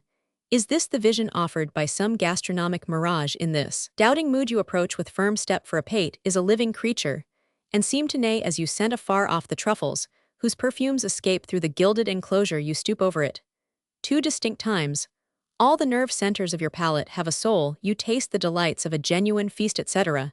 And during this ecstasy, a feeling of remorse seizes upon you, and you go to your wife's room. "Really, my dear girl, we have not means which warrant our buying pates. But it costs us nothing." "Oh ho! Yes, it is Roman 1000 Achilles' brother who sent it to him." You catch sight of Roman 1000 Achilles in a corner. The celibate greets you. He is radiant. On seeing that you have accepted the pate, you look at your wife, who blushes. You stroke your beard a few times, and as you express no thanks, the two lovers divine your acceptance of the compensation. A sudden change in the ministry takes place. A husband, who is counselor of state, trembles for fear of being wiped from the roll, when the night before he had been made director general. All the ministers are opposed to him, and he has turned constitutionalist. Foreseeing his disgrace, he has betaken himself to Auteuil in search of consolation from an old friend, who quotes Horace and Tibullus to him. On returning home, he sees the table laid, as if to receive the most influential men of the assembly. "In truth, madame," he says with acrimony, as he enters his wife's room, where she is finishing her toilette, "you seem to have lost your habitual tact. This is a nice time to be giving dinner parties. 20 persons will soon learn that you are Director General," she cries, showing him a royal dispatch. He is thunderstruck. He takes the letter. He turns it now one way, now another. He opens it. He sits down and spreads it out. "I well know," he says, "that justice would be rendered me under whatever ministers I served. Yes, my dear, but Roman 1000 Villaplane has answered for you with his life, and his eminence, the Cardinal du, of whom he is the Roman 1000 de Villaplane. This is such a munificent recompense, that the husband adds with the smile of a director general. Why deuce take it, my dear, this is your doing. Ah, don't thank me for it, Adolf did it from personal attachment to you. On a certain evening, a poor husband was kept at home by a pouring rain, or tired perhaps of going to spend his evening in play at the café, or in the world, and sick of all this. He felt himself carried away by an impulse to follow his wife to the conjugal chamber. There he sank into an armchair, and like any sultan awaited his coffee, as if he would say, "Well, after all, she is my wife." The fair siren herself prepares the favorite draught, she strains it with special care, sweetens it, tastes it, and hands it to him. Then with a smile she ventures, like a submissive odalisque, to make a joke with a view to smoothing the wrinkles on the brow of her lord and master. Up to that moment, he had thought his wife stupid. But on hearing a sally as witty as that which even you would cajole with Madame, he raises his head in the way peculiar to dogs who are hunting the hare. Where the devil did she get that? But it's a random shot, he says to himself. From the pinnacle of his own greatness, he makes a piquant repartee. Madame retorts, the conversation becomes as lively as it is interesting, and this husband, a very superior man, is quite astonished to discover the wit of his wife in other respects, an accomplished woman. The right word occurs to her with wonderful readiness. Her tact and keenness enable her to meet an innuendo with charming originality. She is no longer the same woman. She notices the effect she produces upon her husband, and both to avenge herself for his neglect, and to win his admiration for the lover, from whom she has received, so to speak, the treasures of her intellect, she exerts herself, and becomes actually dazzling. The husband, better able than anyone else to appreciate a species of compensation, which may have some influence on his future, is led to think that the passions of women are really necessary to their mental culture. But how shall we treat those compensations which are most pleasing to husbands? Between the moment when the last symptoms appear and the epoch of conjugal peace, which we will not stop to discuss, almost a dozen years have elapsed during this interval, and before the married couple sign the treaty which, by means of a sincere reconciliation of the feminine subject with her lawful lord, consecrates their little matrimonial restoration, in order to close in, as Louis Roman 18 said, the gulf of revolutions. It is seldom that the honest woman has but one lover. Anarchy has its inevitable phases. The stormy domination of tribunes is supplanted by that of the sword, and the pen for few loves are met with whose constancy outlives 10 years. Therefore, since our calculations prove that an honest woman has merely paid strictly her physiological or diabolical dues, by rendering but 3 men happy, it is probable that she has set foot in more than one region of love. Sometimes, it may happen that, in an interregnum of love too long protracted, the wife, whether from whim, temptation, or the desire of novelty, undertakes to seduce her own husband. Imagine charming Mme de T, the heroine of our meditation of strategy, saying with a fascinating smile, "I never before found you so agreeable." By flattery after flattery, she tempts, she rouses curiosity, she soothes, she rouses in you the faintest spark of desire, she carries you away with her, and makes you proud of yourself. Then the rite of indemnifications for her husband comes on this occasion. The wife confounds the imagination of her husband like cosmopolitan travelers. She tells tales of all the countries which she had traversed. She intersperses her conversation with words borrowed from several languages, the passionate imagery of the Orient, the unique emphasis of Spanish phraseology, all meet and jostle one another. She opens out the treasures of her notebook with all the mysteries of coquetry. She is delightful. You never saw her thus before, with that remarkable art, which women alone possess, of making their own everything that has been told them. She blends all shades and variations of character, so as to create a manner peculiarly her own. You received from the hands of Hymen only one woman, awkward and innocent, the celibate, returns you a dozen of them. A joyful and rapturous husband sees his bed invaded by the giddy and wanton courtesans of whom we spoke in the meditation on the first symptoms. These goddesses come in groups, they smile and sport under the graceful muslin curtains of the nuptial bed. The Phoenician girl flings to you her garlands, gently sways herself to and fro. The Chalcidian woman overcomes you by the witchery of her fine and snowy feet. The Unelmane comes, and speaking the dialect of fair Ionia, reveals the treasures of happiness unknown before, and in the study of which she makes you experience but a single sensation, filled with regret at having disdained so many charms, and frequently tired of finding too often as much perfidiousness in priestesses of Venus as in honest women, the husband sometimes hurries on by his gallantry the hour of reconciliation. Desired of worthy people, the aftermath of bliss is gathered even with greater pleasure perhaps than the first crop.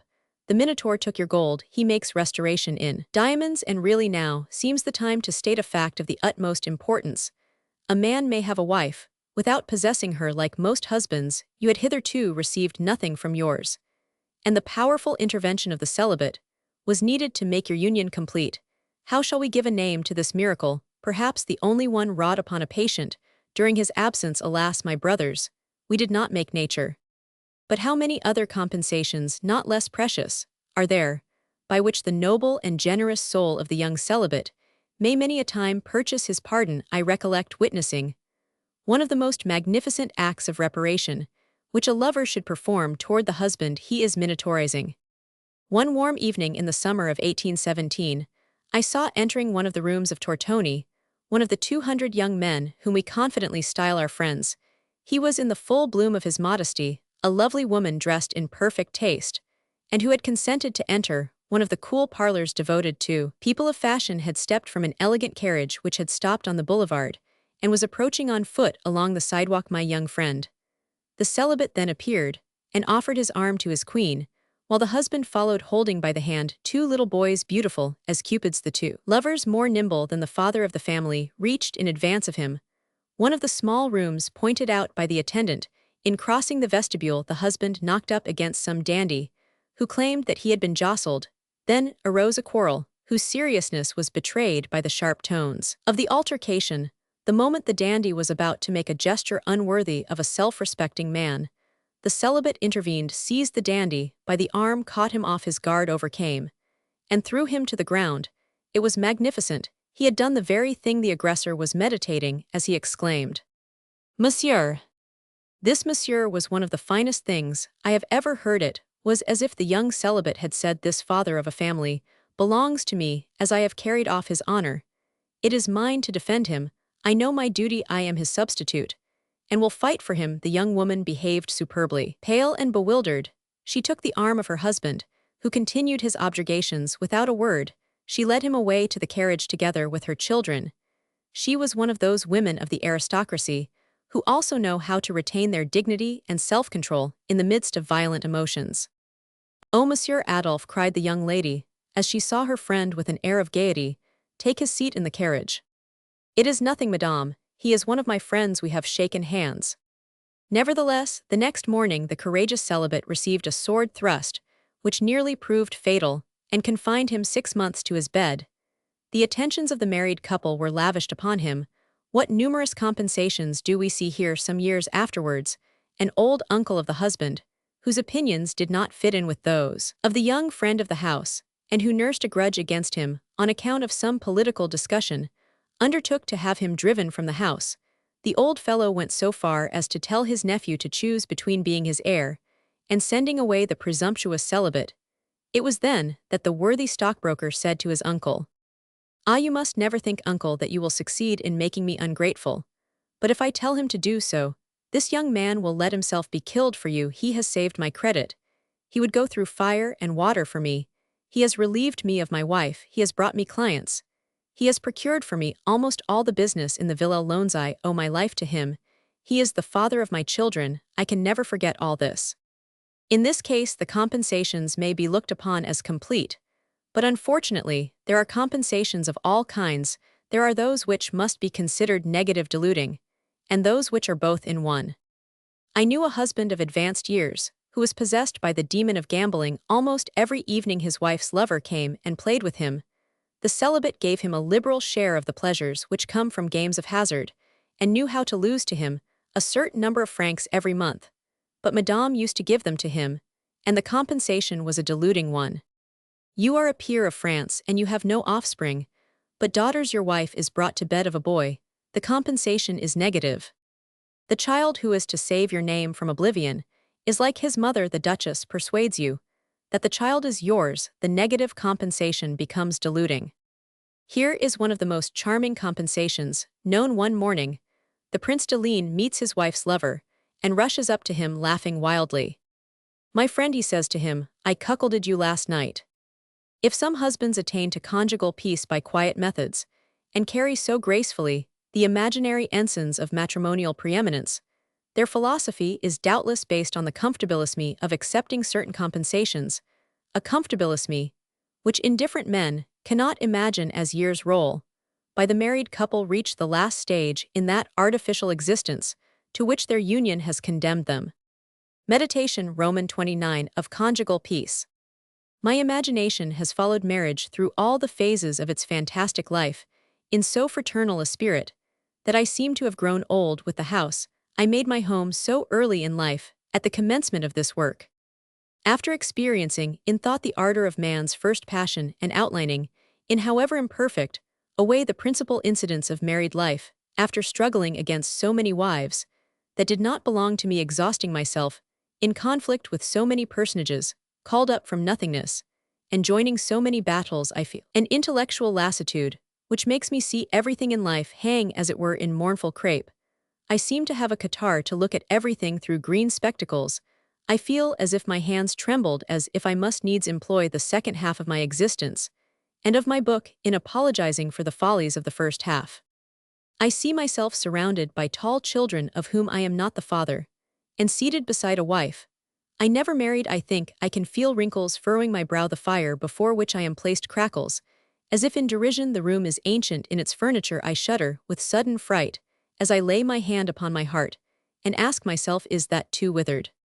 I am like an old attorney unswayed by any sentiment, whatever. I never accept any statement, unless it be confirmed according to the poetic maxim of Lord Byron, by the testimony of at least two false witnesses.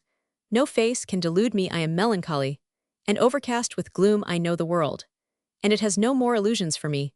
My closest friends have proved traitors. My wife and myself exchange glances of profound meaning, and the slightest word either of us utters is a dagger which pierces the heart of the other through and through. I stagnate in a dreary calm. This then is the tranquility of old age. The old man possesses in himself the cemetery which shall soon possess him. He is growing accustomed to the chill of the tomb. Man, according to philosophers, dies in detail at the same time. He may be said even to cheat death, for that which his withered hand has laid hold upon. Can it be called life? Oh, to die young and throbbing with life tease, a destiny enviable indeed, for is not this, as a delightful poet has said, to take away with one all one's illusions, to be buried like an Eastern king, with all one's jewels and treasures, with all that makes the fortune of humanity? How many thank-offerings ought we to make to the kind and beneficent spirit that breathes in all things here below! Indeed, the care which nature takes to strip us piece by piece of our raiment, to unclothe the soul, by enfeebling gradually our hearing, sight, and sense of touch, in making slower the circulation of our blood, and congealing our humors, so as to make us as insensible to the approach of death as we were to the beginnings of life. This maternal care, which she lavishes on our frail tabernacle of clay, she also exhibits in regard to the emotions of man, and to the double existence which is created by conjugal love. She first sends us confidence, which with extended hand and open heart says to us, "Behold, I am thine forever." Lukewarmness follows, walking with languid tread, turning aside her blonde face with a yawn like a young widow, obliged to listen to the minister of state, who is ready to sign for her a pension warrant. Then indifference comes. She stretches herself on the divan, taking no care to draw down the skirts of her robe, which desire, but now lifted so chastely and so eagerly, she casts a glance upon the nuptial bed with modesty and without shamelessness. And if she longs for anything, it is for the green fruit that calls up again to life the dulled papillae with which her blasé palate is bestrewn. Finally, the philosophical experience of life presents herself with careworn and disdainful brow, pointing with her finger to the results, and not the causes of life's incidents, to the tranquil victory, not to the tempestuous combat. She reckons up the arrearages with farmers and calculates the dowry of a child. She materializes everything. By a touch of her wand life becomes solid, and springless of yore all was fluid. Now it is crystallized into rock. Delight no longer exists for our hearts. It has received its sentence. 'Twas but mere sensation, a passing paroxysm. What the soul desires today is a condition of fixity, and happiness alone is permanent, and consists in absolute tranquility, in the regularity with which eating and sleeping succeed each other, and the sluggish organs perform their functions. "This is horrible," I cried. "I am young, and full of life. Perish all the books in the world, rather than my illusions should perish." I left my laboratory and plunged into the whirl of Paris. As I saw the fairest faces glide by before me, I felt that I was not old. The first young woman who appeared before me, lovely in face and form, and dressed to perfection with one glance of fire, made all the sorcery whose spells I had voluntarily submitted to vanish into thin air. Scarcely had I walked 3 steps in the Tuileries Gardens, the place which I had chosen as my destination, before I saw the prototype of the matrimonial situation which has last been described in this book. Had I desired to characterize, to idealize, to personify marriage, as I conceived it to be, it would have been impossible for the Creator himself to have produced so complete a symbol of it, as I then saw before me.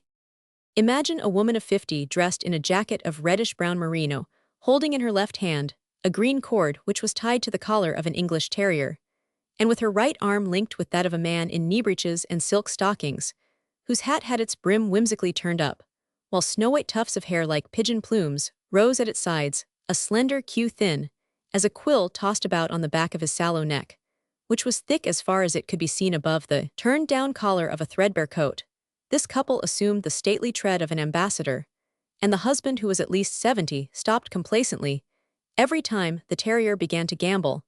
I hastened to pass this living impersonation of my meditation, and was surprised to the last degree to recognize the Marquis de T, friend of the Comte de Nos, who had owed me for a long time the end of the interrupted story, which I related in the theory of the bed. See Meditation, Romans 17. "I have the honor to present to you the Marquise de T," he said to me.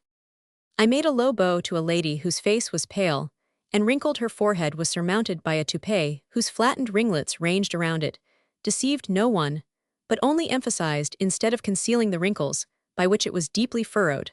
The lady was slightly ruffed, and had the appearance of an old country actress.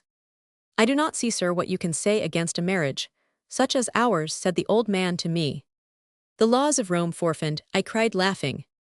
The Marchioness gave me a look filled with inquietude as well as disapprobation, which seemed to say, "Is it possible that at my age I have become but a concubine?" We sat down upon a bench in the gloomy clump of trees, planted at the corner of the high terrace, which commands La Place Louis Roman 15 on the side of the Gard. Mubile autumn had already begun to strip the trees of their foliage, and was scattering before our eyes the yellow leaves of his garland, but the sun nevertheless filled the air with grateful warmth. "Well, is your work finished?" asked the old man in the unctuous tones peculiar to men of the ancient aristocracy. And with these words, he gave a sardonic smile as if for commentary. "Very nearly, sir," I replied. "I have come to the philosophically situation which you appear to have reached, but I confess that You are searching for ideas," he added, finishing for me a sentence which, I confess, I did not know how to end. "Well," he continued, "you may boldly assume that on arriving at the winter of his life, a man who thinks I means, by denying that love has any existence in the wild form with which our illusions invested it. What would you deny the existence of love on the day after that of marriage? In the first place, the day after would be the very reason, but my marriage was a commercial speculation," replied he, stooping to speak into my ear. "I have thereby purchased the care, the attention, the services which I need, and I am certain to obtain all the consideration my age demands, for I have willed all my property to my nephew, and as my wife will be rich only during my life, you can imagine how." I turned on the old Marquis a look so piercing that he wrung my hand, and said, "You seem to have a good heart, for nothing is certain in this life." "Well, you may be sure that I have arranged a pleasant surprise for her in my will," he replied gaily. "Come here, Joseph," cried the Marchioness, approaching a servant who carried an overcoat lined with silk. "The Marquis is probably feeling the cold." The old Marquis put on his overcoat, buttoned it up, and taking my arm led me to the sunny side of the terrace. "In your work," he continued, "you have doubtless spoken of the love of a young man. Well, if you wish to act up to the scope which you give to your work in the word eclectic," I said, smiling, seeing he could not remember this philosophically term. "I know the word well," he replied. "If then you wish to keep your vow of eclecticism, you should be willing to express certain virile ideas on the subject of love which I will communicate to you, and I will not grudge you the benefit of them, if benefit there be. I wish to bequeath my property to you, but this will be all that you will get of it. There is no money fortune which is worth as much as a fortune of ideas, If they be valuable ideas, I shall therefore listen to you with a grateful mind. There is no such thing as love, pursued the old man, fixing his gaze upon me. It is not even a sentiment, it is an unhappy necessity, which is midway between the needs of the body and those of the soul. But siding for a moment with your youthful thoughts, let us try to reason upon this social malady. I suppose that you can only conceive of love as either a need or a sentiment. I made a sign of assent. Considered as a need, said the old man, love makes itself felt last of all our needs, and is the first to cease. We are inclined to love in our 20th year, to speak in round numbers, and we cease to do so at 50 during these 30 years. How often would the need be felt if it were not for the provocation of city manners and the modern custom of living in the presence of not one woman, but of women in general? What is our debt to the perpetuation of the race? It probably consists in producing as many children as we have breasts, so that if one dies the other may live. If these two children were always faithfully produced, what would become of nations? 30 millions of people would constitute a population too great for France, for the soil is not sufficient to guarantee more than 10 millions against misery and hunger. Remember that China is reduced to the expedient of throwing its children into the water, according to the accounts of travelers. Now this production of 2 children is really the whole of marriage. The superfluous pleasures of marriage are not only profligate, but involve an immense loss to the man, as I will now demonstrate. Compare then with this poverty of result and shortness of duration the daily and perpetual urgency of other needs of our existence. Nature reminds us every hour of our real needs, and on the other hand refuses absolutely to grant the excess which our imagination sometimes craves in love. It is therefore the last of our needs, and the only one which may be forgotten without causing any disturbance in the economy of the body. Love is a social luxury like lace and diamonds, but if we analyze it as a sentiment, we find 2 distinct elements in it, namely pleasure and passion.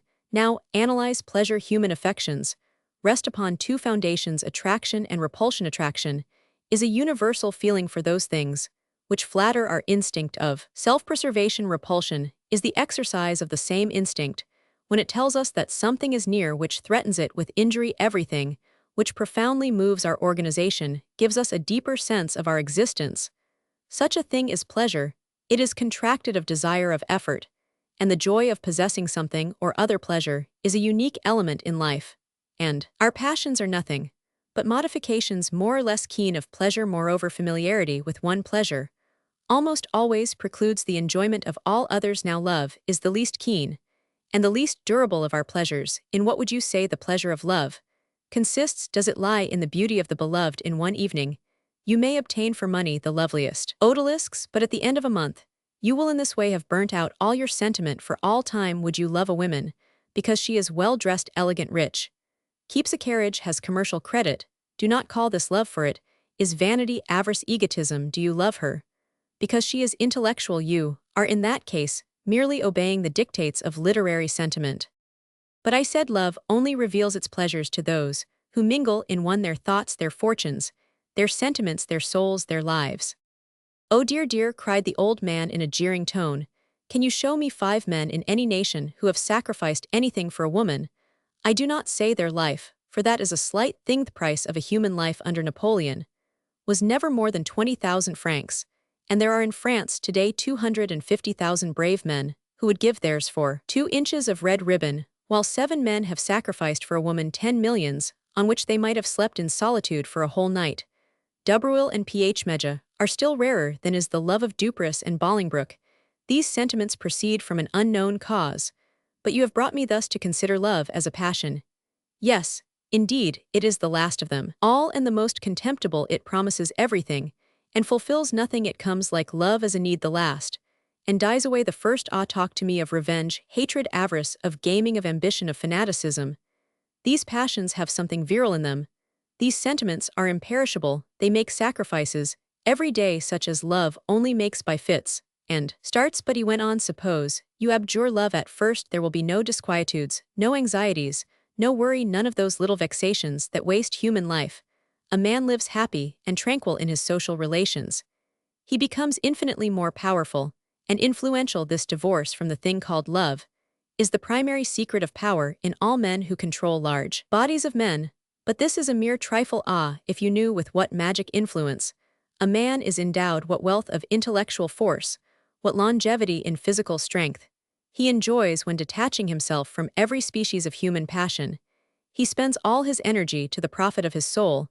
If you could enjoy for 2 minutes the riches which God dispenses to the enlightened men who consider love as merely a passing need, which it is sufficient to satisfy for 6 months in their 20th year, to the men who, scorning the luxurious and surfeiting beefsteaks of Normandy, feed on the roots, which God has given in abundance, and take their repose on a bed of withered leaves, like the recluses of the beta you would not keep. On 3 seconds, the wool of 15 merinos which covers you would fling away your childish switch, and go to live in the heaven of heavens.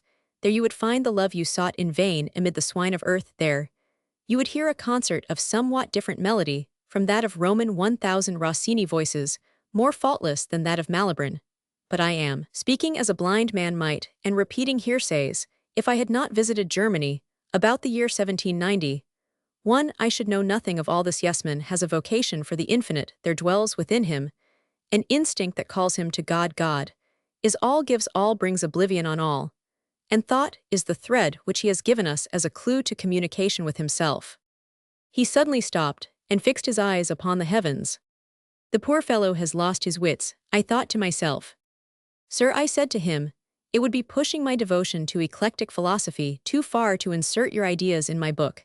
They would destroy it. Everything in it is based on love, platonic and sensual. God forbid that I should end my book by such social blasphemies.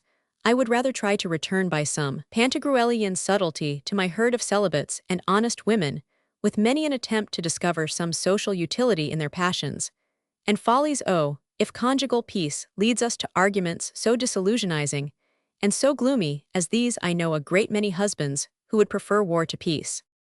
At any rate, young man, the old Marquis cried, I shall never have to reproach myself with refusing to give true directions to a traveler who had lost his way.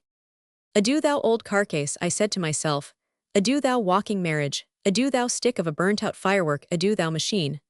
Although I have given thee from time to time some glimpses of people dear to me, old family portraits, back with you to the picture dealer's shop, to Madame de T, and all the rest of them, take your place round the bier with undertakers' mutes for all I care. Meditation. Roman conclusion. A recluse who was credited with the gift of second sight, having commanded the children of Israel to follow him to a mountain top, in order to hear the revelation of certain mysteries, saw that he was accompanied by a crowd, which took up so much room on the road that, prophet as he was, his amour proper was vastly tickled. But as the mountain was a considerable distance off, it happened that at the first halt, an artisan remembered that he had to deliver a new pair of slippers to a duke, and Pierre, a publican, fell to thinking how he had some specie to negotiate, and off they went. A little further on, 2 lovers lingered under the olive trees, and forgot the discourse of the prophet, for they thought that the promised land was the spot where they stood, and the divine word was heard when they talked to one another. The fat people, loaded with punches, a la Sancho, had been wiping their foreheads with their handkerchiefs for the last quarter of an hour, and began to grow thirsty, and therefore halted beside a clear spring. Certain retired soldiers complained of the corns which tortured them, and spoke of Austerlitz, and of their tight boots. At the second halt, certain men of the world whispered together, but this prophet is a fool. Have you ever heard him? I came from sheer curiosity. And I, because I saw the fellow had a large following. The last man who spoke was a fashionable. He is a mere charlatan. The prophet kept marching on, but when he reached the plateau from which a wide horizon spread before him, he turned back, and saw no one but a poor Israelite, to whom he might have said, as the Prince de Ligne, to the wretched little bandalig drummer boy whom he found on the spot, where he expected to see a whole garrison awaiting him. Well, my readers, it seems that you have dwindled down to one. Thou man of God who has followed me so far, I hope that a short recapitulation will not terrify thee, and I have traveled on under the impression that thou, like me, hast kept saying to thyself, where the deuce are we going? Well, this is the place, and the time to ask you, respected reader, what your opinion is with regard to the renewal of the tobacco monopoly, and what you think of the exorbitant taxes on wines on the right, to carry firearms, on gaming, on lotteries, on playing cards, on brandy, on soap, cotton, silks, etc.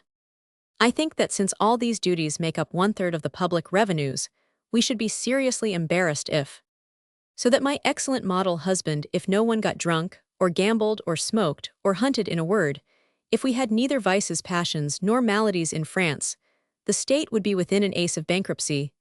For it seems that the capital of our national income consists of popular corruptions, as our commerce is kept alive by national luxury. If you cared to look a little closer into the matter, you would see that all taxes are based upon some moral malady. As a matter of fact, if we continue this philosophical scrutiny, it will appear that the gendarmes would want horses and leather breeches if every one kept the peace, and if there were neither foes nor idle people in the world, therefore impose virtue on mankind. Well, I consider that there are more parallels than people think between my honest woman and the budget, and I will undertake to prove this by a short essay on statistics, if you will permit me to finish my book on the same lines as those on which I have begun it. Will you grant that a lover must put on more clean shirts than are worn by either a husband or a celibate unattached? This to me seems beyond doubt. The difference between a husband and a lover is seen even in the appearance of their toilette. The one is careless, he is unshaved, and the other never appears excepting in full dress. Sterne has pleasantly remarked that the account book of the laundress was the most authentic record he knew as to the life of Tristram Shandy, and that it was easy to guess from the number of shirts he wore what passages of his book had cost him most. Well, with regard to lovers, the account book of their laundresses is the most faithful historic record, as well as the most impartial account of their various amours, and really a prodigious quantity of tippets, cravats, dresses, which are absolutely necessary to coquetry, is consumed in the course of an amour. A wonderful prestige is gained by white stockings, the luster of a collar, or a shirtwaist, the artistically arranged folds of a man's shirt, or the taste of his necktie or his collar. This will explain the passages in which I said of the honest woman, meditation, Roman 2, she spends her life in having her dresses starched. I have sought information on this point from a lady in order to learn accurately at what sum was to be estimated the tax thus imposed by love, and after fixing it at 100 francs per annum, for a woman, I recollect what she said with great good humor: it depends on the character of the man, for some are so much more particular than others. Nevertheless, after a very profound discussion, in which I settled upon the sum for the celibates, and she for her sex, it was agreed that one thing with another, since the two lovers belong to the social sphere, which this work concerns, they ought to spend between them in the matter referred to 150 francs more than in time of peace. By a like treaty, friendly in character and long discussed, we arranged that there should be a collective difference of 400 francs between the expenditure for all parts of the dress on a war footing, and for that on a peace footing. This provision was considered very paltry by all the powers, masculine or feminine, whom we consulted. The light thrown upon these delicate matters by the contributions of certain persons suggested to us the idea of gathering together certain savants at a dinner party and taking their wise counsels for our guidance in these important investigations. The gathering took place, it was with glass in hand, and after listening to many brilliant speeches, that I received for the following chapters on the budget of love a sort of legislative sanction. The sum of 100 francs was allowed for porters and carriages. 50 crowns seemed very reasonable for the little patties that people eat on a walk, for bouquets of violets and theatre tickets. The sum of 200 francs was considered necessary for the extra expense of dainties and dinners at restaurants. It was during this discussion that a young cavalryman, who had been made almost tipsy by the champagne, was called to order for comparing lovers to distilling machines, but the chapter that gave occasion for the most violent discussion, and the consideration of which was adjourned for several weeks when a report was made, was that concerning presents at the last session. The refined Madame de D was the first speaker, and in a graceful address, which testified to the nobility of her sentiments, she set out to demonstrate that most of the time the gifts of love had no intrinsic value. The author replied that all lovers had their portraits taken. A lady objected that a portrait was invested capital, and care should always be taken to recover it for a second investment. But suddenly, a gentleman of Provence rose to deliver a philippic against women. He spoke of the greediness which most women in love exhibited for furs, satins, silks, jewels, and furniture. But a lady interrupted him by asking if Madame d'Oy, his intimate friend, had not already paid his debts twice over. "You are mistaken, Madame," said the Provençal. It was her husband. "The speaker is called to order," cried the president, and condemned to dine the whole party for having used the word husband. The provincial was completely refuted by a lady who undertook to prove that women show much more self-sacrifice in love than men, that lovers cost very dear, and that the honest woman may consider herself very fortunate if she gets off with spending on them 2,000 francs for a single year. The discussion was in danger of degenerating into an exchange of personalities when a division was called, for the conclusions of the committee were adopted by vote. The conclusions were in substance that the amount for presents between lovers during the year should be reckoned at 500 francs, but that in this computation should be included 1. The expense of expeditions into the country, 2. The pharmaceutical expenses occasioned by the colds caught from walking in the damp pathways of parks, and in leaving the theatre, which expenses are veritable presents, 3. The carrying of letters and law expenses for journeys, and expenses whose items are forgotten, without counting the follies committed by the spenders, inasmuch as according to the investigations of the committee it had been proved that most of a man's extravagant expenditure profited the opera girls rather than the married women. The conclusion arrived at from this pecuniary calculation was that in one way or another a passion costs nearly 1,500 francs a year, which were required to meet the expense borne unequally by lovers, but which would not have occurred but for their attachment. There was also a sort of unanimity in the opinion of the council that this was the lowest annual figure which would cover the cost of a passion. Now, my dear sir, since we have proved by the statistics of our conjugal calculations, see Meditations I Roman 2 and Roman 3, and proved irrefragably that there exists a floating total of at least 1,500,000 unlawful passions, it follows that the criminal conversations of a third among the French population contribute a sum of nearly 3,000 millions to that vast circulation of money, the true blood of society, of which the budget is the heart. That the honest woman not only gives life to the children of the peerage, but also to its financial funds. That manufacturers owe their prosperity to this systolic movement. That the honest woman is a being essentially budgetative and active as a consumer. That the least decline in public love would involve incalculable miseries to the treasury and to men of invested fortunes. That a husband has at least a third of his fortune invested in the inconstancy of his wife, etc. I am well aware that you are going to open your mouth and talk to me about manners, politics, good and evil, but my dear victim of the Minotaur, is not happiness the object which all societies should set before them? Is it not this axiom that makes these wretched kings give themselves so much trouble about their people? Well, the honest woman has not like them thrones, gendarmes, and tribunals. She has only a bed to offer. But if our 400,000 women can by this ingenious machine make 1,000,000 celibates happy, do not they attain in a mysterious manner, and without making any fuss, the end aimed at by a government, namely the end of giving the largest possible amount of happiness to the mass of mankind? Yes, but the annoyances, the children, the troubles. Ah, you must permit me to proffer the consolatory thought with which one of our wittiest caricaturists closes his satiric observations: man is not perfect. It is sufficient, therefore, that our institutions have no more disadvantages than advantages, in order to be reckoned excellent. For the human race is not placed, socially speaking, between the good and the bad, but between the bad and the worse. Now, if the work which we are at present on the point of concluding has had for its object the diminution of the worse, as it is found in matrimonial institutions, in laying bare the errors and absurdities due to our manners and our prejudices, we shall certainly have won one of the fairest titles that can be put forth by a man to a place among the benefactors of humanity.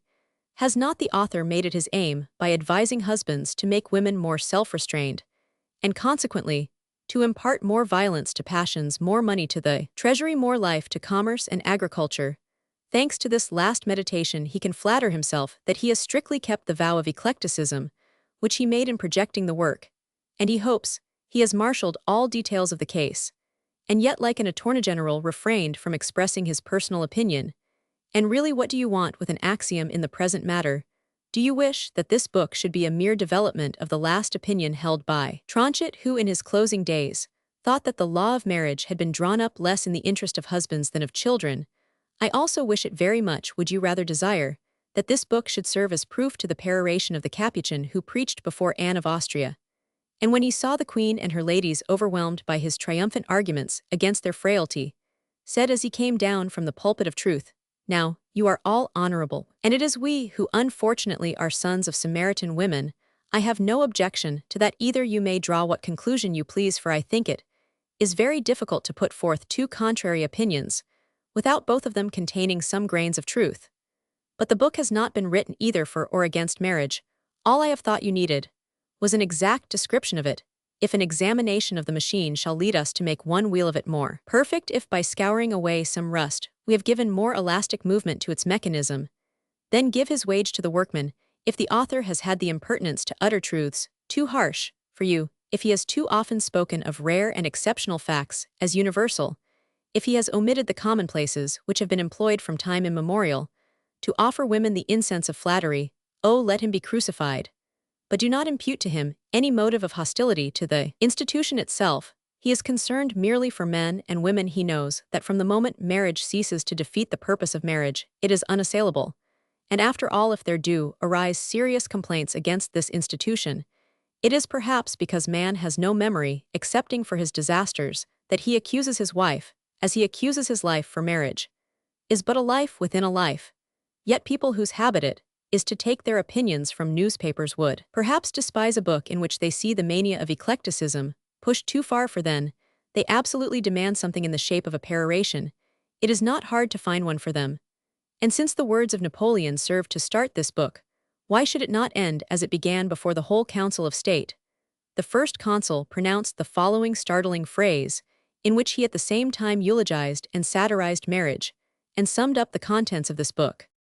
If a man never grew old, I would never wish him to have a wife. Postscript. And so you are going to be married? Asked the Duchess of the author, who had read his manuscript to her. She was one of those ladies to whom the author has already paid his respects in the introduction of this work. Certainly, madame, I replied, to meet a woman who has courage enough to become mine would satisfy the wildest of my hopes. Is this resignation or infatuation? That is my affair. Well, sir, as you are Doctor of Conjugal Arts and Sciences, allow me to tell you a little Oriental fable that I read in a certain sheet, which is published annually in the form of an almanac. At the beginning of the empire, ladies used to play at a game in which no one accepted a present from his or her partner in the game without saying the word diadest. A game lasted, as you may well suppose, during a week, and the point was to catch some one receiving some trifle or other without pronouncing the sacramental word. Even a kiss. Oh, I have won the diadest 20 times in that way, she laughingly replied. It was, I believe, from the playing of this game, whose origin is Arabian or Chinese, that my apologue takes its point. But if I tell you, she went on, putting her finger to her nose, with a charming air of coquetry, let me contribute it as a finale to your work. This would indeed enrich me. You have done me so many favors already that I cannot repay. She smiled slyly and replied as follows. A philosopher had compiled a full account of all the tricks that women could possibly play, and in order to verify it, he always carried it about with him. One day, he found himself in the course of his travels near an encampment of Arabs. A young woman who had seated herself under the shade of a palm tree rose on his approach. She kindly asked him to rest himself in her tent, and he could not refuse. Her husband was then absent. Scarcely had the traveler seated himself on a soft rug, when the graceful hostess offered him fresh dates and a cup of milk. He could not help observing the rare beauty of her hands as she did so. But in order to distract his mind from the sensations roused in him by the fair young Arabian girl, whose charms were most formidable, the sage took his book and began to read. The seductive creature, piqued by this slight, said to him in a melodious voice, "That book must be very interesting, since it seems to be the sole object worthy of your attention. Would it be taking a liberty to ask what science it treats of?" The philosopher kept his eyes lowered as he replied, "The subject of this book is beyond the comprehension of ladies." This rebuff excited more than ever the curiosity of the young Arabian woman. She put out the prettiest little foot that had ever left its fleeting imprint on the shifting sands of the desert. The philosopher was perturbed, and his eyes were too powerfully tempted to resist wandering from these feet, which betokened so much, up to the bosom, which was still more ravishingly fair. And soon the flame of his admiring glance was mingled with the fire that sparkled in the pupils of the young Asiatic. She asked again the name of the book in tones so sweet that the philosopher yielded to the fascination, and replied, "I am the author of the book, but the substance of it is not mine. It contains an account of all the ruses and stratagems of women. What absolutely, all, said the daughter of the desert. Yes, all, and it has been only by a constant study of womankind that I have come to regard them without fear. Ah, said the young Arabian girl, lowering the long lashes of her white eyelids. Then suddenly darting the keenest of her glances at the pretended sage, she made him in one instant forget the book and all its contents, and now our philosopher was changed to the most passionate of men, thinking he saw in the bearing of the young woman a faint trace of coquetry. The stranger was emboldened to make an avowal. How could he resist doing so? The sky was blue, the sand blazed in the distance like a scimitar of gold, the wind of the desert breathed love, and the woman of Arabia seemed to reflect all the fire with which she was surrounded. Her piercing eyes were suffused with a mist, and by a slight nod of the head, she seemed to make the luminous atmosphere undulate, as she consented to listen to the stranger's words of love. The sage was intoxicated with delirious hopes, when the young woman, hearing in the distance the gallop of a horse, which seemed to fly, exclaimed, "We are lost, my husband is sure to catch us, he is jealous as a tiger, and more pitiless than one. In the name of the prophet, if you love your life, conceal yourself in this chest." The author, frightened out of his wits, seeing no other way of getting out of a terrible fix, jumped into the box, and crouched down there. The woman closed down the lid, locked it, and took the key. She ran to meet her husband, and after some caresses which put him into a good humor, she said, "I must relate to you a very singular adventure I have just had." "I am listening, my gazelle," replied the Arab, who sat down on a rug and crossed his feet after the Oriental manner. "There arrived here today a kind of philosopher," she began. "He professes to have compiled a book which describes all the wiles of which my sex is capable, and then this sham sage made love to me." "Well, go on," cried the Arab. I listened to his avowal. "He was young Ardentan. You came just in time to save my tottering virtue." The Arab leaped to his feet like a lion and drew his scimitar with a shout of fury. The philosopher heard all from the depths of the chest, and consigned to Hades his book, and all the men and women of Arabia Petrea. "Fatima," cried the husband, "if you would save your life, answer me, where is the traitor?" Terrified at the tempest which she had roused, Fatima threw herself at her husband's feet, and trembling beneath the point of his sword, she pointed out the chest with a prompt though timid glance of her eye. Then she rose to her feet, as if in shame, and taking the key from her girdle, presented it to the jealous Arab. But just as he was about to open the chest, the sly creature burst into a peal of laughter. Pharaoh stopped with a puzzled expression, and looked at his wife in amazement. "So I shall have my fine chain of gold, after all," she cried, dancing for joy. "You have lost the diadest, be more mindful next time." The husband, thunderstruck, let fall the key, and offered her the longed-for chain on bended knee, and promised to bring to his darling Fatima all the jewels brought by the caravan in a year, if she would refrain from winning the diadest by such cruel stratagems. Then, as he was an Arab, and did not like forfeiting a chain of gold, although his wife had fairly won it, he mounted his horse again, and galloped off to complain at his will in the desert, for he loved Fatima too well to let her see his annoyance. The young woman then drew forth the philosopher from the chest, and gravely said to him, "Do not forget, master doctor, to put this feminine trick into your collection." "Madame," said I to the Duchess, "I understand, if I marry I am bound to be unexpectedly outwitted by some infernal trick or other. But I shall in that case, you may be quite sure, furnish a model household for the admiration of my contemporaries." Paris, 180, 2429. Petty Troubles of Married Life. By Honoré de Balzac. Part First. Preface. In which everyone will find his own impressions of marriage. A friend, in speaking to you of a young woman, says, "Good family, well-bred, pretty, and 300,000 in her own right. You have expressed a desire to meet this charming creature. Usually chance interviews are premeditated, and you speak with this object, who has now become very timid. You a delightful evening." She, "Oh yes, sir." You are allowed to become the suitor of this young person. The mother-in-law to the intended groom, you can't imagine how susceptible the dear girl is of attachment. Meanwhile, there is a delicate pecuniary question to be discussed by the two families. Your father to the mother-in-law, "My property is valued at 500,000 francs, my dear madame." Your future mother-in-law, "And our house, my dear sir, is on a corner lot." A contract follows, drawn up by two hideous notaries, a small one and a big one. Then the two families judge it necessary to convoy you to the civil magistrates, and to the church before conducting the bride to her chamber. Then what? Why then come a crowd of petty unforeseen troubles like the following. Petty troubles of married life. The unkindest cut of all. Is it a petty or a profound trouble? I knew not it is profound for your sons-in-law or daughters-in-law, but exceedingly petty for you. Petty, you must be joking. Why, a child costs terribly dear, exclaims a 10 times too happy husband at the baptism of his 11th, called the little last newcomer, a phrase with which women beguile their families. What trouble is this, you ask me? Well, this is like many petty troubles of married life, a blessing for someone.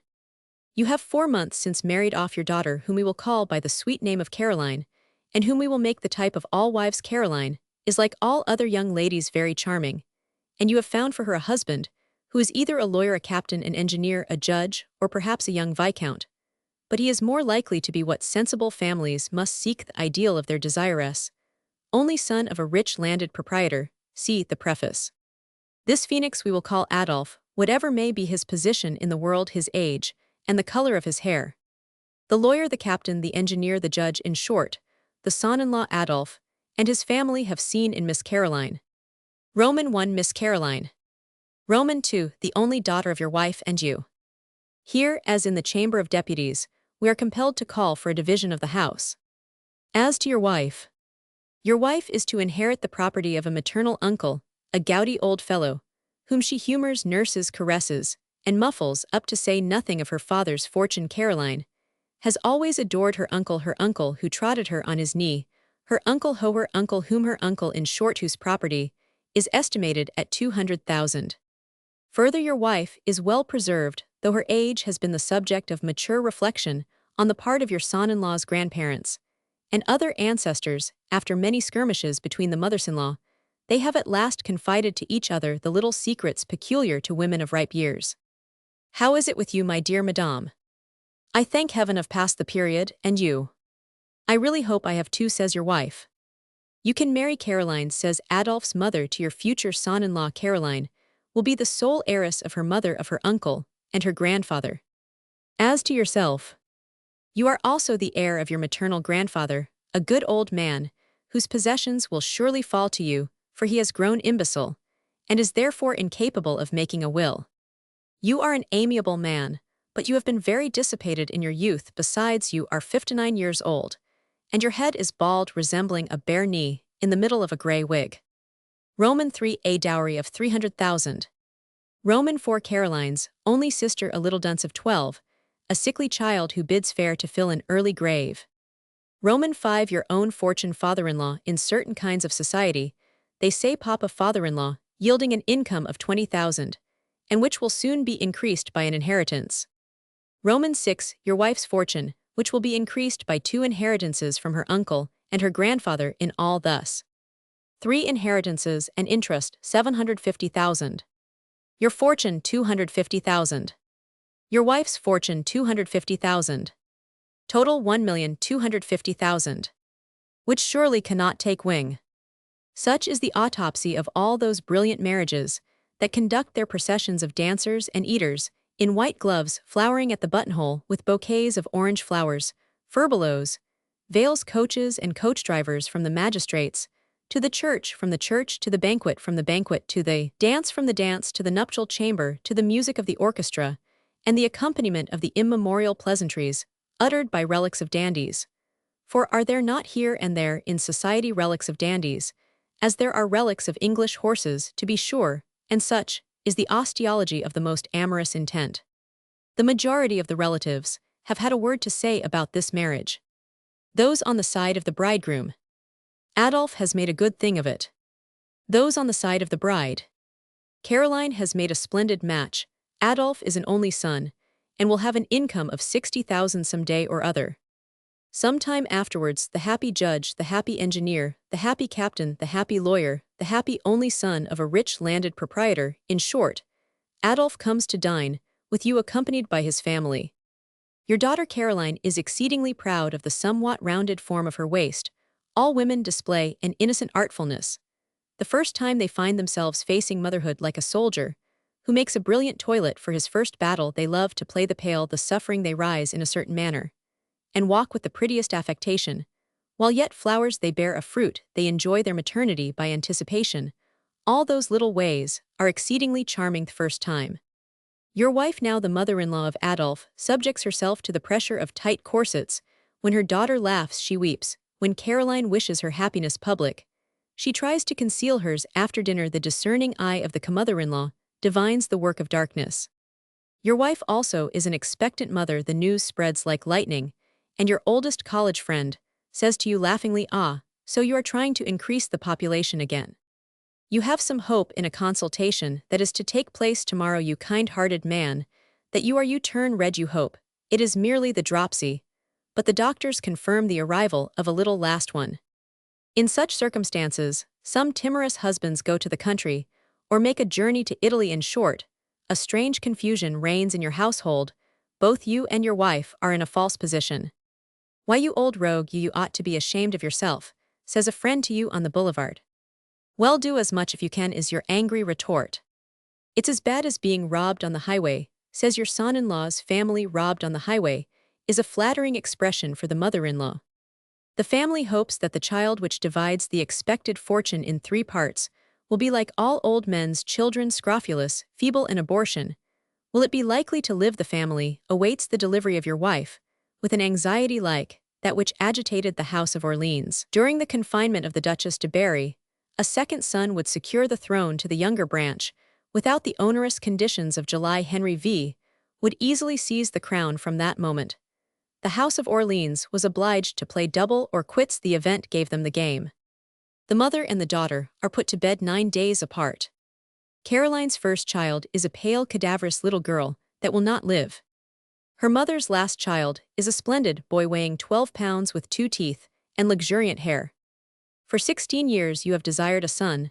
This conjugal annoyance is the only one that makes you beside yourself with joy, for your rejuvenated wife has attained what must be called the Indian summer of women. She nurses. She has a full breast of milk. Her complexion is fresh, her color is pure pink and white. In her 40th year, she affects the young woman, buys little baby stockings, walks about followed by a nurse, embroiders caps and tries on the cunningest headdresses. Alexandrine has resolved to instruct her daughter by her example. She is delightful and happy. And yet this is a trouble, a petty one for you, a serious one for your son-in-law. This annoyance is of the 2 sexes. It is common to you and your wife. In short, in this instance, your paternity renders you all the more proud from the fact that it is incontestable, my dear sir. Revelations. Generally speaking, a young woman does not exhibit her true character till she has been married 2 or 3 years. She hides her faults, without intending it. In the midst of her first joys, of her first parties of pleasure, she goes into society to dance. She visits her relatives to show you off. She journeys on with an escort of love's first wiles. She is gradually transformed from girlhood to womanhood. Then she becomes mother and nurse. And in this situation, full of charming pangs that leaves neither a word nor a moment for observation, such are its multiplied cares, it is impossible to judge of a woman. You require then 3 or 4 years of intimate life before you discover an exceedingly melancholy fact, one that gives you cause for constant terror. Your wife, the young lady in whom the first pleasures of life and love supplied the place of grace and wit, so arch, so animated, so vivacious, whose least movements spoke with delicious eloquence, has cast off slowly one by one her natural artifices. At last you perceive the truth. You try to disbelieve it. You think yourself deceived. But no, Caroline lacks intellect. She is dull. She can neither joke nor reason. Sometimes she has little tact. You are frightened. You find yourself forever obliged to lead this darling through the thorny paths, where you must perforce leave your self-esteem in tatters. You have already been annoyed several times by replies that in society were politely received. People have held their tongues instead of smiling. But you were certain that after your departure, the women looked at each other and said, "Did you hear Madame Adolphe? Your little woman, she is a regular cabbage head. How could he, who is certainly a man of sense, choose? He should teach his wife, or make her hold her tongue."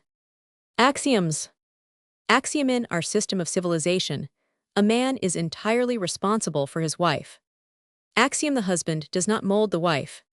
Caroline has one day obstinately maintained at the house of Madame de Fishteminel, a very distinguished lady, that her little last one resembled neither its father nor its mother, but looked like a certain friend of the family.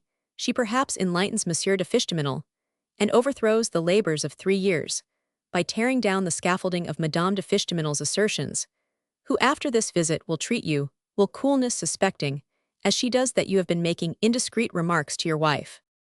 On another occasion Caroline, after having conversed with a writer about his works, counsels the poet, who is already a prolific author, to try to write something likely to live. Sometimes she complains of the slow attendance at the tables of people who have but one servant, and have put themselves to great trouble to receive her. Sometimes she speaks ill of widows who marry again before Madame Deschartres, who has married a third time. And on this occasion, an ex-notary Nicolas Jean Jerome Nepomucene, Ange Marie Victor Joseph, Deschartres, a friend of your father's. In short, you are no longer yourself when you are in society with your wife, like a man who is riding a skittish horse, and glares straight between the beasts. 2 ears you are absorbed by the attention with which you listen to your Caroline. In order to compensate herself for the silence to which young ladies are condemned, Caroline talks, or rather babbles. She wants to make a sensation. And she does make a sensation. Nothing stops her. She addresses the most eminent men, the most celebrated women. She introduces herself, and puts you on the rack. Going into society is going to the stake. She begins to think you are cross-grained, moody. The fact is you are watching her. That's all. In short, you keep her within a small circle of friends, for she has already embroiled you with people on whom your interests depended. How many times have you recoiled from the necessity of a remonstrance in the morning, on awakening when you had put her in a good humor, for listening? A woman rarely listens. How many times have you recoiled from the burthen of your imperious obligations? The conclusion of your ministerial communication can be no other than you have no sense. You foresee the effect of your first lesson. Caroline will say to herself, "Ah, I have no sense, haven't I, though?" No woman ever takes this in good part. Both of you must draw the sword and throw away the scabbard. 6 weeks after, Caroline may prove to you that she has quite sense enough to minotaurize you, without your perceiving it. Frightened at such a prospect, you make use of all the eloquent phrases to gild this pill. In short, you find the means of flattering Caroline's various self-loves. For axiome: married woman has several self-loves. You say that you are her best friend, the only one well situated to enlighten her. The more careful you are, the more watchful and puzzled she is. At this moment, she has plenty of sense. You ask your dear Caroline whose waist you clasp, how she who is so brilliant when alone with you, who retorts so charmingly. You remind her of sallies that she has never made which you put in her mouth, and which she smilingly accepts. How she can say this, that, and the other in society. She is doubtless like many ladies, timid in company. I know you say many very distinguished men who are just the same. You cite the case of some who are admirable Tea Party oracles, but who cannot utter half a dozen sentences in the Tribune. Caroline should keep watch over herself. You vaunt silence as the surest method of being witty in society. A good listener is highly prized. You have broken the ice, though you have not even scratched its glossy surface. You have placed your hand upon the croup of the most ferocious and savage, the most wakeful and clear-sighted, the most restless, the swiftest, the most jealous, the most ardent and violent, the simplest and most elegant, the most unreasonable, the most watchful chimera of the moral world, the vanity of a woman. Caroline clasps you in her arms with a saintly embrace, thanks you for your advice, and loves you the more for it. She wishes to be beholden to you for everything, even for her intellect. She may be a dunce, but what is better than saying fine things, she knows how to do them. But she desires also to be your pride. It is not a question of taste in dress, of elegance and beauty. She wishes to make you proud of her intelligence. You are the luckiest of men in having successfully managed to escape from this first dangerous pass in conjugal life. We are going this evening to Madame Deschartres, where they never know what to do to amuse themselves. They play all sorts of forfeit games, on account of a troop of young women and girls. There you shall see, she says. You are so happy at this turn of affairs that you hum airs, and carelessly chew bits of straw and thread, while still in your shirt and drawers. You are like a hare frisking on a flowering, dew-perfumed meadow. You leave off your morning gown, till the last extremity, when breakfast is on the table. During the day, if you meet a friend, and he happens to speak of women, you defend them. You consider women charming, delicious. There is something divine about them. How often are our opinions dictated to us by the unknown events of our life? You take your wife to Madame Deschartres. Madame Deschartres is a mother, and is exceedingly devout. You never see any newspapers at her house. She keeps watch over her daughters by 3 different husbands, and keeps them all the more closely from the fact that she herself has, it is said, some little things to reproach herself with during the career of her two former lords at her house. No one dares risk a jest. Everything there is white and pink, and perfumed with sanctity, as at the houses of widows, who are approaching the confines of their third youth. It seems as if every day were Sunday there. You, a young husband, join the juvenile society of young women and girls, misses, and young people in the chamber of Madame. Discharge the serious people, politicians, whist players, and tea drinkers are in the parlor. In Madame Discharge's room, they are playing a game, which consists in hitting upon words with several meanings, to fit the answers that each player is to make to the following questions. How do you like it? What do you do with it? Where do you put it? Your turn comes to guess the word. You go into the parlor, take part in a discussion, and return at the call of a smiling young lady. They have selected a word that may be applied to the most enigmatical replies. Everybody knows that in order to puzzle the strongest heads, the best way is to choose a very ordinary word, and to invent phrases that will send the parlor Oedipus 1,000 leagues from each of his previous thoughts. This game is a poor substitute for lansquenet or dice, but it is not very expensive. The word mal has been made the sphinx of this particular occasion. Everyone has determined to put you off the scent. The word, among other acceptations, has that of mal, evil, a substantive that signifies in aesthetics the opposite of good, of mal, pain, disease, complaint, a substantive that enters into 1,000 pathological expressions, then mal, a mailbag, and finally mal, a trunk, that box of various forms covered with all kinds of skin, made of every sort of leather, with handles that journeys rapidly, for it serves to carry traveling effects in, as a man of Delille's school would say. For you, a man of some sharpness, the Sphinx displays his wiles. He spreads his wings and folds them up again. He shows you his lion's paws, his woman's neck, his horse's loins, and his intellectual head. He shakes his sacred falaise. He strikes an attitude and runs away. He comes and goes, and sweeps the place with his terrible equine tail. He shows his shining claws, and draws them, and he smiles, frisks, and murmurs. He puts on the looks of a joyous child, and those of a matron. He is above all there to make fun of you. You ask the group collectively, how do you like it? I like it for love's sake, says one. I like it regular, says another. I like it with a long mane. I like it with a spring lock. I like it unmasked. I like it on horseback. I like it as coming from God, says Madame Discharge. How do you like it, you say to your wife? I like it legitimate. This response of your wife is not understood, and sends you a journey into the constellated fields of the infinite, where the mind, dazzled by the multitude of creations, finds it impossible to make a choice. Where do you put it? In a carriage. In a garret. In a steamboat. In the closet. On a cart. In prison. In the ears. In a shop. Your wife says to you last of all, in bed. You are on the point of guessing it, but you know no word that fits this answer. Madame Discharge, not being likely to have allowed anything improper. What do you do with it? I make it my sole happiness, says your wife, after the answers of all the rest, who have sent you spinning through a whole world of linguistic suppositions. This response strikes everybody, and you especially, so you persist in seeking the meaning of it. You think of the bottle of hot water that your wife has put to her feet, when it is cold, off the warming pan, above all now of her nightcap off, her handkerchief off, her curling paper off, the hem of her chemise off, her embroidery off, her flannel jacket off, your bandana off the pillow. In short, as the greatest pleasure of the respondents is to see their Oedipus mystified as each word guessed by you throws them into fits of laughter. Superior men, perceiving no word that will fit all the explanations, will sooner give it up than make 3 unsuccessful attempts. According to the law of this innocent game, you are condemned to return to the parlor after leaving a forfeit, but you are so exceedingly puzzled by your wife's answers that you ask what the word was. Mal, exclaims a young miss. You comprehend everything, but your wife's replies, she has not played the game. Neither Madame Discharge nor any one of the young women understand. She has cheated you. Revolt. There is an insurrection among the girls and young women. They seek and are puzzled. You want an explanation, and every one participates in your desire. In what sense did you understand the word, my dear, you say to Caroline? Why, male.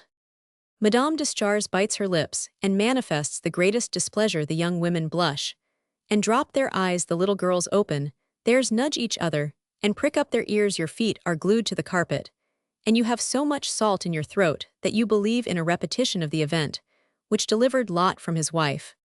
You see an infernal life before you. Society is out of the question. To remain at home with this triumphant stupidity is equivalent to condemnation to the state's prison. Axiom: moral tortures exceed physical sufferings by all the difference which exists between the soul and the body. The attentions of a wife. Among the keenest pleasures of bachelor life, every man reckons the independence of his getting up. The fancies of the morning compensate for the glooms of evening. A bachelor turns over and over in his bed. He is free to gape loud enough to justify apprehensions of murder, and to scream at a pitch, authorizing the suspicion of joys untold. He can forget his oaths of the day before. Let the fire burn upon the hearth, and the candle sink to its socket. In short, go to sleep again, in spite of pressing work. He can curse the expectant boots, which stand holding their black mouths open at him, and pricking up their ears. He can pretend not to see the steel hooks which glitter in a sunbeam which has stolen through the curtains, can disregard the sonorous summons of the obstinate clock, can bury himself in a soft place, saying, "Yes, I was in a hurry yesterday, but am so no longer today. Yesterday was a dotard, today is a sage." Between them stands the night which brings wisdom, the night which gives light. I ought to go, I ought to do it. I promised I would. I am weak, I know, but how can I resist the downy creases of my bed? My feet feel flaccid. I think I must be sick. I am too happy, just here. I long to see the ethereal horizon of my dreams again. Those women, without claws, those winged beings, and their obliging ways. In short, I have found the grain of salt to put upon the tail of that bird that was always flying away. The coquette's feet are caught in the line. I have her now. Your servant meantime reads your newspaper, half opens your letters, and leaves you to yourself. And you go to sleep again, lulled by the rumbling of the morning wagons, those terrible, vexatious, quivering teams, laden with meat, those trucks with big tin teats, bursting with milk, though they make a clatter most infernal, and even crush the paving stones. Seem to you to glide over cotton, and vaguely remind you of the orchestra of Napoleon. Musard, though your house trembles in all its timbers and shakes upon its keel, you think yourself a sailor cradled by a zephyr. You alone have the right to bring these joys to an end by throwing away your nightcap as you twist up your napkin after dinner, and by sitting up in bed. Then you take yourself to task with such reproaches as these: "Ah, mercy on me, I must get up early to bed, and early to rise makes a man healthy. Get up, lazy bones." All this time you remain perfectly tranquil. You look round your chamber, you collect your wits together. Finally, you emerge from the bed spontaneously, courageously, of your own accord. You go to the fireplace, you consult the most obliging of timepieces, you utter hopeful sentences. Thus: "Couched, what's his name, is a lazy creature. I guess I shall find him an ill run, ill catch him.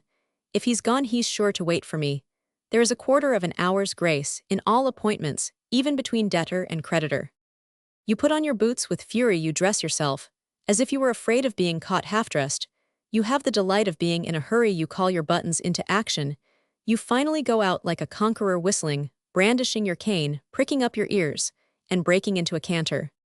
After all, you say to yourself, you are responsible to no one, you are your own master. But you poor married man, you were stupid enough to say to your wife, "Tomorrow, my dear," sometimes she knows it 2 days beforehand, "I have got to get up early." Unfortunate Adolf, you have especially proved the importance of this appointment. It's toned above all, toined short, too. 2 hours before dawn, Caroline wakes you up gently and says to you softly, "Adolphe dear, Adolphe love. What's the matter, fire?" "No, go to sleep again. I've made a mistake, but the hour hand was on it anyway. It's only 4, you can sleep 2 hours more." Is not telling a man you've only got 2 hours to sleep the same thing on a small scale as saying to a criminal it's 5 in the morning? The ceremony will be performed at 7:30. Such sleep is troubled by an idea dressed in gray and furnished with wings, which comes and flaps like a bat upon the windows of your brain. A woman in a case like this is as exact as a devil coming to claim a soul he has purchased. When the clock strikes 5, your wife's voice, too well known alas, resounds in your ear. She accompanies the stroke and says with an atrocious calmness, "Adolphe, it's 5 o'clock, get up." "Yes, Adolphe, you'll be late for your business, you said so yourself." Yes, you turn over in despair. Come, love, I got everything ready last night now. You must, my dear, do you want to miss him? They're up, I say, it's broad daylight." Caroline throws off the blankets and gets up. She wants to show you that she can rise without making a fuss, She opens the blinds, she lets in the sun, the morning air, the noise of the street, and then comes back. Why, Adolf, you must get up. Whoever would have supposed you had no energy? But it's just like you men, I am only a poor weak woman. But when I say a thing, I do it. You get up grumbling, execrating the sacrament of marriage. There is not the slightest merit in your heroism, it wasn't you, but your wife that got up, Caroline, gets you everything you want with provoking promptitude. She foresees everything. She gives you a muffler in winter, a blue-striped cambric shirt. In summer, she treats you like a child. You are still asleep, she dresses you, and has all the trouble. She finally thrusts you out of doors. Without her, nothing would go straight. She calls you back to give you a paper, a pocketbook you had forgotten. You don't think of anything, she thinks of everything. You return 5 hours afterwards to breakfast between 11 and noon. The chambermaid is at the door or on the stairs, or on the landing talking with somebody's valet. She runs in on hearing or seeing you. Your servant is laying the cloth in a most leisurely style, stopping to look out of the window, or to lounge and coming and going like a person who knows he has plenty of time. You ask for your wife, supposing that she is up and dressed. Madame is still in bed, says the maid.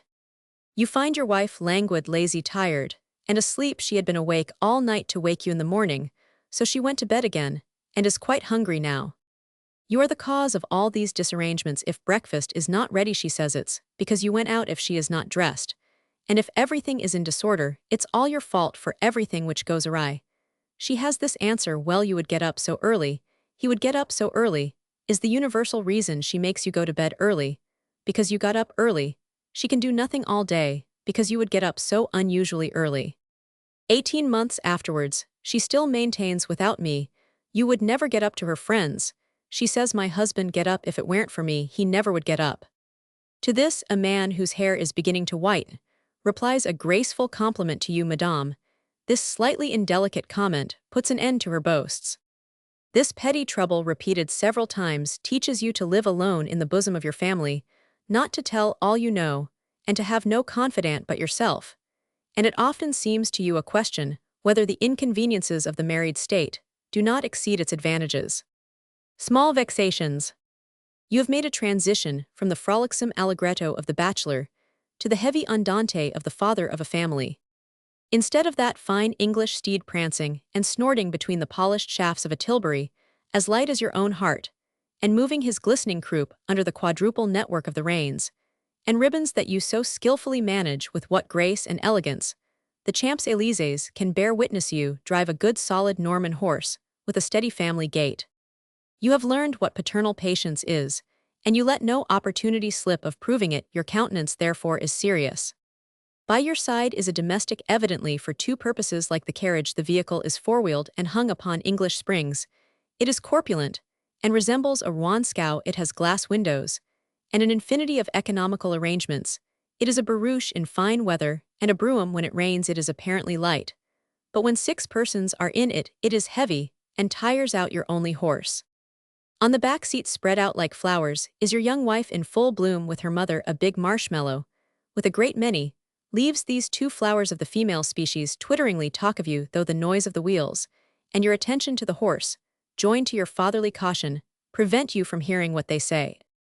On the front seat, there is a nice tidy nurse holding a little girl in her lap. By her side is a boy in a red plaited shirt, who is continually leaning out of the carriage and climbing upon the cushions, and who has 1,000 times drawn down upon himself those declarations of every mother which he knows to be threats, and nothing else. Be a good boy, Adolf, or else, I declare, I'll never bring you again. So there.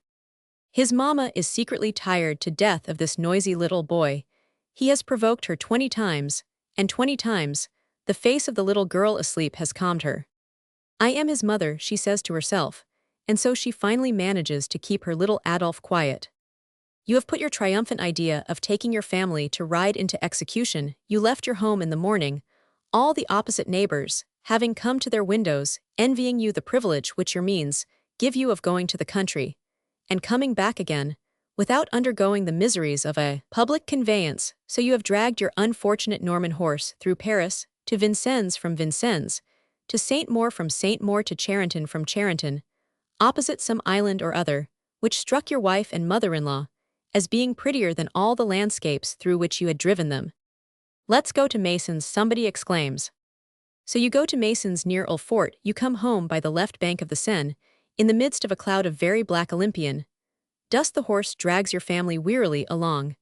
But alas, your pride has fled, and you look without emotion upon his sunken flanks, and upon two bones which stick out on each side of his belly. His coat is roughened by the sweat which has repeatedly come out and dried upon him, and which no less than the dust has made him gummy sticky, and Shaggy the horse looks like a wrathy porcupine. You are afraid he will be foundered, and you caress him with the whiplash in a melancholy way that he perfectly understands, for he moves his head about like an omnibus horse, tired of his deplorable existence.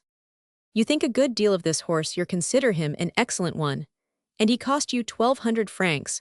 When a man has the honor of being the father of a family, he thinks as much of 1,200 francs. As you think of this horse, you see at once the frightful amount of your extra expenses in case Coco should have to lie by for 2 days. You will have to take hackney coaches to go to your business. Your wife will pout if she can't go out, but she will go out, and take a carriage. The horse will cause the purchase of numerous extras, which you will find in your coachman's billiard. Only coachman, a model coachman, whom you watch as you do a model anybody. To these thoughts you give expression in the gentle movement of the whip, as it falls upon the animal's ribs up to his knees in the black dust, which lines the road in front of La Verrerie. At this moment, little Adolphe, who doesn't know what to do in this rolling box, has sadly twisted himself up into a corner, and his grandmother anxiously asks him, "What is the matter?" "I am hungry," says the child. "He's hungry," says the mother to her daughter. "And why shouldn't he be hungry? It is 5:30. We are not at the barrier, and we started at 2. Your husband might have treated us to dinner in the country. He'd rather make his horse go a couple of leagues further and get back to the house. The cook might have had the day to herself, but Adolphe is right. After all, it's cheaper to dine at home," adds the mother-in-law. "Adolphe," exclaims your wife, stimulated by the word cheaper, "we go so slow that I shall be seasick, and you keep driving right in this nasty dust. What are you thinking of? My gown and hat will be ruined." "Would you rather ruin the horse?" you ask with the air of a man who can't be answered. "Oh, no matter for your horse. Just think of your son, who is dying of hunger. He hasn't tasted a thing for 7 hours. Whip up your old horse. One would really think you cared more for your nag than for your child. You dare not give your horse a single crack with the whip, for he might still have vigor enough left to break into a gallop and run away." "No, Adolphe tries to vex me. He's going slower," says the young wife to her mother. "My dear, go as slow as you like.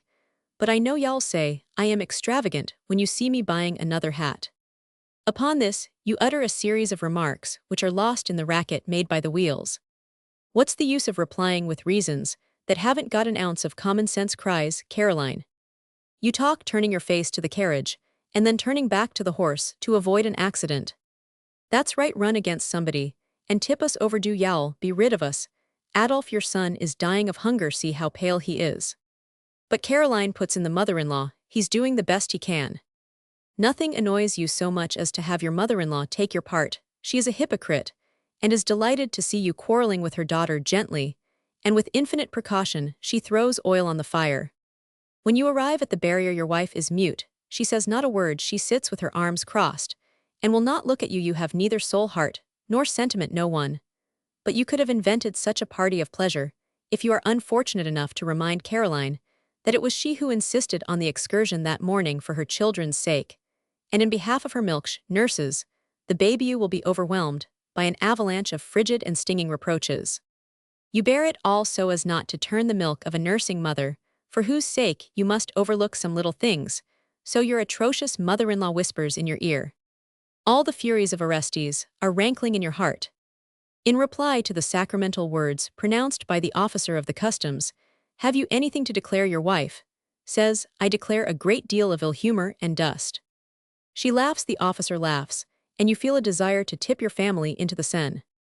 Unluckily for you, you suddenly remember the joyous and perverse young woman who wore a pink bonnet, and who made merry in your Tilbury 6 years before, as you passed this spot on your way to the chophouse on the river's bank. What a reminiscence was Madame Sconce anxious about babies, about her bonnet, the lace of which was torn to pieces in the bushes. No, she had no care for anything whatever, not even for her dignity, for she shocked the rustic police of Vincennes by the somewhat daring freedom of her style of dancing. You return home, you have frantically hurried your Norman horse, and have neither prevented an indisposition of the animal, nor an indisposition of your wife. That evening Caroline has very little milk if the baby cries, and if your head is split in consequence, it is all your fault, as you preferred the health of your horse to that of your son, who was dying of hunger, and of your daughter whose supper has disappeared in a discussion, in which your wife was right as she always is. Well, well, she says, men are not mothers. As you leave the chamber you hear your mother-in-law consoling her daughter by these terrible words, "Come, be calm, Caroline. That's the way with them, all they are a selfish lot, your father was just like that." The ultimatum. It is 8 o'clock, you make your appearance in the bedroom of your wife. There is a brilliant light, the chambermaid, and the cook hover lightly about the furniture, is covered with dresses and flowers tried on and laid aside. The hairdresser is there, an artist par excellence, a sovereign authority at once nobody, and everything you hear the other domestics going and coming, orders are given, and recalled errands are well or ill performed, the disorder is at its height. This chamber is a studio from whence to issue a parlor Venus. Your wife desires to be the fairest at the ball which you are to attend. Is it still for your sake, or only for herself, or is it for somebody else? Serious questions these. The idea does not even occur to you. You are squeezed, hampered, harnessed in your ball accoutrement. You count your steps. As you walk you look around, you observe, you contemplate talking business on neutral ground, with a stockbroker, a notary, or a banker, to whom you would not like to give an advantage over you by calling at their house. A singular fact which all have probably observed, but the causes of which can hardly be determined, is the peculiar repugnance which men dressed and ready to go to a party have for discussions or to answer questions at the moment of starting. There are few husbands who are not taciturn and profoundly absorbed in reflections, which vary with their characters. Those who reply give curt and peremptory answers. But women at this time are exceedingly aggravating. They consult you, they ask your advice upon the best way of concealing the stem of a rose, of giving a graceful fall to a bunch of briar, or a happy turn to a scarf. As a neat English expression has it, they fish for compliments, and sometimes for better than compliments. A boy just out of school would discern the motive concealed behind the willows of these pretexts, but your wife is so well known to you, and you have so often playfully joked upon her moral and physical perfections, that you are harsh enough to give your opinion briefly and conscientiously. You thus force Caroline to put that decisive question, so cruel to women, even those who have been married 20 years. So I don't suit you then? Drawn upon the true ground by this inquiry, you bestow upon her such little compliments as you can spare, and which are as it were the small change, the sous, the liards of your purse. The best gown you ever wore, I never saw you so well dressed, blue, pink, yellow, cherry, take your pick, becomes you charmingly, your headdress is quite original. As you go in everyone will admire you, you will not only be the prettiest, but the best dressed. They'll all be mad not to have your taste. Beauty is a natural gift. Taste is like intelligence, a thing that we may be proud of. Do you think so? Are you in earnest, Adolphe? Your wife is coquetting with you. She chooses this moment to force from you your pretended opinion of one and another of her friends, and to insinuate the price of the articles of her dress you so much admire. Nothing is too dear to please you. She sends the cook out of the room. Let's go, you say. She sends the chambermaid out, after having dismissed the hairdresser, and begins to turn round and round before her glass, showing off to you her most glorious beauties. Let's go, you say. You are in a hurry, she returns. And she goes on exhibiting herself with all her little airs, setting herself off like a fine peach, magnificently exhibited in a fruiterer's window. But since you have dined rather heartily, you kiss her upon the forehead, merely not feeling able to countersign your opinions. Caroline becomes serious. The carriage waits, all the household looks at Caroline as she goes out. She is the masterpiece to which all have contributed, and everybody admires the common work. Your wife departs highly satisfied with herself, but a good deal displeased with you. She proceeds loftily to the ball, just as a picture caressed by the painter and minutely retouched in the studio is sent to the annual exhibition in the vast bazaar of the Louvre. Your wife, alas, sees 50 women handsomer than herself. They have invented dresses of the most extravagant price and more or less original, and that which happens at the Louvre to the masterpiece happens to the object of feminine labor. Your wife's dress seems pale by the side of another, very much like it, but the livelier color of which crushes it. Caroline is nobody, and is hardly noticed when there are 60 handsome women in a room. The sentiment of beauty is lost, beauty is no longer appreciated, your wife becomes a very ordinary affair. The petty stratagem of her smile made perfect by practice has no meaning in the midst of countenances of noble expression of self-possessed women of lofty presence. She is completely put down, and no one asks her to dance. She tries to force an expression of pretended satisfaction, but as she is not satisfied, she hears people say Madame Adolphe is looking very ill tonight. Women hypocritically ask her if she is indisposed.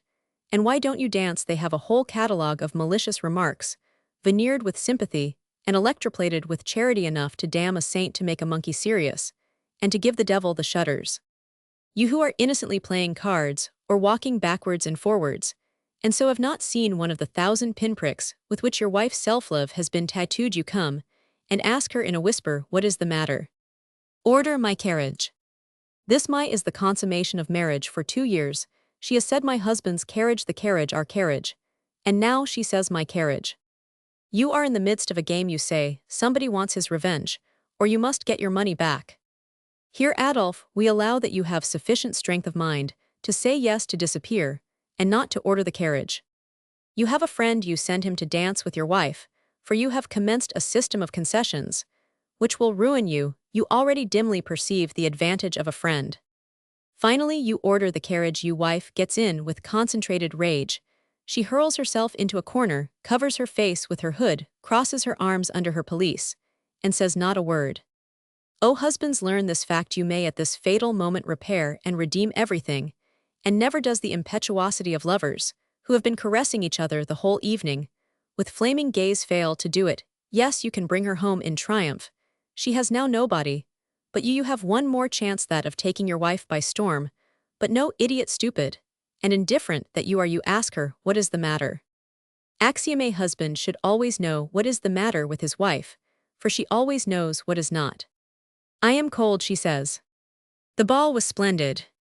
Pooh, nobody of distinction. People have the mania nowadays to invite all Paris into a hole. There were women even on the stairs.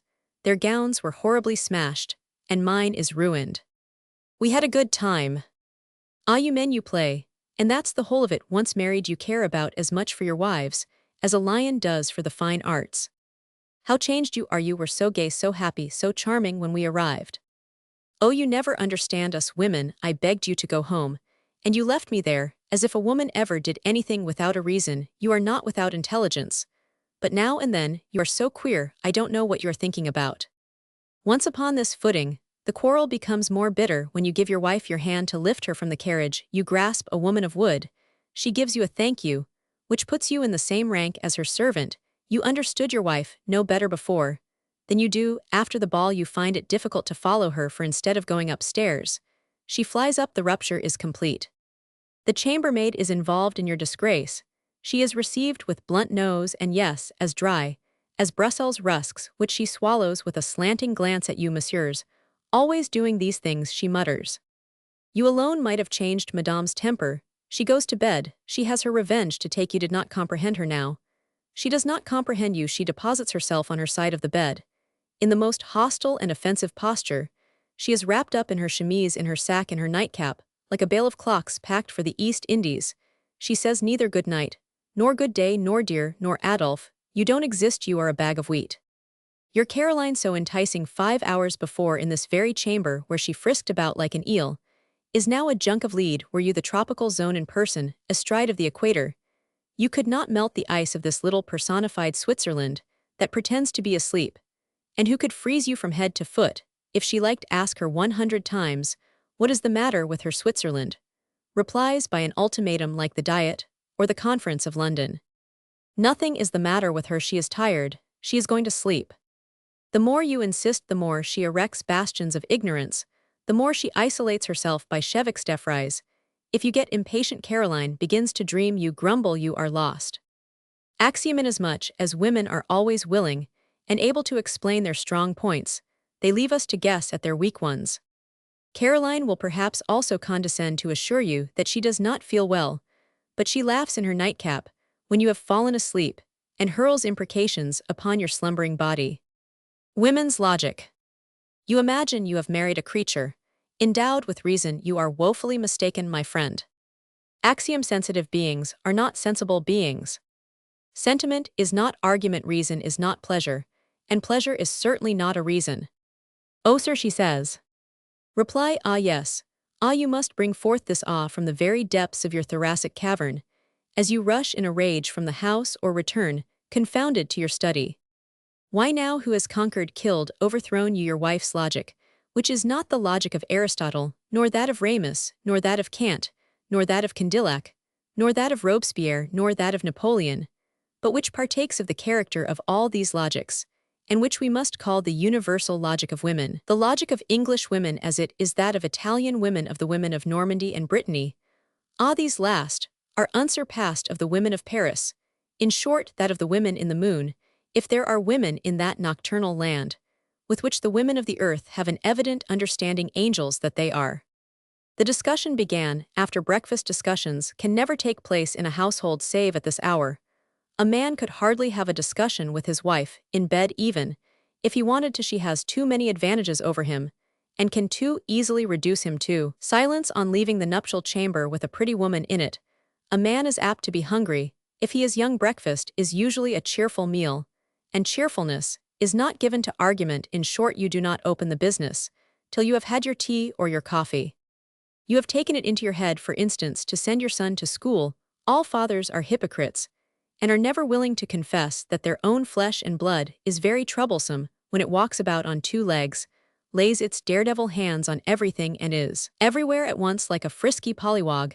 Your son barks, mews, and sings. He breaks, smashes, and soils the furniture, and furniture is dear. He makes toys of everything. He scatters your papers, and he cuts paper dolls out of the morning's newspaper before you have read it. His mother says to him, referring to anything of yours, take it, but in reference to anything of hers, she says, take care. She cunningly lets him have your things that she may be left in peace. Her bad faith as a good mother seeks shelter behind her child. Your son is her accomplice. Both are leagued against you, like Robert Macaire and Bertrand against the subscribers to their joint stock company. The boy is an axe with which foraging excursions are performed in your domains. He goes either boldly or slyly to maraud in your wardrobe. He reappears caparisoned in the drawers you laid aside that morning, and brings to the light of day many articles condemned to solitary confinement. He brings the elegant Madame Fichteminal, a friend, whose good graces you cultivate, your girdle for checking corpulency, bits of cosmetic for dyeing your mustache, old waistcoats, discolored at the armholes, stockings slightly soiled at the heels, and somewhat yellow at the toes. It is quite impossible to remark that these stains are caused by the leather. Your wife looks at your friend and laughs. You dare not be angry, so you laugh too. But what a laugh! The unfortunate all know that laugh. Your son, moreover, gives you a cold sweat if your razors happen to be out of their place. If you are angry, the little rebel laughs, and shows his 2 rows of pearls. If you scold him, he cries. His mother rushes in. And what a mother! She is a mother who will detest you if you don't give him the razor. With women, there is no middle ground. A man is either a monster or a model. At certain times you perfectly understand Herod and his famous decrees relative to the massacre of the innocents, which have only been surpassed by those of the good Charles X. Your wife has returned to her sofa. You walk up and down and stop, and you boldly introduce the subject by this interjectional remark. Caroline, we must send Charles to boarding school. Charles cannot go to boarding school, she returns in a mild tone. Charles is 6 years old, the age at which a boy's education begins. In the first place, she replies, it begins at 7.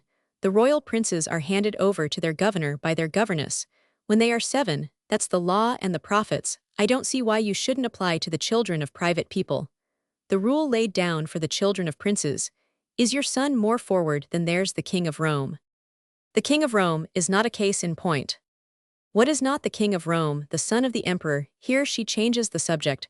Well, I declare, you accuse the empress, do you? Why, Dr. Dubois himself was present besides. I said nothing of the kind. How you do interrupt, Adolphe. I say that the King of Rome, here you begin to raise your voice. The King of Rome, who was hardly 4 years old when he left France, is no example for us. That doesn't prevent the fact of the Duc de Bordeaux's having been placed in the hands of the Duc de Rivière, his tutor, at 7 years. Logic. The case of the young Duke of Bordeaux is different. Then you confess that a boy can't be sent to school before he is 7 years old. she says with emphasis more logic. No, my dear, I don't confess that at all there is a great deal of difference between private and public education. That's precisely why I don't want to send Charles to school, yet he ought to be much stronger than he is to go there. Charles is very strong for his age. Charles, that's the way with men. Why, Charles has a very weak constitution. He takes after you here. She changes from two to vous. But if you are determined to get rid of your son, why put him out to board of course.